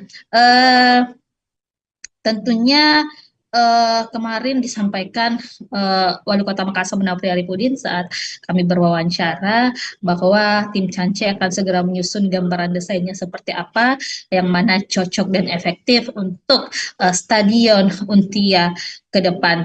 Dan dari situ Munafri melihat memang ada keseriusan yang ditunjukkan atau dibuktikan dari pihak CAMCE itu sendiri, dan diprediksi tingkat keyakinan mereka melakukan investasi atau menyokong pembangunan Stadion Untia di Kota Makassar sudah di atas 50%. Jadi ini adalah langkah progresif yang ditunjukkan oleh Pemkot Makassar untuk terus menggait investor yang cocok mungkin dengan model kerjasamanya, yang cocok dengan konsep-konsep yang diterapkan atau telah disusun juga oleh pemerintah Kota Makassar. Jadi kita ketahui memang saat ini pemerintah Kota Makassar sudah berprogres, ada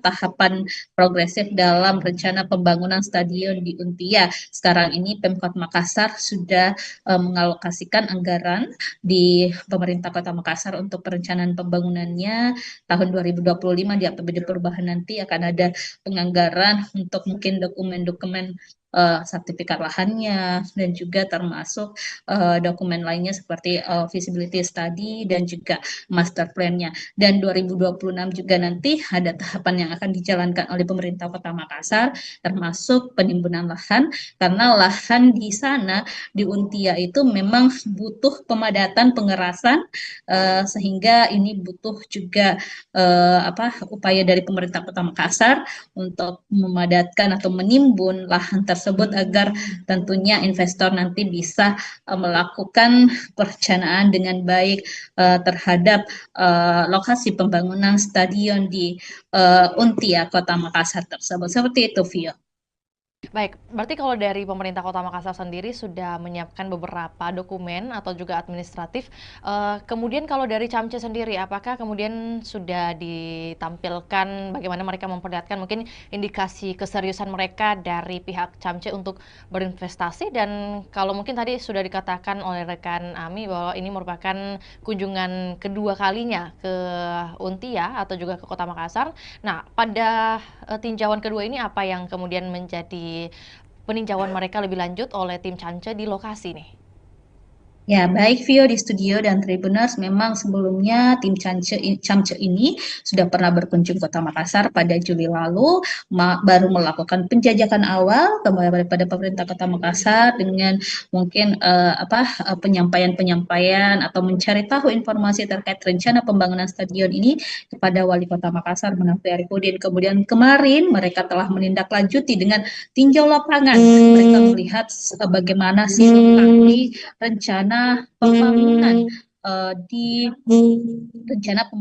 di stadion Untia supaya ke depan mereka punya gambaran seperti apa rancangan atau desain yang akan dilakukan tim Camce terhadap lokasi yang akan dijadikan sebagai tempat pembangunan stadion Untia. Dan statement dari General Project Manager Camce kemarin, Mr. Xiao, menyampaikan bahwa mereka memang begitu tertarik dengan stadion Untia milik Pemkot Makassar ini, dan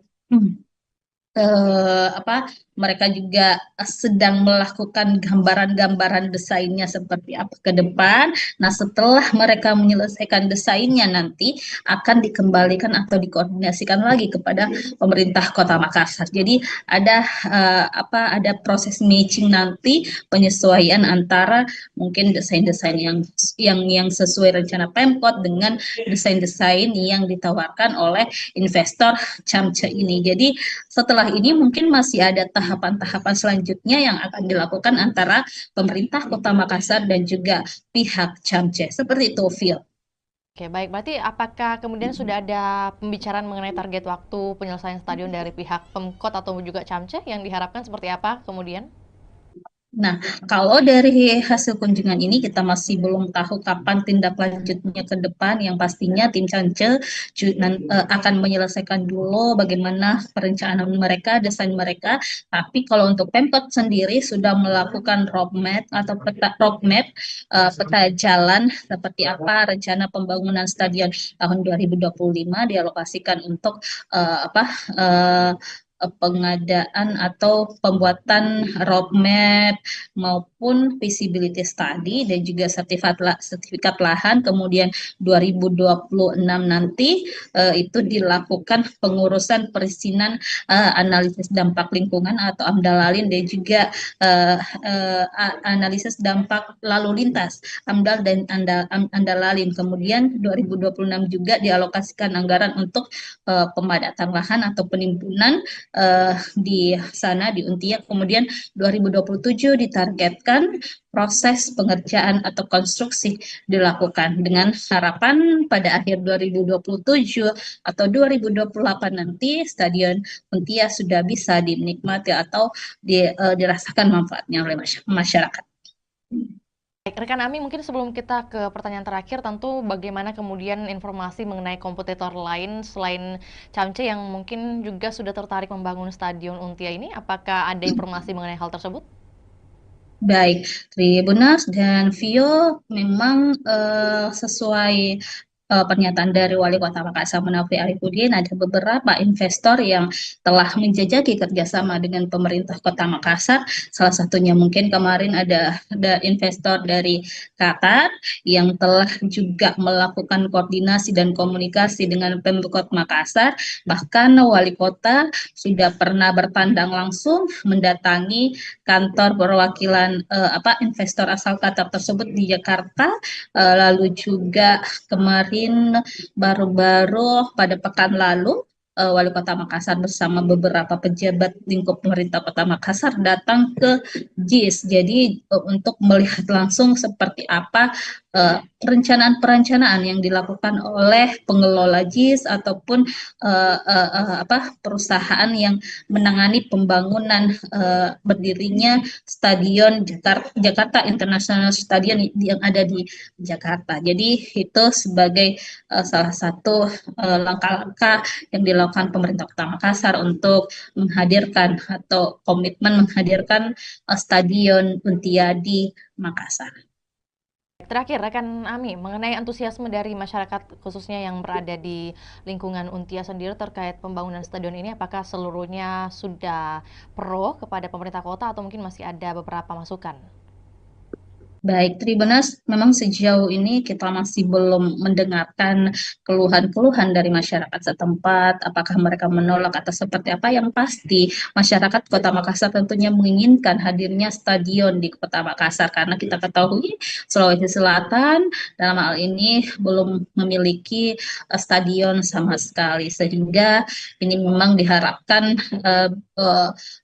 program unggulan dari Wali Kota Makassar, Munafri dan juga Alia Mustika Ilham bisa terwujud untuk menghadirkan stadion berstandar internasional di Kota Makassar. Dan Munafri juga sudah menyusun strategi bagaimana nanti pengelolaan stadion, bagaimana nanti untuk menghidupkan stadion seperti apa, target-targetnya seperti apa, itu sudah direncanakan dengan baik oleh pemerintah Kota Makassar. Seperti itu, Vio. Baik, terima kasih laporannya di sore hari ini rekan Ami. Selamat kembali beraktivitas dan kami menunggu update terbaru baik mengenai bagaimana pembangunan atau keberlanjutan dari pembangunan Stadion Untia ini dan juga informasi relevan lainnya dari Kota Makassar. Selamat kembali beraktivitas. Dan juga Tribuners, kami akan tayangkan cuplikan liputan kita di sore hari ini. Berikut laporannya, selamat menyaksikan.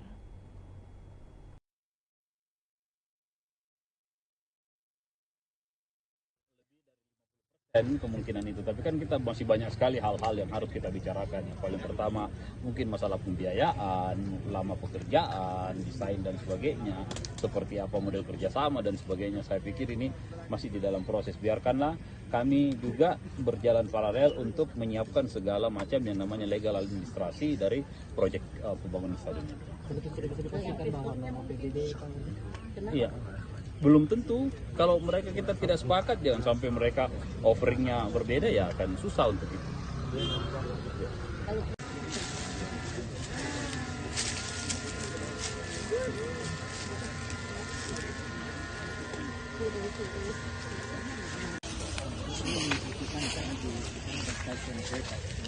Tidak, ini jalan yang kita pakai. Oh, kita pakai ini. And then it's open the street, ya. So we need to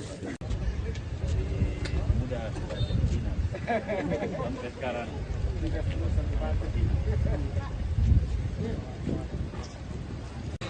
Harusnya sih biasanya kalau mereka sudah mau datang lihat lokasi artinya lebih dari 50% kemungkinan itu. Tapi kan kita masih banyak sekali hal-hal yang harus kita bicarakan. Yang paling pertama mungkin masalah pembiayaan, lama pekerjaan, desain dan sebagainya, seperti apa model kerjasama dan sebagainya. Saya pikir ini masih di dalam proses. Biarkanlah kami juga berjalan paralel untuk menyiapkan segala macam yang namanya legal administrasi dari proyek pembangunan stadion ini.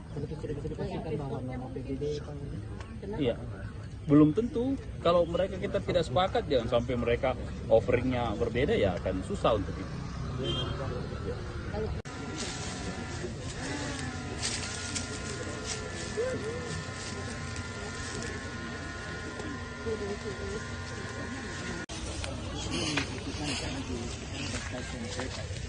Tidak, ini jalan yang kita pakai. Oh, kita pakai ini. And then it's open the street, ya. So we need to mudah sampai sekarang. Kisah Haja Murni, 50 tahun jadi penjahit bendera merah putih di Kabupaten Sinjai. Dan untuk melengkapi informasi kita sudah terhubung dengan rekan Takwa dari Kabupaten Sinjai. Selamat siang rekan Takwa. Selamat siang rekan di studio dan selamat siang Tribuners dimanapun Anda berada. Oke, baik. Dapat disampaikan kemudian kisah awal dari Haja Murni ini memulai kemudian berbisnis atau berdagang dengan jasa menjahit bendera merah putih dimulai sejak tahun berapa dan kemudian bagaimana perkembangannya? Baik, rekan, momentum jelang hari ulang tahun atau HUT kemerdekaan Republik Indonesia yang ke-80 tahun atau tahun 2025 membawa berkah bagi Haji Murni 63 tahun. Pasalnya, Haji Murni yang merupakan warga Kabupaten Sinjai, Sulawesi Selatan ini merupakan penjahit bendera sudah mulai kebanjiran orderan. Bahkan per tanggal 1 Agustus Haji Murni sudah mendapat orderan bendera merah putih ratusan lembar.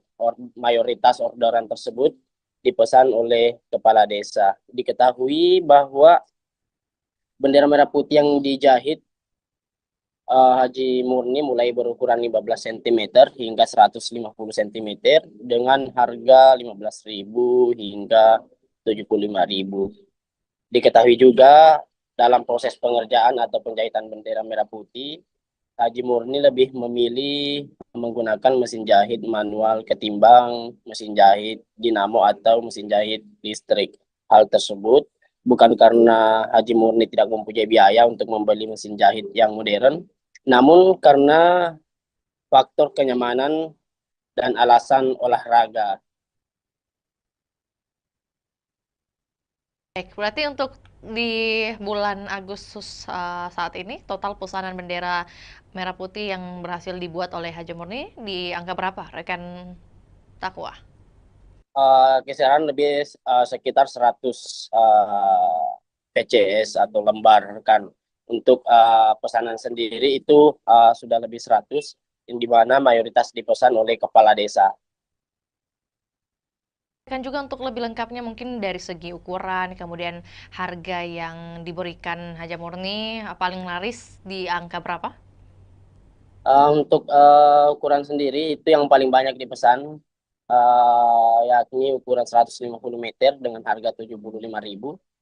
Selanjutnya ukuran 15 cm yang banyak dipesan oleh para sopir dan nelayan yang akan dipasang di mobil dan di kapalnya, rekan. Jadi ada yang paling unik sebenarnya, rekan, karena diketahui bahwa Haji Murni ini sudah mahir menjahit sejak tahun 1975, sekitar 50 tahun. Dia sudah menjahit bendera merah putih setiap tahun pada momen kemerdekaan Republik Indonesia, rekan. Jadi pekerjaan menjahit ini merupakan pekerjaan utama dari Haji Murni sehari-hari, rekan Takwa? Untuk menjahit bendera merah putih itu setiap tahunnya, rekan. Namun untuk sehari-hari beliau juga berjualan atau berdagang pakaian yang banyak dijual di tokonya yang terletak di pasar sentral itu, yakni pakaian atau seragam sekolah, rekan. Baik, rekan Takwa, dalam sehari Haja Murni bisa menjahit berapa lembar khususnya untuk agenda tahunan seperti 17-an ini? Untuk setiap harinya rata-rata itu 50 lembar setiap hari, rekan. Tergantung pesanan yang masuk. Kan juga rekan Takwa bahwa kemudian Haja Murni ini masih memilih menggunakan mesin jahit manual. Nah, kemudian apa yang menjadi alasan khususnya tidak mau menggunakan mesin listrik? Ada dua alasan utama. Yang pertama itu karena beliau lebih nyaman menggunakan mesin manual. Yang kedua itu sebagai momen atau luas untuk olahraga, rekan. Motivasi utama dari Haja Murni ini tetap menjahit di usia ke-63 tahun, selain karena sembari berolahraga, bagaimana kemudian dengan kehidupannya, mungkin dukungan keluarga? Untuk dukungan keluarga, Haji Murni bersama almarhum suaminya itu berhasil memberikan pendidikan yang terbaik kepada 4 anaknya, dan saat ini 4 anaknya sudah berkeluarga, rekan. Kisah pribadinya dari Haja Murni ini, rekan Takwa, apakah kemudian ia menceritakan atau juga Anda liput mengenai siapa kemudian yang menjadi pengajar pertama dari Haja Murni sejak dulu? Jadi pada saat itu Haji Murni masih berumur 7 tahun. Dia tinggal di Kota Makassar, ikut sama tantenya karena beliau tidak bisa melanjutkan pendidikan karena keterbatasan ekonomi. Yang kebetulan tantenya tersebut yang menjadi rumah tumpangan Haji Murni itu bekerja sebagai proses menjahit. Dari situ Haji Murni belajar dari tantenya. Setelah mahir dan berkeluarga, dia pindah ke Kabupaten Sinjai membuka toko pakaian, di mana sebelumnya toko pakaian itu atau pakaian yang digunakan atau yang dijual di tokonya itu dari hasil yang dijahit oleh Haji Murni sendiri, rekan. Ditambah pada saat momen 17 Agustus atau momen kemerdekaan Republik Indonesia, orderan itu banyak yang masuk. Maka dari situ beliau memulai usahanya itu untuk menjahit bendera, dan sampai saat ini dia sudah bertahan setiap tahun menjahit bendera merah putih itu sekitar 50 tahun, rekan. Tadi disebutkan juga ada kemudian 4 anak dari Haji Murni. Apakah kemudian dari keempat anak ini ada yang ikut turut membantu usahanya sekarang?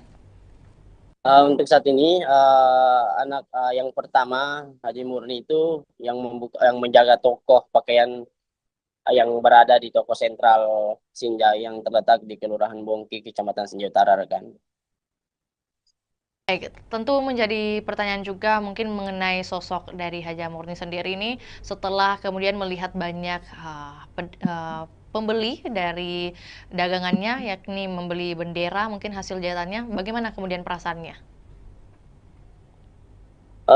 Dia tetap optimis di tengah kemajuan teknologi saat ini. Dia tetap optimis menggunakan mesin jahit manual untuk menjahit bendera, dan dia merasa bangga dengan jiwa nasionalisme yang dimiliki dan bertahan hingga bertahun-tahun dalam menjahit bendera merah putih, rekan.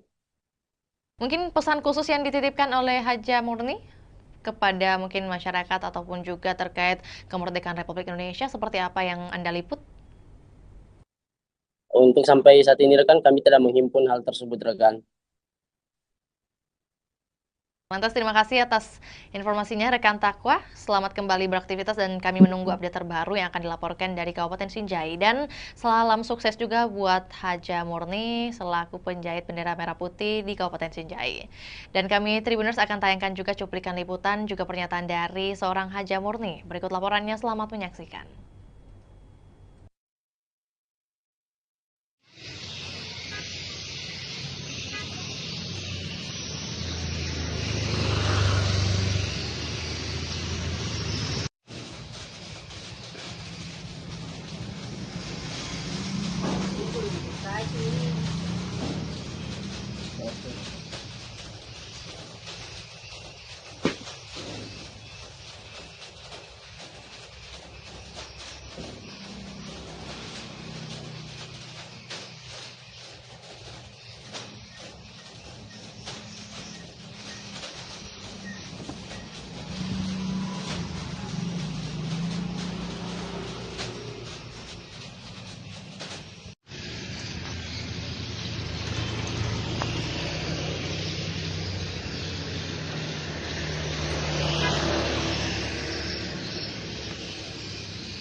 berapa ini kita menjahit? Tahun 76. Sampai Sampai sekarang. Bendera dulu kan menjahit baju. Iya. Sekarang jadi bendera. Jadi untuk menjahitnya itu mulai di tahun 76 Bang Haji di. Kalau menjahit bendera sendiri itu Bang Haji.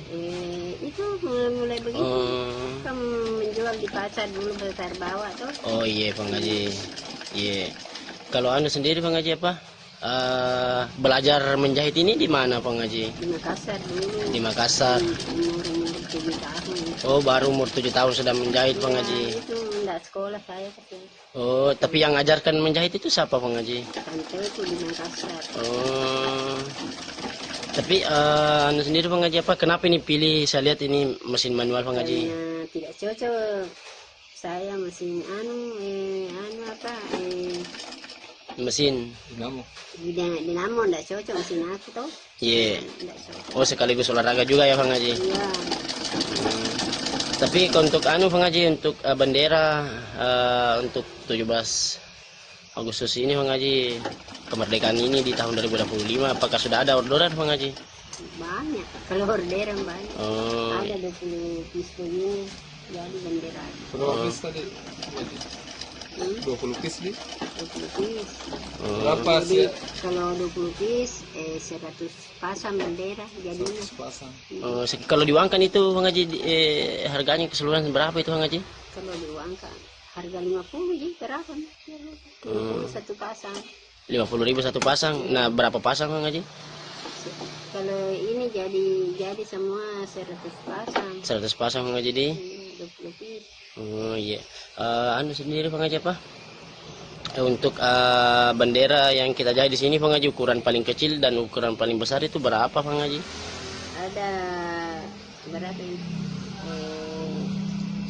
20 cm sampai 50 cm, 17 cm, 1,5 atau 100. Oh, 150? 150. 1 meter 50 cm Bang Haji di? Kalau harganya itu yang paling panjang Bang Haji? Kalau paling panjang 75. 75 Bang Haji. Kalau yang paling kecil seperti ini Bang Haji? Kalau ini 5.000. Oh, 5.000 Bang Haji di. Tapi untuk bendera bendera kapal, bendera mobil apa. Kalau keseluruhan orderan Bang Haji Saga nih matama orderan mau. Enggak tahu berapa. Tapi itu ada 100 spesies untuk bendera. Desa kepala desa ambil tahu. Iya. Begitu 10 pasang, 20 pasang. Oh iya Bang Haji. Tapi sekarang intinya lebih nih 100 Bang Haji orderan di 100 PCS. Enggak tahu ini. Iya. Ada minum sudah banyak enggak tahu enggak ingat berapa nih laku. Oh iya Bang Haji. Tapi ada nih yang order itu yang kita maksud Bang Haji di. Iya, ada nih. Dari Pulau. Iya. Kepala desa itu ambil.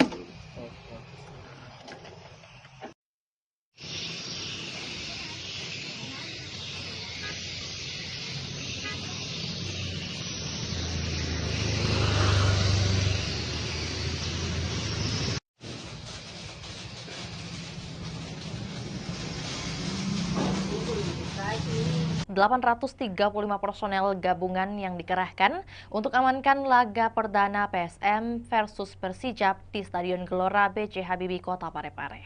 Dan untuk melengkapi informasi, kita sudah terhubung dengan rekan Aryadi dari Kota Parepare. Selamat siang rekan Aryadi. Selamat siang, Fior. Kemudian bagaimana keberlangsungan dari apel pengamanan yang digelar pada hari ini?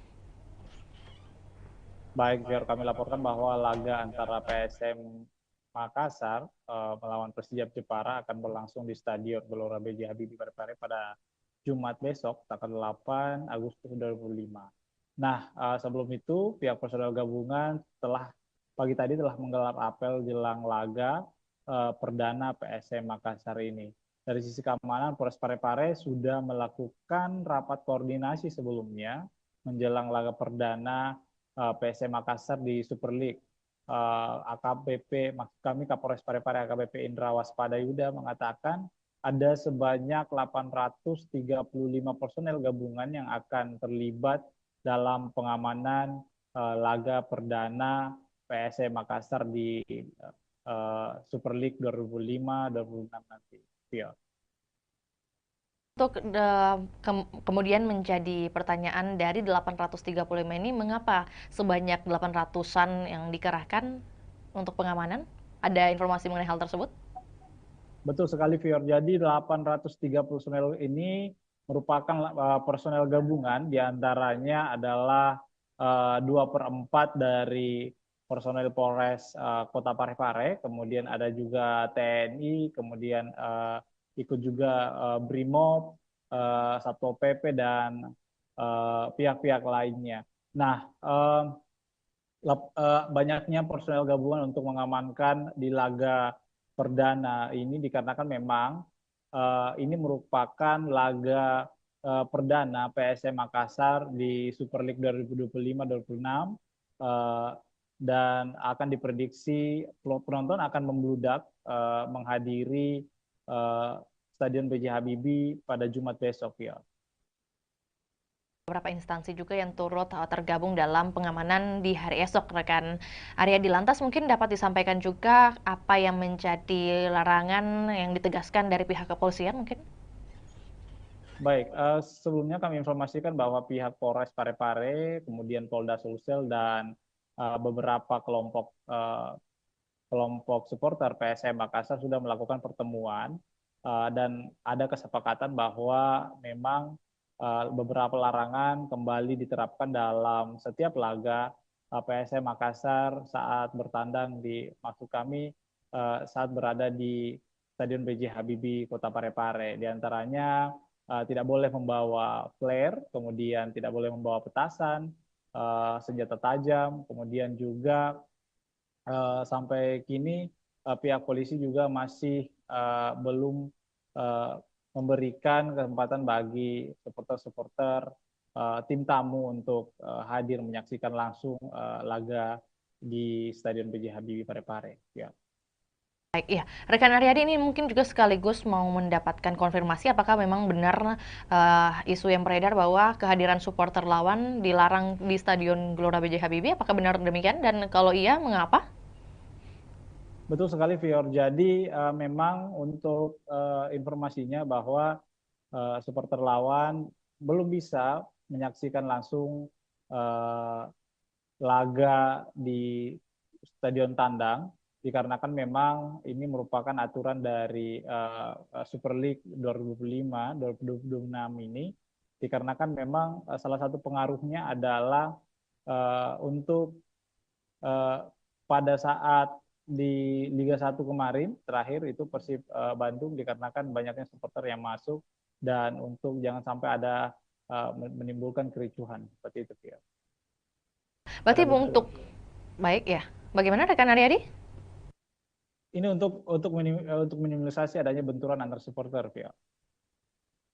Lantas mungkin untuk teknis pengamanan yang akan diberlakukan baik itu di dalam maupun di luar stadion seperti apa skemanya? Apakah sudah ada penjelasan?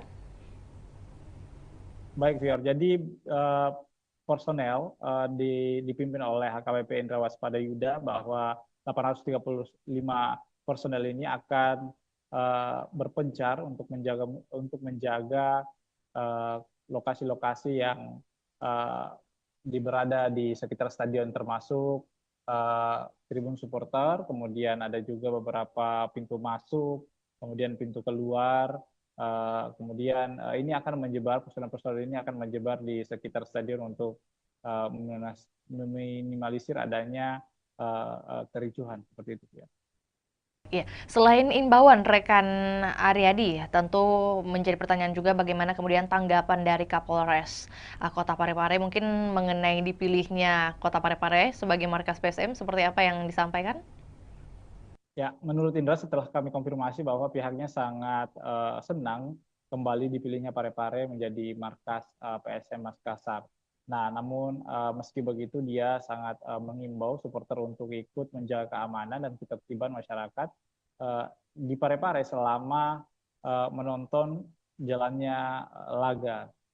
Nah, memang PSM Makassar ini untuk informasi Fior bahwa PSM Makassar mempunyai rekor unbeaten atau tidak terkalahkan di pekan pertama di kompetisi kasta tertinggi sepak bola Indonesia ini sejak 2017. Nah, rekor ini kemudian berlanjut jika PSM menekuk Persijap Jepara yang digelar besok hari. Nah, Persijap sendiri adalah tim juara 3 di Liga 2 Indonesia musim lalu yang mendapat tiket terakhir klub promosi Super League 25. Beberapa supporter juga bahkan mengharapkan bahwa PSM Makassar langsung memetik poin di laga perdana ini dikarenakan memang PSM Makassar adalah salah satu tim juara di Super League 2025-2026. Ya. Berarti prediksi dari pengamat sepak bola mungkin yang berhasil Anda liput seperti apa yang ia lihat dari permainan atau persiapan dari PSM melawan Persijap nantinya?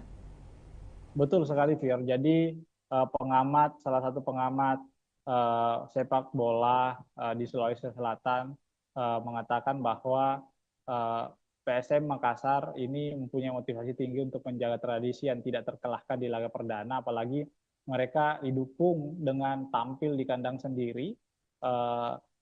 Sebanyak 22 pemain musim lalu ini kemudian juga dipertahankan lalu merekrut 9 pemain dengan kondisi ini berbeda dengan Persijap Jepara karena Laskar Kalimanyat ini mengalami perombakan besar di skuad saat dipromosikan masuk di Super League 2025-2026 ini. Nah, menurut pengamat bahwa pertandingan pertama ini sangat penting dimenangkan sebab akan memudahkan langkah pasukan Ramang menghadapi laga-laga selanjutnya. Nah, ini harus dimaksimalkan bahwa supporter juga diminta untuk mendukung PSM Makassar secara maksimal karena ini akan memberikan energi tambahan kepada pemain-pemain. Nah, seperti itu, Vio.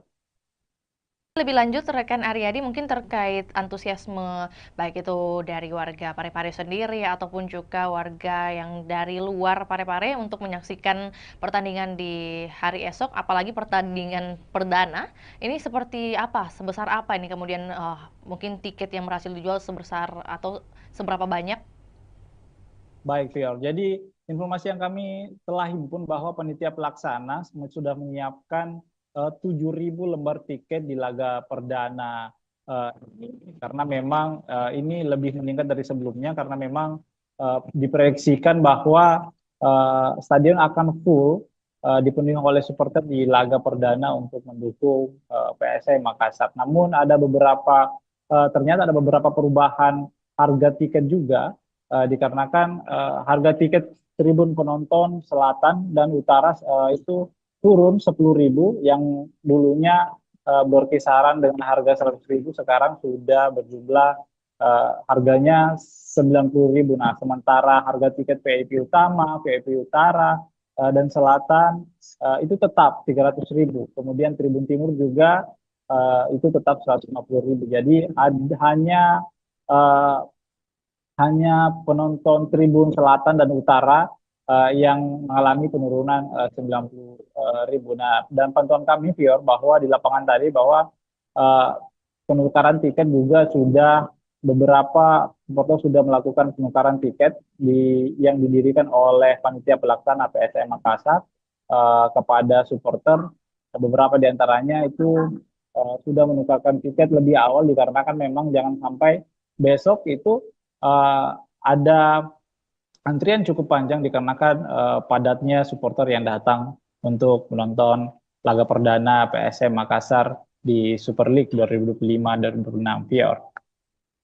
Lagi rekan Aryadi terakhir juga menyambung dengan apa yang disampaikan, kemudian sudah tersebar menurut panitia sebanyak 7.000 tiket. Lantas untuk pengawasan terhadap tiket palsu atau mungkin juga calo seperti apa yang dihadirkan oleh panitia? Baik, Fior, sebenarnya untuk tiket palsu sebenarnya ini kan sudah dilakukan oleh panitia pelaksana bahwa tiket hanya tersedia dibeli secara online. Namun penitia tetap mempertimbangkan adanya menyiapkan lokasi penukaran, bahwa maksud kami adanya tiket tambahan jika memang ada penonton yang masih membludak seperti itu, yang belum mendapatkan tiket secara online. Untuk meminimalisasi adanya calo tiket, bahwa panitia pelaksana menghimbau agar supporter tidak membeli tiket dari calo seperti itu ya. Informasi tambahan juga buat Tribuners yang mungkin hendak mengikuti pertandingan perdana di hari esok, masih tersedia juga untuk pembelian tiket via on the spot langsung di lokasi, dan tentunya kita juga doakan bersama keberhasilan dari PSM Makassar melawan Persijap di hari esok. Akan berlangsung pada pukul 7 waktu Indonesia Barat dan waktu Indonesia Tengah di pukul 8. Benar demikian rekan Aryadi? Betul, betul. Atas laporannya, rekan Aryadi, di siang hari ini kami menunggu update terbaru untuk topik ataupun juga wacana lainnya. Selamat kembali bertugas. Dan Tribuners, kami akan tayangkan cuplikan liputan kita di siang hari ini, juga pernyataan dari Kapolres Parepare, yakni AKBP Indra Waspadayuda. Berikut laporannya, selamat menyaksikan. Para anggotanya bisa mengetahui segala bentuk resiko semuanya, apa yang menjadi tugas dan tanggung jawabnya, dan apa yang menjadi sasaran pengamanan. Ya. Orang bareng tempat. Ya. Nanti ada. Kalau kita kena macet, pembangunan juga kena. Sempat dulu kita sampai ke wali kota atau ke sekolah. Ya. Baik itu. Jadi nanti untuk titik pagi ada 18 yang akan sudah datang. Zona 1 itu berbeda. Mungkin zona 2 terkait dengan pemeriksaan tiket, lebih fokus kepada orang. Kemarin kami melaksanakan rapat koordinasi terkait dengan pengamanan kegiatan BRI Super League, yang mana Parepare masih menjadi tuan rumah.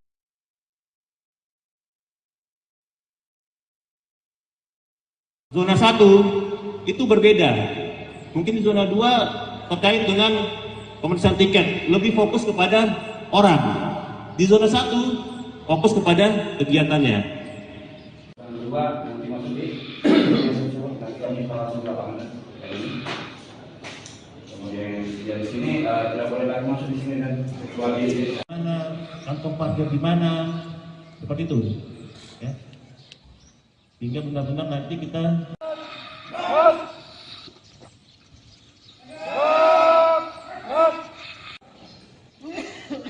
coba saya mau tanya, yang tahu sasaran pengamanan apa?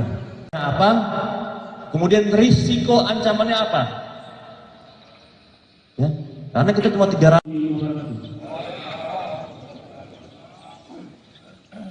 Apa yang tadi pesan?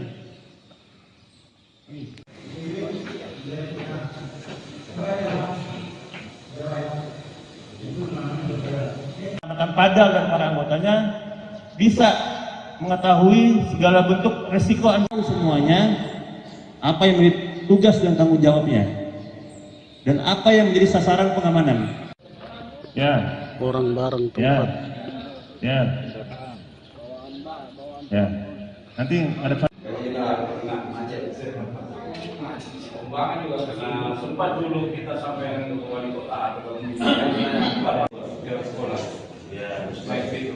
Jadi nanti untuk titik pagi ada 18 yang akan sudah datang. Zona 1 itu berbeda. Mungkin zona 2 terkait dengan pemeriksaan tiket, lebih fokus kepada orang. Di zona 1 fokus kepada kegiatannya. Dan kedua, nanti masuk di nanti kami langsung ke lapangan hari ini. Kemudian di sini tidak boleh lagi masuk di sini dan kecuali mana, kantong parkir di mana, seperti itu. Ya. Hingga benar-benar nanti kita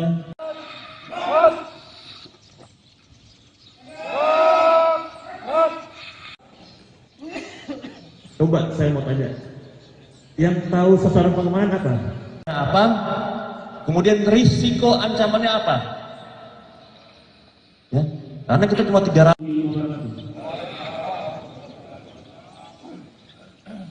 Apa yang tadi pesan?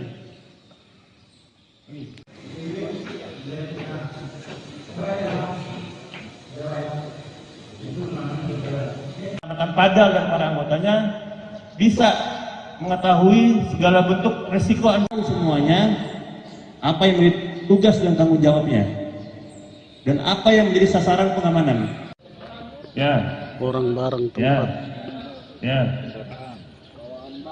Ya. Nanti ada Pembangunan juga karena sempat dulu kita sampai ke wali kota atau sekolah. Ya. Baik itu. Jadi nanti untuk titik pagi ada 18 yang akan sudah datang. Zona 1 itu berbeda. Mungkin di zona 2 terkait dengan pemeriksaan tiket, lebih fokus kepada orang. Di zona 1 fokus kepada kegiatannya. Yang kedua nanti masuki nanti kami langsung lapangan ini. Kemudian yang di sini tidak boleh lagi masuk di sini dan kecuali Mana kantong parkir di mana, seperti itu. Ya. Sehingga benar-benar nanti kita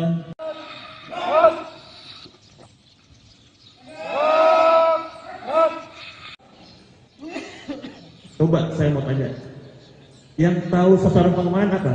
Apa? Kemudian risiko ancamannya apa?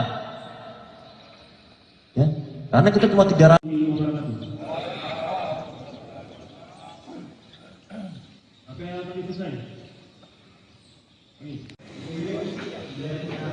Angin segar bagi masyarakat Kota Makassar, di mana Stadion Untia Kota Makassar dilirik investor Tiongkok.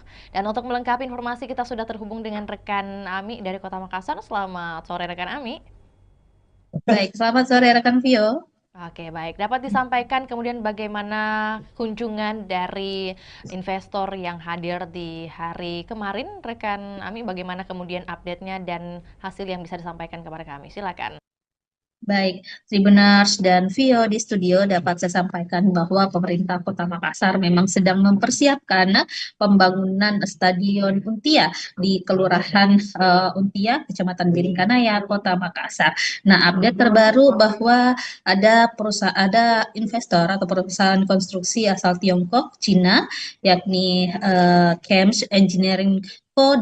Ltd atau CHAMCE melakukan kunjungan langsung di lokasi rencana pembangunan stadion di Kelurahan Untia. Nah, perusahaan konstruksi ini memang sudah pernah bertemu langsung dengan Wali Kota Makassar Munafri Arifudin pada bulan Juli lalu, dan ini adalah tindak lanjut dari kunjungannya yang sebelumnya. Dan tentunya tim CHAMCE meninjau langsung lokasi tersebut didampingi oleh Wali Kota Makassar Munafri Arifudin, hadir juga Wakil Wali Kota Makassar Alia Mustika Ilham, dan sejumlah pejabat organisasi perangkat daerah lingkup pemerintah Kota Makassar. Dan dari tim CHAMCE sendiri yang hadir adalah ada General Project Manager Mr. Xiao, kemudian ada dari Commercial Managernya Mr. Sang Siki, kemudian ada Chief Engineer juga, dan desain manager hingga sekretaris dari CHAMCE itu sendiri. Dan tentunya dari peninjauan tersebut kemarin disampaikan bahwa memang pihak CHAMCE akan melakukan desain, kemudian menyusun bagaimana rencana dan strategi mereka dalam perencanaan pembangunan Stadion Untia di Kota Makassar ini. Nah, pemerintah Kota Makassar tentunya membuka diri karena memang Pemkot Makassar saat ini sedang mencari investor yang akan membiayai atau mendanai pembangunan stadion di Kota Makassar. Dan di sana tentunya disampaikan juga kemarin bahwa CHAMCE ini sudah punya pengalaman banyak di bidang infrastruktur. Salah satu proyek yang sudah dijalankan di Provinsi Sulawesi Selatan, yakni Bendung Jenelata, kemudian di berbagai negara juga telah menghadirkan berbagai infrastruktur termasuk juga stadion. Ada di Kamboja dengan kapasitas 60.000 penonton, kemudian di Uzbekistan dan beberapa negara lainnya tentunya termasuk Belarus juga yang kapasitas penontonnya 15.000 seat. Nah, tentunya kemarin disampaikan Wali Kota Makassar Munafri Arifudin saat kami berwawancara bahwa tim Cance akan segera menyusun gambaran desainnya seperti apa yang mana cocok dan efektif untuk Stadion Untia ke depan. Dan dari situ Munafri melihat memang ada keseriusan yang ditunjukkan atau dibuktikan dari pihak Cance itu sendiri, dan diprediksi tingkat keyakinan mereka melakukan investasi atau menyokong pembangunan Stadion Untia di Kota Makassar sudah di atas 50%. Jadi ini adalah langkah progresif yang ditunjukkan oleh Pemkot Makassar untuk terus menggait investor yang cocok mungkin dengan model kerjasamanya, yang cocok dengan konsep-konsep yang diterapkan atau telah disusun juga oleh pemerintah Kota Makassar. Jadi kita ketahui memang saat ini pemerintah Kota Makassar sudah berprogres, ada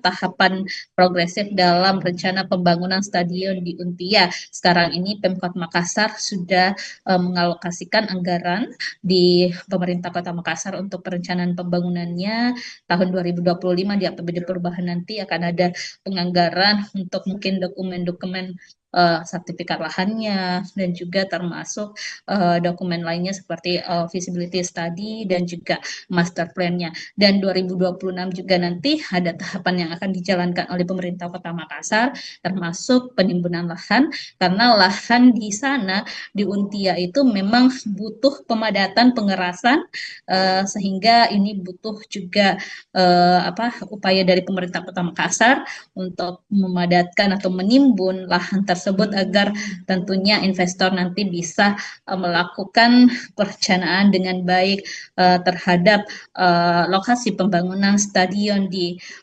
Untia Kota Makassar tersebut. Seperti itu, Vio. Baik, berarti kalau dari pemerintah Kota Makassar sendiri sudah menyiapkan beberapa dokumen atau juga administratif.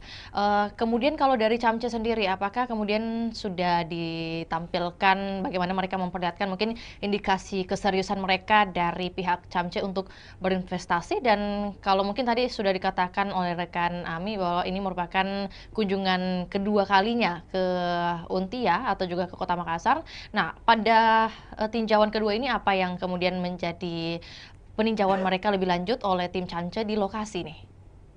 Ya, baik Vio di studio dan Tribuners, memang sebelumnya tim Camce ini sudah pernah berkunjung Kota Makassar pada Juli lalu, baru melakukan penjajakan awal kepada pemerintah Kota Makassar dengan mungkin penyampaian atau mencari tahu informasi terkait rencana pembangunan stadion ini kepada Wali Kota Makassar Munafri Arifudin. Kemudian kemarin mereka telah menindaklanjuti dengan tinjau lapangan. Mereka melihat bagaimana sih lokasi rencana pembangunan di stadion Untia, supaya ke depan mereka punya gambaran seperti apa rancangan atau desain yang akan dilakukan tim Cance terhadap lokasi yang akan dijadikan sebagai tempat pembangunan stadion Untia. Dan statement dari General Project Manager Camce kemarin, Mr. Xiao, menyampaikan bahwa mereka memang begitu tertarik dengan stadion Untia milik Pemkot Makassar ini, dan mereka juga sedang melakukan gambaran-gambaran desainnya seperti apa ke depan. Nah, setelah mereka menyelesaikan desainnya nanti akan dikembalikan atau dikoordinasikan lagi kepada pemerintah Kota Makassar. Jadi ada proses matching nanti, penyesuaian antara mungkin desain-desain yang sesuai rencana Pemkot dengan desain-desain yang ditawarkan oleh investor Camce ini. Jadi setelah ini mungkin masih ada tahapan-tahapan selanjutnya yang akan dilakukan antara pemerintah Kota Makassar dan juga pihak Camce. Seperti itu, Phil. Oke, baik. Berarti apakah kemudian sudah ada pembicaraan mengenai target waktu penyelesaian stadion dari pihak Pemkot atau juga Camce yang diharapkan seperti apa kemudian?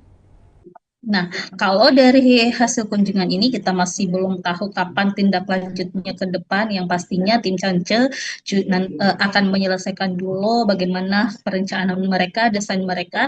Tapi kalau untuk Pemkot sendiri sudah melakukan roadmap atau peta jalan seperti apa rencana pembangunan stadion tahun 2025 dialokasikan untuk eh, pengadaan atau pembuatan roadmap maupun feasibility study dan juga sertifikat lahan. Kemudian 2026 nanti itu dilakukan pengurusan perizinan analisis dampak lingkungan atau AMDALALIN dan juga analisis dampak lalu lintas AMDAL dan AMDALALIN. Kemudian 2026 juga dialokasikan anggaran untuk pemadatan lahan atau penimbunan di sana di Untia. Kemudian 2027 ditargetkan proses pengerjaan atau konstruksi dilakukan dengan harapan pada akhir 2027 atau 2028 nanti Stadion Untia sudah bisa dinikmati atau dirasakan manfaatnya oleh masyarakat. Baik, rekan Ami, mungkin sebelum kita ke pertanyaan terakhir, tentu bagaimana kemudian informasi mengenai kompetitor lain selain Camce yang mungkin juga sudah tertarik membangun Stadion Untia ini, apakah ada informasi mengenai hal tersebut? Baik, Tribuners dan Vio memang sesuai pernyataan dari Wali Kota Makassar Munafri Arifudin, ada beberapa investor yang telah menjajaki kerjasama dengan pemerintah Kota Makassar. Salah satunya mungkin kemarin ada investor dari Qatar yang telah juga melakukan koordinasi dan komunikasi dengan Pemkot Makassar. Bahkan Wali Kota sudah pernah bertandang langsung mendatangi kantor perwakilan investor asal Qatar tersebut di Jakarta. Lalu juga kemarin baru-baru pada pekan lalu Wali Kota Makassar bersama beberapa pejabat lingkup pemerintah Kota Makassar datang ke JIS. Jadi untuk melihat langsung seperti apa perencanaan-perencanaan yang dilakukan oleh pengelola JIS ataupun perusahaan yang menangani pembangunan berdirinya Stadion Jakarta International Stadion yang ada di Jakarta. Jadi itu sebagai salah satu langkah-langkah yang dilakukan pemerintah Kota Makassar untuk menghadirkan atau komitmen menghadirkan Stadion Untia di Makassar. Terakhir, rekan Ami, mengenai antusiasme dari masyarakat khususnya yang berada di lingkungan Untia sendiri terkait pembangunan stadion ini, apakah seluruhnya sudah pro kepada pemerintah kota atau mungkin masih ada beberapa masukan? Baik, Tribuners, memang sejauh ini kita masih belum mendengarkan keluhan-keluhan dari masyarakat setempat, apakah mereka menolak atau seperti apa. Yang pasti, masyarakat Kota Makassar tentunya menginginkan hadirnya stadion di Kota Makassar, karena kita ketahui Sulawesi Selatan dalam hal ini belum memiliki stadion sama sekali, sehingga ini memang diharapkan program unggulan dari Wali Kota Makassar, Munafri dan juga Alia Mustika Ilham bisa terwujud untuk menghadirkan stadion berstandar internasional di Kota Makassar. Dan Munafri juga sudah menyusun strategi bagaimana nanti pengelolaan stadion, bagaimana nanti untuk menghidupkan stadion seperti apa, target-targetnya seperti apa, itu sudah direncanakan dengan baik oleh pemerintah Kota Makassar. Seperti itu, Vio. Baik, terima kasih laporannya di sore hari ini rekan Ami. Selamat kembali beraktivitas dan kami menunggu update terbaru baik mengenai bagaimana pembangunan atau keberlanjutan dari pembangunan Stadion Untia ini dan juga informasi relevan lainnya dari Kota Makassar. Selamat kembali beraktivitas. Dan juga Tribuners, kami akan tayangkan cuplikan liputan kita di sore hari ini. Berikut laporannya, selamat menyaksikan.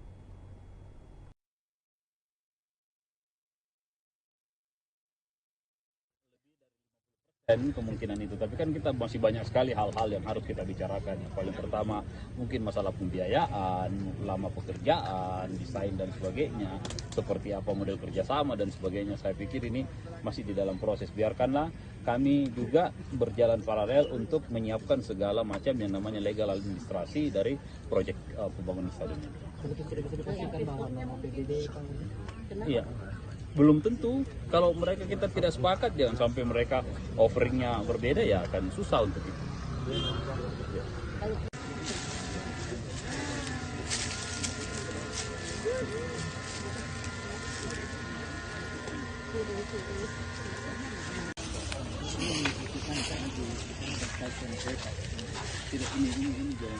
jalan yang kita pakai. Oh, kita pakai ini. And then this open the street, ya. So we need to mudah baca Cina. Sampai sekarang.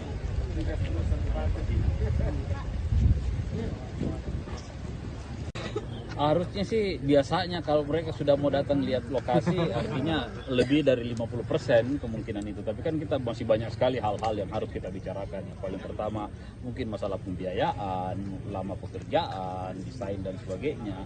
Seperti apa model kerjasama dan sebagainya. Saya pikir ini masih di dalam proses. Biarkanlah kami juga berjalan paralel untuk menyiapkan segala macam yang namanya legal administrasi dari proyek pembangunan stadion. Iya, belum tentu. Kalau mereka kita tidak sepakat, jangan sampai mereka offeringnya berbeda, ya akan susah untuk itu.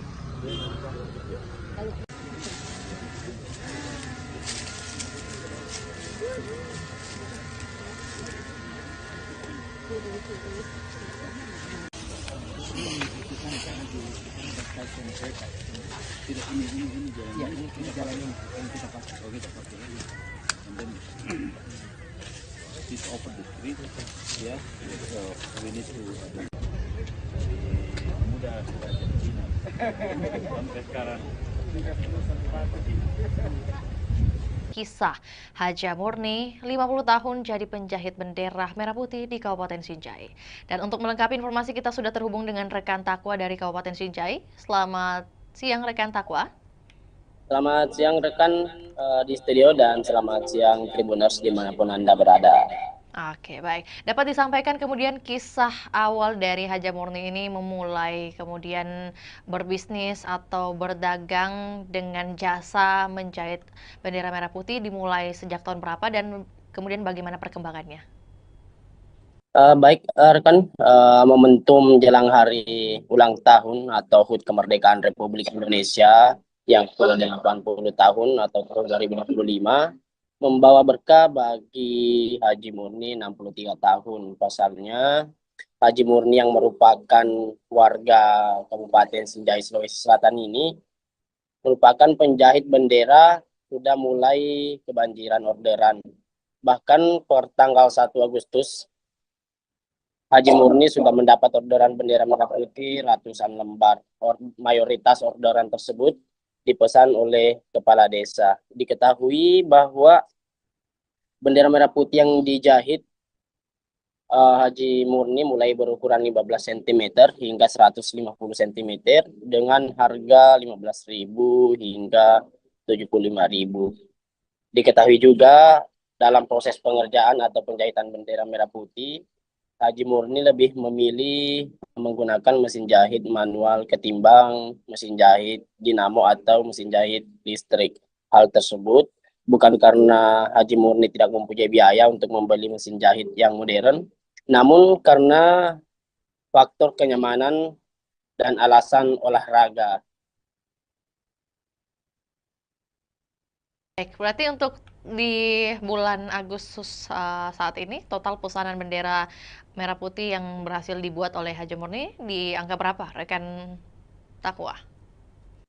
Kisaran lebih sekitar 100 PCS atau lembar kan. Untuk pesanan sendiri itu sudah lebih 100, di mana mayoritas dipesan oleh kepala desa. Kan juga untuk lebih lengkapnya mungkin dari segi ukuran, kemudian harga yang diberikan Haja Murni paling laris di angka berapa? Untuk ukuran sendiri itu yang paling banyak dipesan, yakni ukuran 150 meter dengan harga 75.000. Selanjutnya ukuran 15 cm yang banyak dipesan oleh para sopir dan nelayan yang akan dipasang di mobil dan di kapalnya rekan. Jadi ada yang paling unik sebenarnya rekan, karena diketahui bahwa Haji Murni ini sudah mahir menjahit sejak tahun 1975, sekitar 50 tahun. dia sudah menjahit bendera merah putih setiap tahun pada momen kemerdekaan Republik Indonesia, rekan. Jadi pekerjaan menjahit ini merupakan pekerjaan utama dari Haji Murni sehari-hari, rekan Takwa?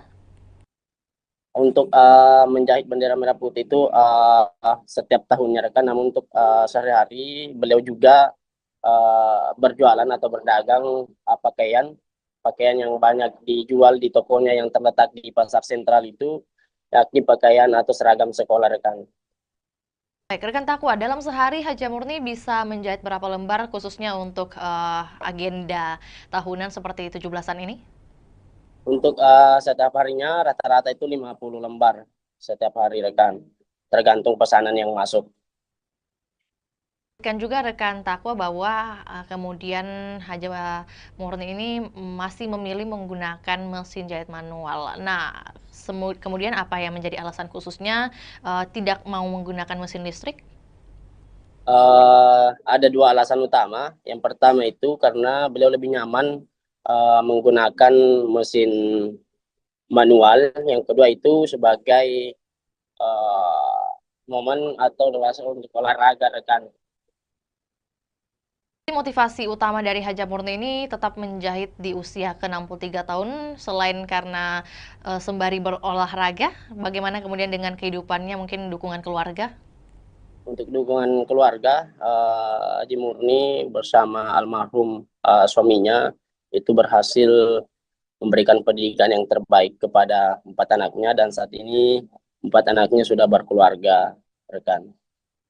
Kisah pribadinya dari Haji Murni ini, rekan Takwa, apakah kemudian ia menceritakan atau juga Anda liput mengenai siapa kemudian yang menjadi pengajar pertama dari Haji Murni sejak dulu? Jadi pada saat itu Haji Murni masih berumur 7 tahun, dia tinggal di Kota Makassar, ikut sama tantenya karena beliau tidak bisa melanjutkan pendidikan karena keterbatasan ekonomi. Yang kebetulan tantenya tersebut yang menjadi rumah tumpangan Haji Murni itu bekerja sebagai proses menjahit. Dari situ Haji Murni belajar dari tantenya. Setelah mahir dan berkeluarga, dia pindah ke Kabupaten Sinjai membuka toko pakaian, di mana sebelumnya toko pakaian itu atau pakaian yang digunakan atau yang dijual di tokonya itu dari hasil yang dijahit oleh Haji Murni sendiri, rekan. Ditambah pada saat momen 17 Agustus atau momen kemerdekaan Republik Indonesia, orderan itu banyak yang masuk, maka dari situ beliau memulai usaha itu untuk menjahit bendera, dan sampai saat ini dia sudah bertahan setiap tahun menjahit bendera merah putih itu sekitar 50 tahun, rekan. Tadi disebutkan juga ada kemudian 4 anak dari Haji Murni. Apakah kemudian dari ke-4 anak ini ada yang ikut turut membantu usahanya sekarang? Untuk saat ini anak yang pertama Haji Murni itu yang menjaga toko pakaian yang berada di toko sentral Sinjai yang terletak di Kelurahan Bongki, Kecamatan Sinjai Utara, rekan. Baik, tentu menjadi pertanyaan juga mungkin mengenai sosok dari Haji Murni sendiri ini setelah kemudian melihat banyak pembeli dari dagangannya, yakni membeli bendera mungkin hasil jahitannya, bagaimana kemudian perasaannya? Dia tetap optimis di tengah kemajuan teknologi saat ini. Dia tetap optimis menggunakan mesin jahit manual untuk menjahit bendera, dan dia merasa bangga dengan jiwa nasionalisme yang dimiliki dan bertahan hingga bertahun-tahun dalam menjahit bendera merah putih, rekan. Mungkin pesan khusus yang dititipkan oleh Haji Murni kepada mungkin masyarakat ataupun juga terkait kemerdekaan Republik Indonesia seperti apa yang Anda liput? Untuk sampai saat ini, rekan, kami tidak menghimpun hal tersebut, rekan. Lantas terima kasih atas informasinya rekan Takwa. Selamat kembali beraktivitas dan kami menunggu update terbaru yang akan dilaporkan dari Kabupaten Sinjai. Dan salam sukses juga buat Haja Murni selaku penjahit bendera merah putih di Kabupaten Sinjai. Dan kami Tribuners akan tayangkan juga cuplikan liputan juga pernyataan dari seorang Haja Murni. Berikut laporannya, selamat menyaksikan.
Berapa ini kita menjahit?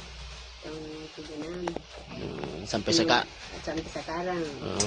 Bendera dulu kan menjahit baju. Iya. Sekarang jadi bendera. Jadi untuk menjahitnya itu mulai di tahun 76 Bang Haji di. Kalau menjahit bendera sendiri itu Bang Haji.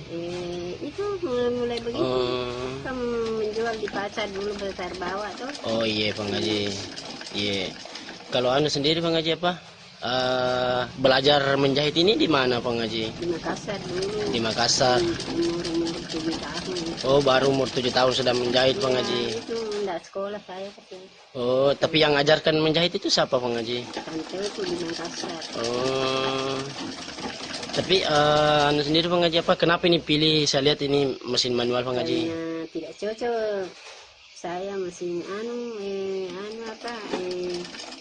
mesin dinamo enggak cocok mesin aku tuh. Iya. Oh, sekaligus olahraga juga ya Bang Haji. Iya. Tapi untuk anu Bang Haji, untuk bendera untuk 17 Agustus ini Bang Haji, kemerdekaan ini di tahun 2025, apakah sudah ada orderan Bang Haji? Banyak, kalau orderan banyak. Ada 20 piece begini, jadi bendera. Berapa piece tadi? 20 piece nih? 20 piece. Berapa sih? Kalau 20 piece 100 pasang bendera jadinya. 100 pasang. Kalau diuangkan itu Bang Haji, harganya keseluruhan berapa itu Bang Haji? Kalau diuangkan harga 50 jadi berapa? 50 satu pasang. 50.000 satu pasang. Nah, berapa pasang Bang Haji? Kalau ini jadi semua 100 pasang. 100 pasang Bang Haji di? 20 piece. Oh iya. Anu sendiri Bang Haji apa? Untuk bendera yang kita jahit di sini Bang Haji, ukuran paling kecil dan ukuran paling besar itu berapa Bang Haji? Ada berapa ini? eh, 20 cm sampai 50 cm, 17 cm, 1,5 atau 100. Oh, 150, 150. 1 meter Iya. 50 cm Bang Haji. Iya. Kalau harganya itu yang paling panjang Bang Haji? Kalau paling panjang 75. 75 Bang Haji. Kalau yang paling kecil seperti ini Bang Haji? Ini 5.000. Oh, 5.000 Bang Haji. Tapi untuk bandara bandara kapal, bandara mobil apa. kalau keseluruhan orderan Bang Haji Saga nih, matama orderan mau. Nggak tahu berapa. Tapi itu ada 100 PCS untuk bendera. Desa, kepala desa ambil tahu. Iya. Tak begitu 10 pasang, 20 pasang. Oh iya Bang Haji. Tapi sekarang intinya lebih ini 100 Bang Haji orderan di 100 PCS. Nggak tahu ini. Iya. Kadang sudah banyak. Sudah banyak, nggak aku ingat berapa nih laku. Oh iya Bang Haji. Tapi ada nih yang order itu yang kita maksud Bang Haji di. Iya, ada nih. Dari Pulau. Iya. Kepala desa itu ambil.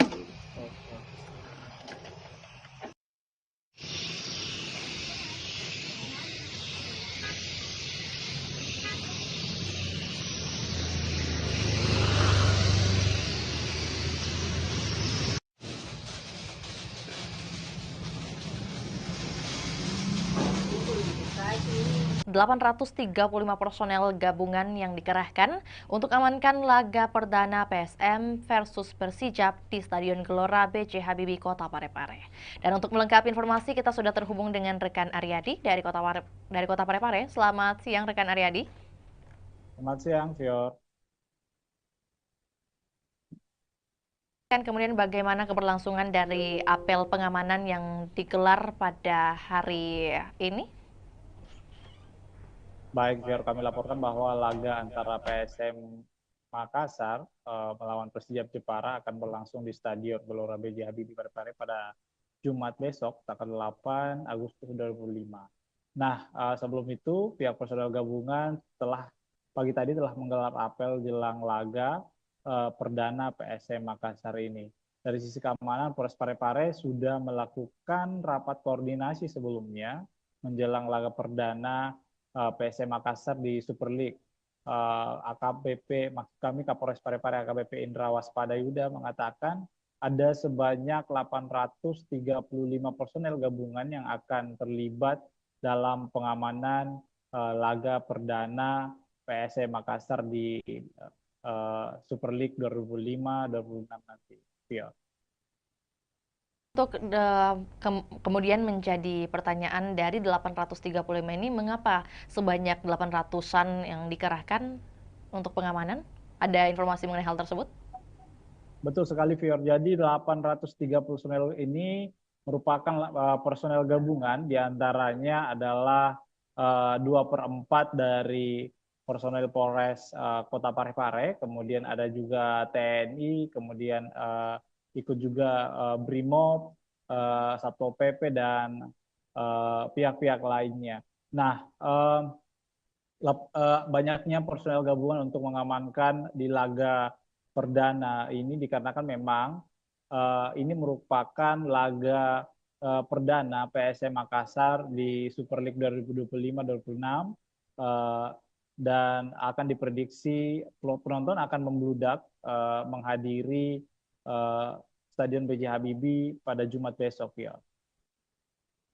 Beberapa instansi juga yang turut tergabung dalam pengamanan di hari esok, rekan Aryadi. Lantas mungkin dapat disampaikan juga apa yang menjadi larangan yang ditegaskan dari pihak kepolisian mungkin? Baik, sebelumnya kami informasikan bahwa pihak Polres Parepare, kemudian Polda Sulsel, dan beberapa kelompok supporter PSM Makassar sudah melakukan pertemuan dan ada kesepakatan bahwa memang beberapa larangan kembali diterapkan dalam setiap laga PSM Makassar saat bertandang maksud kami saat berada di Stadion B.J. Habibie, Kota Parepare. Di antaranya tidak boleh membawa flare, kemudian tidak boleh membawa petasan, senjata tajam, kemudian juga sampai kini pihak polisi juga masih belum memberikan kesempatan bagi supporter-supporter tim tamu untuk hadir menyaksikan langsung laga di Stadion B.J. Habibie Parepare. Ya. Baik, ya. Rekan Aryadi ini mungkin juga sekaligus mau mendapatkan konfirmasi apakah memang benar isu yang beredar bahwa kehadiran supporter lawan dilarang di Stadion Gelora B.J. Habibie. Apakah benar demikian? Dan kalau iya, mengapa? Betul sekali, Vior. Jadi memang untuk informasinya bahwa supporter lawan belum bisa menyaksikan langsung laga di Stadion Tandang dikarenakan memang ini merupakan aturan dari Super League 2025-2026 ini dikarenakan memang salah satu pengaruhnya adalah untuk pada saat di Liga 1 kemarin terakhir itu Persib Bandung dikarenakan banyaknya supporter yang masuk dan untuk jangan sampai ada menimbulkan kericuhan seperti itu ya. Berarti untuk baik ya. Bagaimana rekan Aryadi? Ini untuk minimalisasi adanya benturan antar supporter ya. Lantas mungkin untuk teknis pengamanan yang akan diberlakukan baik itu di dalam maupun di luar stadion seperti apa skemanya? Apakah sudah ada penjelasan? Baik, Fior. Jadi personel dipimpin oleh HKBP Indra Waspada Yuda bahwa 835 personel ini akan berpencar untuk menjaga lokasi-lokasi yang berada di sekitar stadion termasuk tribun supporter, kemudian ada juga beberapa pintu masuk, kemudian pintu keluar. Kemudian ini akan menyebar, personel-personel ini akan menyebar di sekitar stadion untuk meminimalisir adanya kericuhan seperti itu ya. Ya, selain imbauan rekan Aryadi, tentu menjadi pertanyaan juga bagaimana kemudian tanggapan dari Kapolres Kota Parepare mungkin mengenai dipilihnya Kota Parepare sebagai markas PSM seperti apa yang disampaikan? Ya, menurut Indra setelah kami konfirmasi bahwa pihaknya sangat senang kembali dipilihnya Parepare menjadi markas PSM Makassar. Nah, namun meski begitu dia sangat mengimbau supporter untuk ikut menjaga keamanan dan ketertiban masyarakat di Parepare selama menonton jalannya laga. Memang PSM Makassar ini untuk informasi Fior bahwa PSM Makassar mempunyai rekor unbeaten atau tidak terkalahkan di pekan pertama di kompetisi kasta tertinggi sepak bola Indonesia ini sejak 2017. Nah, rekor ini kemudian berlanjut jika PSM menekuk Persijap Jepara yang digelar besok hari. Nah, Persijap sendiri adalah tim juara 3 di Liga 2 Indonesia musim lalu yang mendapat tiket terakhir klub promosi Super League 25. Beberapa supporter juga bahkan mengharapkan bahwa PSM Makassar langsung memetik poin di laga perdana ini dikarenakan memang PSM Makassar adalah salah satu tim juara di Super League 2025-2026. Ya. Berarti prediksi dari pengamat sepak bola mungkin yang berhasil Anda liput seperti apa yang ia lihat dari permainan atau persiapan dari PSM melawan Persijap nantinya? Betul sekali, Fior. Jadi salah satu pengamat sepak bola di Sulawesi Selatan mengatakan bahwa PSM Makassar ini mempunyai motivasi tinggi untuk menjaga tradisi yang tidak terkalahkan di laga perdana, apalagi mereka didukung dengan tampil di kandang sendiri. Sebanyak 22 pemain musim lalu ini kemudian juga dipertahankan lalu merekrut 9 pemain dengan kondisi ini berbeda dengan Persijap Jepara karena Laskar Kalimanyat ini mengalami perombakan besar di skuad saat dipromosikan masuk di Super League 2025-2026 ini. Nah, menurut pengamat bahwa pertandingan pertama ini sangat penting dimenangkan sebab akan memudahkan langkah pasukan Ramang menghadapi laga-laga selanjutnya. Nah, ini harus dimaksimalkan bahwa supporter juga diminta untuk mendukung PSM Makassar secara maksimal karena ini akan memberikan energi tambahan kepada pemain-pemain. Nah, seperti itu, Vio.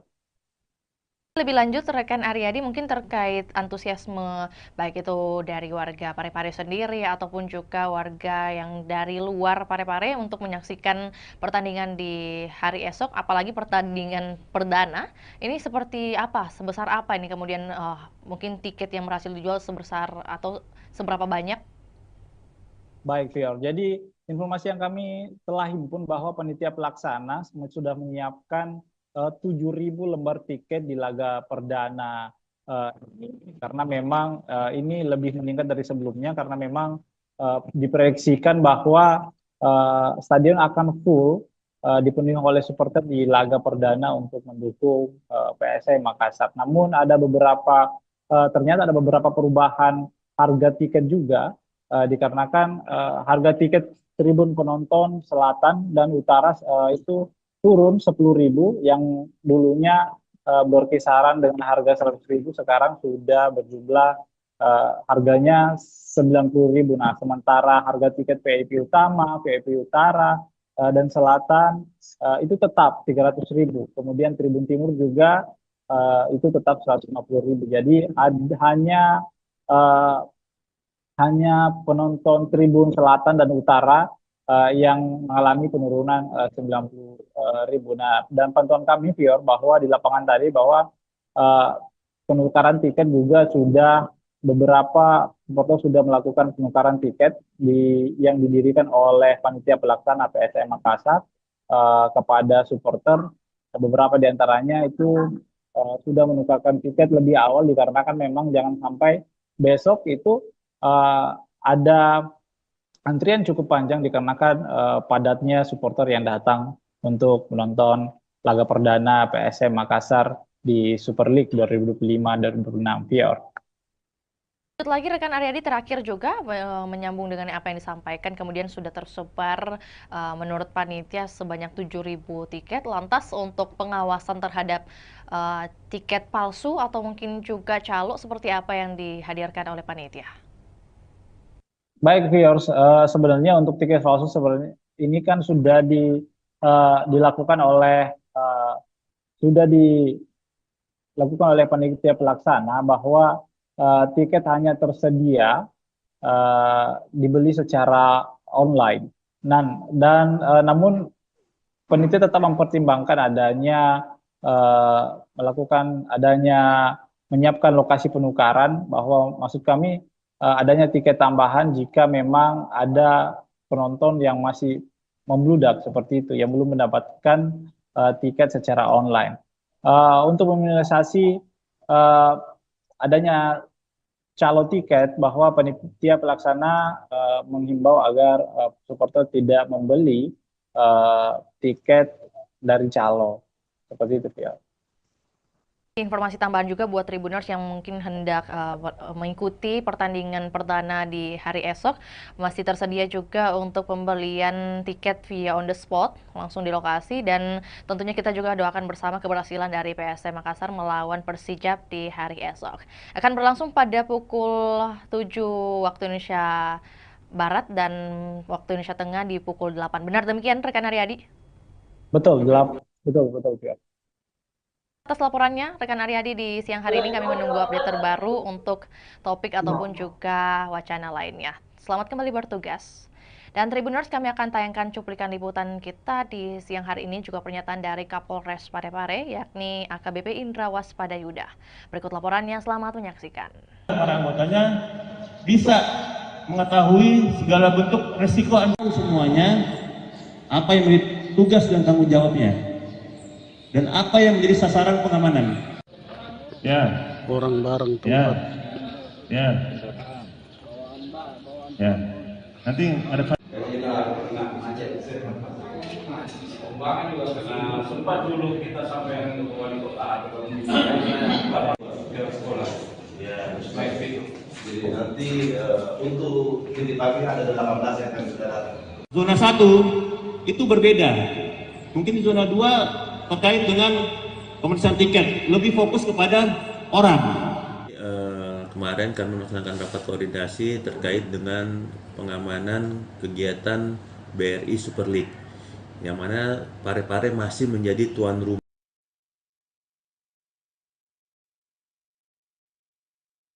Zona 1 itu berbeda. Mungkin di zona 2 terkait dengan pemeriksaan tiket, lebih fokus kepada orang. Di zona 1 fokus kepada kegiatannya. Yang kedua, nanti masuk di nanti kami langsung ke lapangan kayak ini.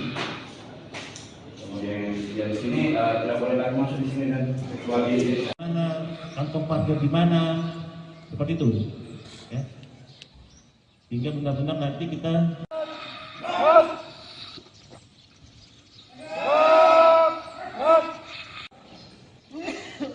coba saya mau tanya, yang tahu sasaran pengamanan apa? Apa? Kemudian risiko ancamannya apa? Ya, karena kita cuma 300.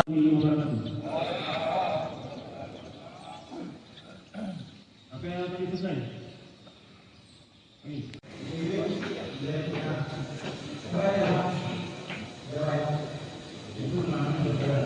Akan padang dan para anggotanya bisa mengetahui segala bentuk resiko semuanya, apa yang menjadi tugas dan tanggung jawabnya, dan apa yang menjadi sasaran pengamanan. Ya, Orang bareng ya, tempat. ya, ya. Nanti ada kalau kita kena macet, pembangunan juga kena sempat dulu kita sampai ke wali kota atau ke sekolah. Ya, Baik itu. jadi nanti untuk titik parkir ada 18 yang akan sudah datang. zona 1 itu berbeda. Mungkin di zona 2 terkait dengan pemeriksaan tiket, lebih fokus kepada orang.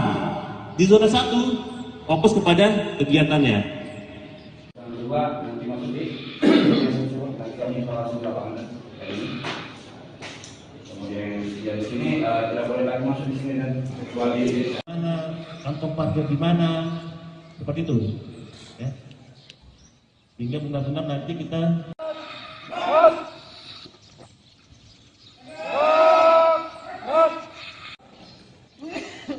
coba saya mau tanya, yang tahu sasaran pengamanan apa? Apa? Kemudian risiko ancamannya apa? Ya, karena kita cuma 300.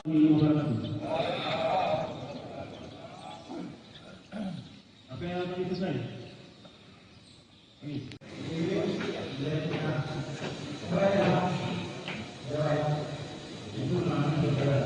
Akan padang dan para anggotanya bisa mengetahui segala bentuk resiko semuanya, apa yang menjadi tugas dan tanggung jawabnya, dan apa yang menjadi sasaran pengamanan.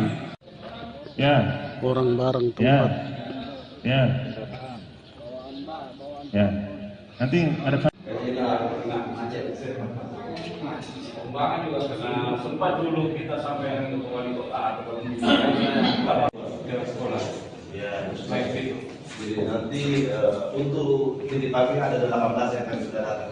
zona 1 itu berbeda. Mungkin di zona 2 terkait dengan pemeriksaan tiket, lebih fokus kepada orang. Di zona 1 fokus kepada kegiatannya.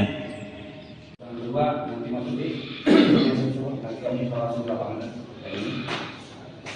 Kemudian yang di sini tidak boleh lagi masuk di sini dan kecuali Mana kantong parkir di mana, seperti itu, ya. Hingga benar-benar nanti kita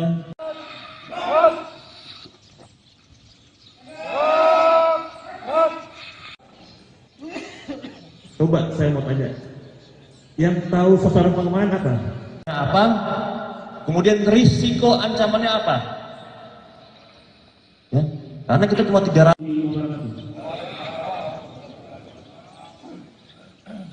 Apa yang tadi selesai? Angin segar bagi masyarakat Kota Makassar, di mana Stadion Untia Kota Makassar dilirik investor Tiongkok. Dan untuk melengkapi informasi, kita sudah terhubung dengan rekan Ami dari Kota Makassar. Selamat sore rekan Ami.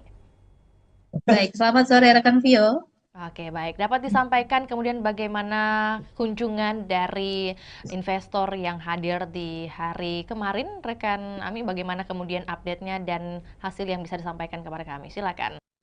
Baik, Tribuners dan Vio di studio dapat saya sampaikan bahwa pemerintah Kota Makassar memang sedang mempersiapkan pembangunan Stadion Untia di Kelurahan Untia, Kecamatan Biringkanaya, Kota Makassar.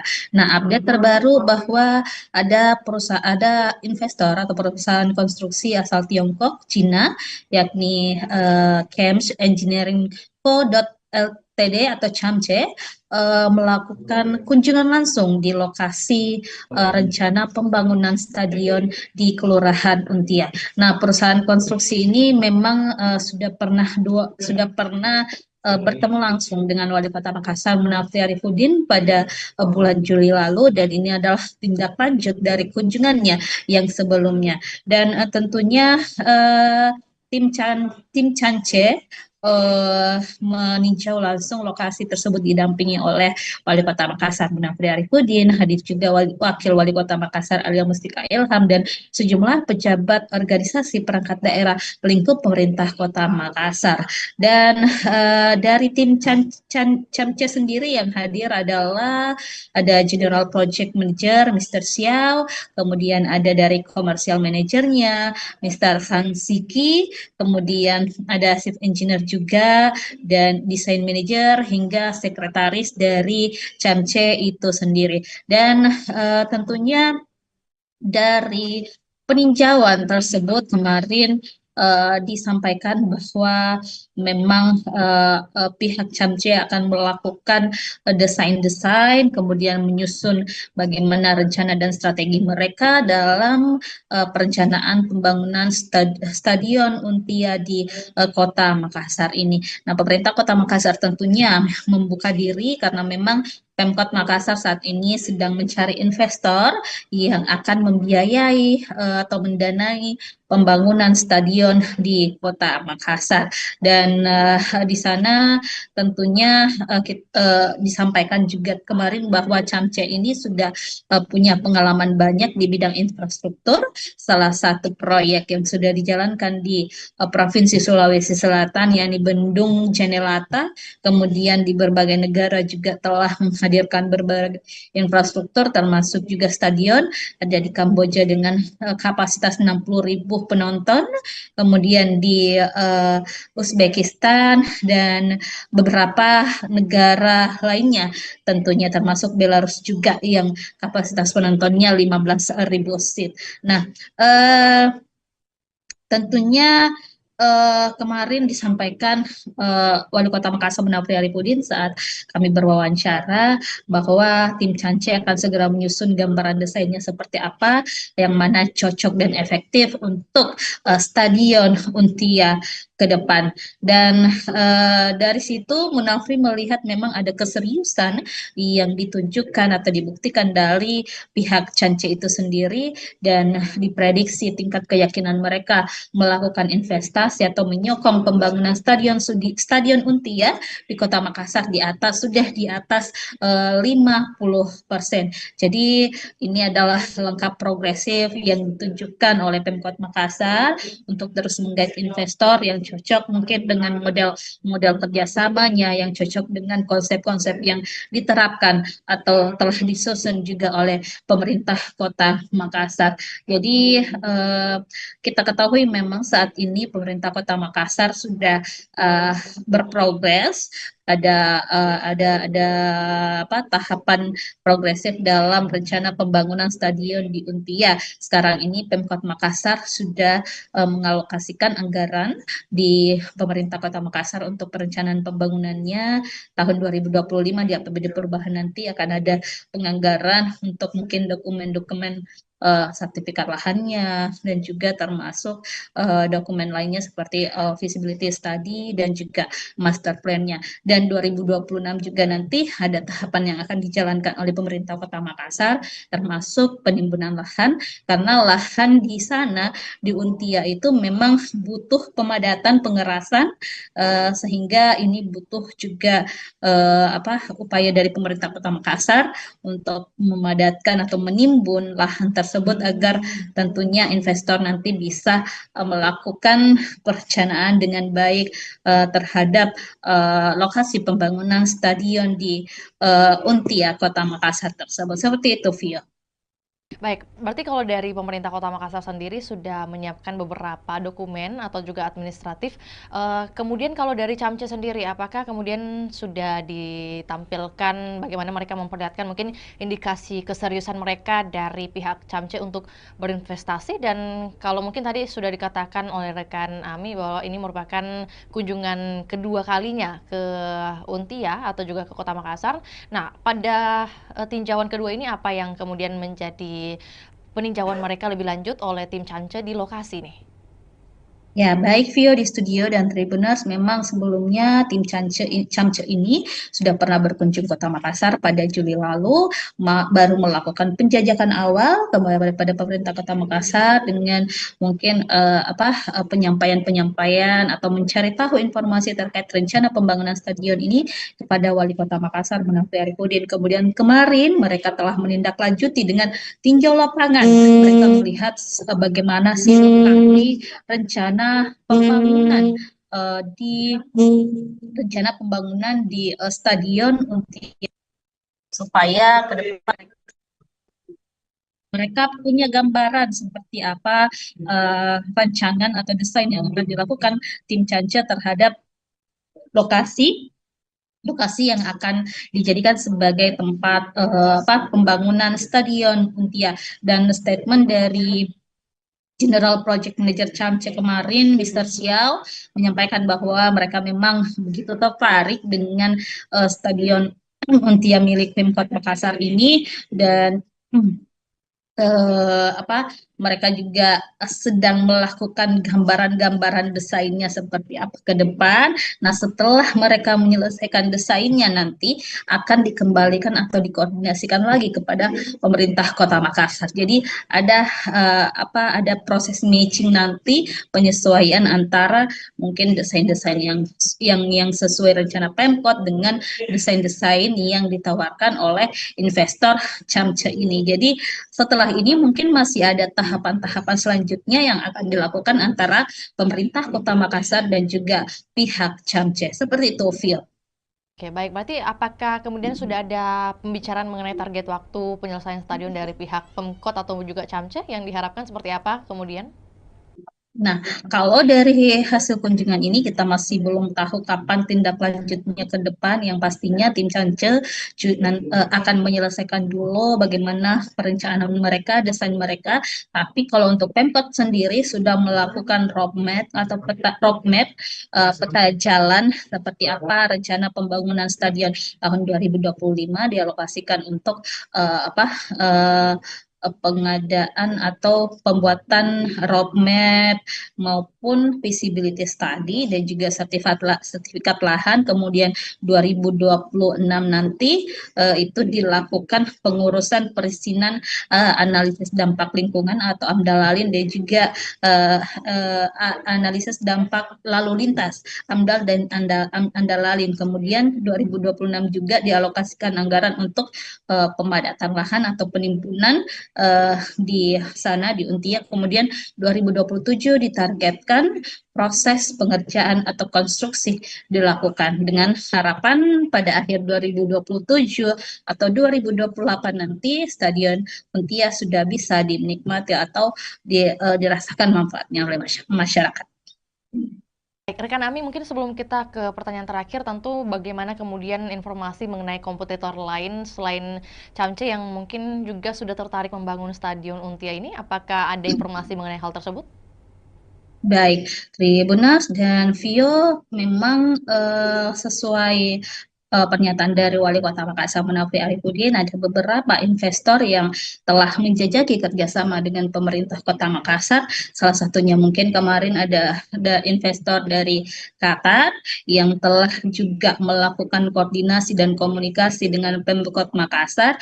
Bahkan Wali Kota sudah pernah bertandang langsung mendatangi kantor perwakilan investor asal Qatar tersebut di Jakarta. Lalu juga kemarin baru-baru pada pekan lalu Wali Kota Makassar bersama beberapa pejabat lingkup pemerintah Kota Makassar datang ke JIS. Jadi untuk melihat langsung seperti apa perencanaan-perencanaan yang dilakukan oleh pengelola JIS ataupun perusahaan yang menangani pembangunan berdirinya Stadion Jakarta International Stadium yang ada di Jakarta. Jadi itu sebagai salah satu langkah-langkah yang dilakukan pemerintah Kota Makassar untuk menghadirkan atau komitmen menghadirkan Stadion Untia di Makassar. Terakhir, rekan Ami, mengenai antusiasme dari masyarakat khususnya yang berada di lingkungan Untia sendiri terkait pembangunan stadion ini, apakah seluruhnya sudah pro kepada pemerintah kota atau mungkin masih ada beberapa masukan? Baik, Tribuners, memang sejauh ini kita masih belum mendengarkan keluhan-keluhan dari masyarakat setempat, apakah mereka menolak atau seperti apa. Yang pasti, masyarakat Kota Makassar tentunya menginginkan hadirnya stadion di Kota Makassar, karena kita ketahui Sulawesi Selatan dalam hal ini belum memiliki stadion sama sekali, sehingga ini memang diharapkan program unggulan dari Wali Kota Makassar, Munafri dan juga Alia Mustika Ilham bisa terwujud untuk menghadirkan stadion berstandar internasional di Kota Makassar. Dan Munafri juga sudah menyusun strategi bagaimana nanti pengelolaan stadion, bagaimana nanti untuk menghidupkan stadion seperti apa, target-targetnya seperti apa, itu sudah direncanakan dengan baik oleh pemerintah Kota Makassar. Seperti itu, Vio. Baik, terima kasih laporannya di sore hari ini rekan Ami. Selamat kembali beraktivitas dan kami menunggu update terbaru baik mengenai bagaimana pembangunan atau keberlanjutan dari pembangunan Stadion Untia ini dan juga informasi relevan lainnya dari Kota Makassar. Selamat kembali beraktivitas dan juga Tribuners, kami akan tayangkan cuplikan liputan kita di sore hari ini. Berikut laporannya, selamat menyaksikan.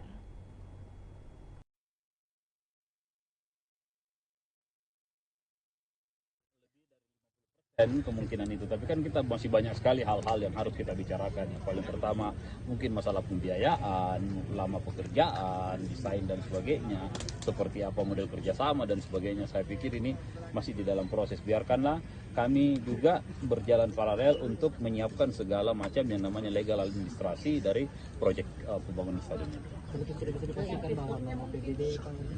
Iya. Belum tentu, kalau mereka kita tidak sepakat, jangan sampai mereka offeringnya berbeda, ya akan susah untuk itu.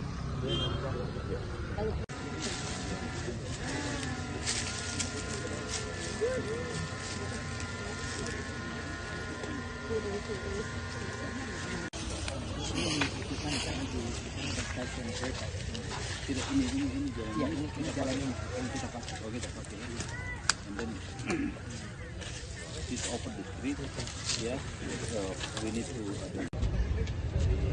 mudah sampai sekarang.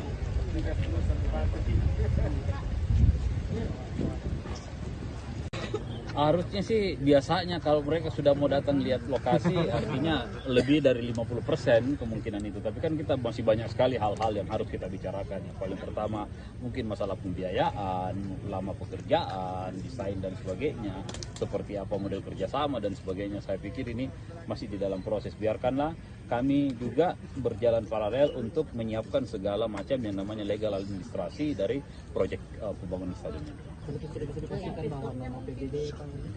Iya, belum tentu. Kalau mereka kita tidak sepakat, jangan sampai mereka offeringnya berbeda, ya akan susah untuk itu.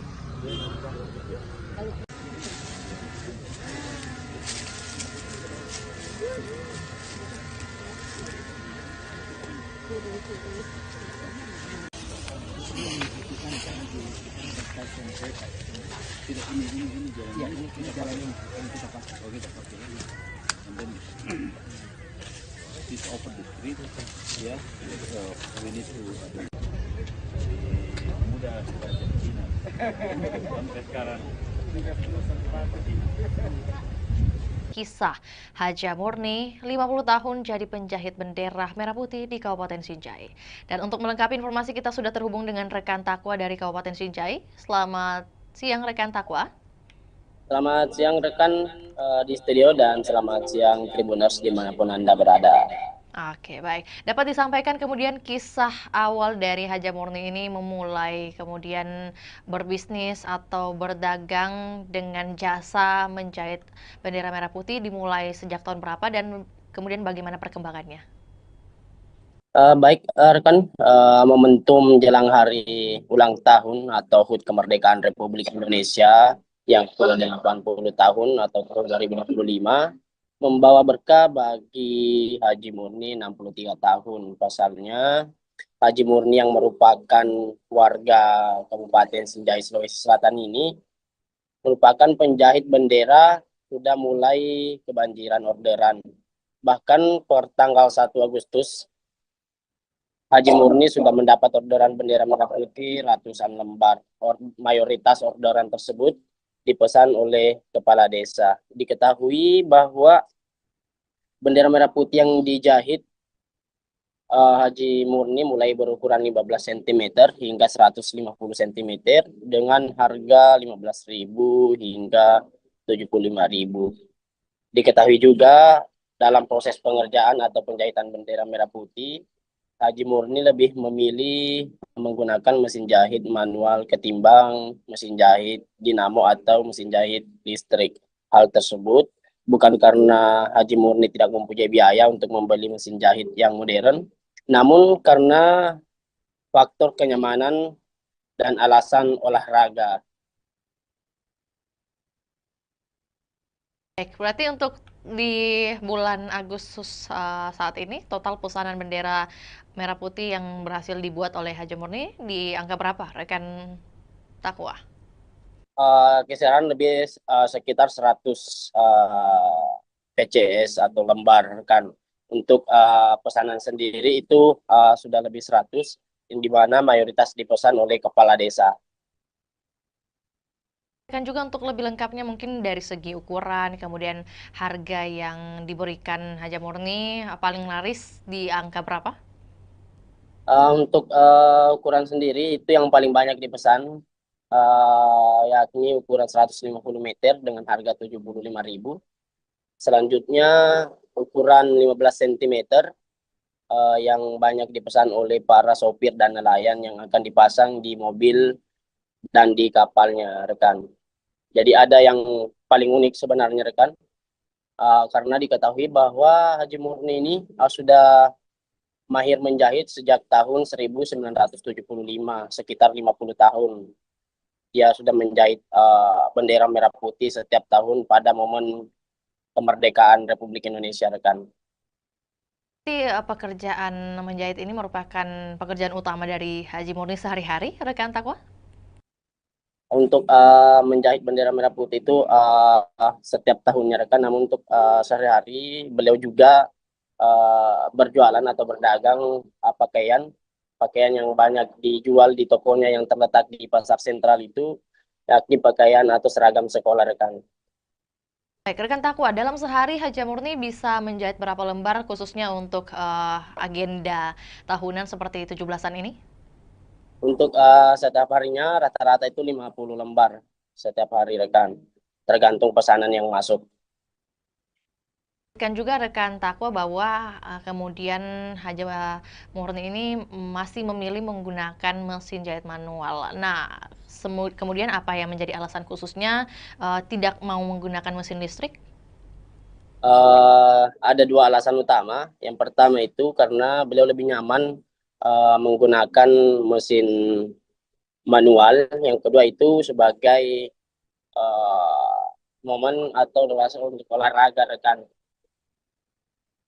Motivasi utama dari Haja Murni ini tetap menjahit di usia ke-63 tahun, selain karena sembari berolahraga, bagaimana kemudian dengan kehidupannya, mungkin dukungan keluarga? Untuk dukungan keluarga, Haji Murni bersama almarhum suaminya itu berhasil memberikan pendidikan yang terbaik kepada 4 anaknya, dan saat ini 4 anaknya sudah berkeluarga, rekan. Kisah pribadinya dari Haja Murni ini, rekan Takwa, apakah kemudian ia menceritakan atau juga Anda liput mengenai siapa kemudian yang menjadi pengajar pertama dari Haja Murni sejak dulu? Jadi pada saat itu Haji Murni masih berumur 7 tahun. Dia tinggal di Kota Makassar, ikut sama tantenya karena beliau tidak bisa melanjutkan pendidikan karena keterbatasan ekonomi.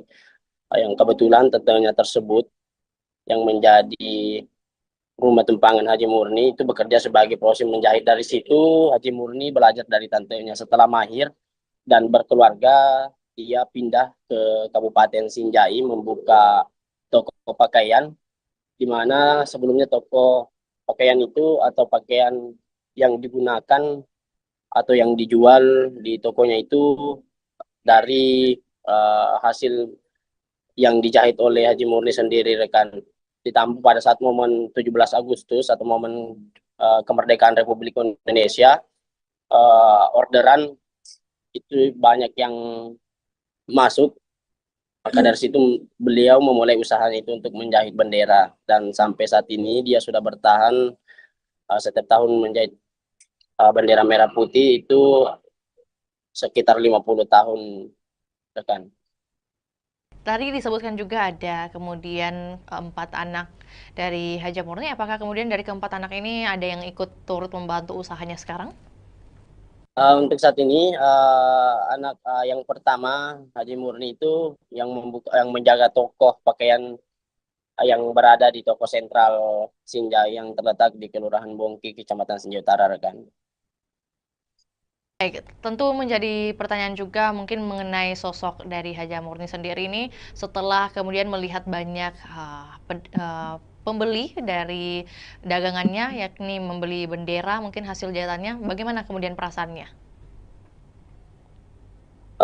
Dia tetap optimis di tengah kemajuan teknologi saat ini. Dia tetap optimis menggunakan mesin jahit manual untuk menjahit bendera, dan dia merasa bangga dengan jiwa nasionalisme yang dimiliki dan bertahan hingga bertahun-tahun dalam menjahit bendera merah putih, rekan. Mungkin pesan khusus yang dititipkan oleh Haji Murni kepada mungkin masyarakat ataupun juga terkait kemerdekaan Republik Indonesia seperti apa yang Anda liput? Untuk sampai saat ini, rekan, kami tidak menghimpun hal tersebut, rekan. Lantas terima kasih atas informasinya rekan Takwa. Selamat kembali beraktivitas dan kami menunggu update terbaru yang akan dilaporkan dari Kabupaten Sinjai. Dan salam sukses juga buat Haji Murni selaku penjahit bendera merah putih di Kabupaten Sinjai. Dan kami Tribuners akan tayangkan juga cuplikan liputan juga pernyataan dari seorang Haji Murni. Berikut laporannya, selamat menyaksikan.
berapa ini kita menjahit?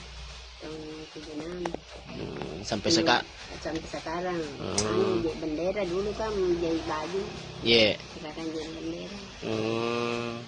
Jadi untuk menjahitnya itu mulai di tahun 76 Bang Haji. Kalau menjahit bendera sendiri itu Bang Haji?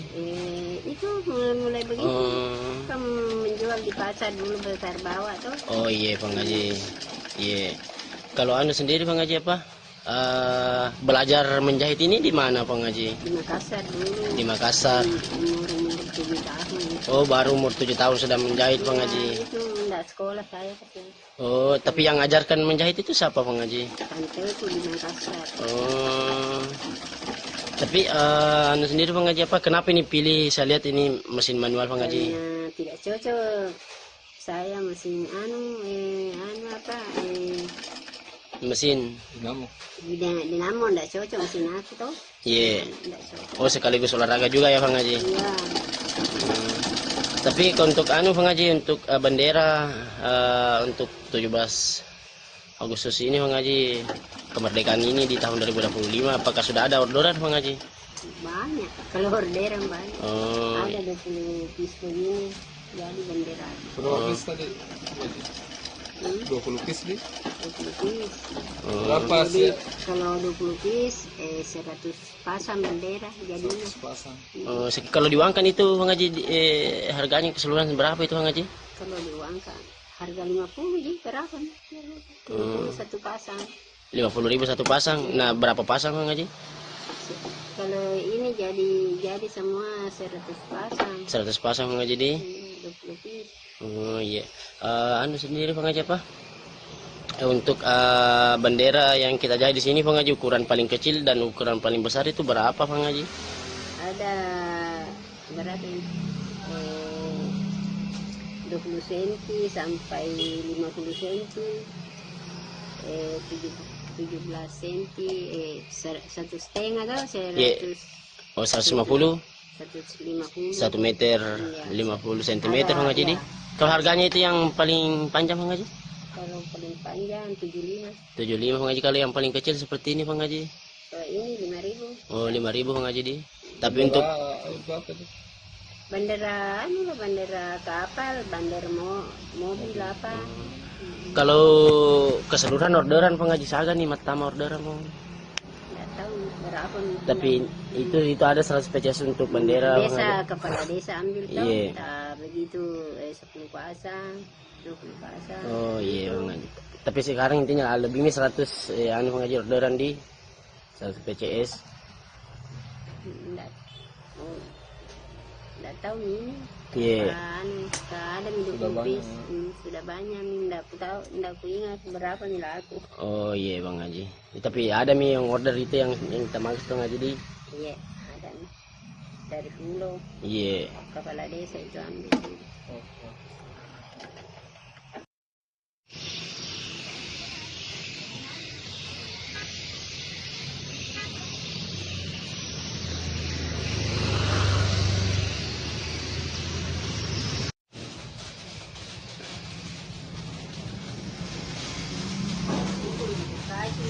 835 personel gabungan yang dikerahkan untuk amankan laga perdana PSM versus Persijap di Stadion Gelora B.J. Habibie, Kota Parepare.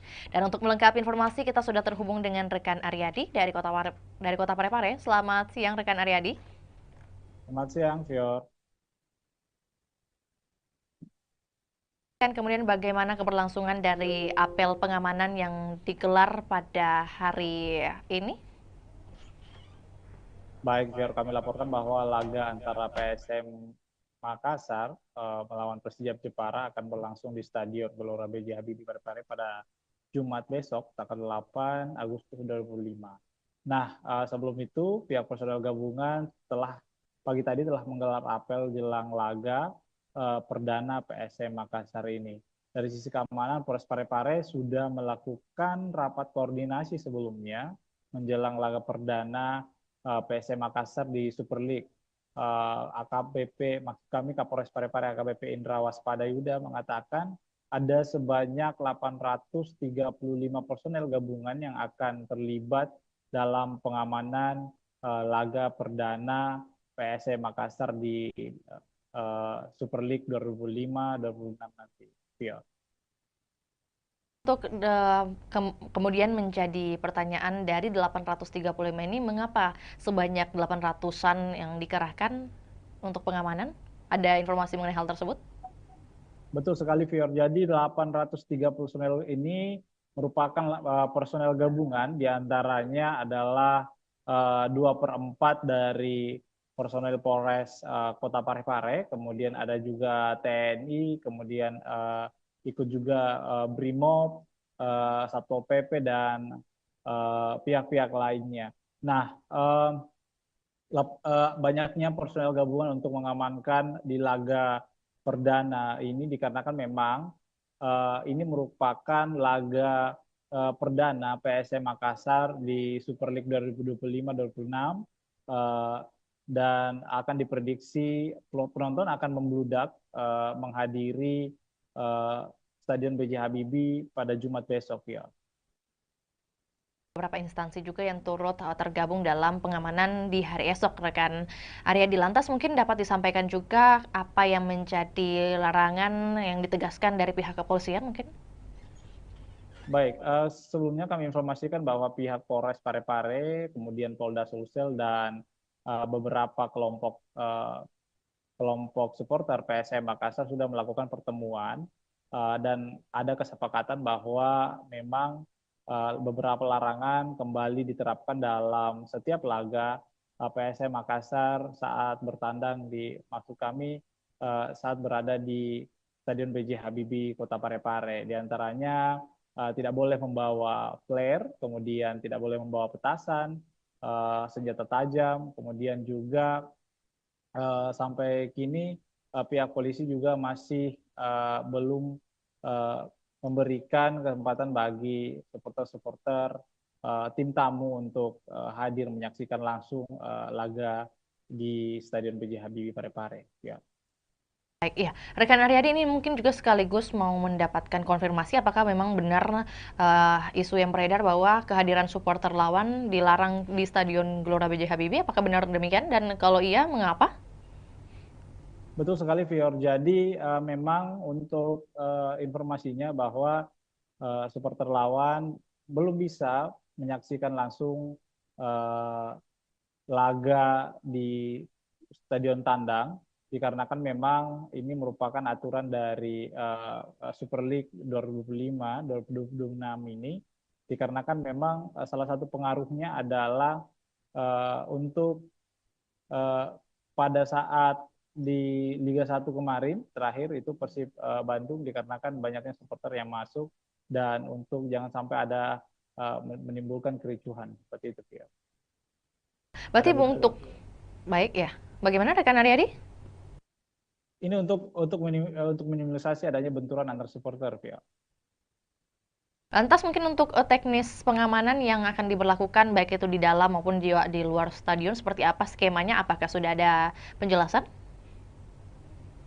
Baik, Fior. Jadi personel dipimpin oleh HKBP Indra Waspada Yuda bahwa 835 personel ini akan berpencar untuk menjaga lokasi-lokasi yang berada di sekitar stadion, termasuk tribun supporter, kemudian ada juga beberapa pintu masuk, kemudian pintu keluar.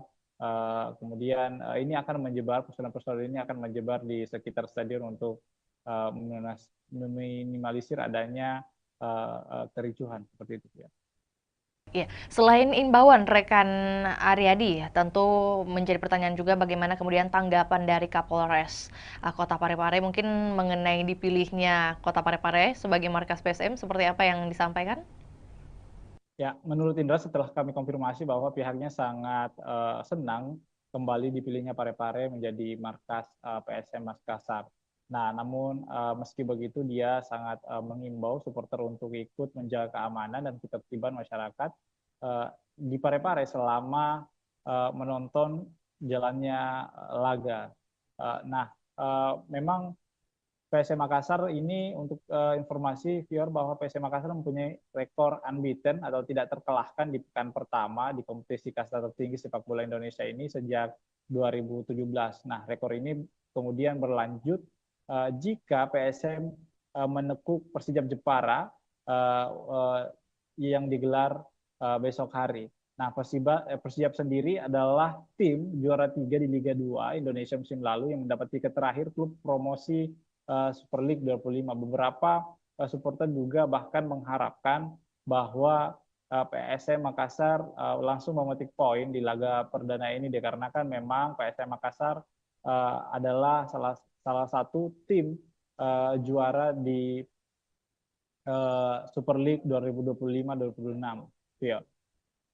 Berarti prediksi dari pengamat sepak bola mungkin yang berhasil Anda liput seperti apa yang ia lihat dari permainan atau persiapan dari PSM melawan Persijap nantinya?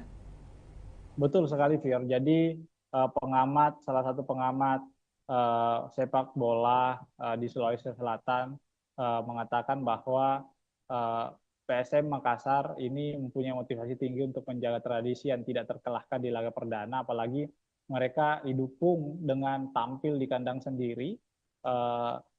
Sebanyak 22 pemain musim lalu ini kemudian juga dipertahankan lalu merekrut 9 pemain dengan kondisi ini berbeda dengan Persijap Jepara karena Laskar Kalimanyat ini mengalami perombakan besar di skuad saat dipromosikan masuk di Super League 2025-2026 ini. Nah, menurut pengamat bahwa pertandingan pertama ini sangat penting dimenangkan sebab akan memudahkan langkah pasukan Ramang menghadapi laga-laga selanjutnya. Nah, ini harus dimaksimalkan bahwa supporter juga diminta untuk mendukung PSM Makassar secara maksimal karena ini akan memberikan energi tambahan kepada pemain-pemain. Nah, seperti itu, Vio. Lebih lanjut, rekan Aryadi mungkin terkait antusiasme baik itu dari warga Parepare sendiri ataupun juga warga yang dari luar Parepare untuk menyaksikan pertandingan di hari esok, apalagi pertandingan perdana. Ini seperti apa? Sebesar apa ini kemudian mungkin tiket yang berhasil dijual sebesar atau seberapa banyak?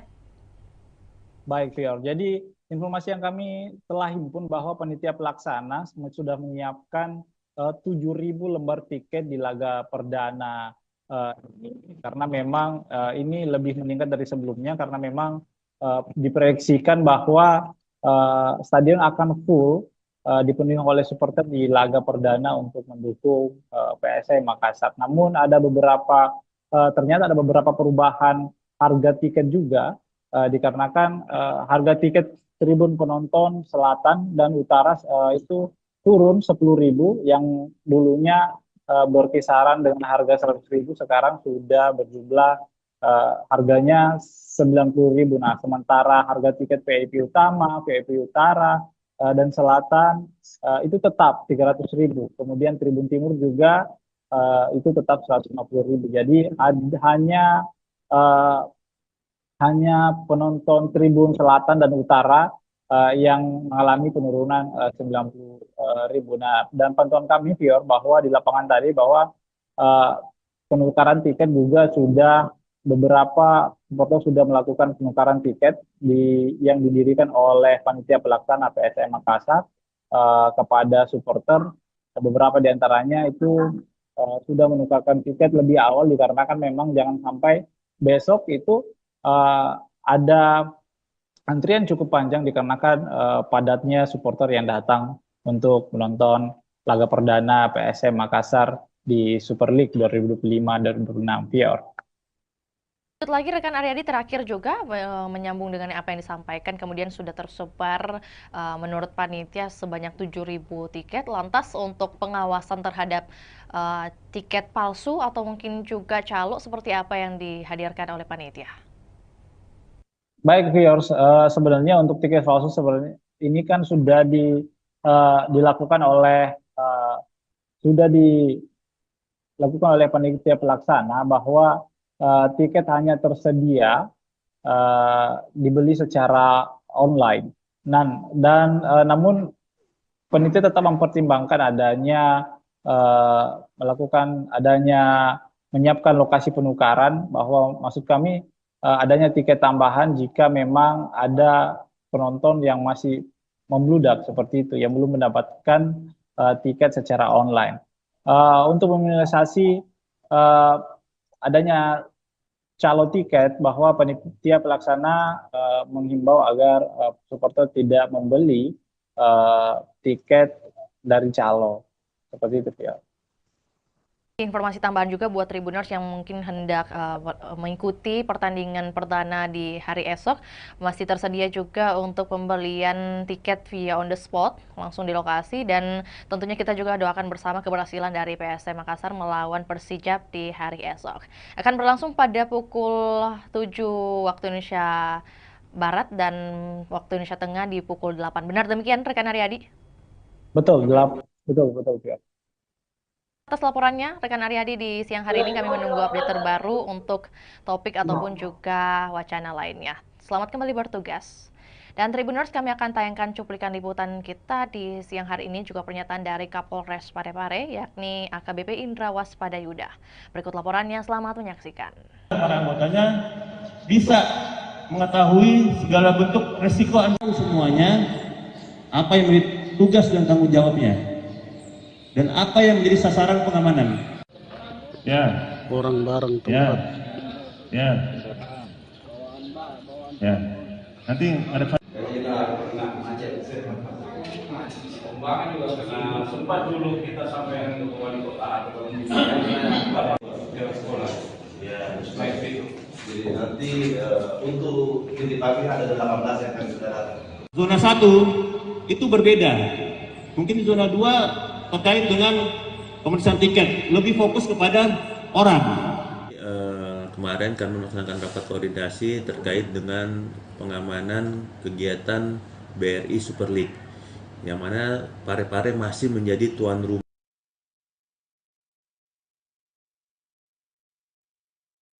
Zona 1 itu berbeda. Mungkin zona 2 terkait dengan pemeriksaan tiket, lebih fokus kepada orang. Di zona 1 fokus kepada kegiatannya. Yang kedua, nanti masuki nanti kami langsung lapangan ini. Kemudian di sini tidak boleh lagi masuk di sini dan kecuali mana, kantong parkir di mana, seperti itu. Ya. Sehingga benar-benar nanti kita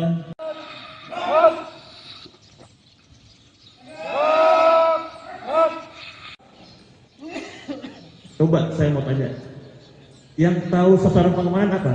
Apa? Kemudian risiko ancamannya apa? Ya, karena kita cuma 300.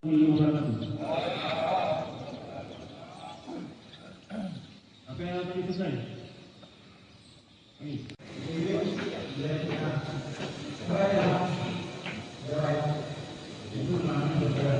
Akan padal dan para anggotanya bisa mengetahui segala bentuk resiko semuanya, apa yang menjadi tugas dan tanggung jawabnya, dan apa yang menjadi sasaran pengamanan.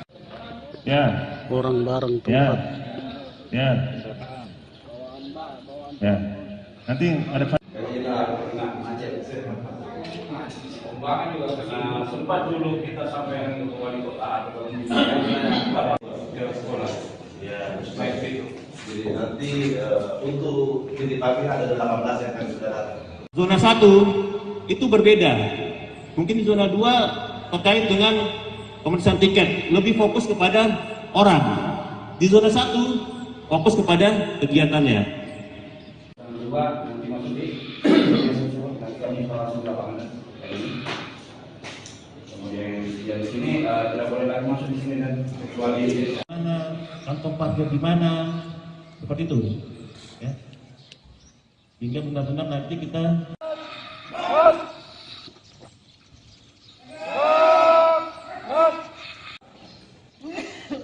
coba saya mau tanya, yang tahu sasaran pengamanan apa? Apa? Kemudian risiko ancamannya apa? Ya, karena kita cuma 300.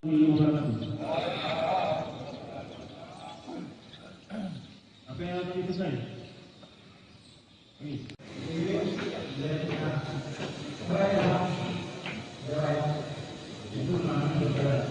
rekan Padal dan para anggotanya bisa mengetahui segala bentuk resiko semuanya, apa yang menjadi tugas dan tanggung jawabnya, dan apa yang menjadi sasaran pengamanan.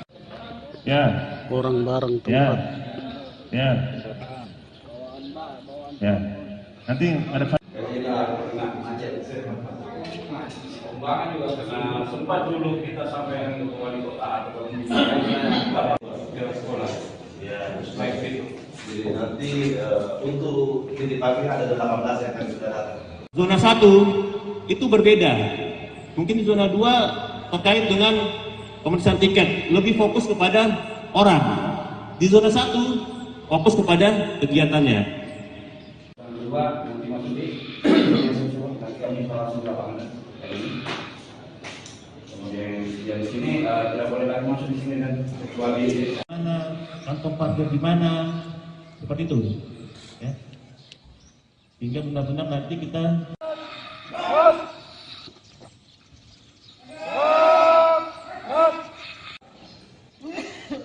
coba saya mau tanya, yang tahu sasaran pengamanan apa? Apa? Kemudian risiko ancamannya apa? Ya, karena kita cuma 300.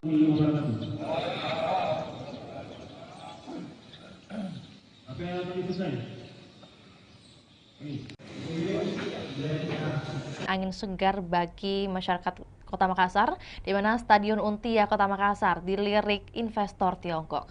Dan untuk melengkapi informasi, kita sudah terhubung dengan rekan Ami dari Kota Makassar. Selamat sore rekan Ami. Baik, selamat sore rekan Vio. Oke, baik. Dapat disampaikan kemudian bagaimana kunjungan dari investor yang hadir di hari kemarin, rekan Ami, bagaimana kemudian update-nya dan hasil yang bisa disampaikan kepada kami. Silakan. Baik, Tribuners dan Vio di studio dapat saya sampaikan bahwa pemerintah Kota Makassar memang sedang mempersiapkan pembangunan Stadion Untia di Kelurahan Untia, Kecamatan Biringkanaya, Kota Makassar.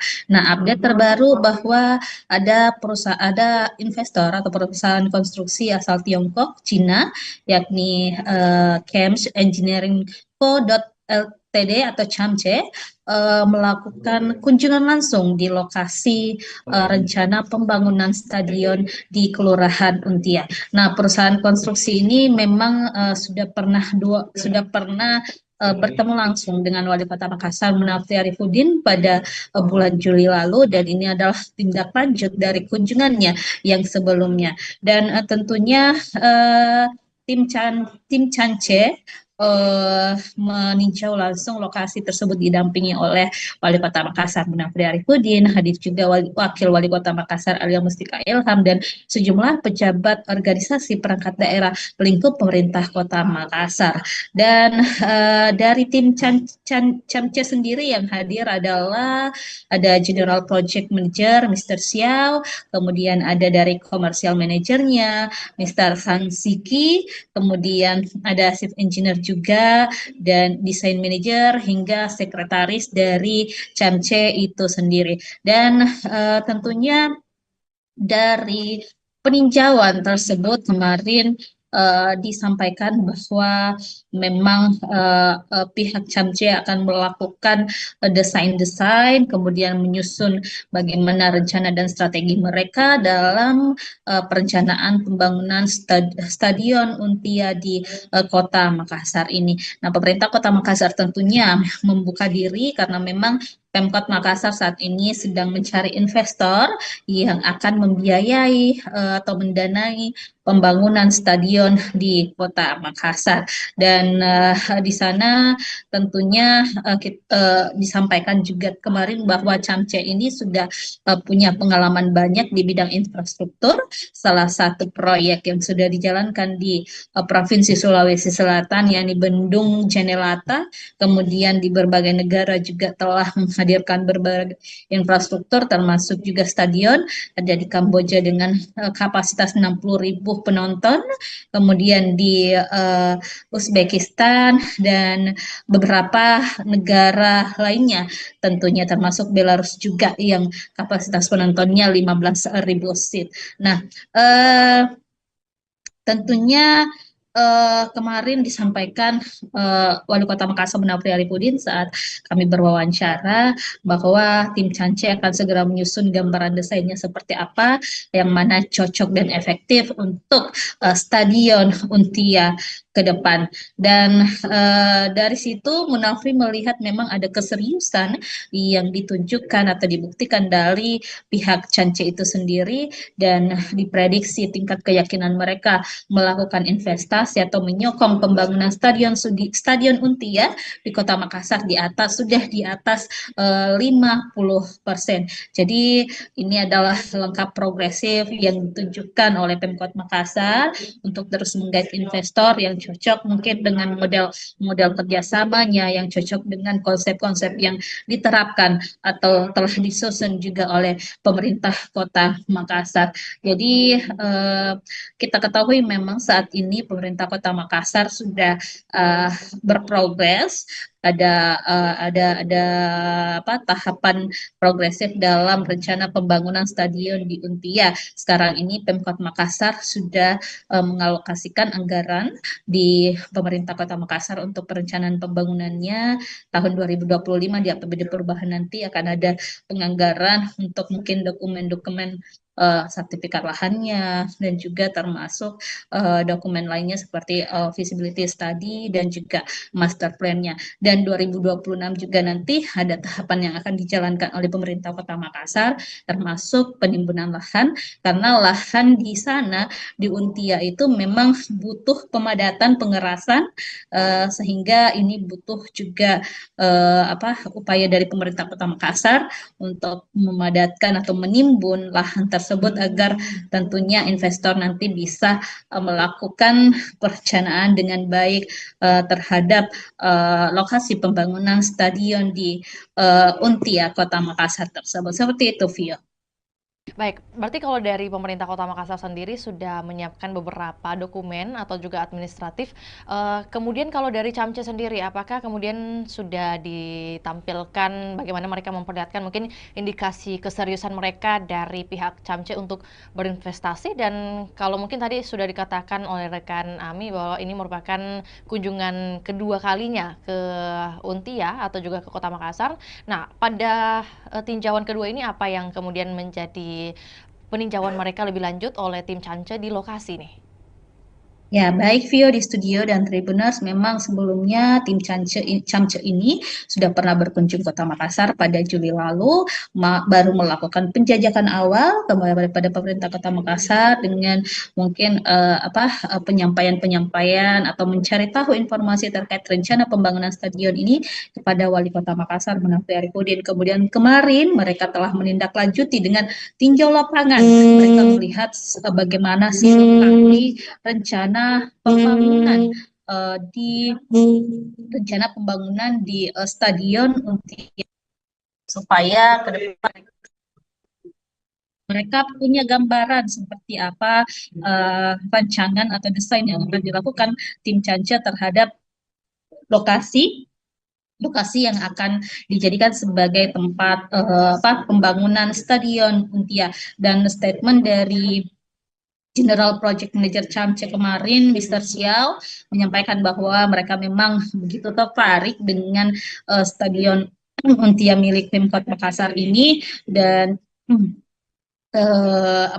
mereka juga sedang melakukan gambaran-gambaran desainnya seperti apa ke depan. Nah, setelah mereka menyelesaikan desainnya nanti akan dikembalikan atau dikoordinasikan lagi kepada pemerintah Kota Makassar. Jadi ada proses matching nanti, penyesuaian antara mungkin desain-desain yang sesuai rencana Pemkot dengan desain-desain yang ditawarkan oleh investor Camce ini. Jadi setelah ini mungkin masih ada tahapan-tahapan selanjutnya yang akan dilakukan antara pemerintah Kota Makassar dan juga pihak Camce. Seperti itu, Phil.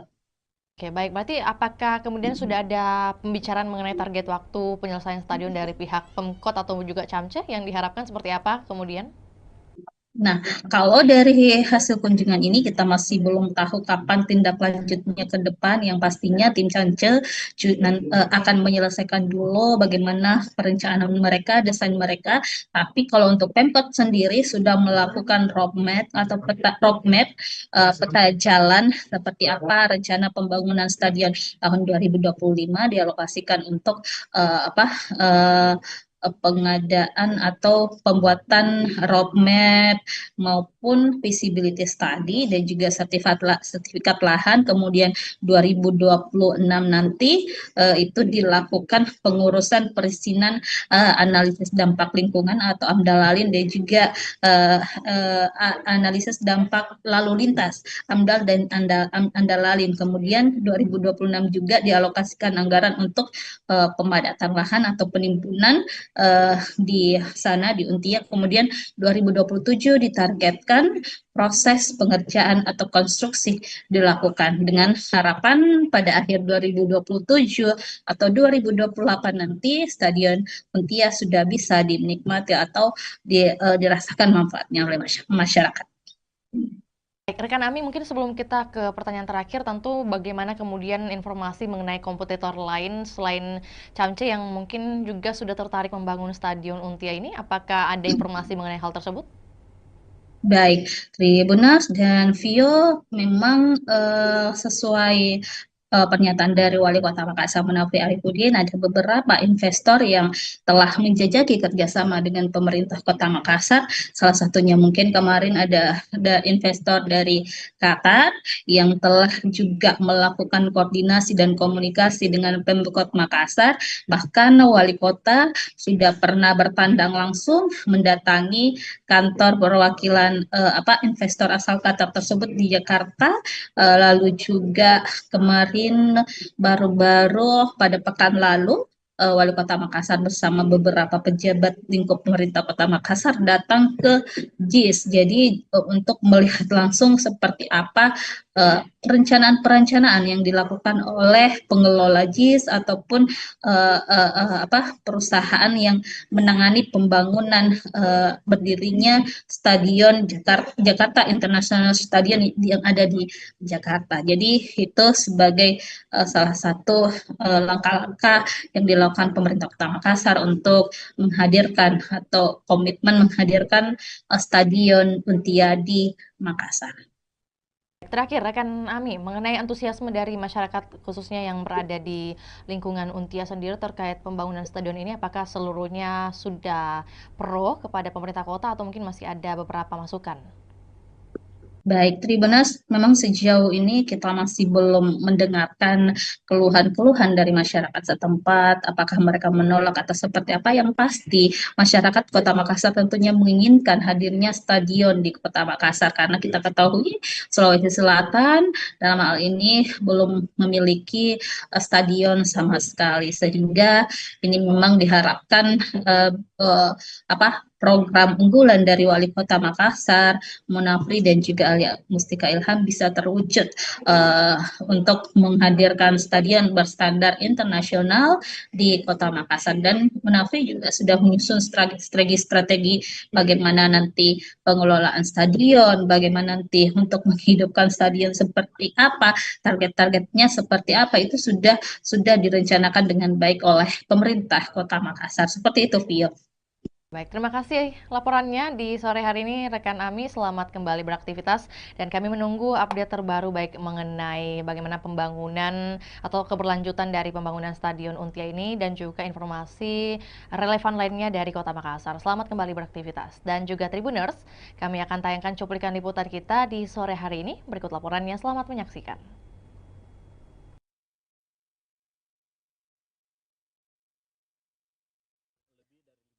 Dan kemungkinan itu, tapi kan kita masih banyak sekali hal-hal yang harus kita bicarakan. Yang paling pertama mungkin masalah pembiayaan, lama pekerjaan, desain dan sebagainya, seperti apa model kerjasama dan sebagainya. Saya pikir ini masih di dalam proses. Biarkanlah kami juga berjalan paralel untuk menyiapkan segala macam yang namanya legal administrasi dari proyek pembangunan stadion. Iya. Belum tentu, kalau mereka kita tidak sepakat, jangan sampai mereka offeringnya berbeda, ya akan susah untuk itu. Sebagainya,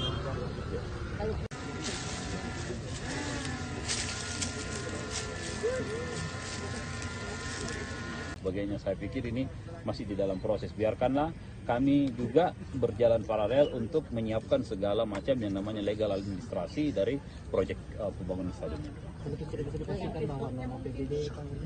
Iya, belum tentu. Kalau mereka kita tidak sepakat, jangan sampai mereka offeringnya berbeda, ya akan susah untuk itu. Tidak,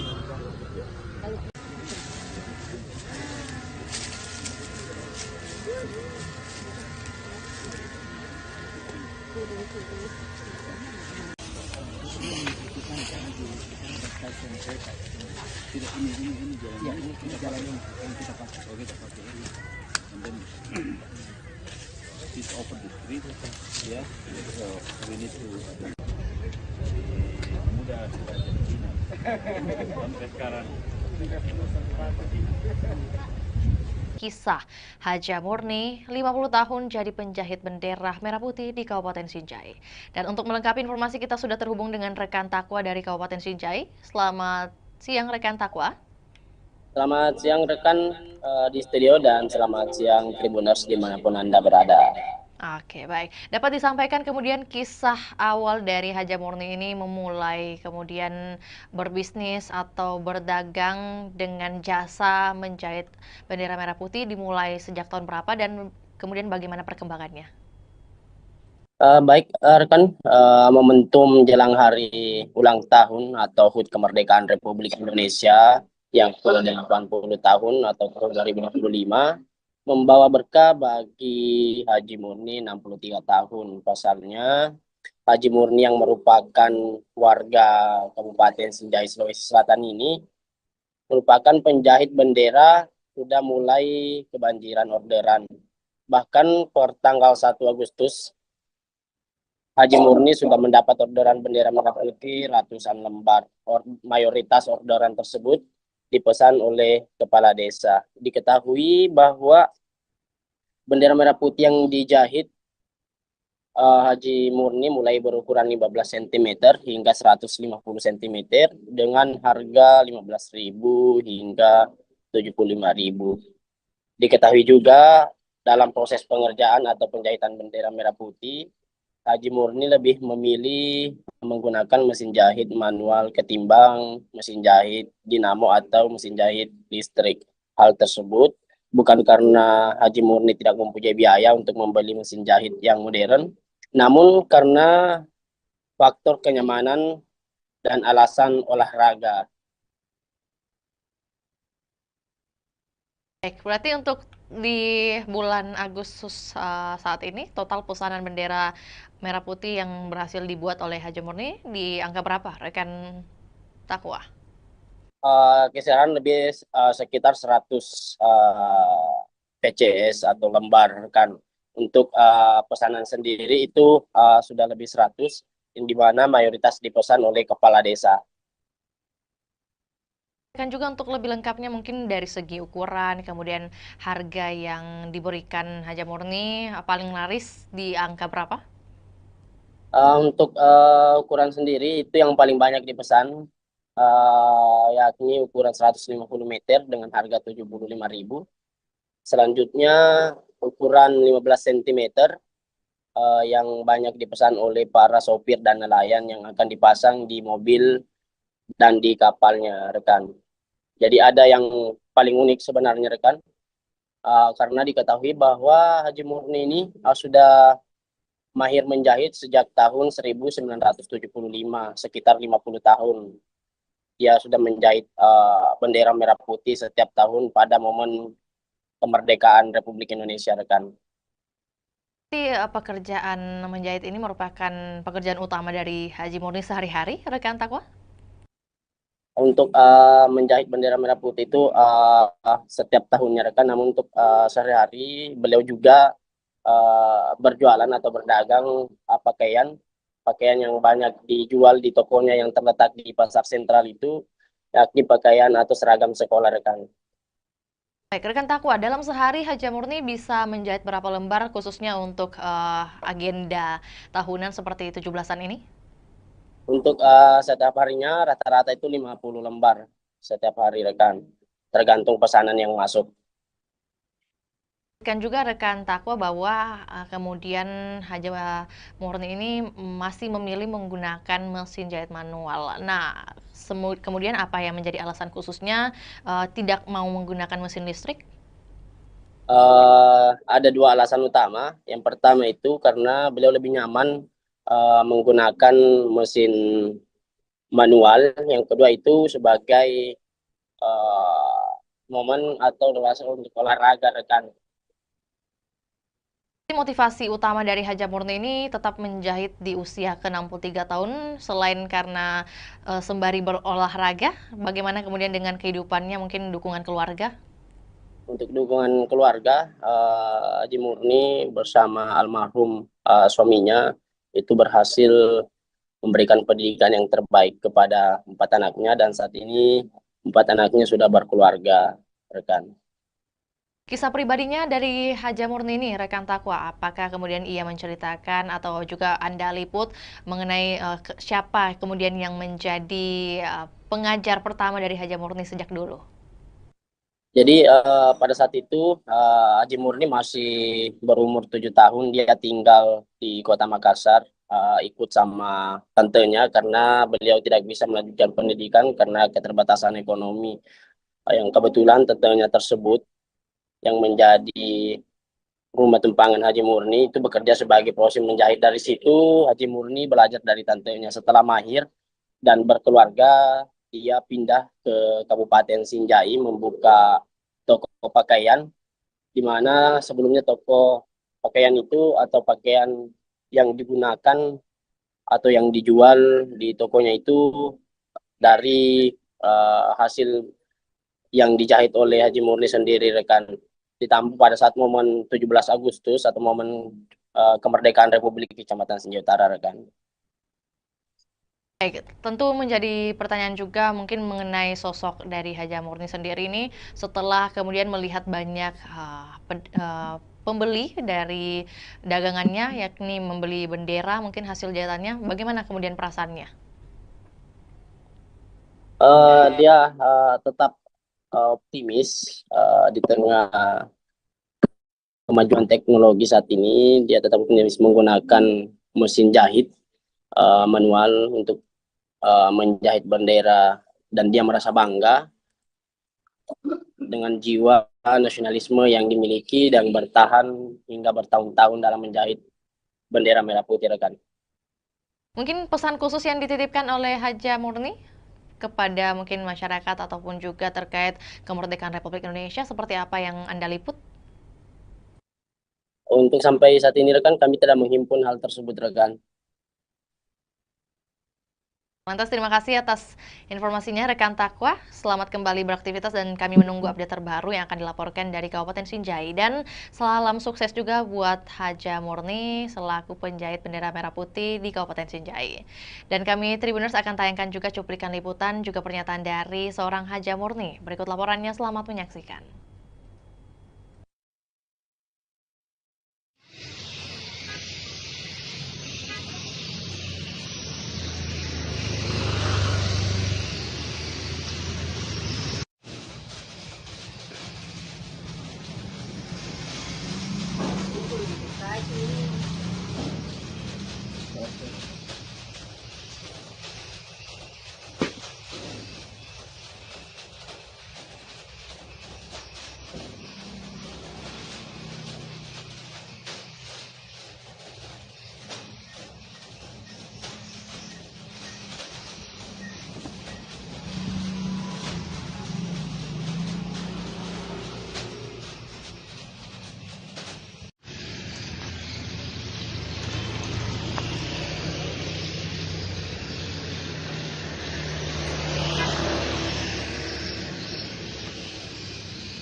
berapa ini kita menjahit? Tahun 76. Sampai sekarang. Sampai sekarang. Hmm. Bendera dulu kan menjahit baju. Iya. Sekarang jadi bendera. Jadi untuk menjahitnya itu mulai di tahun 76 Bang Haji di. Kalau menjahit bendera sendiri itu Bang Haji. Itu mulai begitu.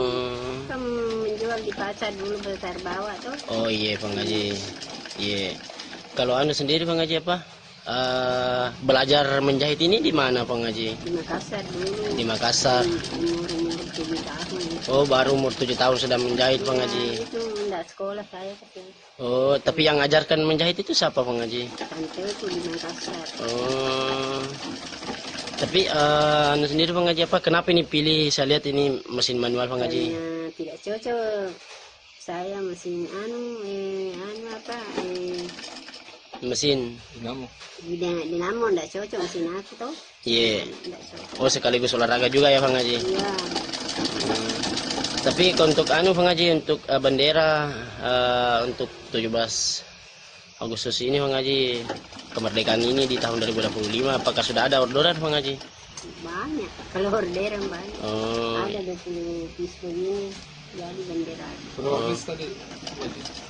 20 piece di? 20 piece. Berapa sih? Kalau 20 piece 100 pasang bendera jadinya. 100 pasang. Kalau diuangkan itu Bang Haji, harganya keseluruhan berapa itu Bang Haji? Kalau diuangkan harga 50 ji berapa? 50 satu pasang. 50.000 satu pasang. Nah, berapa pasang Bang Haji? Kalau ini jadi semua 100 pasang. 100 pasang Bang Haji di? 20 piece. Oh iya. Anu sendiri Bang Haji apa? Untuk bendera yang kita jahit di sini Bang Haji, ukuran paling kecil dan ukuran paling besar itu berapa Bang Haji? Ada berapa ini? 20 cm sampai 50 cm,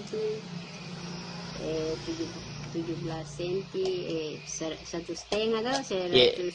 Oh, 150? 150. 1 meter 50 cm Bang Haji di? Kalau harganya itu yang paling panjang Bang Haji? Kalau paling panjang 75. 75 Bang Haji. Kalau yang paling kecil seperti ini Bang Haji? Kalau ini 5.000. Oh, 5.000 Bang Haji di. Tapi untuk bendera bendera kapal, bendera mobil apa.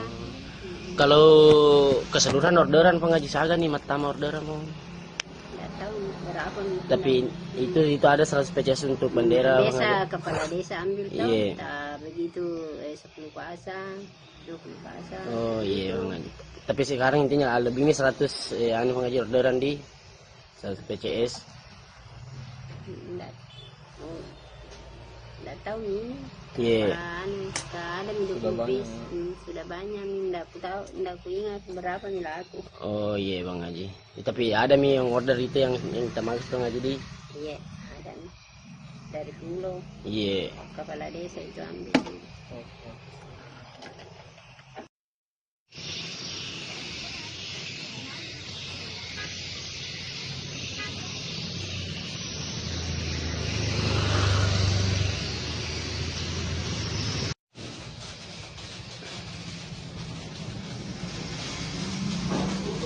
Pagi 835 personel gabungan yang dikerahkan untuk amankan laga perdana PSM versus Persijap di Stadion Gelora B.J. Habibie, Kota Parepare.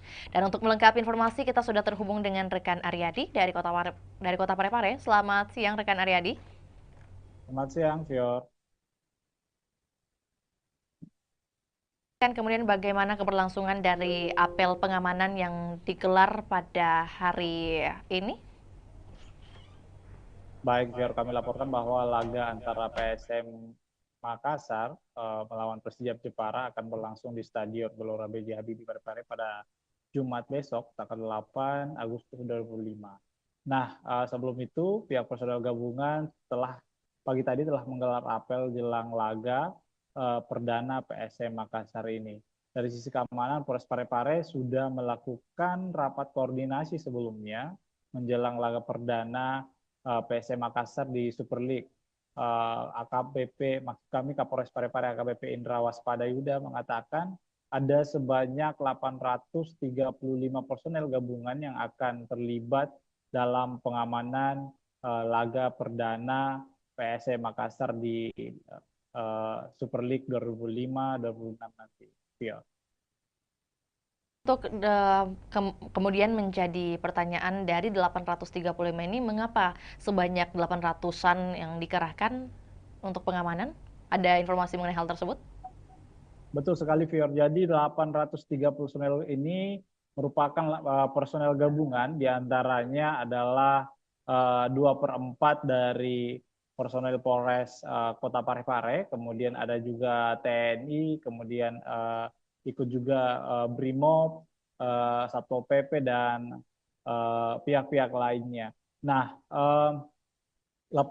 banyaknya personel gabungan untuk mengamankan di laga perdana ini dikarenakan memang ini merupakan laga perdana PSM Makassar di Super League 2025-2026 dan akan diprediksi penonton akan membludak menghadiri Stadion B.J. Habibie pada Jumat besok, ya. Beberapa instansi juga yang turut tergabung dalam pengamanan di hari esok, rekan Aryadi. Lantas mungkin dapat disampaikan juga apa yang menjadi larangan yang ditegaskan dari pihak kepolisian mungkin? Baik, sebelumnya kami informasikan bahwa pihak Polres Parepare, kemudian Polda Sulsel, dan beberapa kelompok supporter PSM Makassar sudah melakukan pertemuan dan ada kesepakatan bahwa memang beberapa larangan kembali diterapkan dalam setiap laga PSM Makassar saat bertandang maksud kami saat berada di Stadion B.J. Habibie Kota Parepare. Di antaranya tidak boleh membawa flare, kemudian tidak boleh membawa petasan, senjata tajam, kemudian juga sampai kini pihak polisi juga masih belum memberikan kesempatan bagi supporter-supporter tim tamu untuk hadir menyaksikan langsung laga di Stadion B.J. Habibie Parepare. Ya. Baik, ya. Rekan Aryadi ini mungkin juga sekaligus mau mendapatkan konfirmasi apakah memang benar isu yang beredar bahwa kehadiran supporter lawan dilarang di Stadion Gelora B.J. Habibie. Apakah benar demikian? Dan kalau iya, mengapa? Betul sekali, Fior. Jadi memang untuk informasinya bahwa supporter lawan belum bisa menyaksikan langsung laga di Stadion Tandang, dikarenakan memang ini merupakan aturan dari Super League 2005-2026 ini, dikarenakan memang salah satu pengaruhnya adalah untuk pada saat di Liga 1 kemarin terakhir itu Persib Bandung, dikarenakan banyaknya supporter yang masuk dan untuk jangan sampai ada menimbulkan kericuhan seperti itu, ya. Berarti untuk baik ya. Bagaimana rekan Aryadi?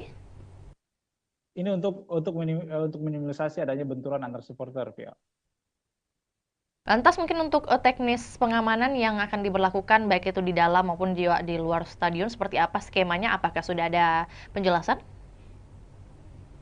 Baik, Fior. Jadi personel dipimpin oleh HKBP Indra Waspada Yuda bahwa 835 personel ini akan berpencar untuk menjaga lokasi-lokasi yang berada di sekitar stadion, termasuk tribun supporter, kemudian ada juga beberapa pintu masuk, kemudian pintu keluar, kemudian ini akan menyebar, personel-personel ini akan menyebar di sekitar stadion untuk meminimalisir adanya kericuhan seperti itu, ya. Ya, selain imbauan rekan Aryadi, tentu menjadi pertanyaan juga bagaimana kemudian tanggapan dari Kapolres Kota Parepare mungkin mengenai dipilihnya Kota Parepare sebagai markas PSM, seperti apa yang disampaikan?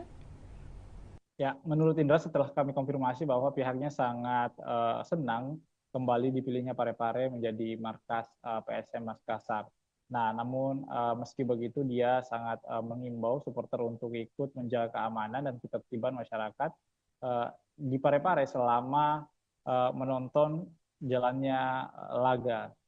Nah, memang PSM Makassar ini untuk informasi Fior bahwa PSM Makassar mempunyai rekor unbeaten atau tidak terkalahkan di pekan pertama di kompetisi kasta tertinggi sepak bola Indonesia ini sejak 2017. Nah, rekor ini kemudian berlanjut jika PSM menekuk Persijap Jepara yang digelar besok hari. Nah, Persijap sendiri adalah tim juara 3 di Liga 2 Indonesia musim lalu yang mendapat tiket terakhir klub promosi Super League 25. Beberapa supporter juga bahkan mengharapkan bahwa PSM Makassar langsung memetik poin di laga perdana ini dikarenakan memang PSM Makassar adalah salah satu tim juara di Super League 2025-2026. Ya. Berarti prediksi dari pengamat sepak bola mungkin yang berhasil Anda liput seperti apa yang ia lihat dari permainan atau persiapan dari PSM melawan Persijap nantinya? Betul sekali, Fior. Jadi salah satu pengamat sepak bola di Sulawesi Selatan mengatakan bahwa PSM Makassar ini mempunyai motivasi tinggi untuk menjaga tradisi yang tidak terkalahkan di laga perdana, apalagi mereka didukung dengan tampil di kandang sendiri. Sebanyak 22 pemain musim lalu ini kemudian juga dipertahankan lalu merekrut 9 pemain dengan kondisi ini berbeda dengan Persijap Jepara karena Laskar Kalimanyat ini mengalami perombakan besar di skuad saat dipromosikan masuk di Super League 2025-2026 ini. Nah, menurut pengamat bahwa pertandingan pertama ini sangat penting dimenangkan sebab akan memudahkan langkah pasukan Ramang menghadapi laga-laga selanjutnya. Nah, ini harus dimaksimalkan bahwa supporter juga diminta untuk mendukung PSM Makassar secara maksimal karena ini akan memberikan energi tambahan kepada pemain-pemain. Nah, seperti itu, Vio.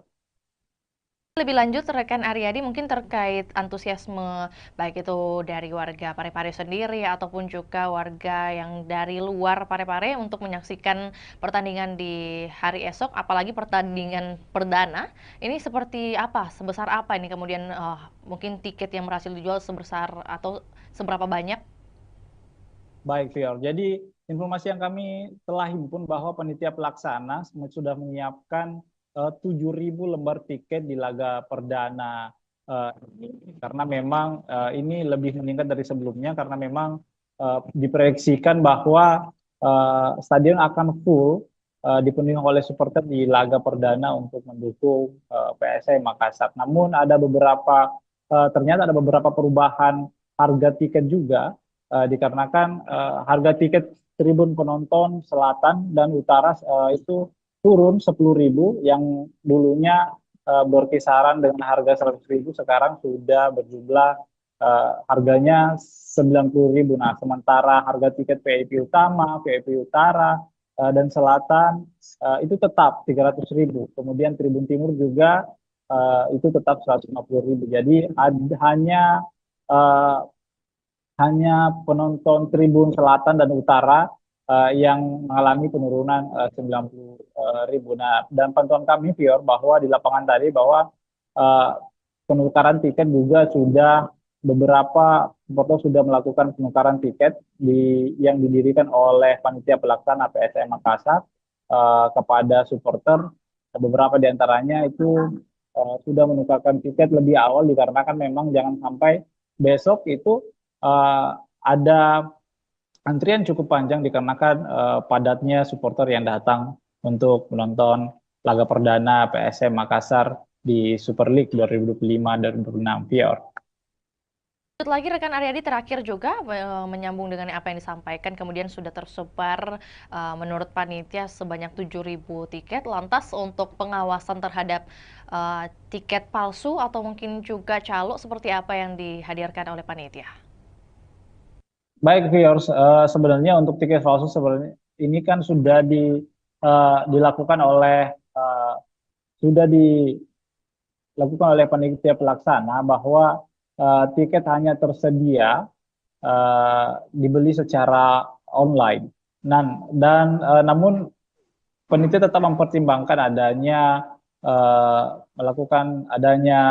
menyiapkan lokasi penukaran, bahwa maksud kami adanya tiket tambahan jika memang ada penonton yang masih membludak seperti itu, yang belum mendapatkan tiket secara online. Untuk meminimalisasi adanya calo tiket, bahwa panitia pelaksana menghimbau agar supporter tidak membeli tiket dari calo seperti itu ya. Informasi tambahan juga buat Tribuners yang mungkin hendak mengikuti pertandingan perdana di hari esok, masih tersedia juga untuk pembelian tiket via on the spot langsung di lokasi, dan tentunya kita juga doakan bersama keberhasilan dari PSM Makassar melawan Persijap di hari esok. Akan berlangsung pada pukul 7 waktu Indonesia Barat dan waktu Indonesia Tengah di pukul 8. Benar demikian rekan Aryadi? Betul, betul.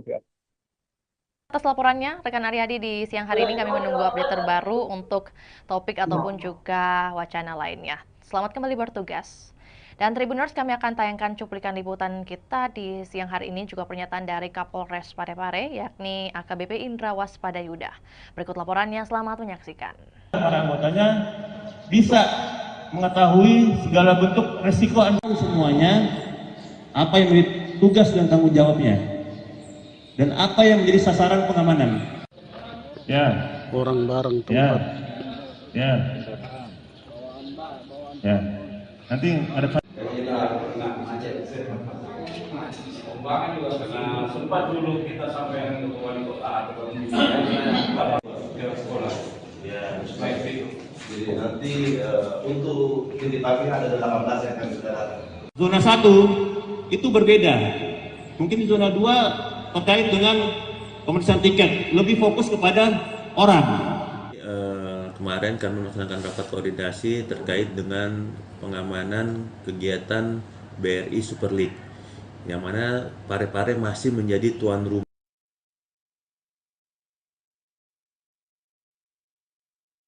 Zona 1 itu berbeda.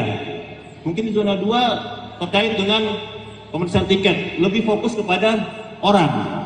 Di zona 1 fokus kepada kegiatannya. Yang kedua nanti masuk di nanti kami langsung lapangan hari ini. Kemudian di sini tidak boleh lagi masuk di sini dan kecuali mana kantong parkir di mana, seperti itu. Ya. Hingga benar-benar nanti kita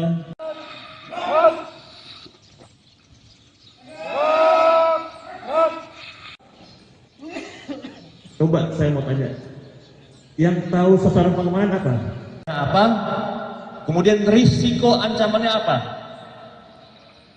Ya, karena kita cuma 300.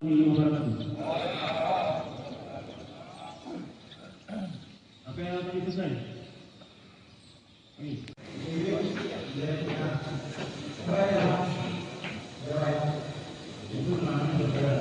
Akan padang dan para anggotanya bisa mengetahui segala bentuk resiko semuanya, apa yang menjadi tugas dan tanggung jawabnya, dan apa yang menjadi sasaran pengamanan. Ya. Orang bareng tempat. Ya. Nanti ada. kalau kita nggak macet, pembangunan juga karena sempat dulu kita sampai ke wali kota atau ke sekolah. Ya. Baik itu. Jadi nanti untuk titik pagi ada 18 yang akan sudah datang. Zona 1 itu berbeda. Mungkin di zona 2 terkait dengan pemeriksaan tiket, lebih fokus kepada orang. Di zona 1 fokus kepada kegiatannya. Yang kedua nanti masuk di nanti kami langsung lapangan hari ini. Kemudian di sini tidak boleh lagi masuk di sini dan kecuali Mana kantong parkir di mana, seperti itu. Ya. Hingga benar-benar nanti kita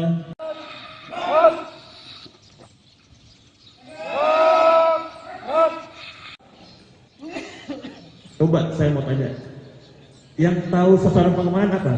Apa? Kemudian risiko ancamannya apa? Ya, karena kita cuma 300.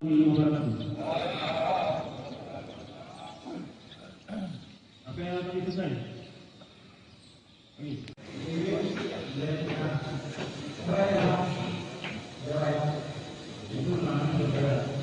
akan padal dan para anggotanya bisa mengetahui segala bentuk resiko semuanya, apa yang menjadi tugas dan tanggung jawabnya, dan apa yang menjadi sasaran pengamanan. Ya. Orang bareng Ya. tempat. Ya. Ya. Nanti ada Pembangunan juga karena sempat dulu kita sampai ke wali kota atau ke sekolah. Ya. Baik itu. Jadi nanti untuk titik pagi ada 18 yang akan sudah datang. Zona 1 itu berbeda. Mungkin di zona 2 terkait dengan pemeriksaan tiket, lebih fokus kepada orang. Di zona 1 fokus kepada kegiatannya. Yang kedua nanti Mas Budi nanti kami langsung lapangan hari ini. Kemudian yang di sini tidak boleh lagi masuk di sini dan kecuali Mana kantong parkir di mana, seperti itu. Ya. Sehingga benar-benar nanti kita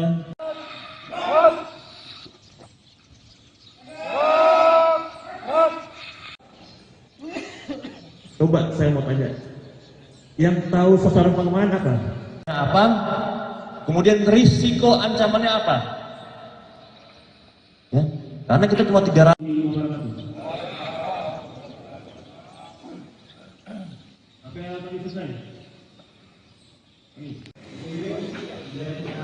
Angin segar bagi masyarakat Kota Makassar, di mana Stadion Untia Kota Makassar dilirik investor Tiongkok. Dan untuk melengkapi informasi, kita sudah terhubung dengan rekan Ami dari Kota Makassar. Selamat sore rekan Ami. Baik, selamat sore rekan Vio. Oke, baik. Dapat disampaikan kemudian bagaimana kunjungan dari investor yang hadir di hari kemarin, rekan Ami, bagaimana kemudian update-nya dan hasil yang bisa disampaikan kepada kami. Silakan. Baik, Tribuners dan Vio di studio dapat saya sampaikan bahwa pemerintah Kota Makassar memang sedang mempersiapkan pembangunan Stadion Untia di Kelurahan Untia, Kecamatan Biringkanaya, Kota Makassar. Nah, update terbaru bahwa ada investor atau perusahaan konstruksi asal Tiongkok, Cina, yakni Chems Engineering Co.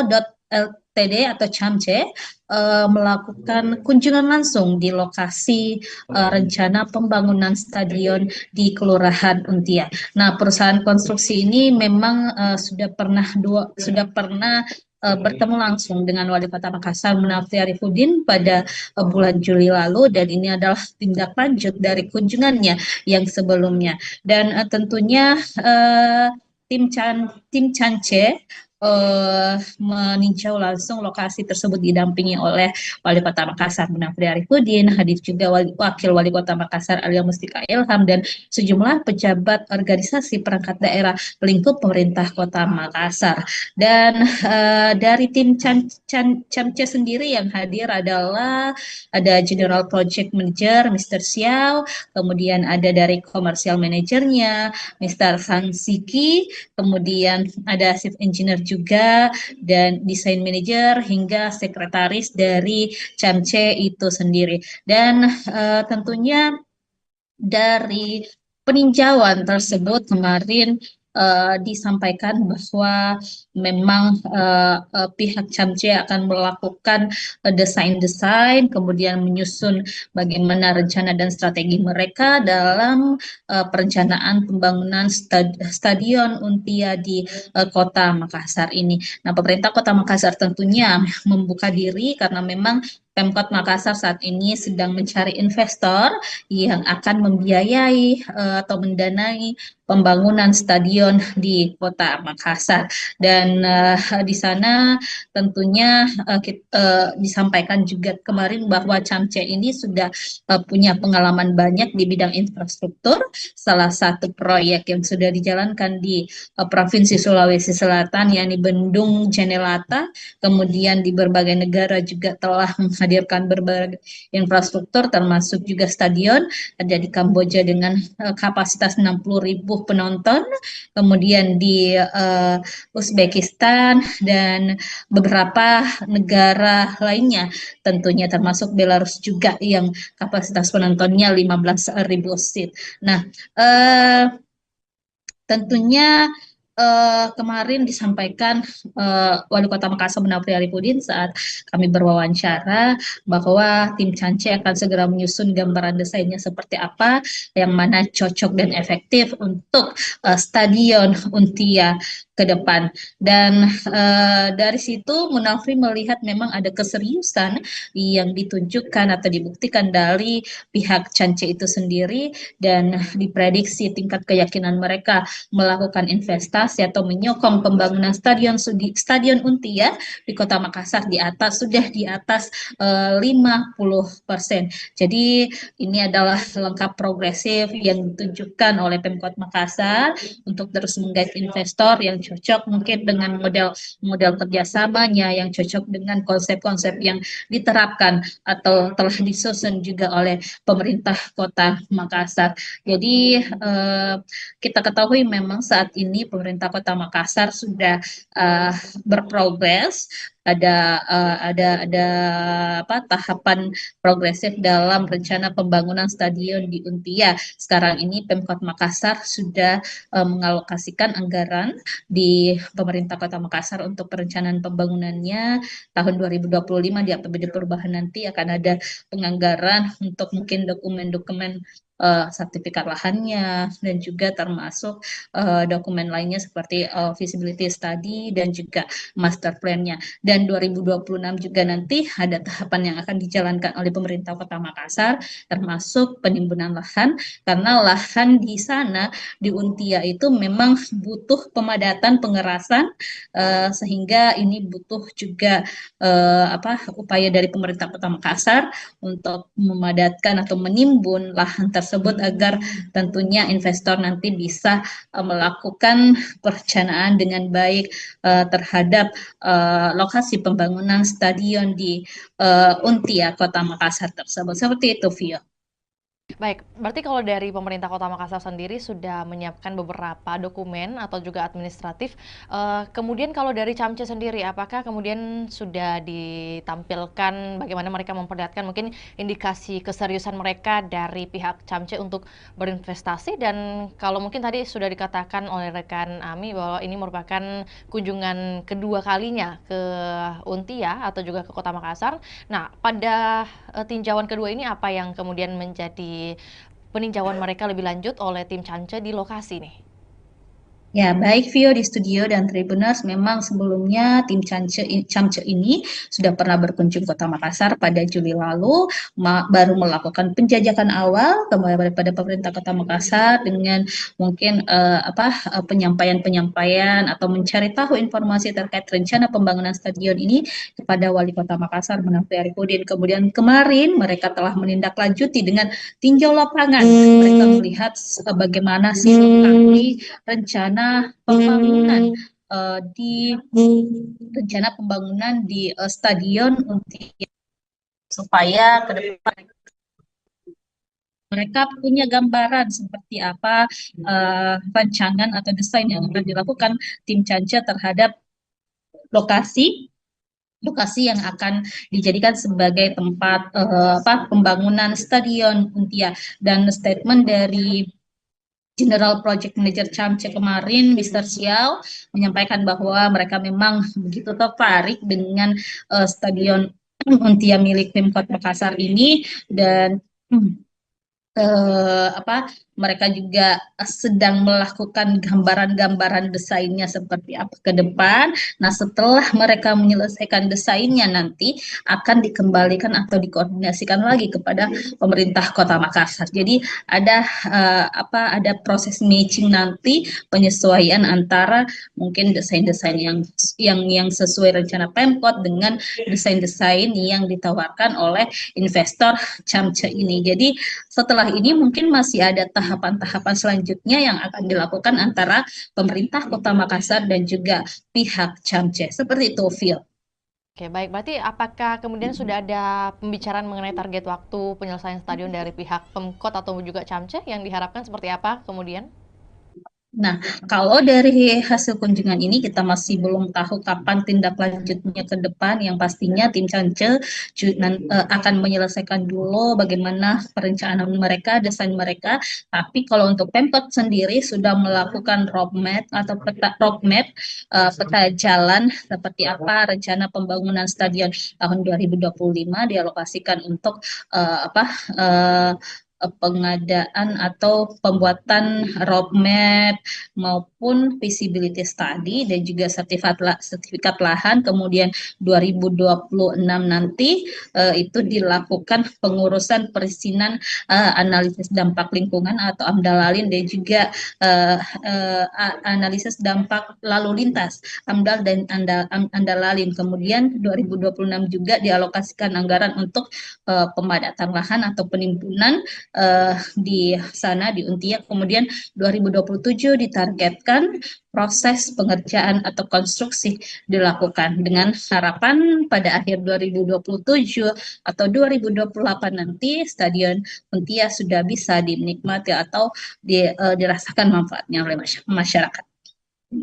Baik, rekan Ami, mungkin sebelum kita ke pertanyaan terakhir, tentu bagaimana kemudian informasi mengenai kompetitor lain selain Camce yang mungkin juga sudah tertarik membangun Stadion Untia ini, apakah ada informasi mengenai hal tersebut? Baik, Tribunas dan Vio memang sesuai pernyataan dari Wali Kota Makassar Munafri Arifudin, ada beberapa investor yang telah menjajaki kerjasama dengan pemerintah Kota Makassar. Salah satunya mungkin kemarin ada investor dari Qatar yang telah juga melakukan koordinasi dan komunikasi dengan Pemkot Makassar. Bahkan Wali Kota sudah pernah bertandang langsung mendatangi kantor perwakilan investor asal Qatar tersebut di Jakarta. Lalu juga kemarin baru-baru pada pekan lalu Wali Kota Makassar bersama beberapa pejabat lingkup pemerintah Kota Makassar datang ke JIS. Jadi untuk melihat langsung seperti apa perencanaan yang dilakukan oleh pengelola JIS ataupun perusahaan yang menangani pembangunan berdirinya Stadion Jakarta International Stadion yang ada di Jakarta. Jadi itu sebagai salah satu langkah-langkah yang dilakukan pemerintah Kota Makassar untuk menghadirkan atau komitmen menghadirkan Stadion Untia di Makassar.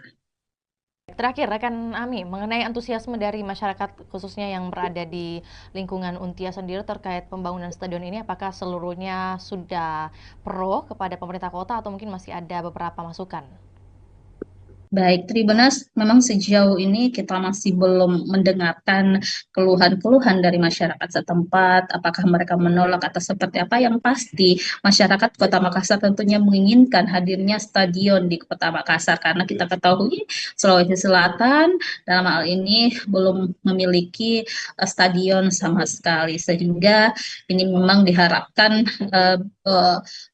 program unggulan dari Wali Kota Makassar, Munafri dan juga Alia Mustika Ilham bisa terwujud untuk menghadirkan stadion berstandar internasional di Kota Makassar. Dan Munafri juga sudah menyusun strategi bagaimana nanti pengelolaan stadion, bagaimana nanti untuk menghidupkan stadion seperti apa, target-targetnya seperti apa, itu sudah direncanakan dengan baik oleh pemerintah Kota Makassar. Seperti itu, Vio.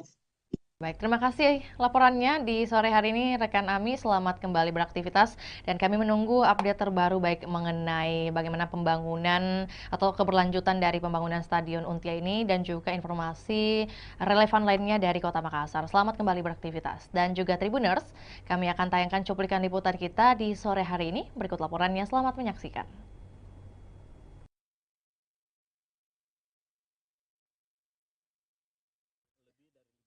Kemungkinan itu, tapi kan kita masih banyak sekali hal-hal yang harus kita bicarakan. Yang paling pertama mungkin masalah pembiayaan, lama pekerjaan, desain dan sebagainya, seperti apa model kerjasama dan sebagainya. Saya pikir ini masih di dalam proses. Biarkanlah kami juga berjalan paralel untuk menyiapkan segala macam yang namanya legal administrasi dari proyek pembangunan stadion ini.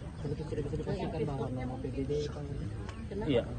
Belum tentu, kalau mereka kita tidak sepakat, jangan sampai mereka offeringnya berbeda, ya akan susah untuk itu.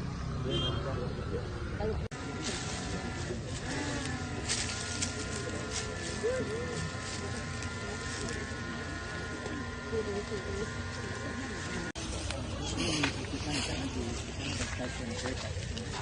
ini jalan. Ya, ini jalan yang kita pakai. Oh, kita pakai ini. And then this open the street. Ya, so we need to mudah sampai sekarang.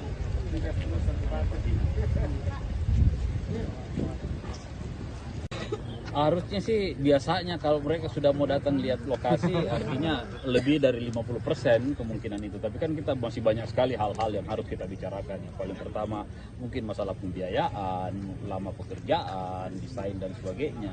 Seperti apa model kerjasama dan sebagainya. Saya pikir ini masih di dalam proses. Biarkanlah kami juga berjalan paralel untuk menyiapkan segala macam yang namanya legal administrasi dari proyek pembangunan stadion. Iya, belum tentu. Kalau mereka kita tidak sepakat, jangan sampai mereka offeringnya berbeda, ya akan susah untuk itu.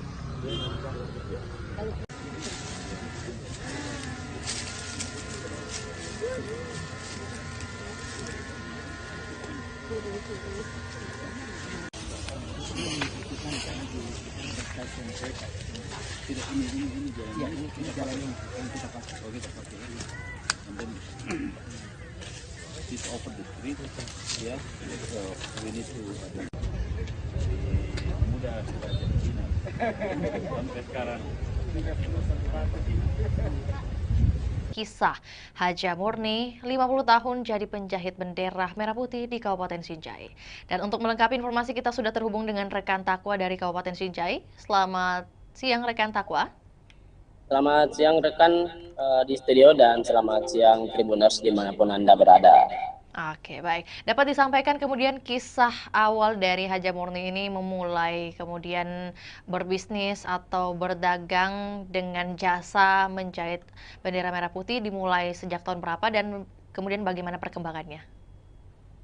Baik rekan, momentum jelang hari ulang tahun atau HUT kemerdekaan Republik Indonesia yang ke-80 tahun atau tahun 2025 membawa berkah bagi Haji Murni 63 tahun. Pasalnya Haji Murni yang merupakan warga Kabupaten Sinjai Sulawesi Selatan ini merupakan penjahit bendera, sudah mulai kebanjiran orderan.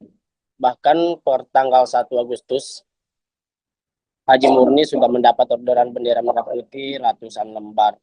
Mayoritas orderan tersebut dipesan oleh kepala desa. Diketahui bahwa bendera merah putih yang dijahit Haji Murni mulai berukuran 15 cm hingga 150 cm dengan harga 15.000 hingga 75.000. Diketahui juga dalam proses pengerjaan atau penjahitan bendera merah putih, Haji Murni lebih memilih menggunakan mesin jahit manual ketimbang mesin jahit dinamo atau mesin jahit listrik. Hal tersebut bukan karena Haji Murni tidak mempunyai biaya untuk membeli mesin jahit yang modern, namun karena faktor kenyamanan dan alasan olahraga. Baik, berarti untuk di bulan Agustus saat ini total pesanan bendera merah putih yang berhasil dibuat oleh Haji Murni di angka berapa rekan Takwa? Kisaran lebih sekitar 100 PCS atau lembar kan. Untuk pesanan sendiri itu sudah lebih 100, di mana mayoritas dipesan oleh kepala desa. Kan juga untuk lebih lengkapnya mungkin dari segi ukuran, kemudian harga yang diberikan Haja Murni paling laris di angka berapa? Untuk ukuran sendiri itu yang paling banyak dipesan, yakni ukuran 150 meter dengan harga 75.000. Selanjutnya ukuran 15 cm yang banyak dipesan oleh para sopir dan nelayan yang akan dipasang di mobil dan di kapalnya rekan. Jadi ada yang paling unik sebenarnya rekan, karena diketahui bahwa Haji Murni ini sudah mahir menjahit sejak tahun 1975, sekitar 50 tahun. Dia sudah menjahit bendera merah putih setiap tahun pada momen kemerdekaan Republik Indonesia, rekan. Jadi pekerjaan menjahit ini merupakan pekerjaan utama dari Haji Murni sehari-hari, rekan Takwa? Untuk menjahit bendera merah putih itu setiap tahunnya, rekan. Namun untuk sehari-hari beliau juga berjualan atau berdagang pakaian yang banyak dijual di tokonya yang terletak di pasar sentral itu, yakni pakaian atau seragam sekolah, rekan. Baik, rekan Takwa, dalam sehari Haja Murni bisa menjahit berapa lembar khususnya untuk agenda tahunan seperti 17-an ini? Untuk setiap harinya rata-rata itu 50 lembar setiap hari, rekan. Tergantung pesanan yang masuk. Kan juga rekan Takwa bahwa kemudian Haja Murni ini masih memilih menggunakan mesin jahit manual. Nah, kemudian apa yang menjadi alasan khususnya tidak mau menggunakan mesin listrik? Ada dua alasan utama. Yang pertama itu karena beliau lebih nyaman menggunakan mesin manual. Yang kedua itu sebagai momen atau rasa untuk olahraga, rekan. Motivasi utama dari Haja Murni ini tetap menjahit di usia ke-63 tahun, selain karena sembari berolahraga, bagaimana kemudian dengan kehidupannya, mungkin dukungan keluarga? Untuk dukungan keluarga, Haji Murni bersama almarhum suaminya itu berhasil memberikan pendidikan yang terbaik kepada 4 anaknya, dan saat ini 4 anaknya sudah berkeluarga, rekan. Kisah pribadinya dari Haja Murni ini, rekan Takwa, apakah kemudian ia menceritakan atau juga Anda liput mengenai siapa kemudian yang menjadi pengajar pertama dari Haja Murni sejak dulu?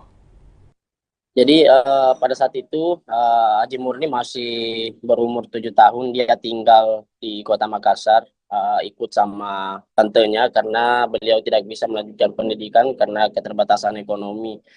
Yang kebetulan tantenya tersebut yang menjadi rumah tumpangan Haji Murni itu bekerja sebagai proses menjahit. Dari situ Haji Murni belajar dari tantenya. Setelah mahir dan berkeluarga, dia pindah ke Kabupaten Sinjai membuka toko pakaian, di mana sebelumnya toko pakaian itu atau pakaian yang digunakan atau yang dijual di tokonya itu dari hasil yang dijahit oleh Haji Murni sendiri, rekan.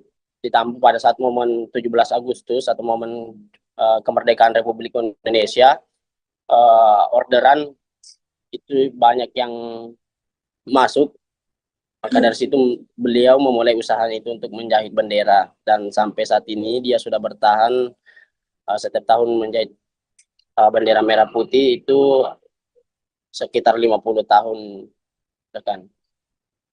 Tadi disebutkan juga ada kemudian 4 anak dari Haja Murni, apakah kemudian dari keempat anak ini ada yang ikut turut membantu usahanya sekarang?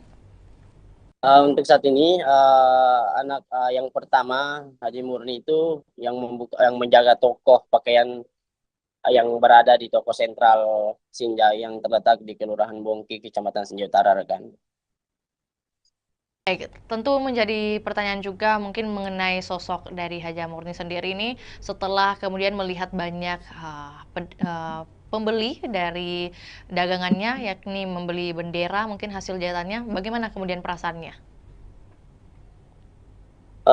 Dia tetap optimis di tengah kemajuan teknologi saat ini. Dia tetap optimis menggunakan mesin jahit manual untuk menjahit bendera, dan dia merasa bangga dengan jiwa nasionalisme yang dimiliki dan bertahan hingga bertahun-tahun dalam menjahit bendera merah putih, rekan.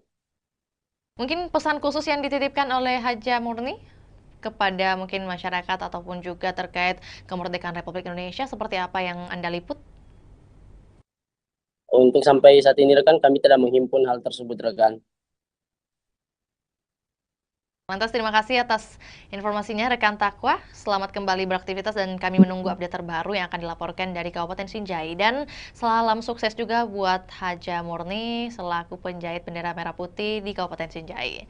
Dan kami Tribuners akan tayangkan juga cuplikan liputan juga pernyataan dari seorang Haja Murni. Berikut laporannya, selamat menyaksikan.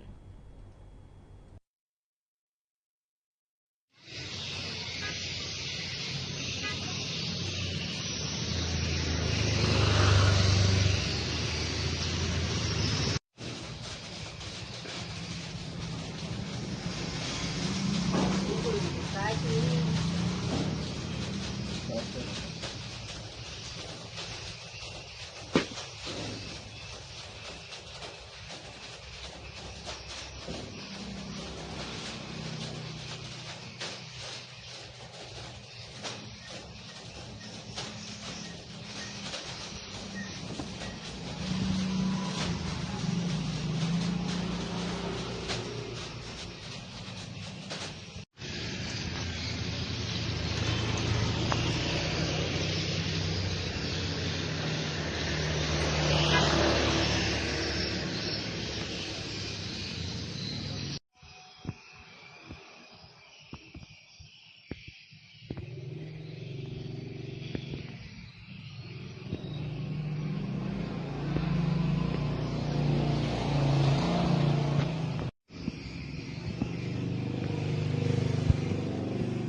Tahun berapa ini kita menjahit?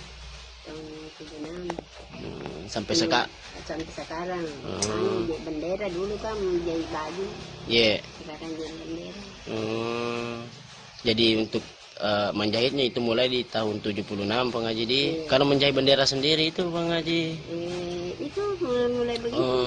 Kan menjual di pasar dulu besar bawah tuh. Oh iya Bang Haji. Iya. Kalau Anda sendiri Bang Haji apa?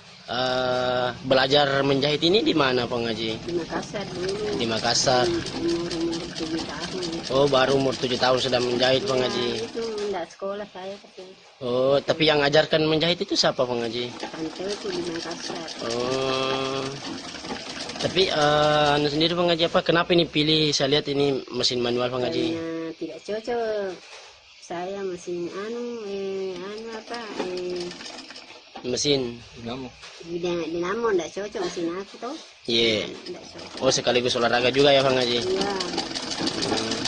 Tapi untuk anu Bang Haji, untuk bendera untuk 17 Agustus ini Bang Haji, kemerdekaan ini di tahun 2025, apakah sudah ada orderan Bang Haji?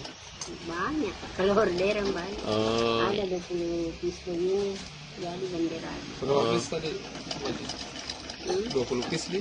20 piece. Berapa sih? Kalau 20 piece 100 pasang bendera jadinya. 100 pasang. Kalau diuangkan itu Bang Haji, harganya keseluruhan berapa itu Bang Haji? Kalau diuangkan harga 50 jadi berapa? 50 satu pasang. 50.000 satu pasang. Nah, berapa pasang Bang Haji?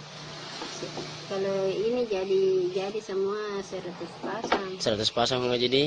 20 piece. Oh iya. Anu sendiri Bang Haji apa?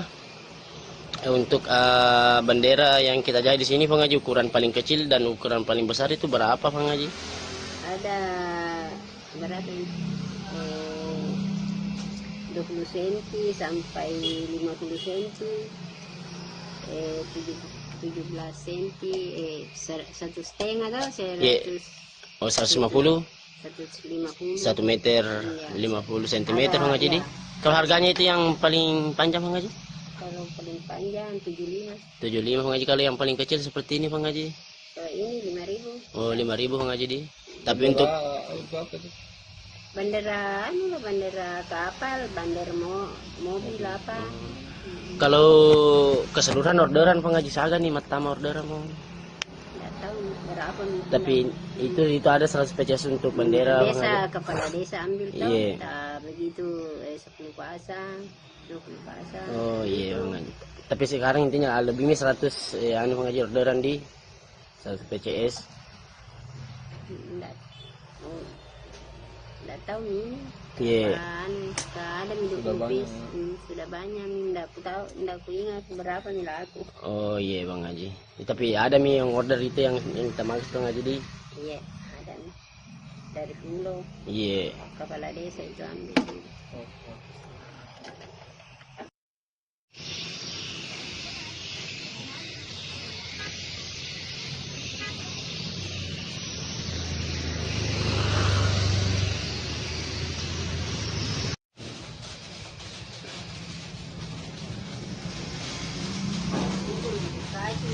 835 personel gabungan yang dikerahkan untuk amankan laga perdana PSM versus Persijap di Stadion Gelora B.J. Habibie, Kota Parepare.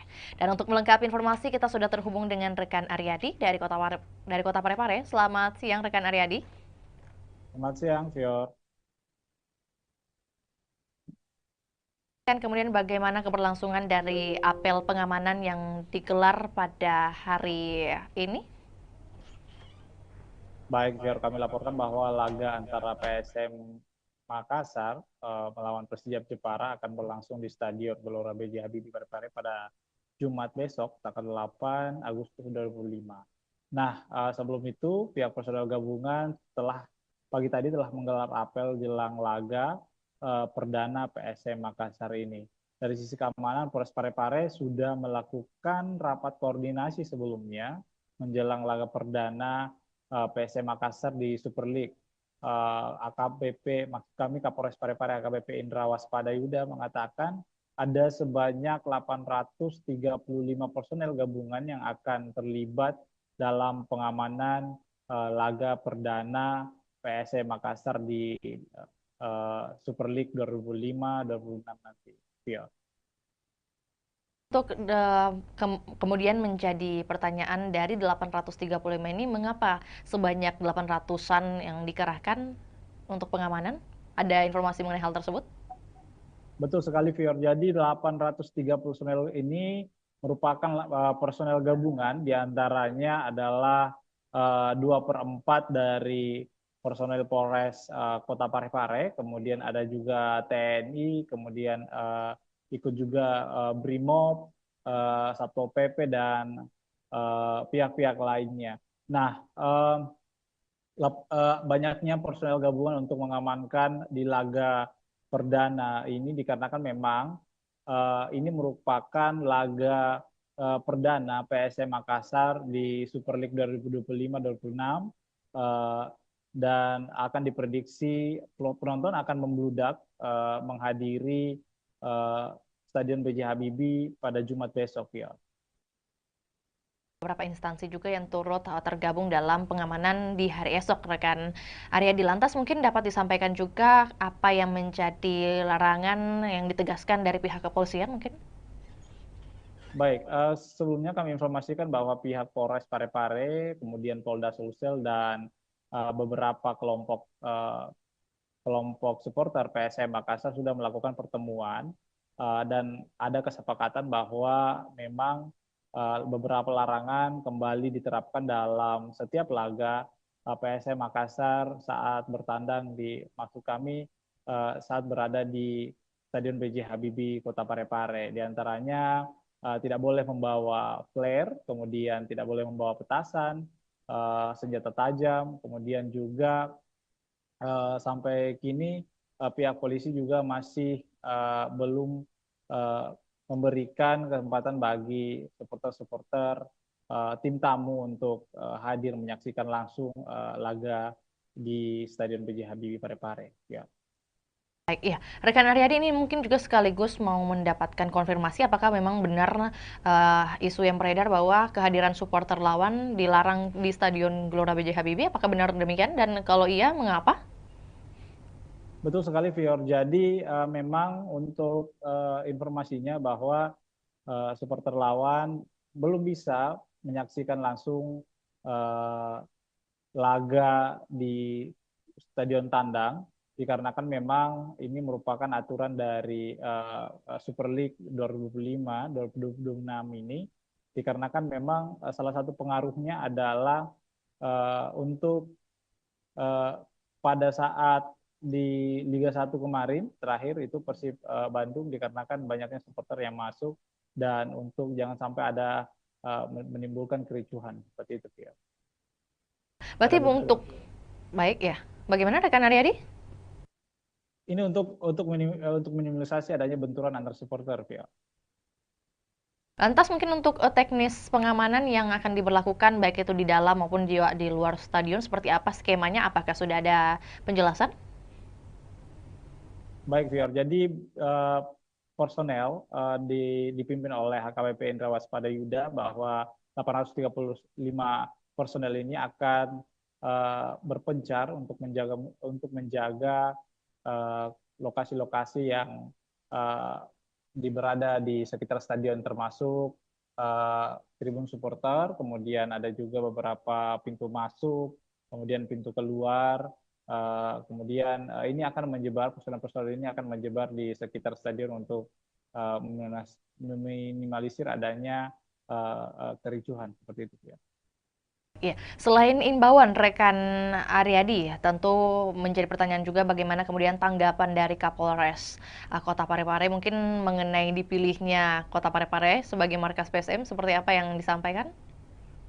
Ya, menurut Indra setelah kami konfirmasi bahwa pihaknya sangat senang kembali dipilihnya Parepare menjadi markas PSM Makassar. Nah, namun meski begitu dia sangat mengimbau supporter untuk ikut menjaga keamanan dan ketertiban masyarakat di Parepare selama menonton jalannya laga. Memang PSM Makassar ini untuk informasi Fior bahwa PSM Makassar mempunyai rekor unbeaten atau tidak terkalahkan di pekan pertama di kompetisi kasta tertinggi sepak bola Indonesia ini sejak 2017. Nah, rekor ini kemudian berlanjut jika PSM menekuk Persijap Jepara yang digelar besok hari. Nah, Persijap sendiri adalah tim juara 3 di Liga 2 Indonesia musim lalu yang mendapat tiket terakhir klub promosi Super League 25. Beberapa supporter juga bahkan mengharapkan bahwa PSM Makassar langsung memetik poin di laga perdana ini, dikarenakan memang PSM Makassar adalah salah satu tim juara di Super League 2025-2026. Ya. Berarti prediksi dari pengamat sepak bola mungkin yang berhasil Anda liput seperti apa yang ia lihat dari permainan atau persiapan dari PSM melawan Persijap nantinya? Betul sekali, Fior. Jadi salah satu pengamat sepak bola di Sulawesi Selatan mengatakan bahwa PSM Makassar ini mempunyai motivasi tinggi untuk menjaga tradisi yang tidak terkalahkan di laga perdana, apalagi mereka didukung dengan tampil di kandang sendiri. Sebanyak 22 pemain musim lalu ini kemudian juga dipertahankan, lalu merekrut 9 pemain dengan kondisi ini berbeda dengan Persijap Jepara, karena Laskar Kalimanyat ini mengalami perombakan besar di skuad saat dipromosikan masuk di Super League 2025-2026 ini. Nah, menurut pengamat bahwa pertandingan pertama ini sangat penting dimenangkan sebab akan memudahkan langkah pasukan Ramang menghadapi laga-laga selanjutnya. Nah, ini harus dimaksimalkan bahwa supporter juga diminta untuk mendukung PSM Makassar secara maksimal, karena ini akan memberikan energi tambahan kepada pemain-pemain. Nah, seperti itu, Vio. Lebih lanjut, rekan Aryadi mungkin terkait antusiasme baik itu dari warga Parepare sendiri ataupun juga warga yang dari luar Parepare untuk menyaksikan pertandingan di hari esok, apalagi pertandingan perdana. Ini seperti apa? Sebesar apa ini kemudian mungkin tiket yang berhasil dijual sebesar atau seberapa banyak? Baik, Fior. Jadi informasi yang kami telah himpun bahwa panitia pelaksana sudah menyiapkan 7.000 lembar tiket di laga perdana, karena memang ini lebih meningkat dari sebelumnya, karena memang diproyeksikan bahwa stadion akan full dipenuhi oleh supporter di laga perdana untuk mendukung PSM Makassar. Namun ternyata ada beberapa perubahan harga tiket juga dikarenakan harga tiket tribun penonton selatan dan utara itu turun 10.000 yang dulunya berkisaran dengan harga 100.000 sekarang sudah berjumlah harganya 90.000. Nah, sementara harga tiket VIP utama, VIP utara dan selatan itu tetap 300.000. Kemudian tribun timur juga itu tetap 150.000. Jadi hanya penonton tribun selatan dan utara yang mengalami penurunan 90.000. Nah, dan pantauan kami, Fior, bahwa di lapangan tadi bahwa penukaran tiket juga sudah beberapa supporter sudah melakukan penukaran tiket yang didirikan oleh panitia pelaksana PSM Makassar kepada supporter. Beberapa di antaranya itu sudah menukarkan tiket lebih awal dikarenakan memang jangan sampai besok itu ada antrian cukup panjang dikarenakan padatnya supporter yang datang untuk menonton laga perdana PSM Makassar di Super League 2025-2026, Fior. Lagi rekan Aryadi terakhir juga menyambung dengan apa yang disampaikan, kemudian sudah tersebar menurut panitia sebanyak 7.000 tiket. Lantas untuk pengawasan terhadap tiket palsu atau mungkin juga calo seperti apa yang dihadirkan oleh panitia? Baik, viewers, sebenarnya untuk tiket palsu sebenarnya ini kan sudah dilakukan oleh panitia pelaksana bahwa tiket hanya tersedia dibeli secara online. Namun panitia tetap mempertimbangkan menyiapkan lokasi penukaran, bahwa maksud kami adanya tiket tambahan jika memang ada penonton yang masih membludak seperti itu, yang belum mendapatkan tiket secara online. Untuk meminimalisasi adanya calo tiket, bahwa panitia pelaksana menghimbau agar supporter tidak membeli tiket dari calo seperti itu, ya. Informasi tambahan juga buat Tribuners yang mungkin hendak mengikuti pertandingan perdana di hari esok, masih tersedia juga untuk pembelian tiket via on the spot, langsung di lokasi, dan tentunya kita juga doakan bersama keberhasilan dari PSM Makassar melawan Persijap di hari esok. Akan berlangsung pada pukul 7 waktu Indonesia Barat dan waktu Indonesia Tengah di pukul 8. Benar demikian, rekan Aryadi? Betul, betul. Atas laporannya, rekan Aryadi, di siang hari ini kami menunggu update terbaru untuk topik ataupun juga wacana lainnya. Selamat kembali bertugas. Dan Tribuners, kami akan tayangkan cuplikan liputan kita di siang hari ini, juga pernyataan dari Kapolres Parepare, yakni AKBP Indra Waspadayuda. Berikut laporannya, selamat menyaksikan. Para anggotanya bisa mengetahui segala bentuk resiko semuanya, apa yang menjadi tugas dan tanggung jawabnya, dan apa yang menjadi sasaran pengamanan. Orang bareng tempat. Ya.